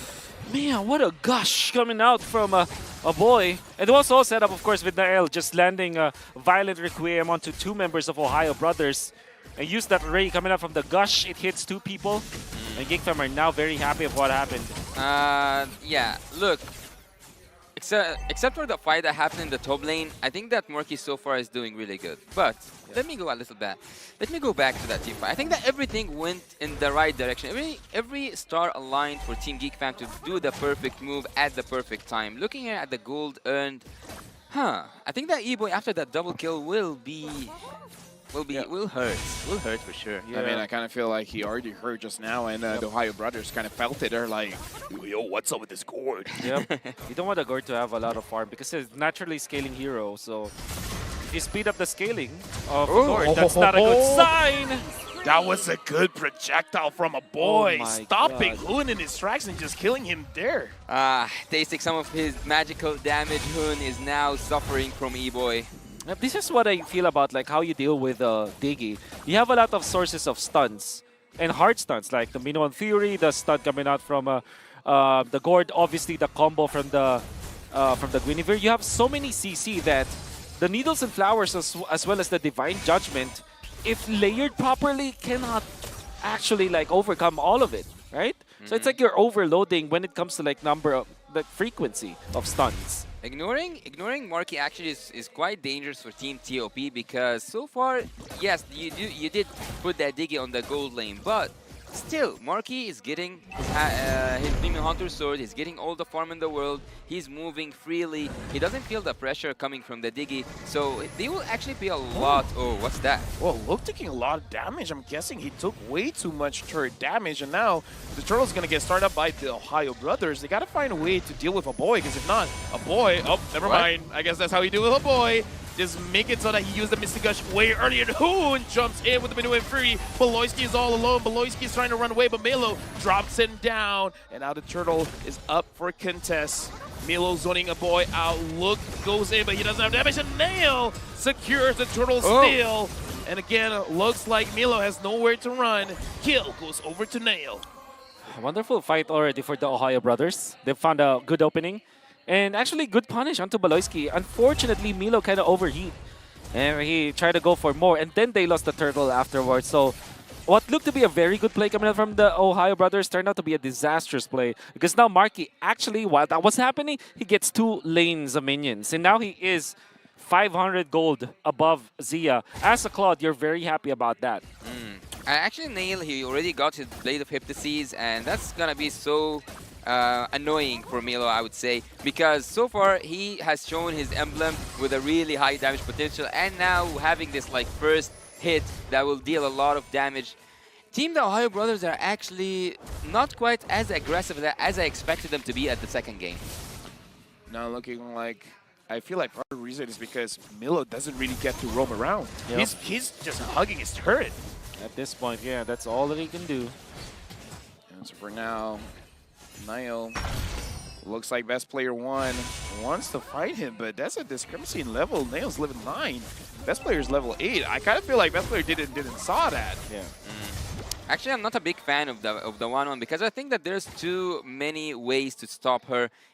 Not just like in terms of mobility, even when she deals damage, you can either use the Wind of Nature or even freeze yourself out. So I think that even when Zia approaches that late game, it's gonna be so hard for him to either have a crossbow of tank or even complete it. I gotta say, the Minotaur is an answer now to the 1-1, I think, because you tank so much of the damage and you're not easily dying. You also heal your teammates, so that's a lot of support. You can probably see a lot of people putting more attention towards the Minotaur when it comes to like answering the 1-1. As a roamer, Minotaur is one of the heroes that got me okay. rank first, but Wow. now Nail dropping best player 1, a boy. The damage is there. The Ohio Brothers, they gotta respect this because a boy's a problem. 401. That is the classic Geek Fam LBM, Lethal Burst meta that they did a year ago. Always looking for big initiations, and they found that best players that walking on the river without his anti-CC. That's why that immediate jump coming out from Nael, good heads up play, because all of a sudden a boy was in range. The box was already set up, and Geek Fam already punished best player. And by now, it has become normal for me to see that Marathos player cannot deal with that Guinevere. Even though they do have that mobility, even though they have the immunity, they still cannot escape that second skill and the jump. Luke, oh, he's quite confident there up on the top lane, and A-Boy, just with one skill, so 2 skills, got to the half of HP of Zia. Right now, I'm just worried for Zia. I kind of feel like I'm worried that Zia might die before getting that crossbow tang off. Yeah. And now it looks like Beloyski and Nail is looking at Zia Markey. If no one's going to stop him, he's going to get this turret. Best player 1 goes in front. The Mystic Projectile hits onto Zia, and now a Mystic Gush onto best player 1. A boy's going to get engaged on Milo with the Black Dragon form. Finds a boy in the backline, but looks like Team Ohio Brothers are doing it. Beloyski is low. Markey goes back in with the Blazing Web. Finds Zia. Will Zia go down? Zia still coming back. Luke! Luke is there. Gets Zia all alone, taking quite a lot of damage, and best player 1 wants him, but Milo gets him.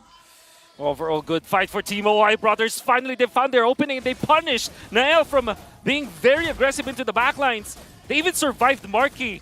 Fortunately for Geek Fam, there still is Luke, but he died in the process. So I would rate that as a TOB win, nonetheless. Yeah, and also they were cheating death, actually. All of them were 0 HP, almost 0 HP. The Ohio Brothers, this is the first engage they do that can turn things around, because the Lord is 10 seconds away, and now they do have a chance to contest that Lord.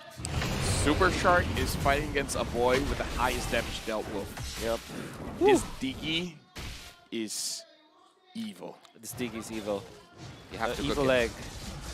Oh, yeah. That happens a lot. And now Super Shark taking quite a lot of damage from a boy, and a boy is still 4-0-1. We saw how Milo tried to engage onto him, but it looks like the entire team was ready to respond. And is the Ohio Brothers going to respond? Because the Lord is 15,000 HP. Best player 1 goes in front, but for now, I don't know. Markey's low. Milo using the Black Dragon form. Looks like the Lord has been resetted. And this is what Geek Fam wants. They just want to reset. Definitely. They will just reset because they know no Dragonite form. Yeah. No Dragon form from Milo. That's a massive ultimate that they don't have. Agreed.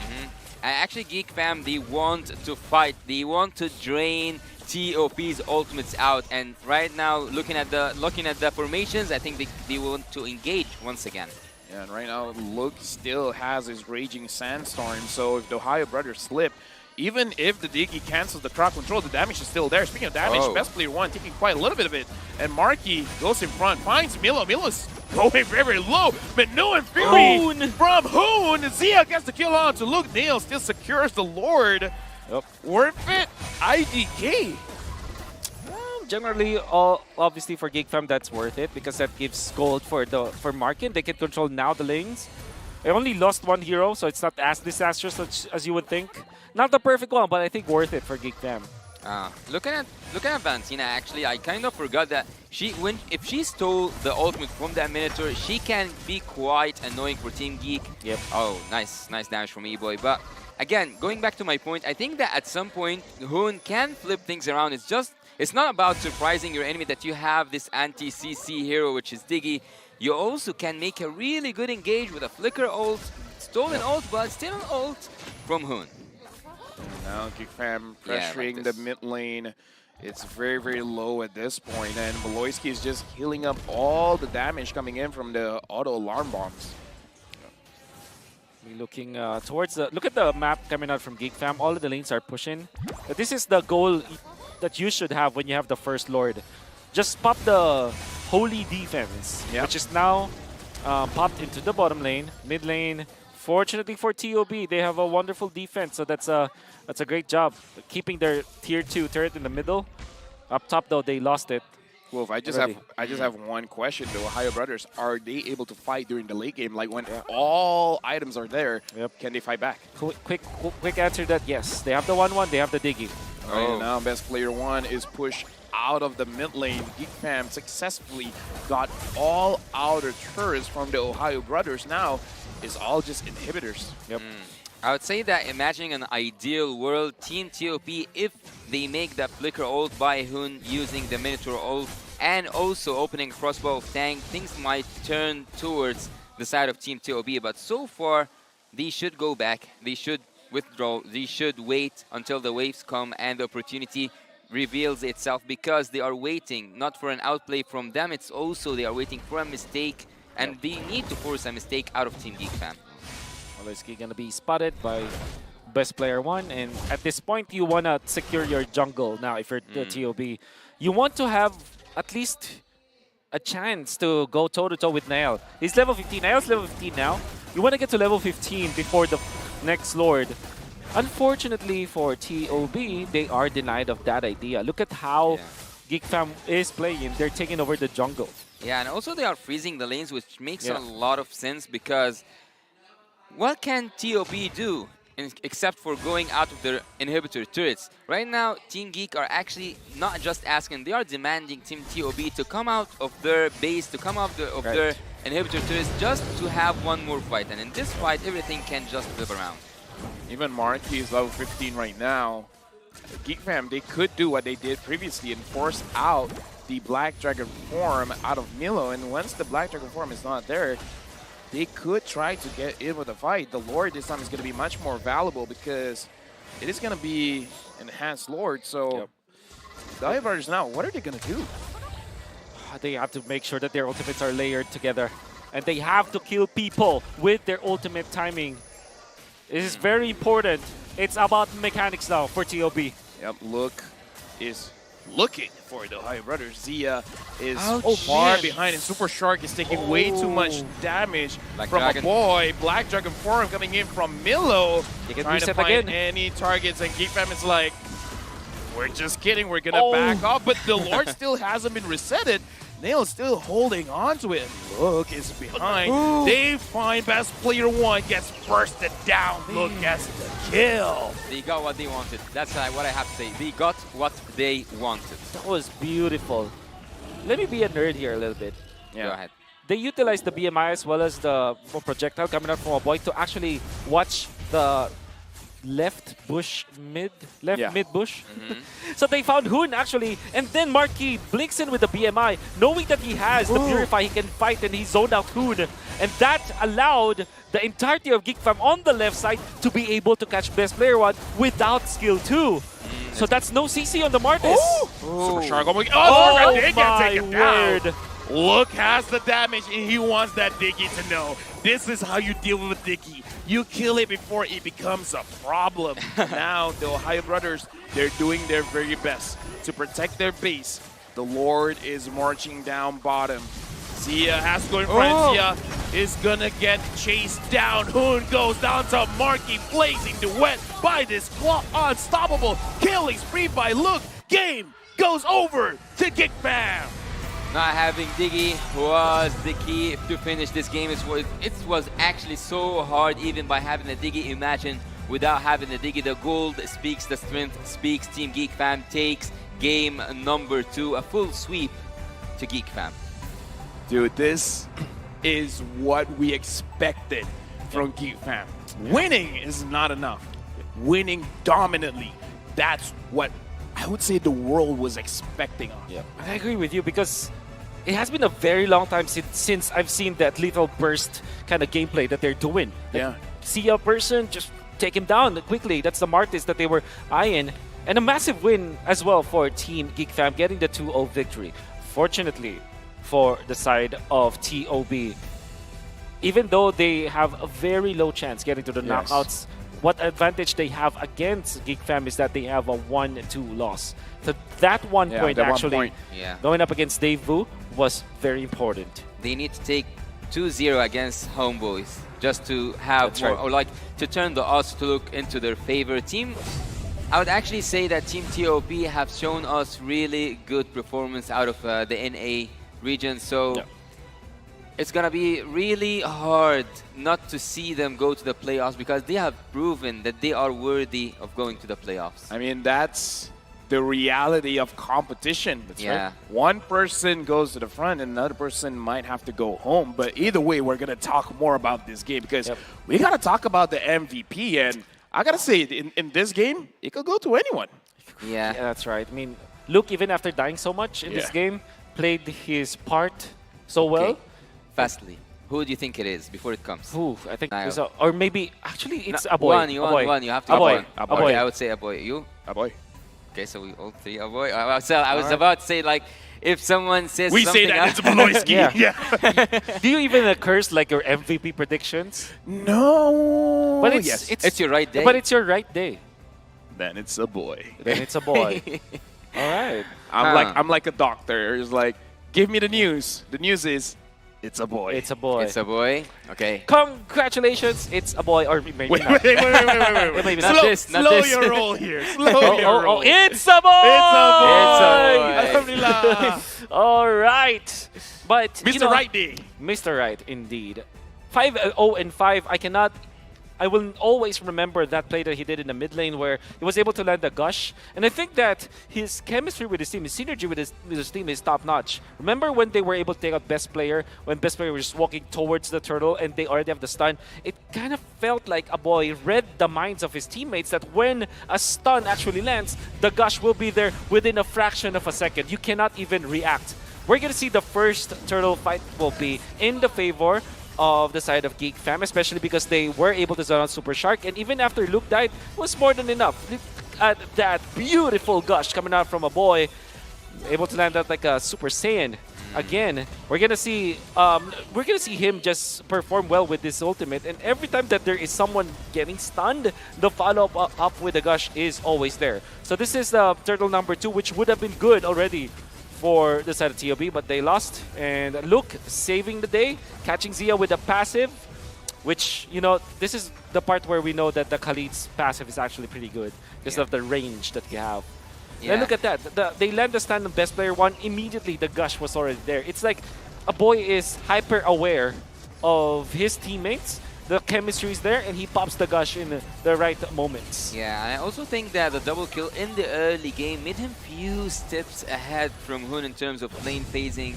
And actually, by seeing his damage by the late game, he was so hard to kill. Actually, even though you have that Yuzong that can reach Gord in the backlines, he was so hard to find, hard to kill. 0 death, right? Yeah, 0 deaths. 5-0-5, I believe.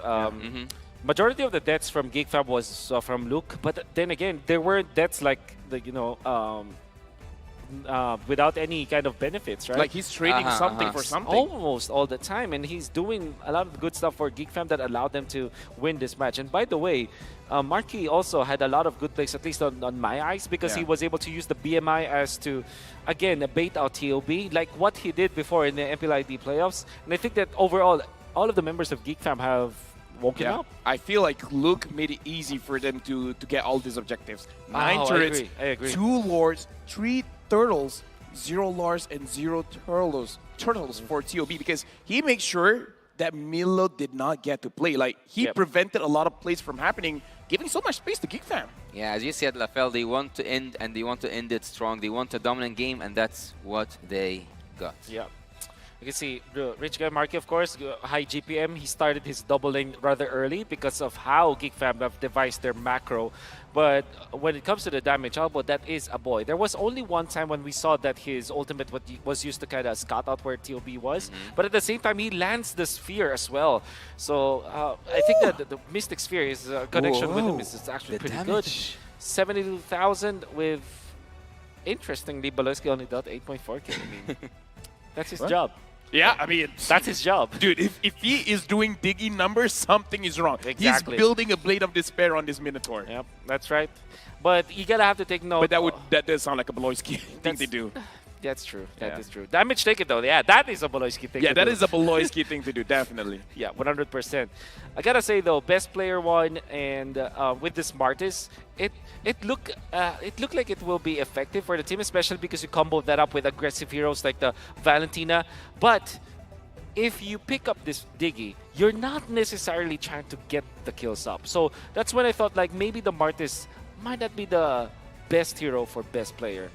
you would want something along the lines of a Lancelot instead. Because what Lancelot does is to get in the lane, not front for you. Yeah. And if you're looking for a Diggy, you need to bait someone, right? In order for the Diggy to be effective, somebody has to be in the front lines of TOB. And nobody from their lineup wants to be in the front lines. Imagine if they picked up something like a Fredrin, for example, for best player. It will be totally different. And actually, if I were Geek Fam, like in Geek Fam, I wouldn't celebrate now because they still have a hard game. They still have a game against Team Divo, who yesterday made it really obvious that they are not here just to participate. They are here to dominate, and they got did a really good job. Now we have seen Team the Ohio Brothers play that Diggy, which wasn't as effective as the Sao Diggy, but yet they have got a taste from the Divo meta. It doesn't I feel like know a we shark hero. have one more game after this. Okay. Are you casting that one? I am. Are you casting that one? No, SMG is playing. Do you want me to not cast that one? Our French, look at me. Our friendship depends on that. It's actually the more accurate measure of our friendship because yesterday, or yeah, it was first day. The first day it was an Indonesian team versus a Malaysian team. This time it's actually a Filipino team, which happened to have a lot of championships, a lot of trophies, a lot of achievements. I'm not casting the next And a one. lot Going of up fans against and Team audience. SMG. And they are in the home crowd. Lafel, you know they have a shuttle pretty soon. I think you have to catch that one. Yeah. I'm not looking forward for the next game. No, but wait. It is your right day. Maybe you can do something if you casted the next game. Oh, right.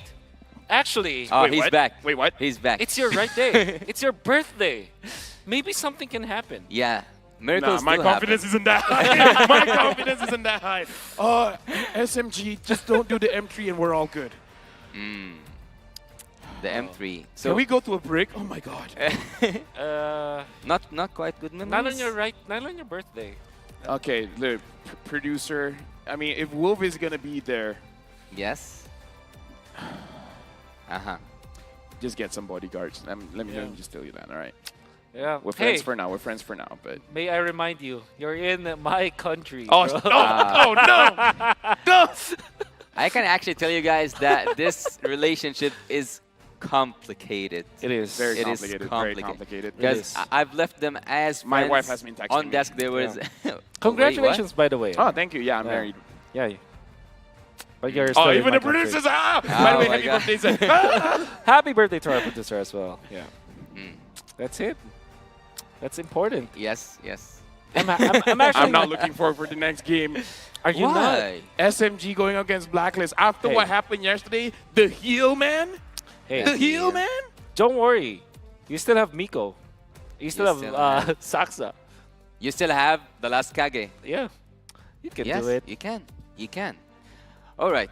So once again, let's put it together. M5 is powered by Moonton, presented by Kadea, our global presenting partner, supported by ROG, our official gaming phone, Grab, our official super app partner, and Secret Lab, our official chair partner. Up next, we'll bring you to the final match of the day between the Code Breakers, Blacklist International, and Malaysia's wildcard representatives, Team SMG. You don't want to miss this action. Let's see together who's going to be better than great.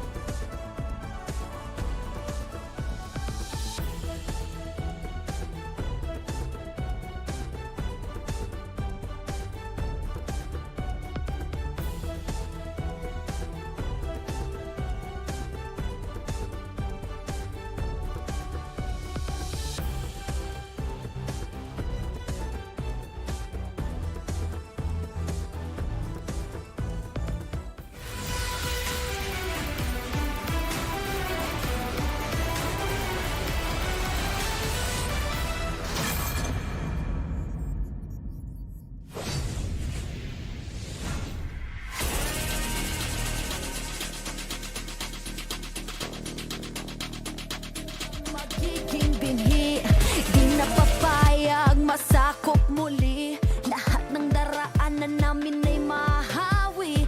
Alab ng puso'y di mapapawi. Sanay sa digmaan, dugong palab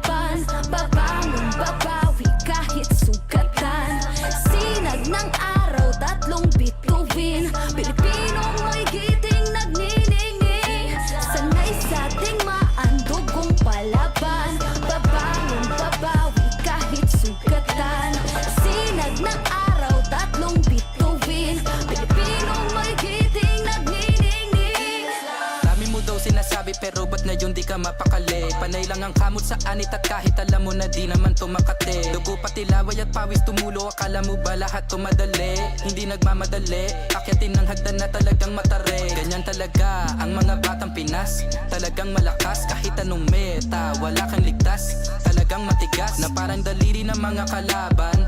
Sa gitna ng laban, shooters namin talagang savage. Di papaawa sa aming lupang sinilangan. Ang dami ng binilangan ng isa, dalawa, tatlohan. Dalawa kayo, ito na pang-apat. Kaya dami na naman iyakin kahit dadaanin pa sa mga tipi-tipi-tipikal. Paano kami hahabulin? Marami itong gasolina, lalamunin ang lahat ng tipidal. Sanay sa ating maandugong palaban. Babangon, babawi kahit sugatan. Sinag ng araw, tatlong bituin. Pilipinong mo'y giting nagniningning. Sanay sa ating maandugong palaban. Babangon, babawi kahit sugatan.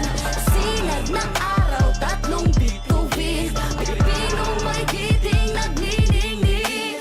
Ang maong away ang sinugdanan. Di mo sugot madakpan pagbalik. Tanang agian kay dirit sumapalit. Ang init sa dughan kay dili mawakli. Sanay sa ating maandugong palaban. Babangon, babawi kahit sugatan. Sinag ng araw, tatlong bituin. Pilipino mo'y giting nagniningning. Sanay sa ating maandugong palaban. Babangon, babawi kahit sugatan. Sinag ng araw, tatlong bituin. Pilipino mo'y giting nagniningning.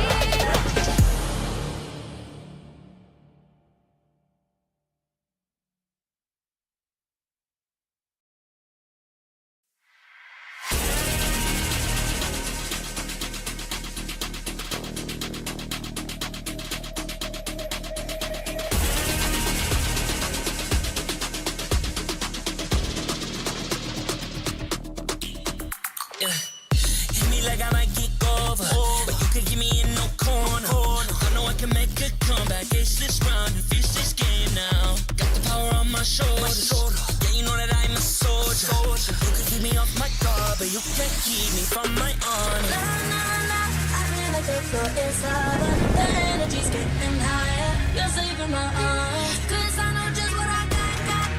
I got you like na-na-na, and you know I hold the power. This feeling I love, oh yeah. Making my grind good to great, so don't stand in my way.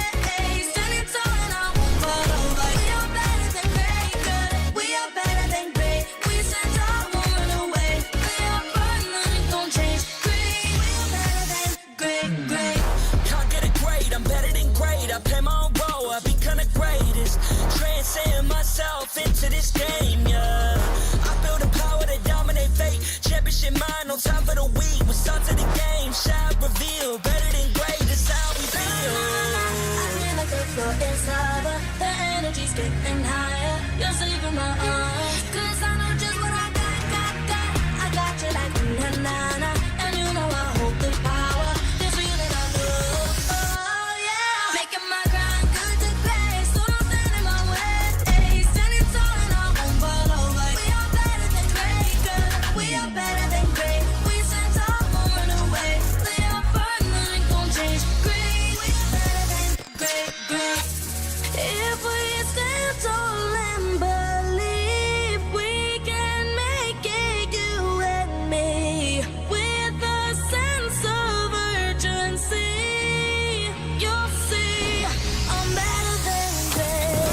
ka mapakali. Panay lang ang kamot sa anit at kahit alam mo na di naman to makate. Dugo pati laway at pawis tumulo, akala mo ba lahat to madali? Hindi nagmamadali, akyatin ng hagdan na talagang matare. Ganyan talaga ang mga batang Pinas, talagang malakas kahit anong meta. Wala kang ligtas, talagang matigas na parang daliri ng mga kalaban. Sa gitna ng laban, shooters namin talagang savage. Di papaawat sa aming lupang sinilangan. Ang dami ng binilangan, ng isa, dalawa, tatlo, handa na ba kayo? Ito na pang-apat. Kaya dami na naman iyakin kahit dadaanin pa sa mga tipi-tipi-tipikal. Paano kami hahabulin? Marami itong gasolina, lalamunin ang lahat ng dipidal. Sanay sa ating maandugong palaban, babangon, babawi kahit sugatan. Sinag ng araw, tatlong bituin, Pilipinong may giting nagniningning. Sanay sa ating maandugong palaban, babangon, babawi kahit sugatan. Sinag ng araw, tatlong bituin, Pilipinong may giting nagniningning. Ang maong away ang sinugdanan, di mo sugot madakpan pagbalik. Tanang agian kay diretso mapalit, ang init sa dughan kay dili mawakli. Sanay sa ating maandugong palaban, babangon, babawi kahit sugatan. Sinag ng araw, tatlong bituin, Pilipinong may giting nagniningning. Sanay sa ating maandugong palaban, babangon, babawi kahit sugatan. Sinag ng araw, tatlong bituin, Pilipinong may giting nagniningning.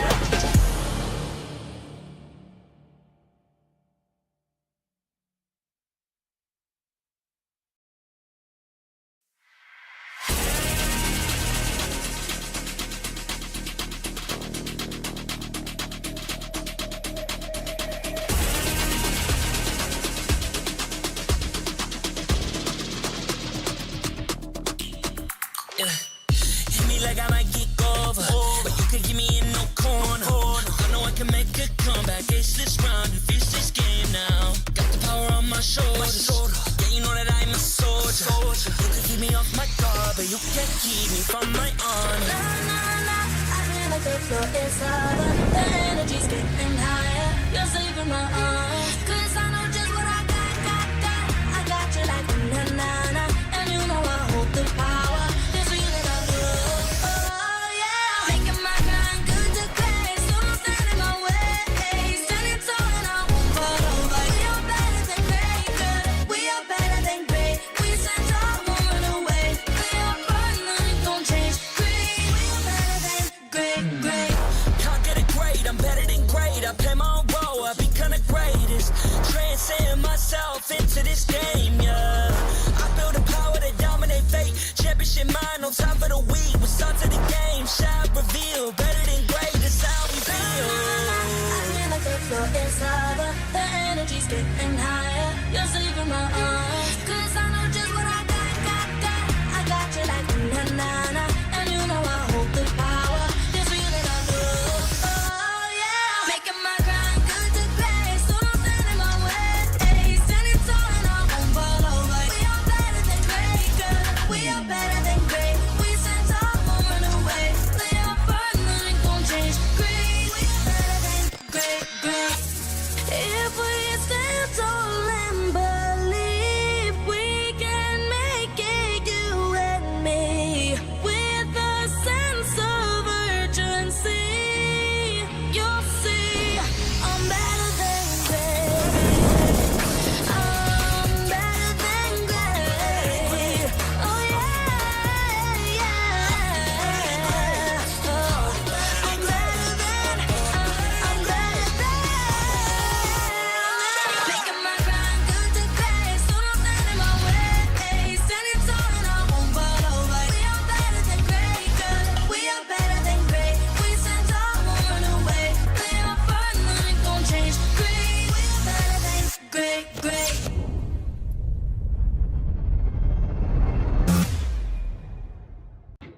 keep me from my honor.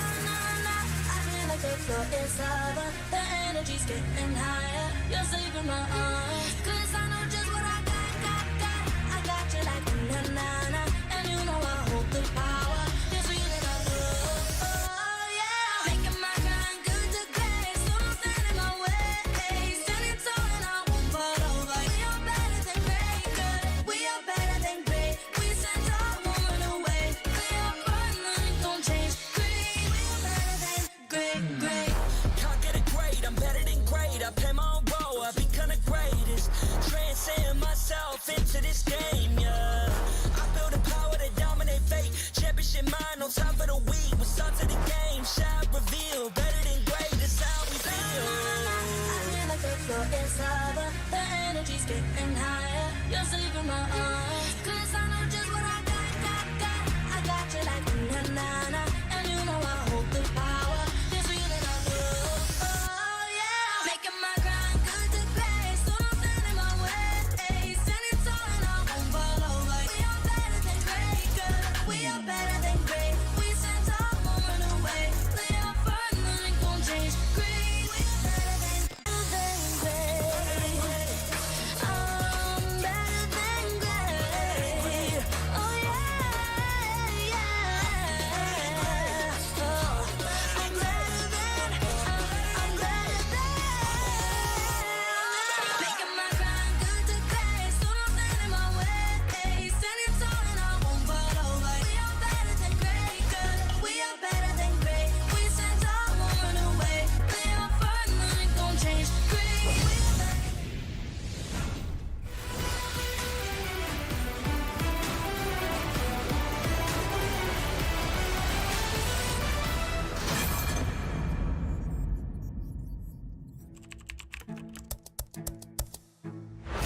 During the group draw, everyone dubbed Group B as the group of death. But what do the players think? Bizim grubun en zor grup olma sebebi bizim grupta birçok başarısı olan takımlar var. Blacklist olsun, Arquaker olsun, Team SMG olsun. 我觉得 Blacklist 应该对我们来讲是最难打的，他们配合性很高。 Acredito que o time que vai ser mais difícil de enfrentar vai ser realmente a Blacklist. Nung nakita ko yung group draw namin sa M5, parang medyo naging pabor siya sa amin pero pa rin, mahirap pa rin kasi alam namin malakas pa rin yung mga kalaban namin. Acho que a Fire Flux, né, o time da Turquia, não é o time que vai trazer tanto problema pra gente, por ser uma região que não tem MPL. Geçen sene bizden beklentiler çok azdı. Hani biz tanımayan vardı, Dark Horse takım olarak görülüyordu. Muhtemelen bu sene de aynı şekilde görülüyoruz ama yine insanları şaşırtmaya devam edeceğiz.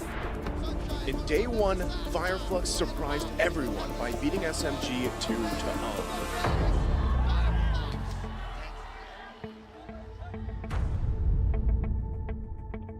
We know SMG, they have Filipino players, so they're a strong team. We give all our power to defeat them. Fireflux had more teamwork coming to this game. We unexpected they performed that well. Que a gente perdeu para eles nos anos anteriores e, querendo ou não, um desafio, acho que também uma provação, querendo ou não, do nosso time, e a gente está confiante, a gente está bem preparado para isso. Dahil confident po ako siguro, tingin ko naman po, kaya namin mag-top. Ang message ko kay Luis, good luck sa kanya, I will beat you. In day two, Blacklist dominated RRQ Akira with a 2-0 victory. The code is strong as Blacklist International sweeps the series. Honestly, I think Blacklist were better than us, but I think we can still beat they. My message to RRQ Akira, I hope we both advance to play. But good luck, you're not gonna beat us. Sorry po kasi araw namin ngayon. In day three, Blacklist goes against Team SMG. SMG needs a desperate win. Will they break the code against Blacklist? Or will Blacklist affirm Group B as the group of death? King and Queen, we will get the throne for you.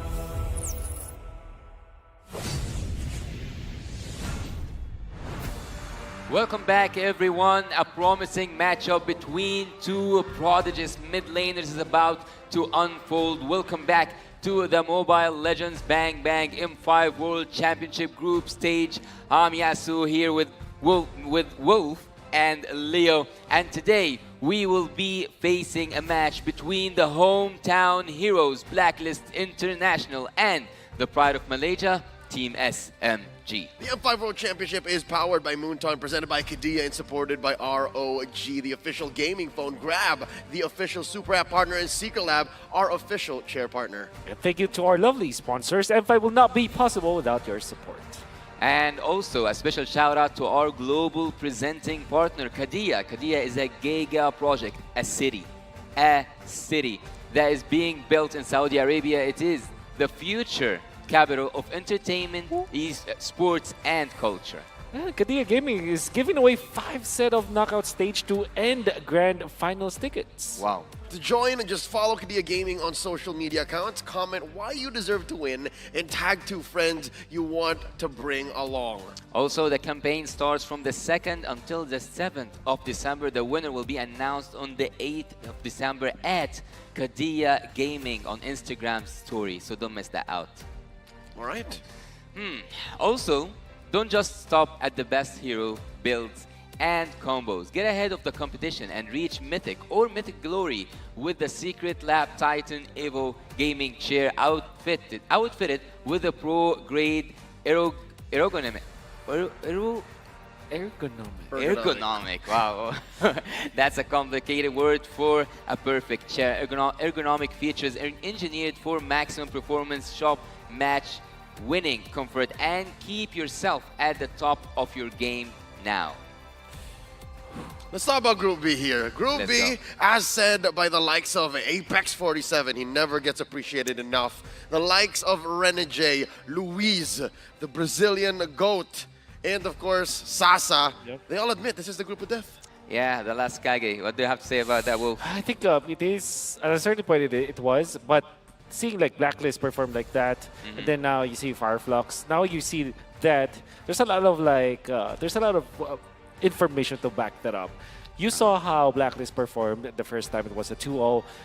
It wasn't the fastest of games as you would assume, but it looked very one-sided because it was a 2-0. But then again, RRQ Akira also showed everything. You know, they could have actually won a game going up against Blacklist International, which then proves that anybody can take games off of anyone in this particular group.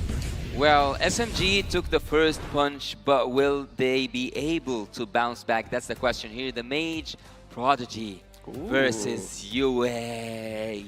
I'm pretty sure someone in the crowd could say it much better, the way that they usually do. I wonder if they're in the room. I wonder if they're here. Oh, there it is. They're screaming. They're screaming, so they're here. There it is. Wow. Obviously, for UA, it was a different road than most because his fame, actually, he rose to fame when he subbed in for the KTA machine. How even? Wow. That was a big shoe to fill. And at the same time, he was the rookie of the season during MPL season 11. Well deserved. And I think that it was his meta game as well. Like the Valentina, even Farsa, when he played that during MPL season 11, these are the top picked heroes in the meta game anyways. But he played it differently compared to others, which is great because he really fit in the composition as well as the playstyle approach of this organization. Well, by seeing that he uses E for 16 times 75%, I think I have addressed that. I really want to see an Eve being pulled off at the M5. Unfortunately, it's not up to us. But if there's any Eve player that I would rely to bring back that Eve in the metagame, I would put my bet onto UA. It's almost even spelled like an Eve. That's right. Yeah, I wouldn't blame you if you mistook his name for Eve. But here's the thing, right? If the Eve were to come out, that means the mid lane got choked out so bad that it was clearly attacked by Coach Pao and their analyst Long. But just the same, that means Stormy would have gotten the hero that he wanted anyways. And Khaled, my friend, Yasu, Habibi, you told me that you are wondering if Team SMG can bounce back after being on the receiving end of a Turkish delight, the punch-and bag of FF, right? Yeah. If they were to bounce back, it's got to come off of Stormy. Stormy has to reinforce in mid, and then everyone else can follow. Well, look, Yasta Leo, and Yasta here means my bro. This group some people arguably say it is the group of death, even though in the last game we said that it might be also a group of death. So cutting it short, let's go to the stage and see what does the game, or what will the game reveal for us. Here on stage, to see who's gonna be better than great, we have our marshals making their way onto the stage. They are here to ensure the fairness and integrity of our game. Shout out to our cast, to our marshals.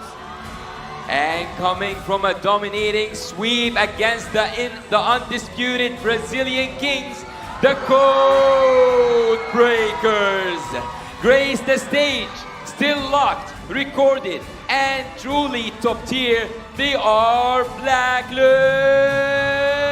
International! Something about you wearing the flag like that just gives me shivers. He looks great. With that said, and with their backs against the wall, the Malaysian representatives enter this match looking to bring out bigger guns and defy to so-called group of death. Still moving under gunfire, Team SMG. Very long road. They had to go through the wild cards. They had to go through a lot just to get here. And after losing their first match, this is their way to come back. It's a much-needed win for Team SMG.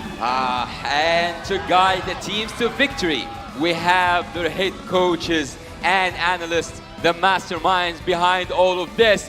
Coach Yep, or Coach the Master, the Basics, and the Analyst Dexter for Team Blacklist, and for BTR, Coach Pao and the Analyst Long.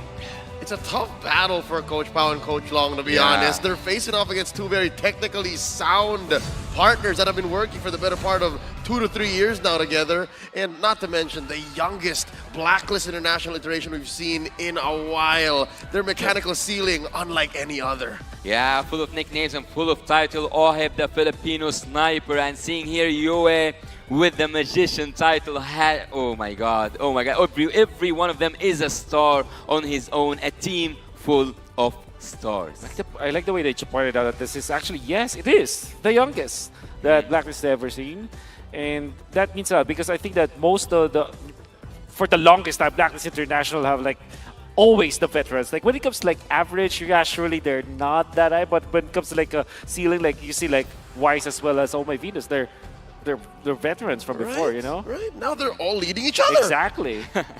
Here with the Malaysian team, Team SMG, with the last Kage, the last man standing, Sasa, and also Saksa. Here we see him in the jungle, smooth on the XP lane duty, and Stormy up to the challenge against Yoe. In the mid lane, Miko will be against Rene J for the rooming. There was an interview before, I think it was from Batgirl Seth. Yeah, he mentioned that Team SMG is still scary because they have Filipino players. But I think that particularly in this series, the Malaysians need to step up. Right, Stormy as well as Sasa, they will be the ones to kind of rally this team. I think Miko, you can expect a lot obviously from Miko as well as Saksa, but the Malaysian aggression should be seen today against Blacklist International. Actually, I would also say at the first appearance for Team Blacklist International, they have sent a strong message. They are not hesitating. They are taking that group serious as if it was the finals. Of course, I mean, looking at the predictions, Kai Sam talked to me about this. Hey, what makes you think SMG can draw blood here? Miko and Saksa are there. Come on. Okay, you're right. Coach Pao. Coach Pao is also there. All right. So there are still Filipinos out there. Okay. You gotta give them points, you know. All right. I may have been blinded by my Filipino pride, but just the same, I think Blacklist is gonna play clean. That's all I'm saying, man. Yep. There's something, you know, I kind of woke up today and felt like, okay, Team SMG going up against Blacklist International, surely it's a, you can see that the Blacklist Team International are the favorites, but Team SMG, knowing Coach Pao and of course Pico is there, and I also read an article somewhere out there that they're willing to, they're the team that's willing to kind of experiment, at least give us some pocket strats. So I'm thinking that maybe this is the time that they can show us that. Look at this interesting quote. Zoran here says, Sasa, wait, what's that? Ay sayang. I care for you. That's right. I thank you already. Know that you have to play properly because this M5 might be last for you too, right? All right, a little bit of backstory on that.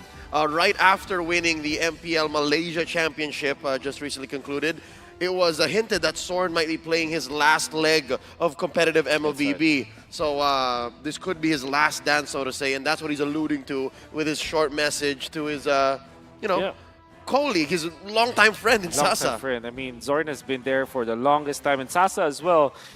I think the prime Sasa that you might know when it comes to like achievements was when during the Kage era of Onyx, as he is practically one of the first few imports, because he's a Malaysian and now he played for Indonesia. That's right. That's a funny bit that I think I had to confirm with Lafel and Gideon, our Malaysian brothers on desk. They said Sasa is more popular in Indonesia than in their home country because of his time with Onyx. Yeah, that's right. You know, actually, there is something I'm wondering about. What's Lafel's prediction for this match? I wish I can even speak to Lafel, Hey, I can't even. It's his birthday, man. Birthday Fel is off celebrating now. He's happy to have served here, doing what he loves. Now he's just watching. I think he's just happy to see this kind of action. And again, seeing that it's a Malaysian team, I'm pretty sure he'd rather not. But that now that we have this game here upon, it's already starting. The drafting phase is already here. Team SMG are up to the test against Team Blacklist International. Let's see who will break the code. That, of course, the home. It's here. We can see that even the stage is welcoming Blacklist International. We have a lot of audience here today. That's right, the agents came in droves. Let's get into it. SMG on the play. Black Answer back. There goes the Baksha. There goes the 1-1. Blacklist taking out the Joy and the Guinevere. Yep. All right, so typically you ban out the Assassins as you are Blacklist International. All right. Well, for Team SMG, you want to ban out all of those heroes that scale. And obviously, Baksha is one of the stronger heroes in the utility jungler role. And that might be the most that Coach Pao will be banning when it comes to the jungler choices. Yeah, no, the Baksha is so good at helping expedite scaling heroes, right? Like, he moves fast on the map, able to tank and assist those softies from the side lanes. Even Assassins have a hard time taking down the Baksha. So with that said, they know about Sensui, man. They know about Sensui. Yep. Blacklist International, actually, thinking about it, they are the ones, I'm not going to say who invented, but definitely who mastered the art of utility junglers. So having Baxi here in the band makes much more sense than anything else. But again, Blacklist International, if I'm not mistaken, Renegade took an MVP using the Estes. I don't think the Estes with the Baksha would be the best combo because Baksha is kind of moving so fast for Estes to catch up with. I kind of told myself that when they were going for Aldous Estes, Ling Estes before, even like Joy Estes, that they did. Whoa. I'm sure it's happened.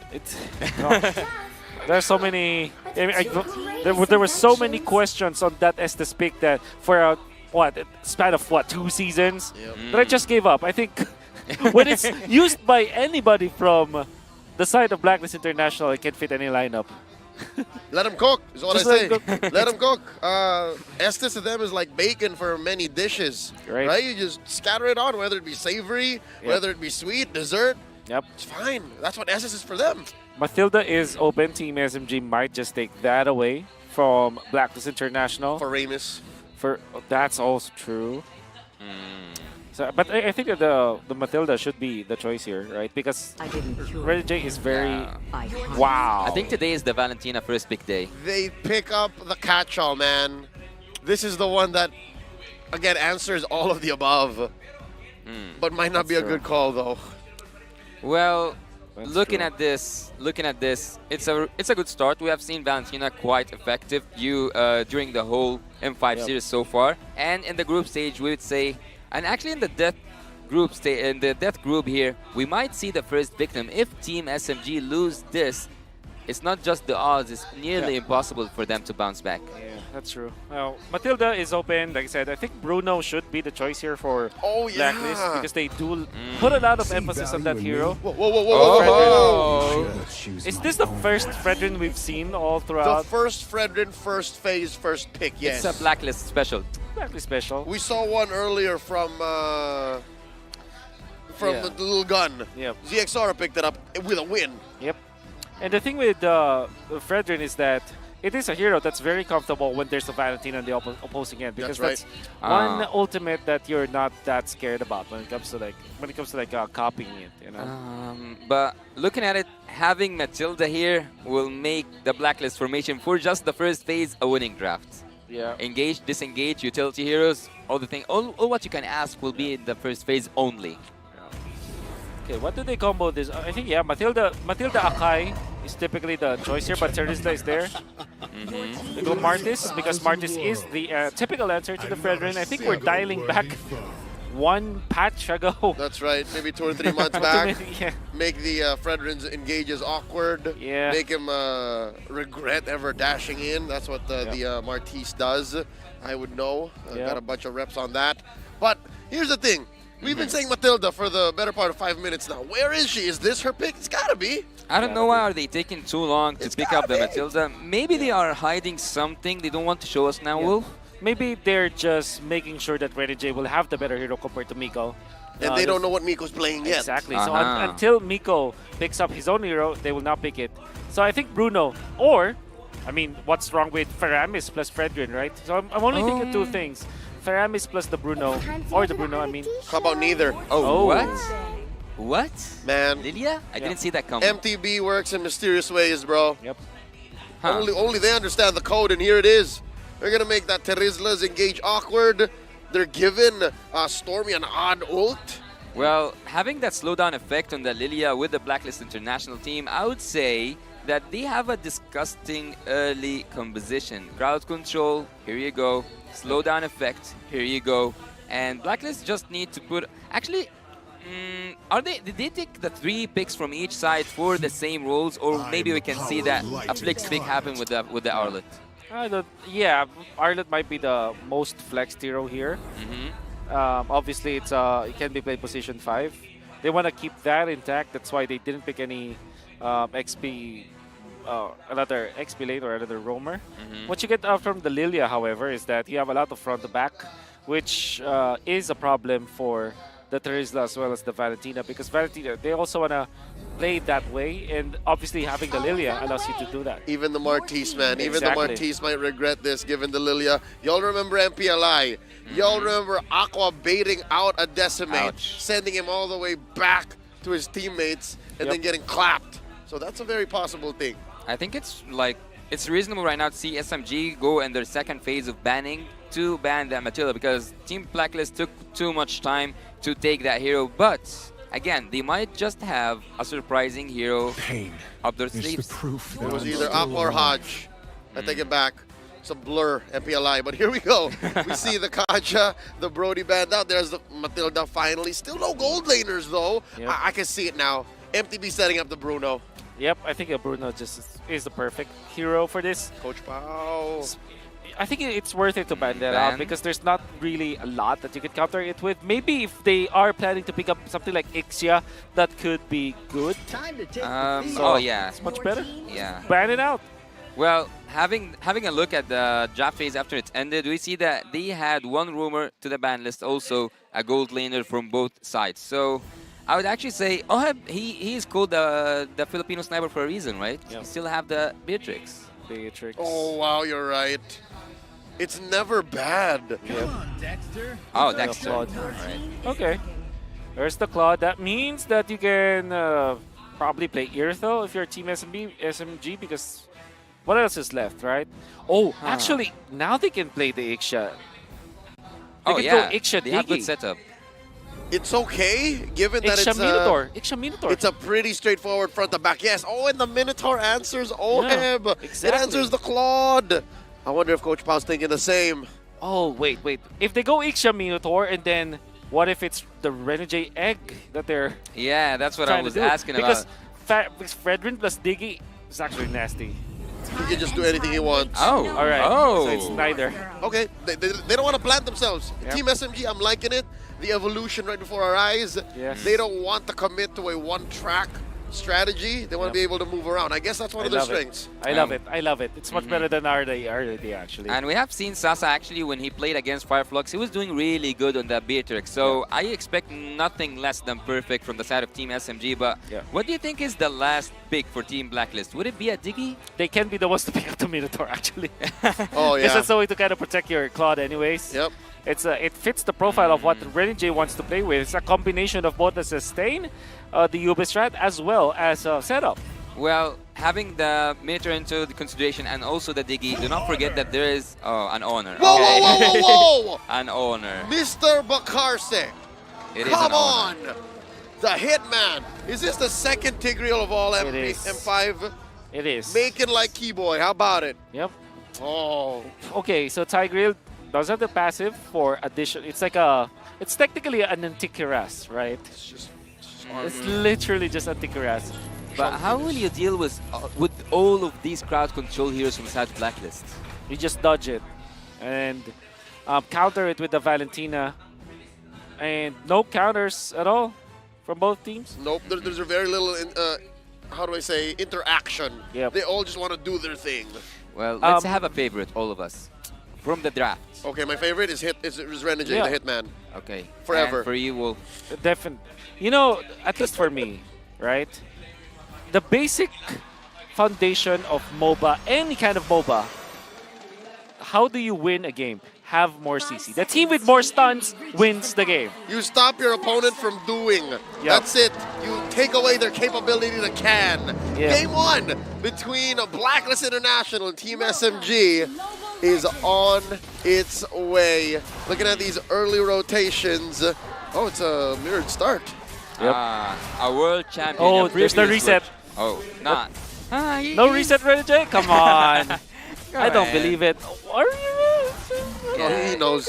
He respects Stormy's damage. I mean, look at him now. He got chunked. Yeah, he lives in B for now. He lives in B for now. But a world champion, a previous world champion up against a wild card winner. This is really good. Welcome to ChezyGaming. Have a lot to defend. Either this is the final match for this day. Team SMG versus Blacklist International. Naghahabol ng panalo. Dito ang Team SMG. What I am curious about is that we're both live on YouTube and Facebook. Please do follow us. Obviously, on it's very Facebook tempting to go and for the subscribe to our YouTube channel. But yes, exactly. ChezyGaming might have the better, I would say, might have the better effect, right? Yeah. FS is great. Implosion is great. FS is better than great. Yeah. Gotcha. Yeah, that was How smooth. about the BD? The Blazing Duet. Hell no. That's pretty bad. You're just pretty bad. You're desperate. You're clearing waves with that. Yeah, it's worse than bad. Yeah, it's worse than bad. Let's not make a song about that. Yeah. Well, on the top lane side, I think that Claude here will have, I'm not going to say the best time of his life, but there's no pressure whatsoever from Team SMG so far, and the pressure should be from Renegade, having that Tigreal, having that resetting ability, and also looking at the mid lane,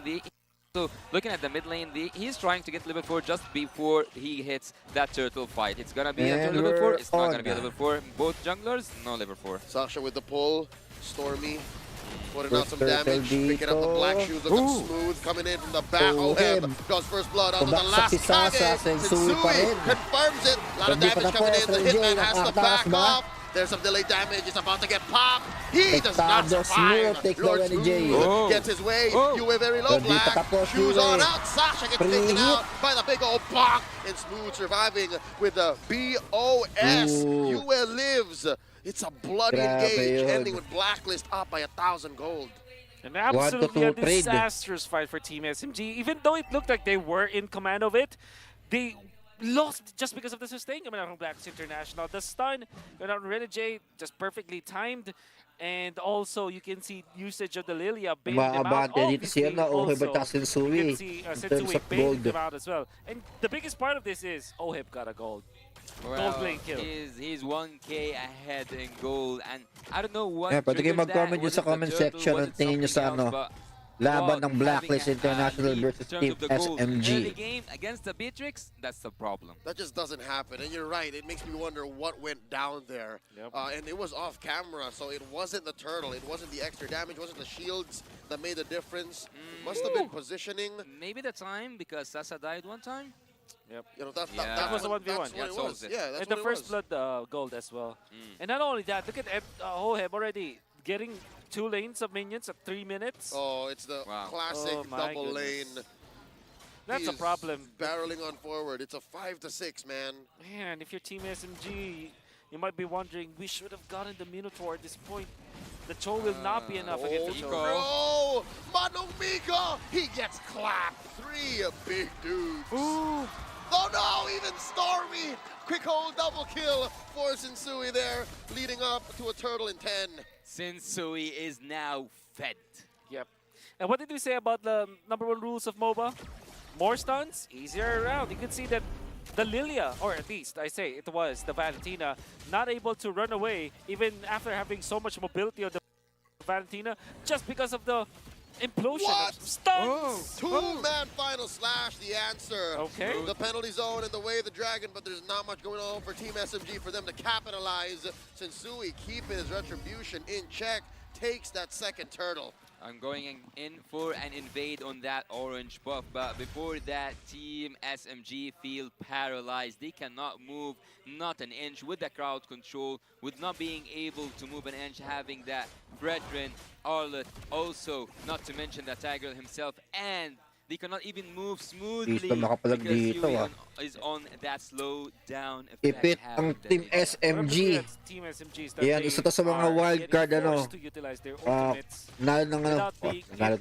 napasok sa wildcard. Kasama ng Team Lilgan. Pero Team Lilgan talaga, iba talaga maglaro. Because of Edward's positioning, forcing them out. Team SMG just can't establish themselves. They cannot find their center of gravity. That's why they are wasting their ultimates. Is that a death bush? Oh, it's not a death bush, but there's a conceal. Are they going to take Sasa out? Uy, nahuli dito Edward, alanganin. Caught by 3. Retribution set in. Decimate. Saksa finds his man. Now it's their turn. Looking for 1. Kaya ba makakuha ng trade ng Blacklist pero hindi? Stormy at half health. Stealing away the black shoes. They're still going. Saksha dito, dashing on 2 out. point. Need to engage. 2K gold lead para sa side ng Blacklist International. Mirror Edward and the retribution usage.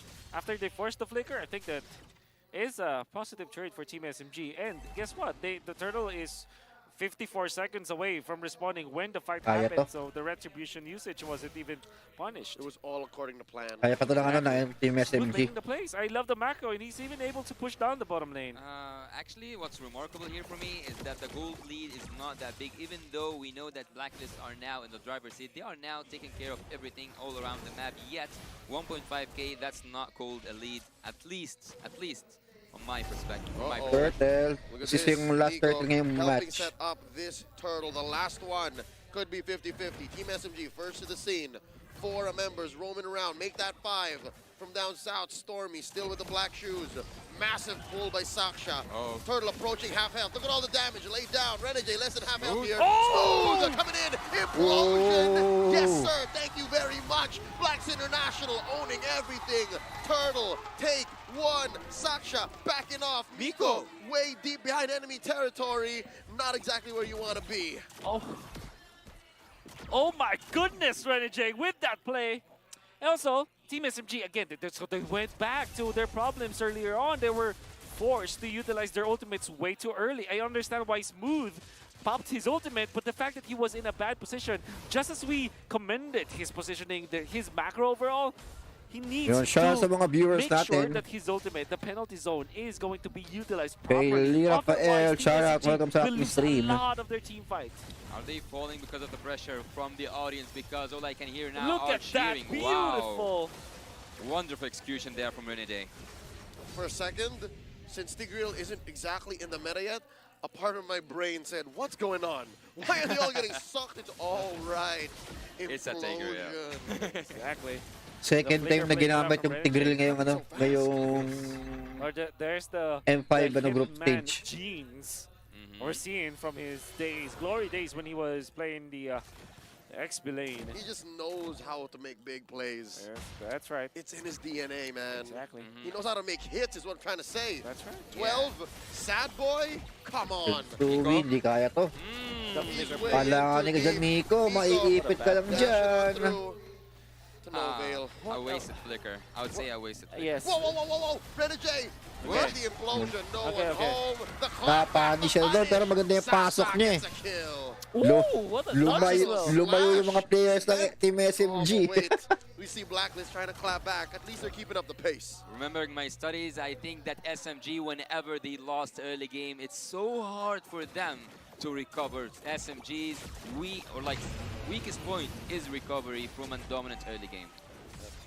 Saxa's level 11, Sensui is level 13. That's a massive difference of EXP. Huge. Which kind of makes me think that Team SMG might not be able to take the Lord. They have to turn. They have to go for heroes first. And that's a big problem because, again, Renegade has been deadly. Fortunately for them, though, they also have Smooth with the ultimate, with the flicker. Renegade does have the flicker, so that's one thing that they have to do. Also think about Stormy copying the Lilia instead of our prescription, going in for the implosion or the final slash. I mean, in the heat of battle, sometimes you just need something, right? It allows him at least to get into this mindset of, if I'm in too deep, I can protect myself, re-engage, and then go again. But that's not exactly what they need. Oh, wait, here we Pumasok go! dito, that was Stormy. Stormy needed to protect himself, could not Kawawa, do it. ito pa, Smooth, nakatakas pa, habulin ba? Smooth, Berlo has to back off. Miko gets Sakit, Miko. Look at the minimap. Oheb gets down, but now Edward gets traded out, 2 for 1, but Oheb has been doing work. There's a push, and now the Lord up next. You can add upon that a Lord given to Team Blacklist International on a golden platter. Bugbog dito ang side ng Team SMG. Since early game. Wonderful trade for Blacklist International. They got 2 heroes, they got 2 turrets, including the one in the mid lane, and then they also get the Lord. In exchange for one death, which was onto Edward. Grabing blazing duet yan. Takes one down. Harap-harapan. Shut down. Saksha looked for the BMI. Says nothing comes for free, son. I think I can blame myself for that because I was about to say that Oheb is 2 items ahead from Sasa, but yeah, he falls down. But you didn't. I didn't, yeah, but now I did. It's Saksha's fault. Oh, yeah. That's his own doing. It's actually his own doing. Like, them taking care of the BMI, they actually went for the BMI. Stormy had to copy the ultimate camera from Oheb. I think that he should have popped it earlier, because that means that they will have at least extra shields, but this is what it is. They were able to punish Oheb. Anyway, Saksha down to a fifth of his health. Kawawa, napukpok, natakas pa. The iframe does not get clapped, and since Muntik Sui knows na you got mapukpok away sa this ulo. time. Yeah, he knows that he's having his moments, recalls, emotes, do whatever you want. It's also mind game. The strategy also goes for the favor of Team Blacklist. Blacklist might finish really early. the benefit of this is, for Blacklist, is that they're winning the macro battle as well. Uh-oh. Okay. They're forcing it since we were able to dash out, you were saying. Yeah. The macro, I mean, Blacklist is just immaculate. They're even able to get the purple buff, take it away from Team SMG. There's really no recovery plan for Saxa at this point. The Lord will respond in 79 seconds, and I'm pretty sure that Sensui will still have the level advantage because Saxa being level 13 at this point and him losing all of the jungle creeps, Team SMG will not find a way for Saxa to recover. So again, that's the conundrum for Team SMG. They don't have the advantage in the turtle fight, so what they need, the Lord fight I mean, so what they need to do is to turn on to heroes.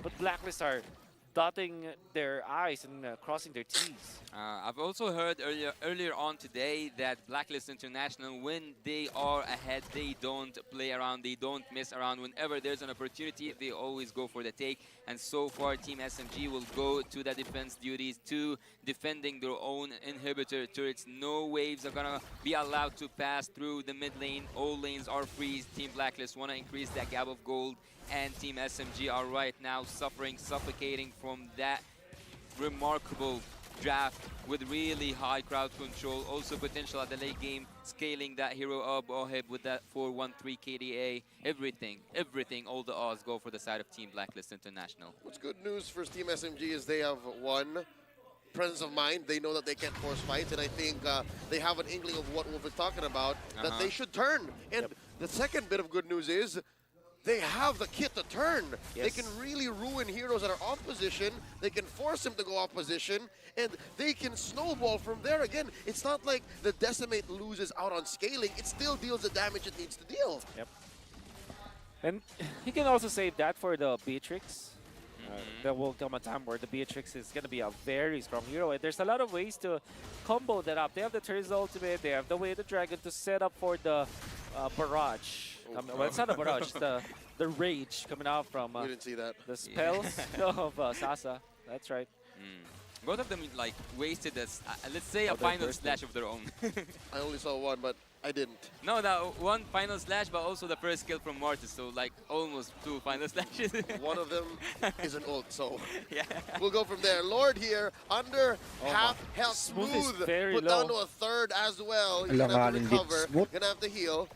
And there's a BMS spend. Edward, check where he goes. He knows that Saksha is a great assassin, knows how to find their targets. Dance around. Bottom lane, not taken care of. Team SMG making the call. Oh, the reset! They're gonna send Sasa. There's the reset. Amazing dance. Conceal. Conceal play from Renegade. He's making the call. We're going in. DPZ by Smooth. We're out. Nico spots the Lord. It's down to a 10th, a 12th, a 20th. Sensui with the secure. Spending the retribution. Securing Blacklist. Inevitable late game.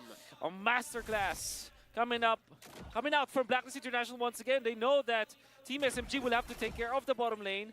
They reset. They found Saksa. The conceal play. Maiipit Kind of zoned out yung Team SMG dito mamaya, tumakalabas. Even forcing the penalty zone, and with those 2 big ultimates in the position Pangalawang Lord na to. Compromised. Blacklist International just bursted the Lord with all of their might. And thank you sa mga viewers natin. Welcome sa stream. From Blacklist International. It always looks Maraming scary. salamat. For me at least, it always looks scary when you see a pagsama. Panood dito sa laban ng Team SMG versus Blacklist International. At a certain point, they didn't even need to engage. They just need to poke or like to make SMG back off from that low place. Team SMG right now to the defense. They have the Beatrix. They can do some defense, but it's gonna be so hard. Top lane inhibitor already taken down. Bottom lane at half health. Mid up next on the docket. Skills getting spent to be able to crack on through. Mid has fallen. Lord still standing. And all of Blacklist are here. Watch the hitman. Kaya ba to? Check him. He has his ult. Is it He endable? has his flicker. Edward already spent his. Miko gets Miko is popped this time down. around. A big penalty zone. Oh, have answers with a blazing duet. Saksha is down. It's 2 man 3 men down. defending for Malaysia. And the base Blacklist goes International wins game number 1. Game 1. The crystal is down and everything fell apart for Team SMG. What a first game, what a dominating game. Team Blacklist International started strong. They've won the duel up top against Sasa, getting the first blood, getting so much of an advantage, and then at 3 minutes, he's already able to secure a double lane setup for his farming pattern. And then if you're looking at the turtle fight, the baits and the sustain, the bait and switch coming out from Blacklist International was perfect. Come the Lord Dances, the 2 Lord Dances that we saw, it was a masterclass. Checkmate coming out from the Blacklist International members. It kind of felt like Team SMG were just literally played by Blacklist International. Oh, hey, look. Coach Bonchan is in the dugout. Obviously. Nice to see a familiar face. Yeah. Yes, it's always nice to see a familiar face. Also, we saw Naisu earlier on today in the stage and also on the desk. Yep. Well, let's have a quick recap about what happened earlier on in this game. Team Blacklist International, they won the draft, they won the macro skills, but what would it take for Team SMG to come back in the next game? What was essential that they have to fix? They have to fix their laning, number 1. I think majority of the reason why they lost is because the launch pad was not set for each of the players. I mean, how do you set up a launch pad when you have a mid laner that is as active as Yue, as the mid lane magician? Not a single death in every bit of ground that Team SMG sought and thought they could make ground off of. Yue was like, nah, fam. Shadow energy. Blah. Yep.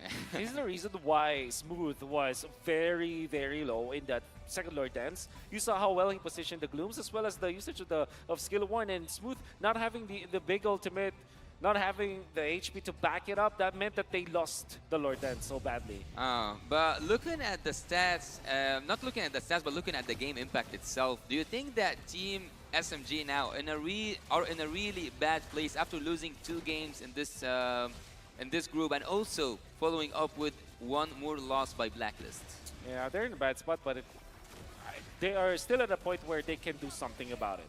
They can't afford to feel bad right now. We are mid-series, and we're watching the immaculate work, the artistry, the poetry of Renegade in coordination with Yue. Again, the fact that you're playing a hero like Tigreal that has so much CC, plus a hero like Lilia that can just wanton deal damage and just leave it on the ground like that. I don't blame Team SMG with how they position, despite their heroes having great kits for pickoffs. Yep. And look at that. Good play, good counter coming out from Saxa, Oh, but it's a little too late. We're going to see the defense. Watch out for Miko, but the counter was there. They were able to cancel the way of the Dragon by controlling him. Smooth landing a good ultimate, but again, no follow-up. Saxa had to use the Ashura's aura, Ashura's Wrath, but it means that they are like, is there such a thing as anti-combos, you know? Anti-synergy. Anti-synergy, basically. And the Make-A-Wish, 16-16 was the last game duration for Blacklist International, but it felt like all throughout that 16 minutes, they were in charge. And again, it all started with their laning stage. Oheb winning the duel against Sasa meant that he had essentially the game for him. And then the baits that came out. Also, the fact that they was able to stop Smooth from running around the map because Edward won that lane as well. That's equally as important. This is why I feel that some teams prefer the Lilia over the Valentina, because the Lilia can just get out of the mid lane much faster than a Valentina can. And also there's that factor that Lilia can outlane the Valentina just because of the nature of the hero. That's why even when you see teams pick up the Valentina, people will just pick up the Lilia just because of how it wins the lane. Well, I just saw something in the highlights back there. I think that the goal difference was the biggest element that finished the game itself, because there was a possibility to make 1 more solid defense, especially after seeing Smooth's ult. Yeah, maybe. But then again, you cannot stop this guy. 862 gold per minute. It all started in the early stages, and early double lane setup for the Claude allowed him to be just unstoppable when it comes to the farming, and he converted as well. It's not like a Claude that really just farmed all throughout the game. There were so many ways to activate the Claude just because of the implosion, the Fredrin chain of CCs, and you also have Edward to bring and alley-oop the enemies to this guy. So even when you can say that it was Oheb just doing great when it comes to farming, all the other heroes from Blacklist International allowed him to be strong. Because of how hyperactive Oheb was, especially after he got his mojo pumped up after winning against Sasa in that 1v1 duel, it's clear that you have in Blacklist hands, especially with this lineup, a Fredrin, an Arlott, and a Tigreal. They are in essentially one-man alley-oop machines. It's one of these tanks, one of these big boys, plus Yue, plus Oheb, it doesn't matter. That's what led them to going 10 kills all in, 5 from SMG for the trades. But now, that's what brings us to the question of what's going on in SMG's mind, right? Are they thinking, yo, we got 5 kills, we were trading with them, we were pushing lanes in, was close. Should they think that way? Or should they say, you know what, Coach Pao, it's time. We gotta change the way we play. We have to reset the way we draft. It's your territory, Wolf. You have to answer that. I think they are relying so much on their I would say like signature heroes. Like the Valentina, you want to understand why it was the first pick.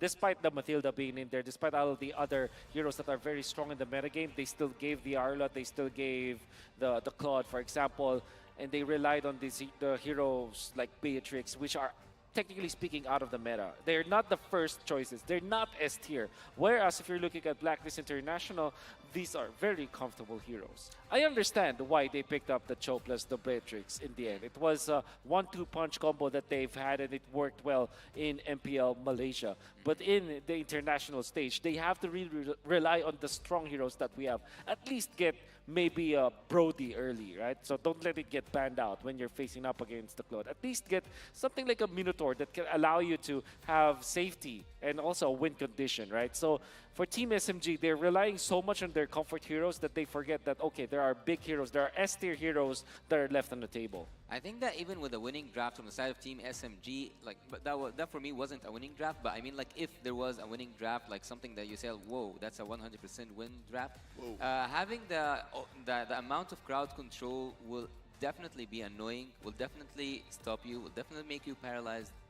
As you said, the number one up the charts is the crowd control. Yeah. Which I think is odd. In addition to getting a winning draft, I think Team SMG also have to, as Wolf says, dot their T's and cross their I's. And look at what the opponents are doing as well, right? The lack of battle spells that answer exactly what your opponents are doing is alarming. The fact that it was Blacklist who actually picked up the Purifies and not SMG made me think like, all right, this is a little greedy. They want more than what's given to them in addition to the whole comfort situation.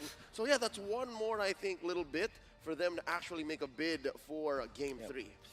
And also, you have to fix your lanes. I think when it comes to their execution in their laning stage, that's one thing that they really have to focus on because you never really want to give Blacklist International a good early game because they are disciplined, they are surgical about how they approach the map, and if you give them a little bit of lead in the early stages, you just literally say goodbye to all of your neutral objectives.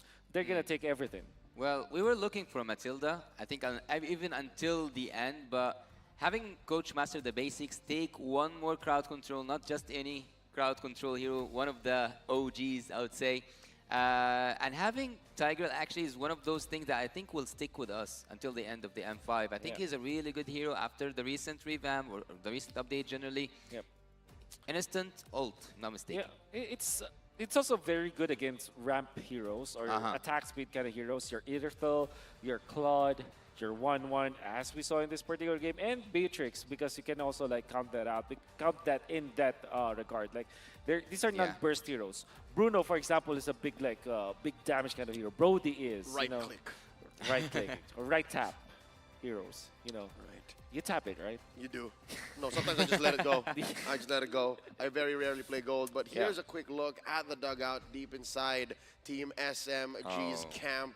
And of course, you gotta reset, you gotta get in there, and I'm loving the spirit we're seeing from Saksha and Miko very specifically, and of course Coach Pao, is because despite playing for a Malaysian team, they understand the responsibility. They're repping two countries here. Imagine that, the pressure on your shoulders. After all, still moving under gunfire. Team SMG are now looking for the last opportunity to stay here. The same thing is actually happening for Team Blacklist International as well, boosting the energy all around the stage, boosting the energy in the rooms of the players. Both teams are now ready. Both teams now are able to show us who's gonna win. Is it match point for Team Blacklist International, or will we go to Game 3? It actually is match point for Blacklist International. I mean, like, will it finish as a match point? Oh, no. I don't want to be the one. I don't remember. Okay, you know what? I remember my prediction. Let's not talk about that. Yeah. The ages don't like it when I talk about predictions. Yeah. Big shout-outs to our birthday boy, That's right. Lafel. Yeah. I wonder what he's thinking about now. Birthday Fell is always watching. Birthday Fell is always watching. Okay, so it all starts with the draft. And I kind of want to think, like, so far for Blacklist International, they have this recurring theme of, like, putting Yue in a hero. There's a flavor of the month for them, or flavor of the tournament. There was a time where he just exclusively played Eve, and then there eventually was Valentina. Now it's actually Lilia. 3 games for Blacklist International, straight for Yue, all Lilia. Consistency. Earlier on today, actually, a Triple Esports match especially, I've seen the coach from the opponent team from Triple Esports was today against... See you soon. See you soon. Right. So the See you soon coach actually led the draft for Triple Esports to take what they want. Do you think, Leo, that today we will see Coach Master the Basics do the same thing to Team SMG? It's not about what they want. For Coach Master the Basics, for Blacklist International, again, knowing how they operate for years now, it's about what protects them. It's what allows them to perform. This is actually very true. There was a time where Coach Pao and Renegade was together in a team. That was season 10. No, that's where Oh, that clip came from. That's Exactly, where that vlog came exactly. from. The survival. Look it up, folks. Yeah. Friendly fire. Friendly Fire. Yeah. Was it? No, it was. What was the title again? The Survival. The Survival. Yeah. Yep. This was shot in the later weeks of MPL Philippines Season 10, wherein they were close to getting eliminated. They eventually were, but you can see in the eyes of Coach Pao then, from the perspective of his players, that, we can't lose anymore. This is the time to change things up. Yep. And if you are the coach, especially in a game where literally the tournament life is hanging in the balance, you have to be stoic. You have to really be the beacon for your team. You have to, as a coach, be the one that will still have the confidence, still intact, still has the resolve, because if not, everybody else will break. You have to be stern. Exactly, and that is what Coach Pao is doing. But he will need to do more than that, because now it's a drafting phase. Yeah, focused as the laser. Team Blacklist, I can see the determination in their eyes to finish this off once and for all. The drafting phase now starts. Team SMG are on the edge, 1 point away from having a nightmare today. Let's see together who's gonna win. Will it be Team Blacklist International with a full sweep, or the possibilities can carry on with Team SMG? Gaze. Backshot, Nolan, it's gonna be standard. So it will, for Blacklist, I remember it was, what was it? What did they ban? The last game? Faramis? No, it wasn't. No. Right? Nope, Faramis was left out. Yeah. I'm having a moment of blackout here. Yeah. I don't think, honestly, I don't think the Valentina is the best first pick for SMG. Yep. It's too, what's that, limiting? Yeah. It was reliant. It was way too dependent on a lot of different factors. Yeah.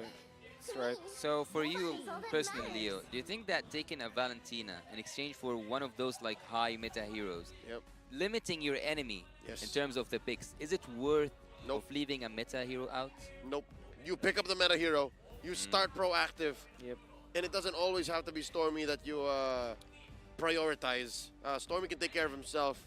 I'd say whatever's left out, like again, if the Guinevere is open, take the Guinevere. If you get the Matthew Hilda up, you get the Matthew Hilda. Matthew Hilda. Actually, some like fans around the world, when they saw Stormy play Angela, they weren't that satisfied, right? Yeah, no, that's true. Because you need to play around it, and here we go. I think we're off to a great start. This is good. Yeah. This is good, but they might for Ramus, man. They might for Ramus. For Ramus. I believe that SMG might be considering Bruno first pick, actually. Oh, that's true. Yeah, they do Explain that that for me, before, please. though, because it's when you ban the 1-1, you don't have a matchup, a necessary matchup Right. again. But that means the Matilda will be open, and that is a bad hero to face up against if you're the Bruno, because every time that Matilda is open, there's an Iksha probability, you know. Nolan, Guinevere, Matilda. Nolan's banned. Nolan's banned. Nolan's banned? Oh, I didn't see him. Okay, so Guinevere and Matilda. Guinevere's out. Okay, I'm only thinking Matilda or Bruno here for Team SMG. Both are power picks. I mean, it swings hard. Yeah. But, okay, so it's... Oh, what? Okay, explain that wolf. I'd like to see you try. I can see you like, what was that? Well, you understand why they did it. Because Yue has played exclusively the Lilia. So this is a true pronged attack. You enable Stormy, you deny the flavor of the tournament from Yue. Exactly. Is Coach Power reading the situation right? Is this a worthy gambit? Okay, can we tell our opinions here? For me, I don't agree with that Lilia first pick. For you? I'm questioning it. I don't necessarily have to say I disagree or not. Because no, but I'm leaning towards the disagree. I think there's a lot of benefit getting the Matilda Arlet. They go Fredrin. Just do it again. Do it again. Oh. When it worked at the first time, why not go with it again? Yep. You know what? Khalid, Yes. Sam, I feel like they might even just put the Novari on you and it won't make a difference. Yep. I love the effort. You said my second name as well. Yeah. That was Khalid Bassem. Nice. Oh. Okay. Yeah. I'm thinking I was flustered because of this Lilia first pick. But I understand why they went for it. Yeah. There is logic, folks. There's logic. It's not just, oh, we go for this. There's layers, and now we see how it unfolds. I'm not so sure if Coach Pao was expecting MTB to go this way. This is, I would have said Akai would be perfect. Yep. I think it's good. I think it's good because this is the reason why they pick it up, and why is it good is because the Fanatine is already covered. Yeah, so you're not that scared about that. Blacklist, they still have the Faramis actually. You can pick up, but it's not the best versus Lilia, but some teams will argue that it's okay. Novaria should be also an option here for Blacklist International. The Diggy against the Akai is good. Against the Bruno, no. Against the Lilia, neither.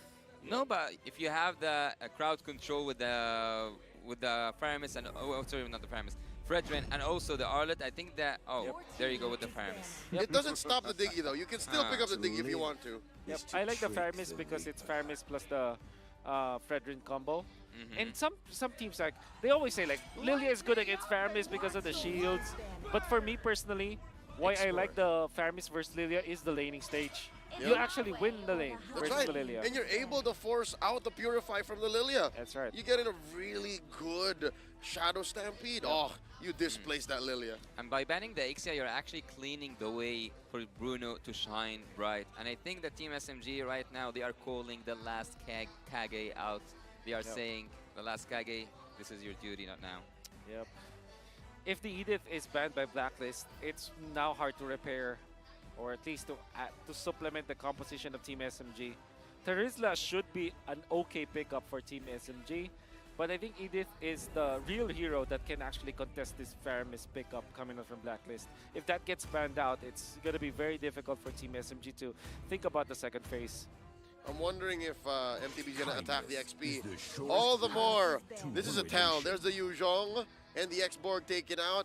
They're going to put something really soft on Oheb. Oh, wait. Are they going to go the Kusei route and pick up carry eventually? That could be the last pick, though. Yeah. But you still have a lot of heroes left. Still have the Beatrix. Maybe we'll see like a Clint, a wild Clint come in. Or even a... Yeah, Niritel. Or are they going for the Harith play? That too. The odds. Yeah, Brody. Well, we don't have to go we don't have to go too far then. Yep. So that is the reason why they banned the Yuzhong. So, SMG, do you have a Lapu Lapu in your arsenal? Oh, Smooth as a Laps. Yep, Smooth the Laps. is a pretty decent Laps. All right. Lapu Lapu should be, it's perfect versus, actually it's a pretty good hero against Faramis. So what does Miko play?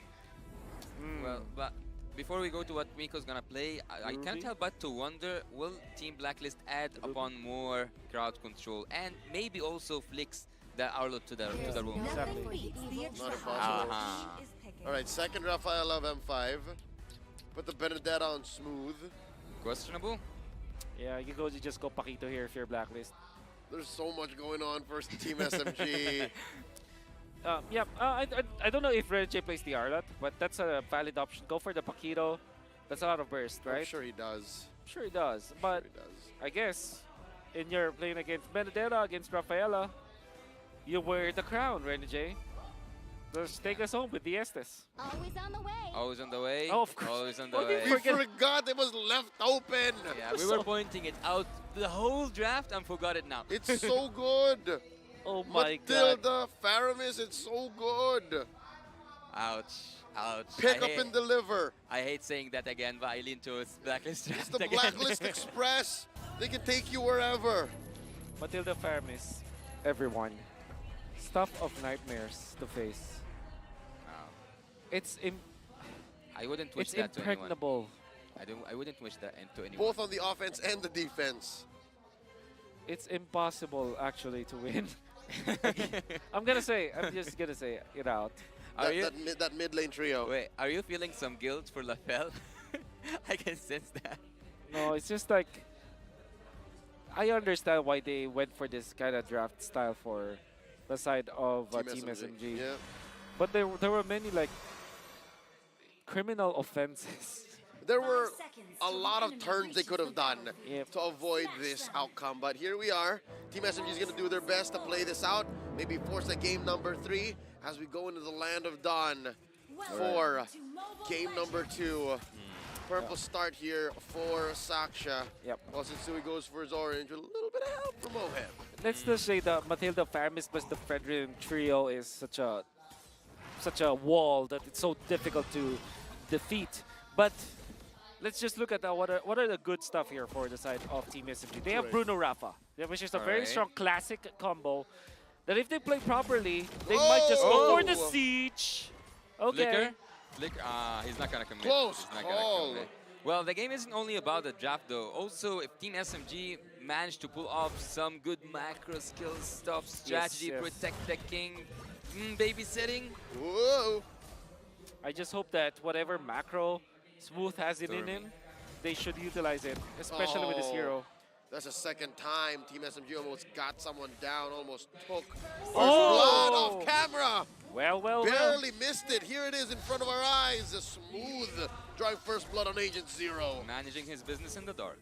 Yep. A very important kill. So, okay, so not obviously the team fight is Blacklist International. It's far too easy for them to execute. But all of the ISOs, all of the isolation plays from Team SMG, maybe that is the time where they can actually win. Especially if they use this Bruno plus the Rafaela to make it difficult for Oheb, and then go for the split push plays from Smooth. Maybe, just maybe, that is their win condition. It's a very tight win condition, but there is a chance. I'd like to concur. Anything less than a big 4v4, 5v5, Team SMG can capitalize. They're up by about 500 gold this time around. 50-50 call here on to the first turtle of the game. Saksha has his heavy spin locked and loaded. Look at this. A lot of members of Blacklist present. Turtle at a 50%, 10%, heavy spin. Saksha secures, shields up, down goes two. Edward and Sui bite the dust. Lord Smooth gets Dua. Smooth. What a smooth gameplay. Did you see that damage, kills, turtle, everything for Team SMG? And you have announced it yourself, Wolf. You said it. It might be the start of the Super Saiyan era, but is it the end of the last Kage? Not yet. I still want to see Sasa with his last dance in the international stage. What I do like what happened was this time Saxa was super duper on point. Maybe Sensui forgot how to play around the Akai ultimate, the heavy spin, because typically I fairly remember during MPL. When he plays the Fredrin, he knows how to dodge the heavy spin, so that when it does happen during the turtle fight, he still wins it. He still wins the retro battle. I have very vivid memories of Sensui even being under the heavy spin, able to retribution the turtle. Just because of the positioning, because you take advantage of the tough boots that you eventually get, and obviously the positioning to get the retribution. So maybe that's the reason why they lost that fight, because it's very... Actually, the positioning overall of Team Blacklist was very un-Blacklist during that moment. So, but then again, you will have to give credits to Team SMG. They're the ones that put Blacklist in that position. The way that they were very aggressive, poking the Matilda, forcing him to recall out. They are also poking this Faramis so that the level for the Faramis was far too late. All of those stuff combined together, that actually was the main reason why the positioning was bad from Team Blacklist. Well, Agent Zero losing his life twice so far makes it so hard for an Olo to be as annoying as we have witnessed him during the M5 run so far. So I think that Smooth is definitely winning that lane, 3 kills so far, and I think he can even add up more. He haven't used that Petrify yet, so Team SMG might do something with the draft that we thought at the beginning. It's not a winning draft. Yeah, no, it comes down to their execution. And here you see, despite the pause, of course, the agents are just happy to be here, fans of MLBB. I hope you guys are feeling the same way back at home watching from wherever you are. JC Sumandang says it's game time. Okay. Oh, UA. There was a time, I think I said it in the draft, that Faramis wins the lane versus Lilia, but if it's Rafaela plus the Lilia, it's kind of difficult to kind of win. I don't think that anybody wins against that. That's the strength of the Rafaela, winning the mid lane. Ooh, Guiding Queen's on out. I think Blacklist International just finding their footing again. That was an amazing early game by Team SMG. Yep. Yeah, I think the Team Blacklist International need to find their own tempo once again. They kind of lost it by this turtle. There's a Shadow Stampede displacing a bit of Team SMG there, but they understand that they're ahead here. 2K is nothing to scoff at 4 minutes. What you want to do if your Team SMG is to rid this Red Ring off of the jungler creeps. Utility jungler versus utility jungler. It's all about the XP. Oh, cycling eagle. All about the levels for both junglers now. Sensui gets bullied out of the turtle pit. An immaculate pull by Saksha. There's no way, they're so far away. Look at this, the collapse, the pull. Smooth looking for targets. Edward gets pulled back. Oh, Smooth wants to take one down. Look at the back. Sensui controlling that short bush. Gets spotted by Stormy. The rest of Team SMG off to retaliate. Turtle gonna go over to the Malaysian squad once more. Saksa uses the retribution so they cannot invade the purple buff, but nonetheless, they take a very good fight. Good pokes coming out from Team SMG. And overall, good positioning coming out from Miko. He provided the vision for everyone from Team SMG. That's why the decision-making from the Malaysian squad was much better. It's perfect vision, perfect information. And with Blacks International still squirming, still scrambling to find their footing once more in this early game, Team SMG are poised to succeed. They can keep going. Well, look, actually after helping Bruno during the draft phase, and now seeing that Bruno gold is that good, I think that Team SMG are on the right path, the path that Coach Bao have drawn for them. And Saksa so far, I think that even though he is the Akai, one of those who are dominant when it comes to neutral objectives, still, Sensui, you guys said even under the heavy spin, he can reach out. That's right. Which means, the Lord Dances will be the choice now for Blacklist. I think that during MPLI, there's one thing that I saw from Blacklist International, which is, I call it the ADP, Anti-Disaster Protocol. Which generally happens is that they're so good at recovering when they're down like this. And what they do is they don't how to say this? They're not anxious to kind of recover. No, they're not rushing. They trust the process. They trust the process. They just level up. So when they're behind like this, the main goal now for Blacklist International is to take care of the jungle. That's the first step in their anti-disaster protocol. Let's secure a jungle so that when the Lord fight happens, even when the other team is leading by 5,000, you have the same level with the opposing jungler. And hey, if your retribution is as sharp as Sensui, that's exactly what you want. Yes. And after mentioning that Team SMG in the last game, we said that when they lose the early game, it's so hard for them to recover. Right now, they are winning the early game by all means, killing-wise and also turtle-wise, so neutral objectives, everything looks good. Oh, Smooth. Lord Smooth, 2v1, maybe not a 3v1. He spent all his whole kit, gets shut down by Agent Zero, but not without Yue almost going down. Stormy had to steal away that turtle. Yeah, no, just because they were dueling here in mid. Yep. Look at Sensui. A lot of levels, a lot of EXP ahead of Saksa. This is the ADP, everyone. Necklace of Durance coming from Miko earlier on. It's still minute 7, and I think that Team SMG are again going into the right path. But Team Blacklist, as you said, they have this. You call it ADB. So ADB, they are actually taking turrets. Did you see that slide? He came from like the bot lane to the mid lane, free ride. Yeah, that's the in-game sound.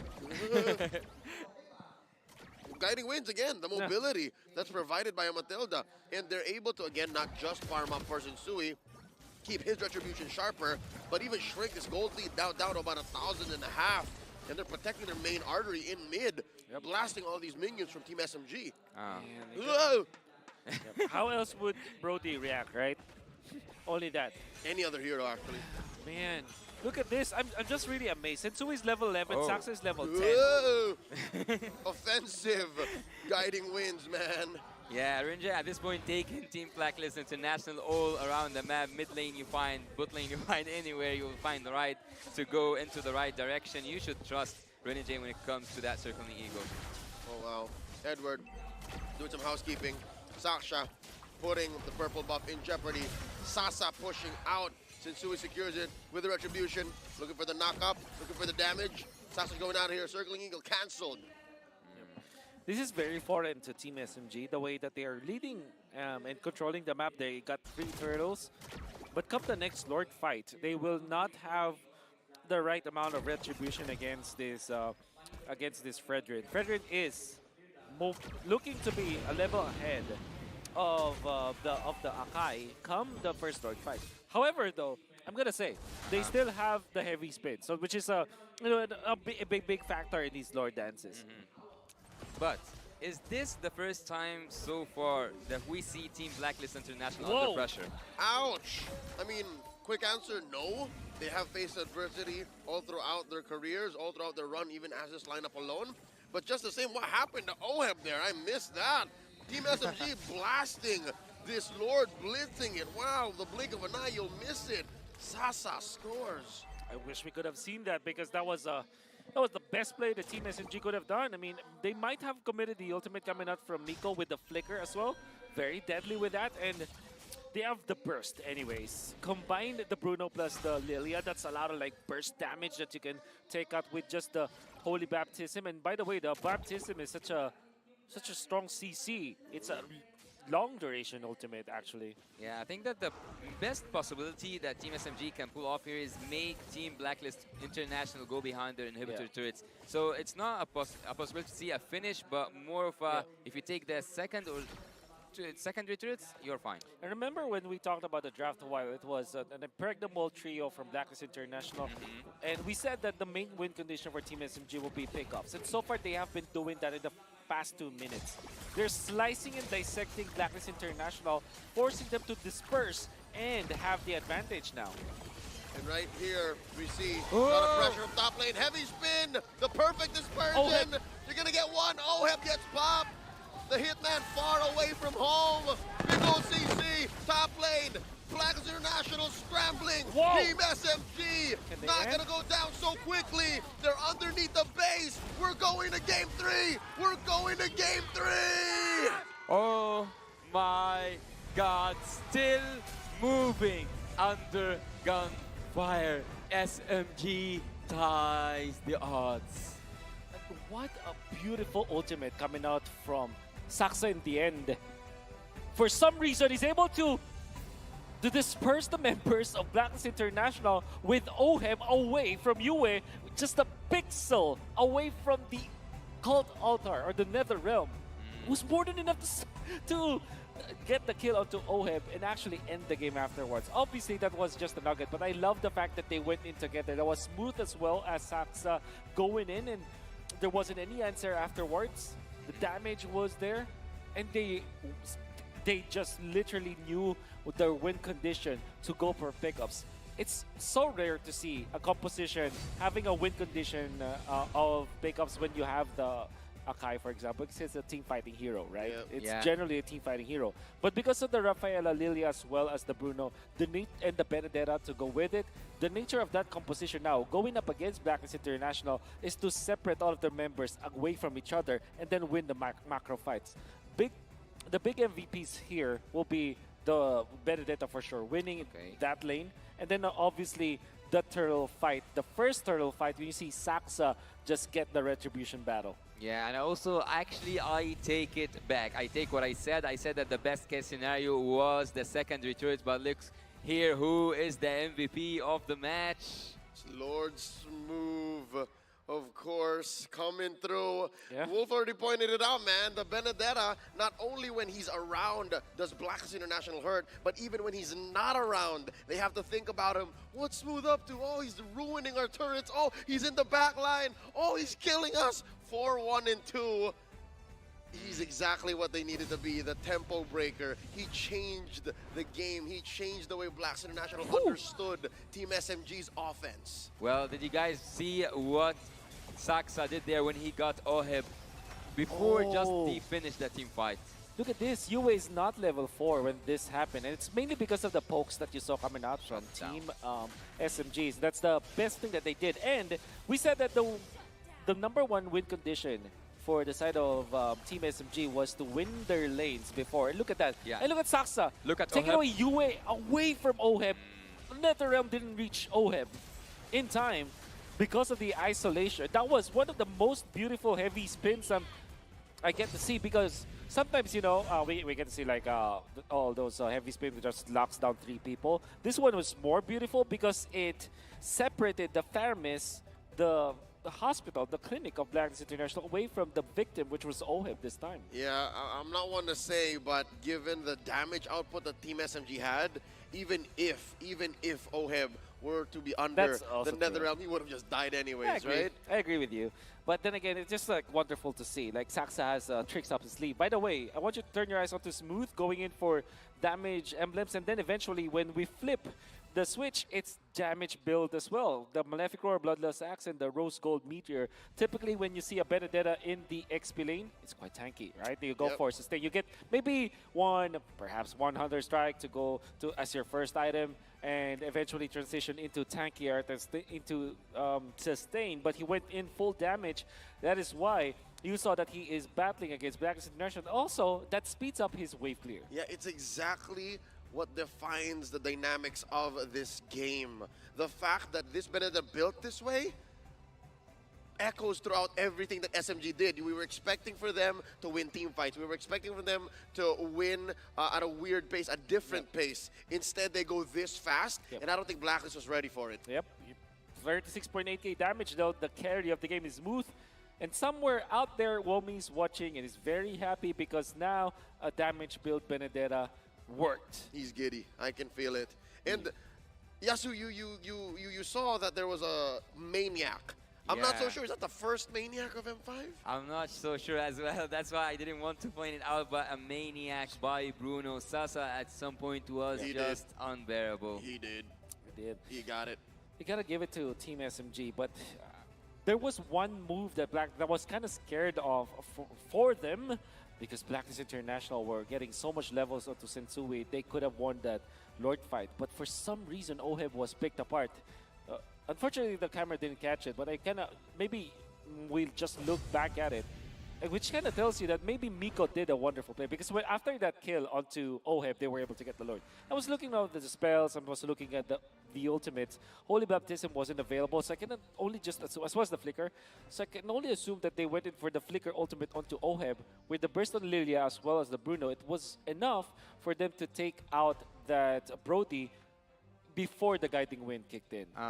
Well, there's something that this game tells me, and that the wildcard winner have took a previous champion down on the second game. So second chances, maybe it's gonna work for SMG. I guess, if you look back at the wins of Team SMG, it was when they win the early game, but they unfortunately lose in the latter portions of the game. I think that if they play aggressively, they have the better shot against Blacklist International. And this is not the first time that Blacklist International lost against a team that played so aggressively. And maybe that should be their formula against Blacklist. I'm excited to see again. Was not expecting a Game 3, and here we are. So I have to give it up to SMG. They did great here. Well, stay tuned for the next game. For the next game, we will go for a short break in a few seconds. Wait to see who's gonna win, Blacklist or SMG.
Can't get it great, I'm better than great. I play my role, I've been kinda great.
I just saw everyone doing that, so I'm gonna do it anyway.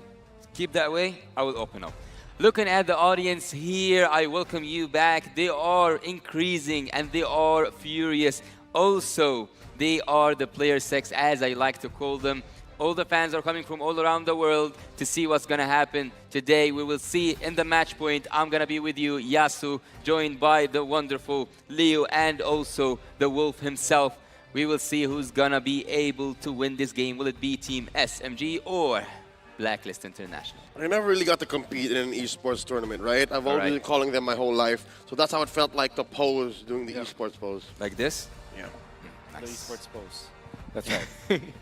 Well, third game for the. I think this is the third game of the day, if I'm not mistaken. It's been long days. And no, this is the second. This is the second. Yeah, game, the second, actually. I guess. Yeah.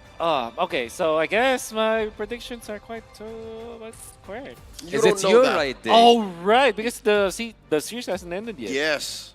For all we know, we're all wrong. Exactly. No, I'm already wrong. I'm already wrong by that. Also. It's the first birthday. It's on me to have underestimated Team SMG. Yeah. I did not expect them to go so fast, so aggressive in game 2, especially with the draft that we all were saying was, why are you doing this? Well, you should have picked it up.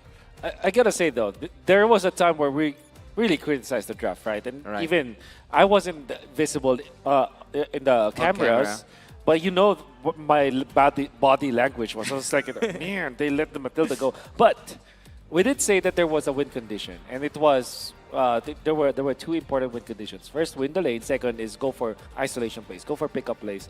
Go to first for Team SMG. They drafted this draft because they knew how to use it, and boy oh boy, it looked wonderful. I think that maybe the Benedetta is something that this team can use for game number 3. Are these screams in the crowd? They are. Oh, wow. Well, that's pretty normal. Yeah. For Blacklist fans, that's pretty normal. That's new to me.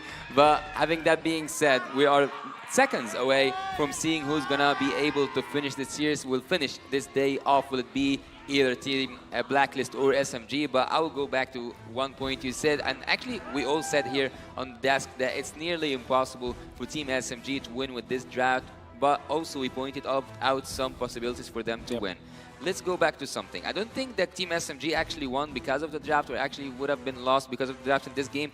I believe, I don't know if you guys agree with me or not, there was some solo good plays, especially by Stormy, that flipped everything around.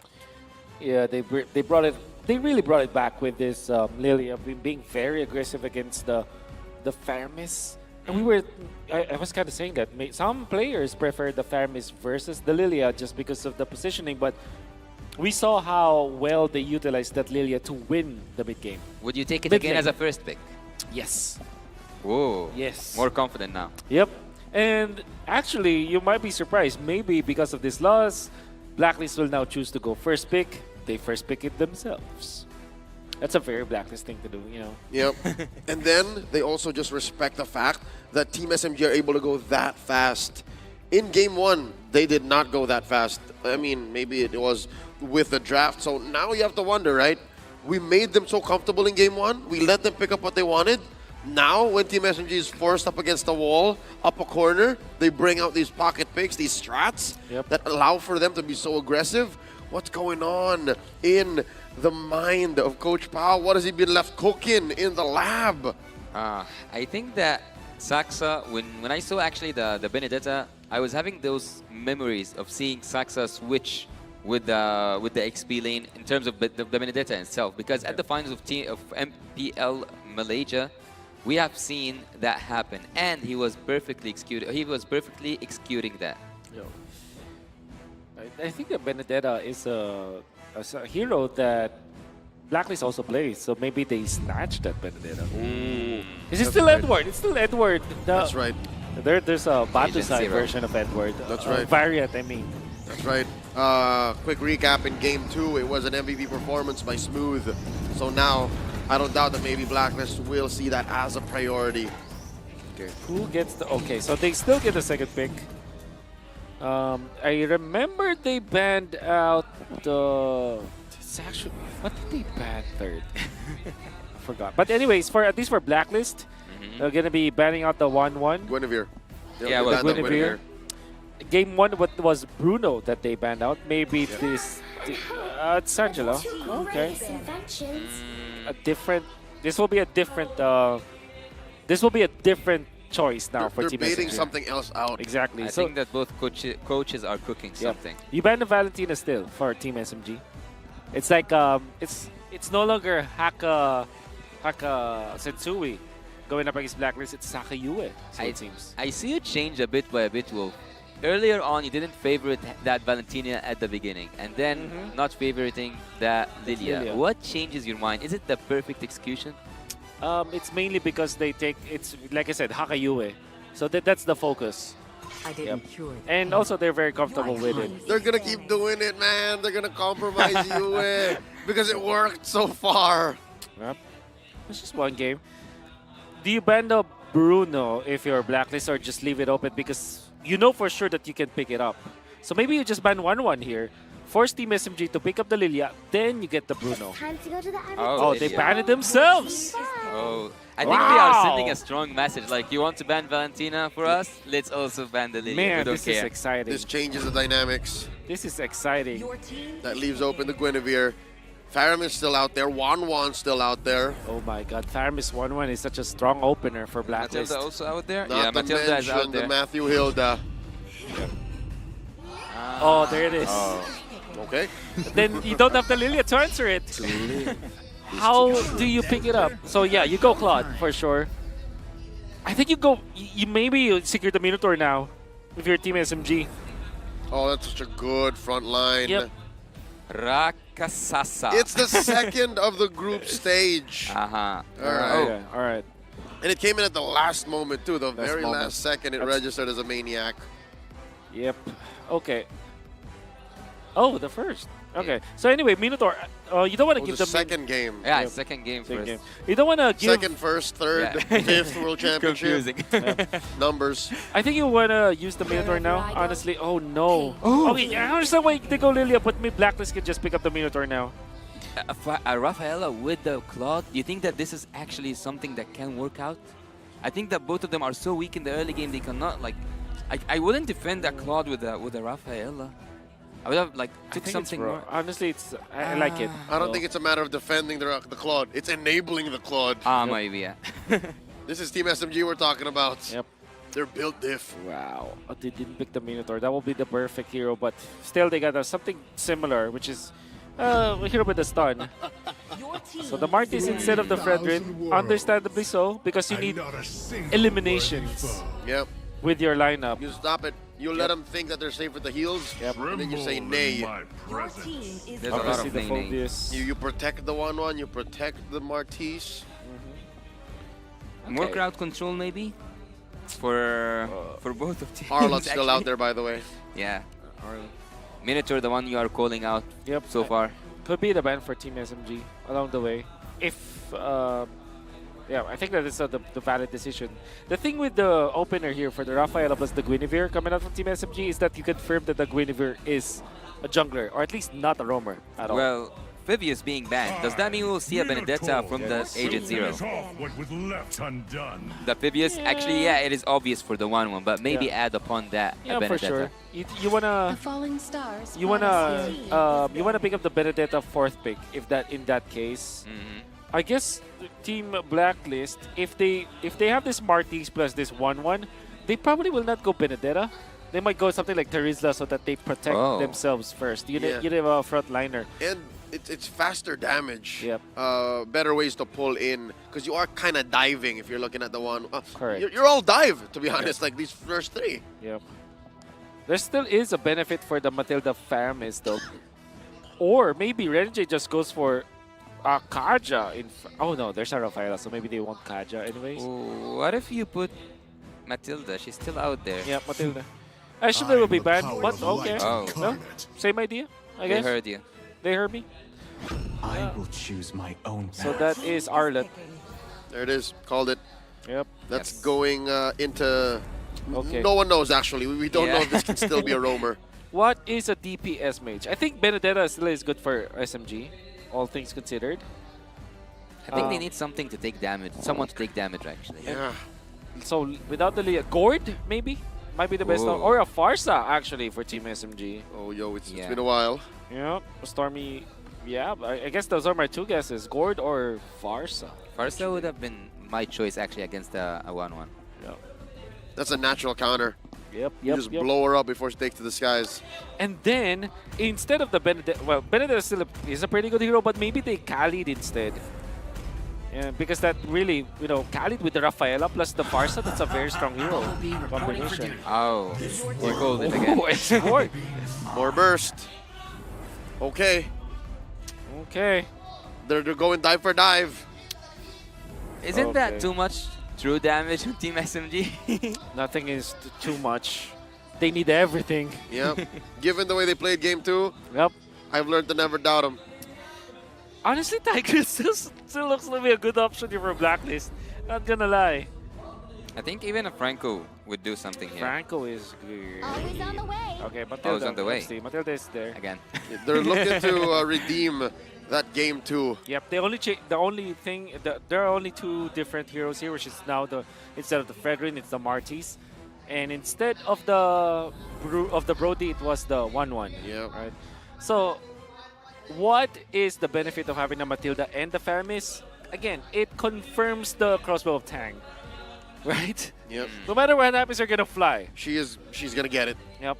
And there's not a legitimate burst coming out from Team SMG. On top of my head, they went in for the X-Borg, so that's not an actual quote-unquote burst. Not gonna burst you fast enough. Yeah. And they went in for the Gord. The Gord, which is also not quote-unquote a burst. There has to be a full combo. You have to kind of walk into it. So that's my main concern here for Team SMG. At the same time, though, there's not a lot of front line from the side of Blacklist that might be enough against this massive front-to-back the Team SMG has. Imagine facing this Gord. Surely the 1-1 might survive, but the rest might not be able to. Who's gonna set up this for Team SMG? For all of these beautiful ultimates, who's gonna set it up? Sasha. Sasha's gonna take care of business here. Yep. He's pretty confident. Guinevere is there. He can go tank build. And then also the Rafaela. It's a slow commitment. Yep. That's the thing, right? I think we saw it in the previous series. We saw Nael as well as a boy combo with the Guinevere plus the Gord. They can also control the mid lane by controlling some of the bushes. Go for the Rock Ursa Golem, Rock Ursa bush, and then the Gord stays somewhere around the Pixel bush or the left bush in the mid lane, and they set up for kills. Yep, and it's made all the more easier by Miko's Rafaela. Exactly. You have wanton vision, almost. You have wanton vision, almost infinite information on the map as long as Miko checks the right bushes at the right time. Yep. And that allows them to actually pick up the pace from game 2. They can continue at that pace. I kind of like their composition now, all things considered, actually. Yeah, maybe I'm just like living off the the adrenaline that I got from the previous game. Yeah. But if they played according to their composition, they play aggressively, they go pickoffs once again, I think that they can overcome the Matilda plus the Faramis. What I'm trying to say here is, this game number 3 is much more winnable compared to game number 2, and they won game number 2. That's right. I actually like how SMG have good early and late game heroes, because we have true damage, we have that X-Borg, he's going to be even more annoying with the immortality, and we have Rafaela, as Leo said, to trigger, to enable Claude and Saxa to cover the middle port. Yeah. And Blacklist International, again, maybe we're just so used to the way they play, we're so used to that metagame, that whenever something new comes in, at first we question it, then we see it work, and then we ride the wave, we just go with the flow. Because if something can redefine what we know as strong and effective, then that just makes this metagame all the more interesting, more exciting. I guess at the end of the day, this is still 1-1, right? 1-1 likes facing the Guinevere because he has needles and flowers anyways. And the Faramis 1-1, and the Matilda, like I said, it confirms the crossbow of Tang trigger because that's a lot of sustain that you can get out of that hero. There's no legitimate burst from Team SMG. So if anything, Team SMG might just focus on taking down the other heroes and just let the 1-1 fly and just deal with it afterwards. Yep, and then what are you going to do if you're a lone 1-1, right? Let's get into it. The final game in this best of 3. Team SMG, obviously, balls in their court. They have the momentum. They could go ahead and go for the reverse sweep. Blacks International looking to reset, regroup, and reclaim. They just came from a win, so they do have that momentum. And having the game 3 of day 3, it's the end game. It's going to be either an opportunity for Team SMG to redeem themselves and have an opportunity during the group stage, or for Blacklist to sit on top of that group. How much of pure rage you want? Pure Rage. There was a time where there was a 5-man Quantum Charge, this time 5-man in Pure Rage. My god. Sasa didn't get the memo. Oh, good. Oh, there's a pull. Stormy almost gets punished by 3 members of Black. Stormy's level 3, Yue is level 3 as well. Okay, so everything's pretty normal. Oh, Sasha gets caught up. The chain gets stun. the full ult, and Sui pop. Oh my god! Lovely. They didn't use that dash from Renegade. It was over. Like I said, how do you win MOBAs? Get more stuns! CC is the name of the game, but it's actually Mobile Legends Bang Bang. Oh Look my at this god. Mystic gosh on the Yue. Renegade pulling him out of harm's way. Again, he's under level 4. Not a good look. Hard to engage. Edward very low. Caught up between 2. And he goes down. Team SMG continuing their offensive streak from game 2. I love this coming up from Team SMG. We're talking about how they should be winning their lanes, which they didn't do in game number 1. This time, they're winning the laning stage so badly. And now Saksa will not have to use the Retribution. They can even invade this time, knowing that Blacklist might just not win it when it comes to invades. But fortunately, Sensui had the right idea. Okay, I'm not going to win the turtle fight. I'm just going to farm up. Again, anti-disaster protocol for Sensui. Well, losing as a March against a Gwyn will never make sense to me, as the first blood being, let's say, took by Saksa, having 2 kills so far. He is so fed. Sasa wants to take that last hit, and he does land that last basic attack. But so far, gold earned. Yeah, he should be on top. He have the 2 kills. So by any means, Team SMG are on the right path. Ooh, Renegade, offensive circling eagle. But look at this. This is what we're talking about, right? Enabling the Claude. Giving them damage, and Sui's very low. Saksha throws out that skill, the damage. It's real, man. I like that he's currently building tank, by the way. The right way! Does not get in the full combo. That's a good bush to be into. Saksa on fire. Oh, Genius Wand. He's building up Genius Wand. I'm starting to like this build. Yep, Molten Essence into damage item. Saksa. Oh, Heb! Looking to take to the skies. Might get bursted down. Needles and flowers away from the HB. How is he even alive yet? He's a dancer. Grew up dancing. Just Oheb. Yeah, just Oheb things. Survives. No corrosion side available. Massively for Team SMG, but not entirely a disaster for Blacklist International, especially because Sensui didn't die the second time. It is 0-1. And all things considered, they might be even considering contesting the second turtle. Yep, it's not all gone. And the fact is, again, they're still at least on ADP. Yep. It's ADP. The first picks were solid, but then when we went into the game, or like into the draft, everything went... We were living inside the world of Coach Paul and Master the Basics. And right now we are experiencing something new to us. Something that we haven't seen so far in the M5, in the group stage especially. But again, I'm going to tell you, Smooth, once he gets the immortality, he's going to be annoying. No, last Insanity popped at the right moment. Circling Eagle, big final slash. HB coming up, Turtle still standing. Mystic, gosh, it's Yue who confirms it. Now Blast International goes for the turn. Smooth goes down, a big win for the hometown heroes. That's the anti-disaster protocol. If you lose the first turtle, just relax, get your levels up. You still have your contention. And by the way, Edward, what a flicker play. Wait, what? Okay. Happened in the dark. A 2v1 again? I guess, well, 2v2 technically, since we had a turret. Yeah, I was focusing on the top lane. I thought like we would see a kill on Claw, to be honest. Yep. There was 3 against 1. It was in the bottom. It's in the bottom. Okay. So the gold laners are pretty even right now. Boo! But Smooth is trailing a little bit behind. It's just 200 goals. It's not that much. We can safely assume that in Blacklist have recovered and now it's dead even. Interesting.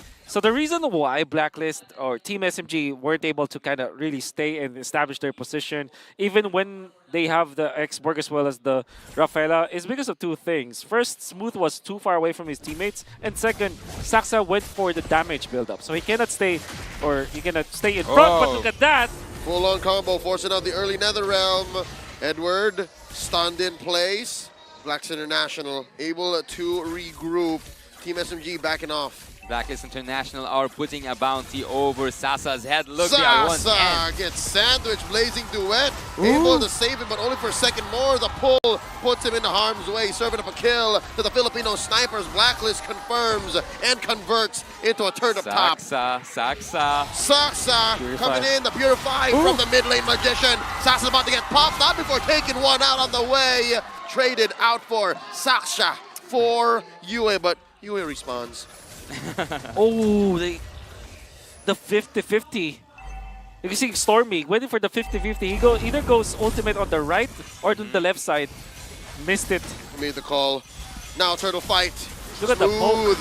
Gonna get his Firaga armor popped. The projectile thrown out, stuns Blacks International. The HP keeping Renegade up, but he dashes on out of there. Shields up. Blacks International looking for this final turtle. 2 for 1. Blacks International does more than just clap back. They have stabilized. Yeah, Smooth is being treated roughly. Actually, Smooth so far cannot breathe with the presence of Team Blacklist International. But after having these turtles, there's no gold lead that can be mentioned for SMG. Team Blacklist. Some glimpses of the game number 1 where they just utilized their ultimate just without a plan, basically. They use it for the sake of using it. You can see Miko just burning his ultimate, not able to take out Matilda. Of all of the heroes out there available, Matilda was the choice. It's a pretty bad decision coming out from Team SMG. Now, Blacklist International, they not only have the lead, but you kind of feel like they have the momentum now. Blacklist International, I would question if there is a lead for anyone in this game, because a turret to turret, everything is equal. Saksha coming in with the combo. Circling Eagle. Sasa found out by Renegade, no follow through. They disengage. Down bottom though, check this out. Oheb making a beeline for that push. Tier 1 down bottom falls. Check top lane as well. Not enough of a wave. I think Edward's gonna be able to clean up. I thought that actually Smooth will commit to that turret. Yeah. This is where my reservations about the X-Borg really come true, because you're not that quick when it comes to dealing with the minion wave. Yue, but at half health. This is blowing up. 2 Sasa. minions, 2 fights. Sasa survives, but only for a little bit longer. Looking for the whips. Looking to take to the sky. Sasa survives. And now Sasha keeps them in place. Look at Renegade. Looking for the positioning. Coming through. The projectile thrown out. Blacklist asserting dominance, but unable to find anything conclusive. Very scary for Team SMG. They could have lost Sasa again. But with the Purify, gets out almost getting taken out by the members of Blacklist International. Fortunately, his teammates were there to save him. But that's very scary. Now Oheb is ever so confident. You gotta be careful now, especially because you don't have the Purify onto your Claude. And that is a big problem, because incoming, it will be the Lord fight. Oheb have this boost, let's say, in confidence, because he knows that his team got his back. Sasa gets caught out. We just talked about it. Miko can't save him. No flicker. No nothing. No Purify. Not even. It's gonna be so hard for Team SMG to engage or even to contest that Lord, and this Lord is actually so important because they need to push. Here we go. Lord dance up. Big advantage for Blacks International. Lord Vision in check. Positioning in check. Big objective scored. Blacklist now almost 3K ahead. And that is Team SMG biting off their problems now, because they went in for damage build onto Saxa. That's an overall team decision that maybe they're now gonna be rethinking. You saw it and you felt it during the second turtle fight. It eventually went for the blade armor. They're but actually reconciling that. They're like, okay, Genius Wand, okay. Then we go from there. Blade armor. I've seen a Guinevere actually build first Brute Force Breastplate, and I thought that was weird. This, I guess, is a little more, how do I say, greedy. Yeah. This is more odd. And actually, when Gold speaks here, we see that 1-1 is one full item ahead from Claude. This is gonna hurt so bad if we saw a crossbow of Kang. That's right. He hasn't even flown up yet. Final slash, put smooth right in front of Blacks International, served up on a silver platter. Take it to the skies, Oheb! Crossbow of Tang! Smooth survives, but only for a little bit longer. NetherRealm keeping Blacklist International topped up, catching that Mystic Gush right to the face. And they disengage. Lord taken care of in mid. Sensui and the gang wailing away at that tier 1. In mid, scored. Capitalized, converted, Blacks International owning the map, turning it red. Matilda coming up from Renegade, Stuff of Legends. We're so impressed about his gameplay with the Matilda back in FPL Philippines playoffs during season 12. We didn't see it in the previous game, but now we are seeing the full potential. The pokes that you are seeing from Renegade is immaculate, really forcing Team SMG to disperse and break their formation. And he saves his teammates so many times. And by the way, Renegade is utilizing this Matilda to also aid the farming of his players. There was one time that he used it for Sensui, another time he used it for Oheb, so that the positioning and the farming will be sped up. For me, it feels so awkward actually to see the X-Borg without the immortality so far, and I don't know what's gonna happen when you don't have a front laner that can risk it all. If he lost the shield that he has, if he lost his own passive, if he lost that front laning, Team SMG don't have anything to actually engage with. We will not sacrifice Saxon. You have all these lords waiting for you. And I guess that's how Team SMG makes up for it. The fact that they lack peel, they make up for in vision and in, I guess, faster damage output. That's what Blacks International is lacking. They need to trigger the final slash, they need to trigger the ghost bursters, they need OEB to fly. If Team SMG are able to pull the trigger faster, then that changes the way this game has gone so far. As we ramp up into the late game, it's still Blacks International calling the shots. Renegade smooth, hits a circling eagle, and they're gonna collapse onto this X-Borg, popping him just as quickly. Sensui hits a decimate right as the Luminous Lord spawns, and there's nowhere for Team SMG to go. It's hard to contest this, especially with a man down. Oh, look up top. There's the plan.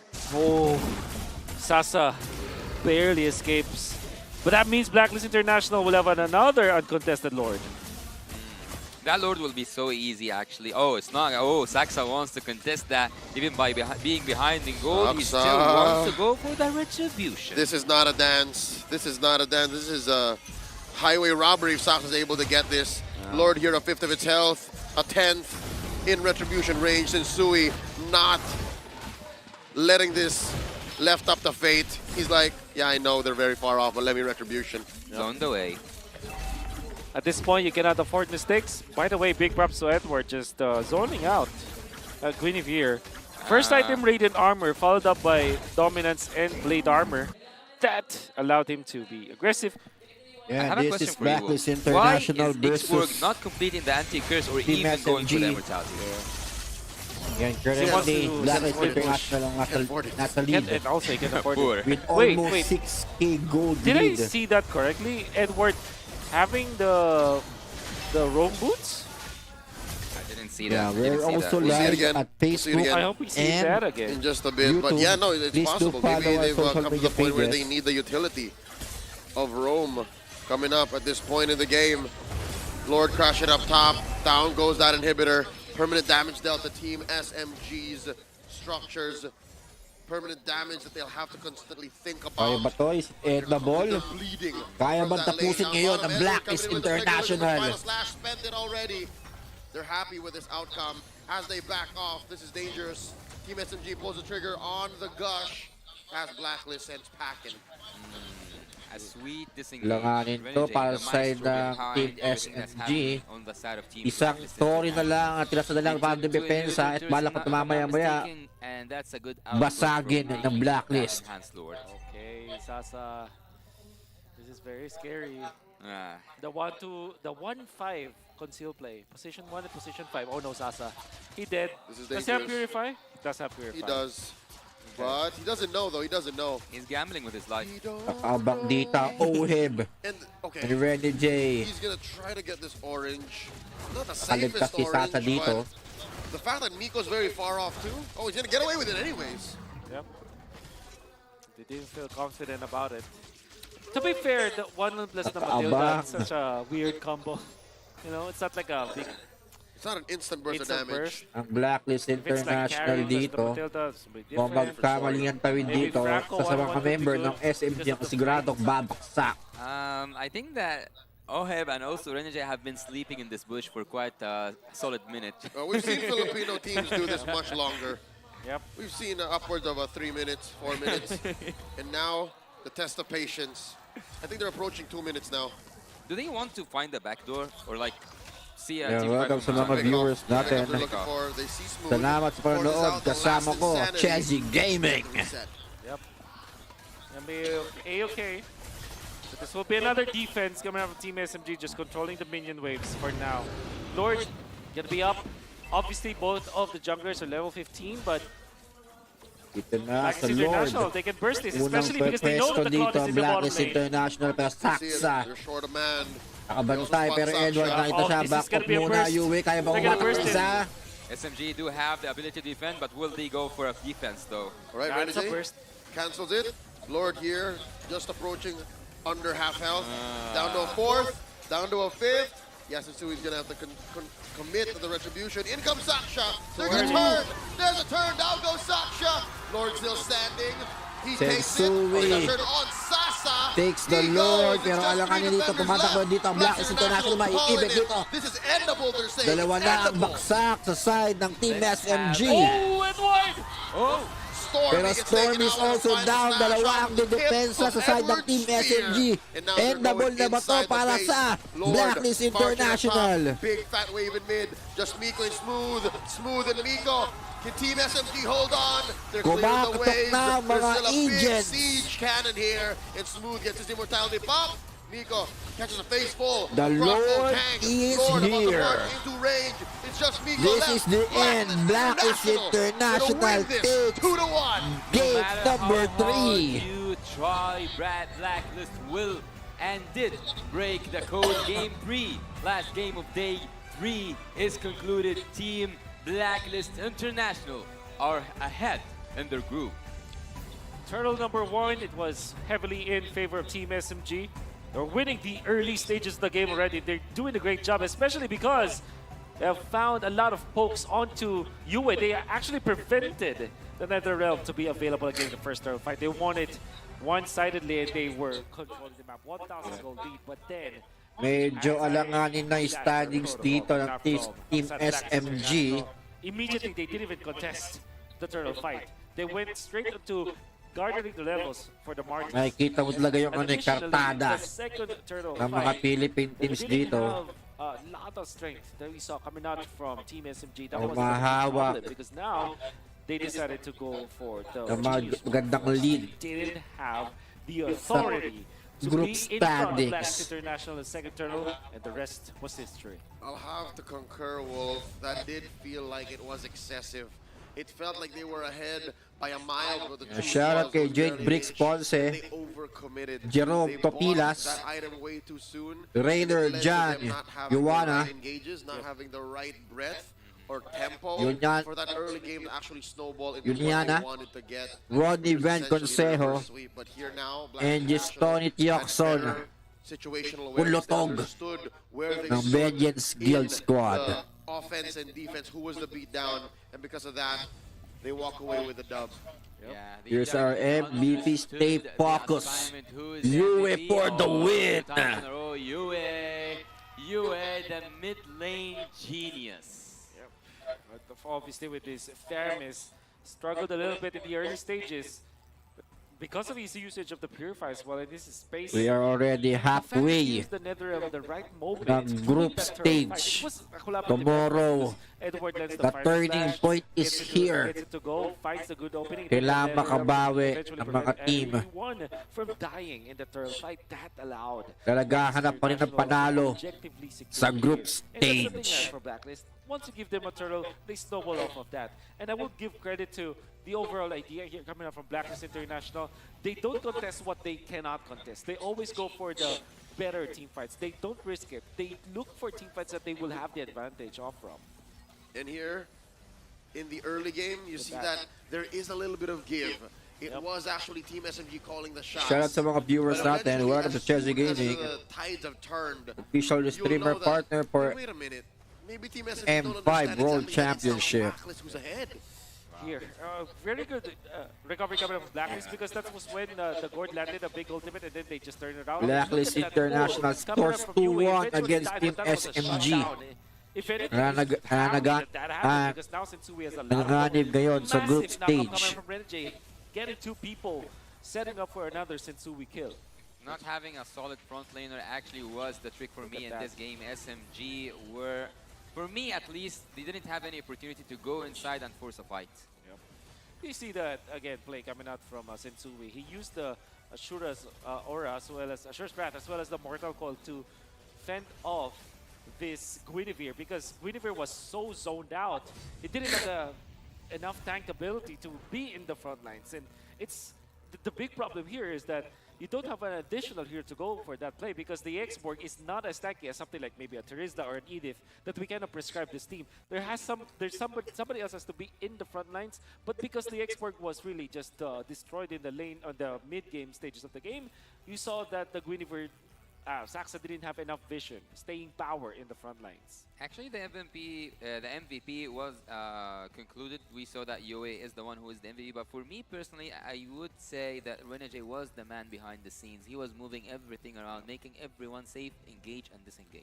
Yeah, and doing so without having died. Yeah. Wow. It was such a perfect situation. That was allowed for by Yue. That's right. Yue was always in the back. Yue was always making calls saying, there's enough damage on me. I have Netherrealm. You can force the issue. Yep. It's the same between Oheb and Renegade, actually. That's why towards the late part of the game, they were always together in that death bush. And less than half of the map away, Yue was there. Yue can actually make it, if I'm not mistaken. Definitely. With the Shadow Stampede, he can make it to the scene in case these two will get into trouble. By the way, Blacklist International might have just secured a playoff contention, right? Yeah, no, with a 2-0 and a 2-1. 2-0 and 2-1. I think so. Yep. We have to check the numbers. We have I mean, I think, all right, fine. I'm going to say it's 80% chance now for Blacklist International. Very safely. And I think that they only need to secure one more game. Even if they lose the next series that they're playing, if they win one game, it's already enough for them to secure the playoffs. Until now, actually, you can comfortably say that they have secured it. Renegade having the best teamfight participation, best total heal, best stats overall. I do agree with Yashta here. Yesta. Yep. Renegade did a lot of this game. And thinking more importantly, his pokes was immaculate. The way that they are forcing this X-Borg. That's the main problem with X-Borg. You would think that X-Borg is a very tanky hero. It's not. In the meta we have right now, it's actually very flimsy. Smooth rarely did anything of his own accord. Yep. Yeah. For about 9 out of 10 times that he actually got an ult off or dove in, it's because maybe Blacklist forced him to. That's right. But would we say that the Groove of Death has claimed its own first victim? Team SMG. I think because they lost 2-1 and 2-1. Changes things. It changes things. They're not 100. They're also not 100% out of it. There's a very low chance though. Hope. These 2-1s are interesting. I want to see more 2-1s. Yep. That's why I feel that no matter what happens, you have to win literally each game. This is the big problem now for teams like SMG, for Burmese Schools, even for Geek Fam, in fact, TOB. All these teams that have lost back-to-back games, they're in a very tight spot. It's a non-0% though, so you have to hold out for hope. That's true. Hope is a dangerous weapon, I would say. Two-edged weapon. Yeah, that's right. Because the teams so far, that's TOB, that's Burmese Schools, and that's SMG. They both lost their 2 series, but it's not like a 0-4, right? Bigatron Suns though. Oh, right. You're correct. Yeah. So that's the first victim. They might be. They might just be. It's tough. Very tough. And this is just the result of having this format. I think that our format is quite similar to M1, where there will be teams that are eliminated after the group stages. It's brutal. It's brutal. But then again, it's the World Championship, right? The best of the best. The best of the best play here. You have to be prepared. SMG was a very long route for them going through the wild cards. Almost won each of the games that they played against Fireflux Esports. but didn't. And now they won against Blacklist International, but only for one game. Difficult situation for sure, but not the end of the road just yet. Not absolute, at least. Yeah, no absolutes. I would say no absolutes. What would you say, Leo? I'll agree. Again, I just hope that even the other groups are as spicy, are as interesting, because I love a good underdog story. That's what I want to see here. Out of the groups, even without the knockouts just yet, I want to see a good underdog story. Actually, there's something that I say in Arabic, which is, who wouldn't like to see a champion? In Arabic, the literal translation for it, suffer. I wouldn't say suffer, but see him go through hard times. So we have seen Blacklist International go through hard times in the second game, and then they pulled off one of these perfect performances. Imagine in the upcoming stages, if those who are, let's say, S-tier teams suffer, how will they react? Well, it's always about like recovery, right? As you Yes. see from Blacklist International. They showed us that their game number 2 draft wasn't bad. They didn't lose because of the draft. They lose because of some of the playstyle. What they did was to adjust. They have the 3 same heroes, right? Yes. Literally, almost the same kind of strategy. That's majority of the heroes that they've had. And what they proved to us is that what do champions do when they're put in a bad spot? What do winners do when they're put in a bad spot? Recover. Have a plan to recover. Speaking of spots, let's see the standings after today has finished. Group A having see you soon with a full sweep. Wow. Wow. Who would've Wow. thought?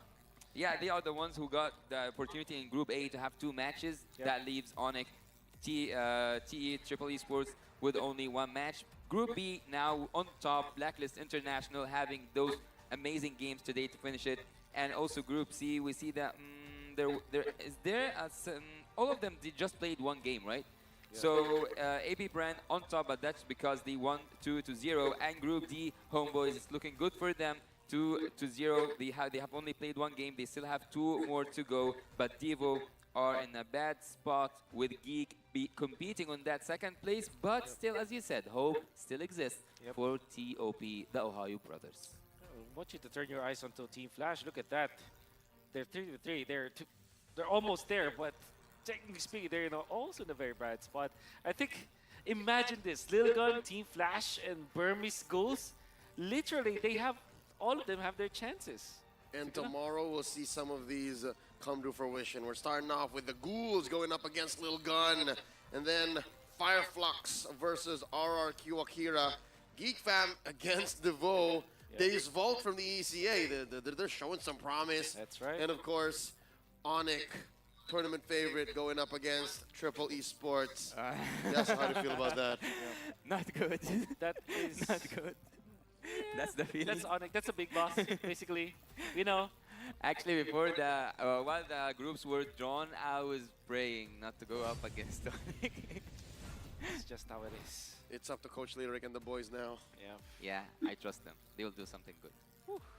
And I think that tomorrow will be the last game of only one team, Geek Fam, because TOP is not there, BTR is not playing. Who else did? Team Flash is not playing. So they're the first to finish their finish their series. Yeah, that's right. All right. Prior to today's series, I was worried about Ocho Gahaba. I was worried about their shadow analyst. Yeah. But after that victory, I feel great. Hopefully I meet him someday. Well. We ended the 3rd day of the group stage with 4 incredible series, and we would once again like to thank our sponsors. The M5 World Championships is powered by Moonton, presented by Kadia, supported by ROG, the official gaming phone, Grab, the official super app partner, and Secret Lab, our official chair partner. Once again, I was with you guys. I'm Yasu, have here the wonderful Leo and the Wolf himself. Before we end the day, let's throw it over to our host, Riptar, for some of the final reminders. Have last words or wish luck? Semangat. Thank you. Let's go to Reptar.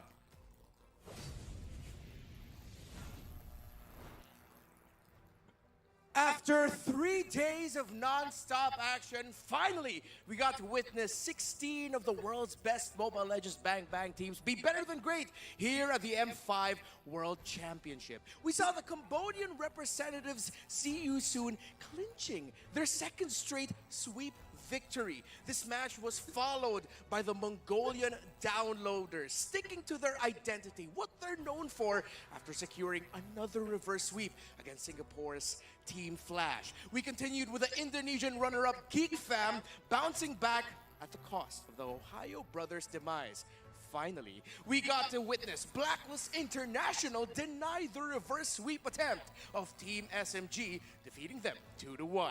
Tomorrow, another quadruple header is upon us. Will we witness more shakeup in the standings? Or will we finally see teams secure their slots to our knockout stages? Let's find out together. Once again, I'm Reptar. Good night and good fight, reminding everyone in the pursuit of victory to be better than great.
The energy's getting higher. You're saving my arms. 'Cause I know just what I got.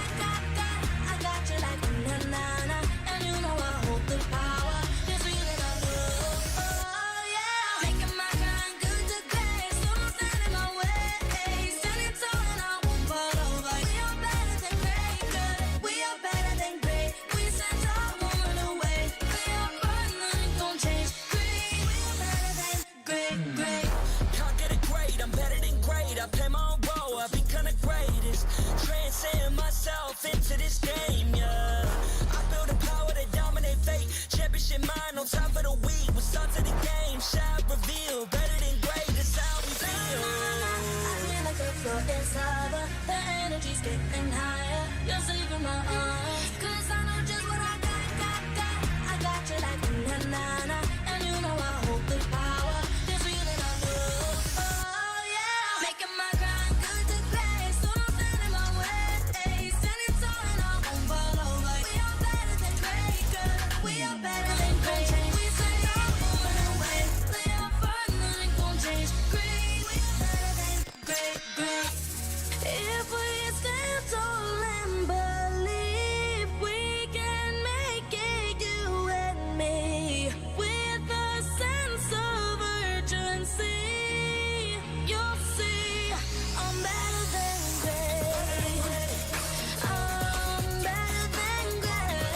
soldier. You can keep me off my guard, but you can't keep me from my honor. I feel like it's your inside,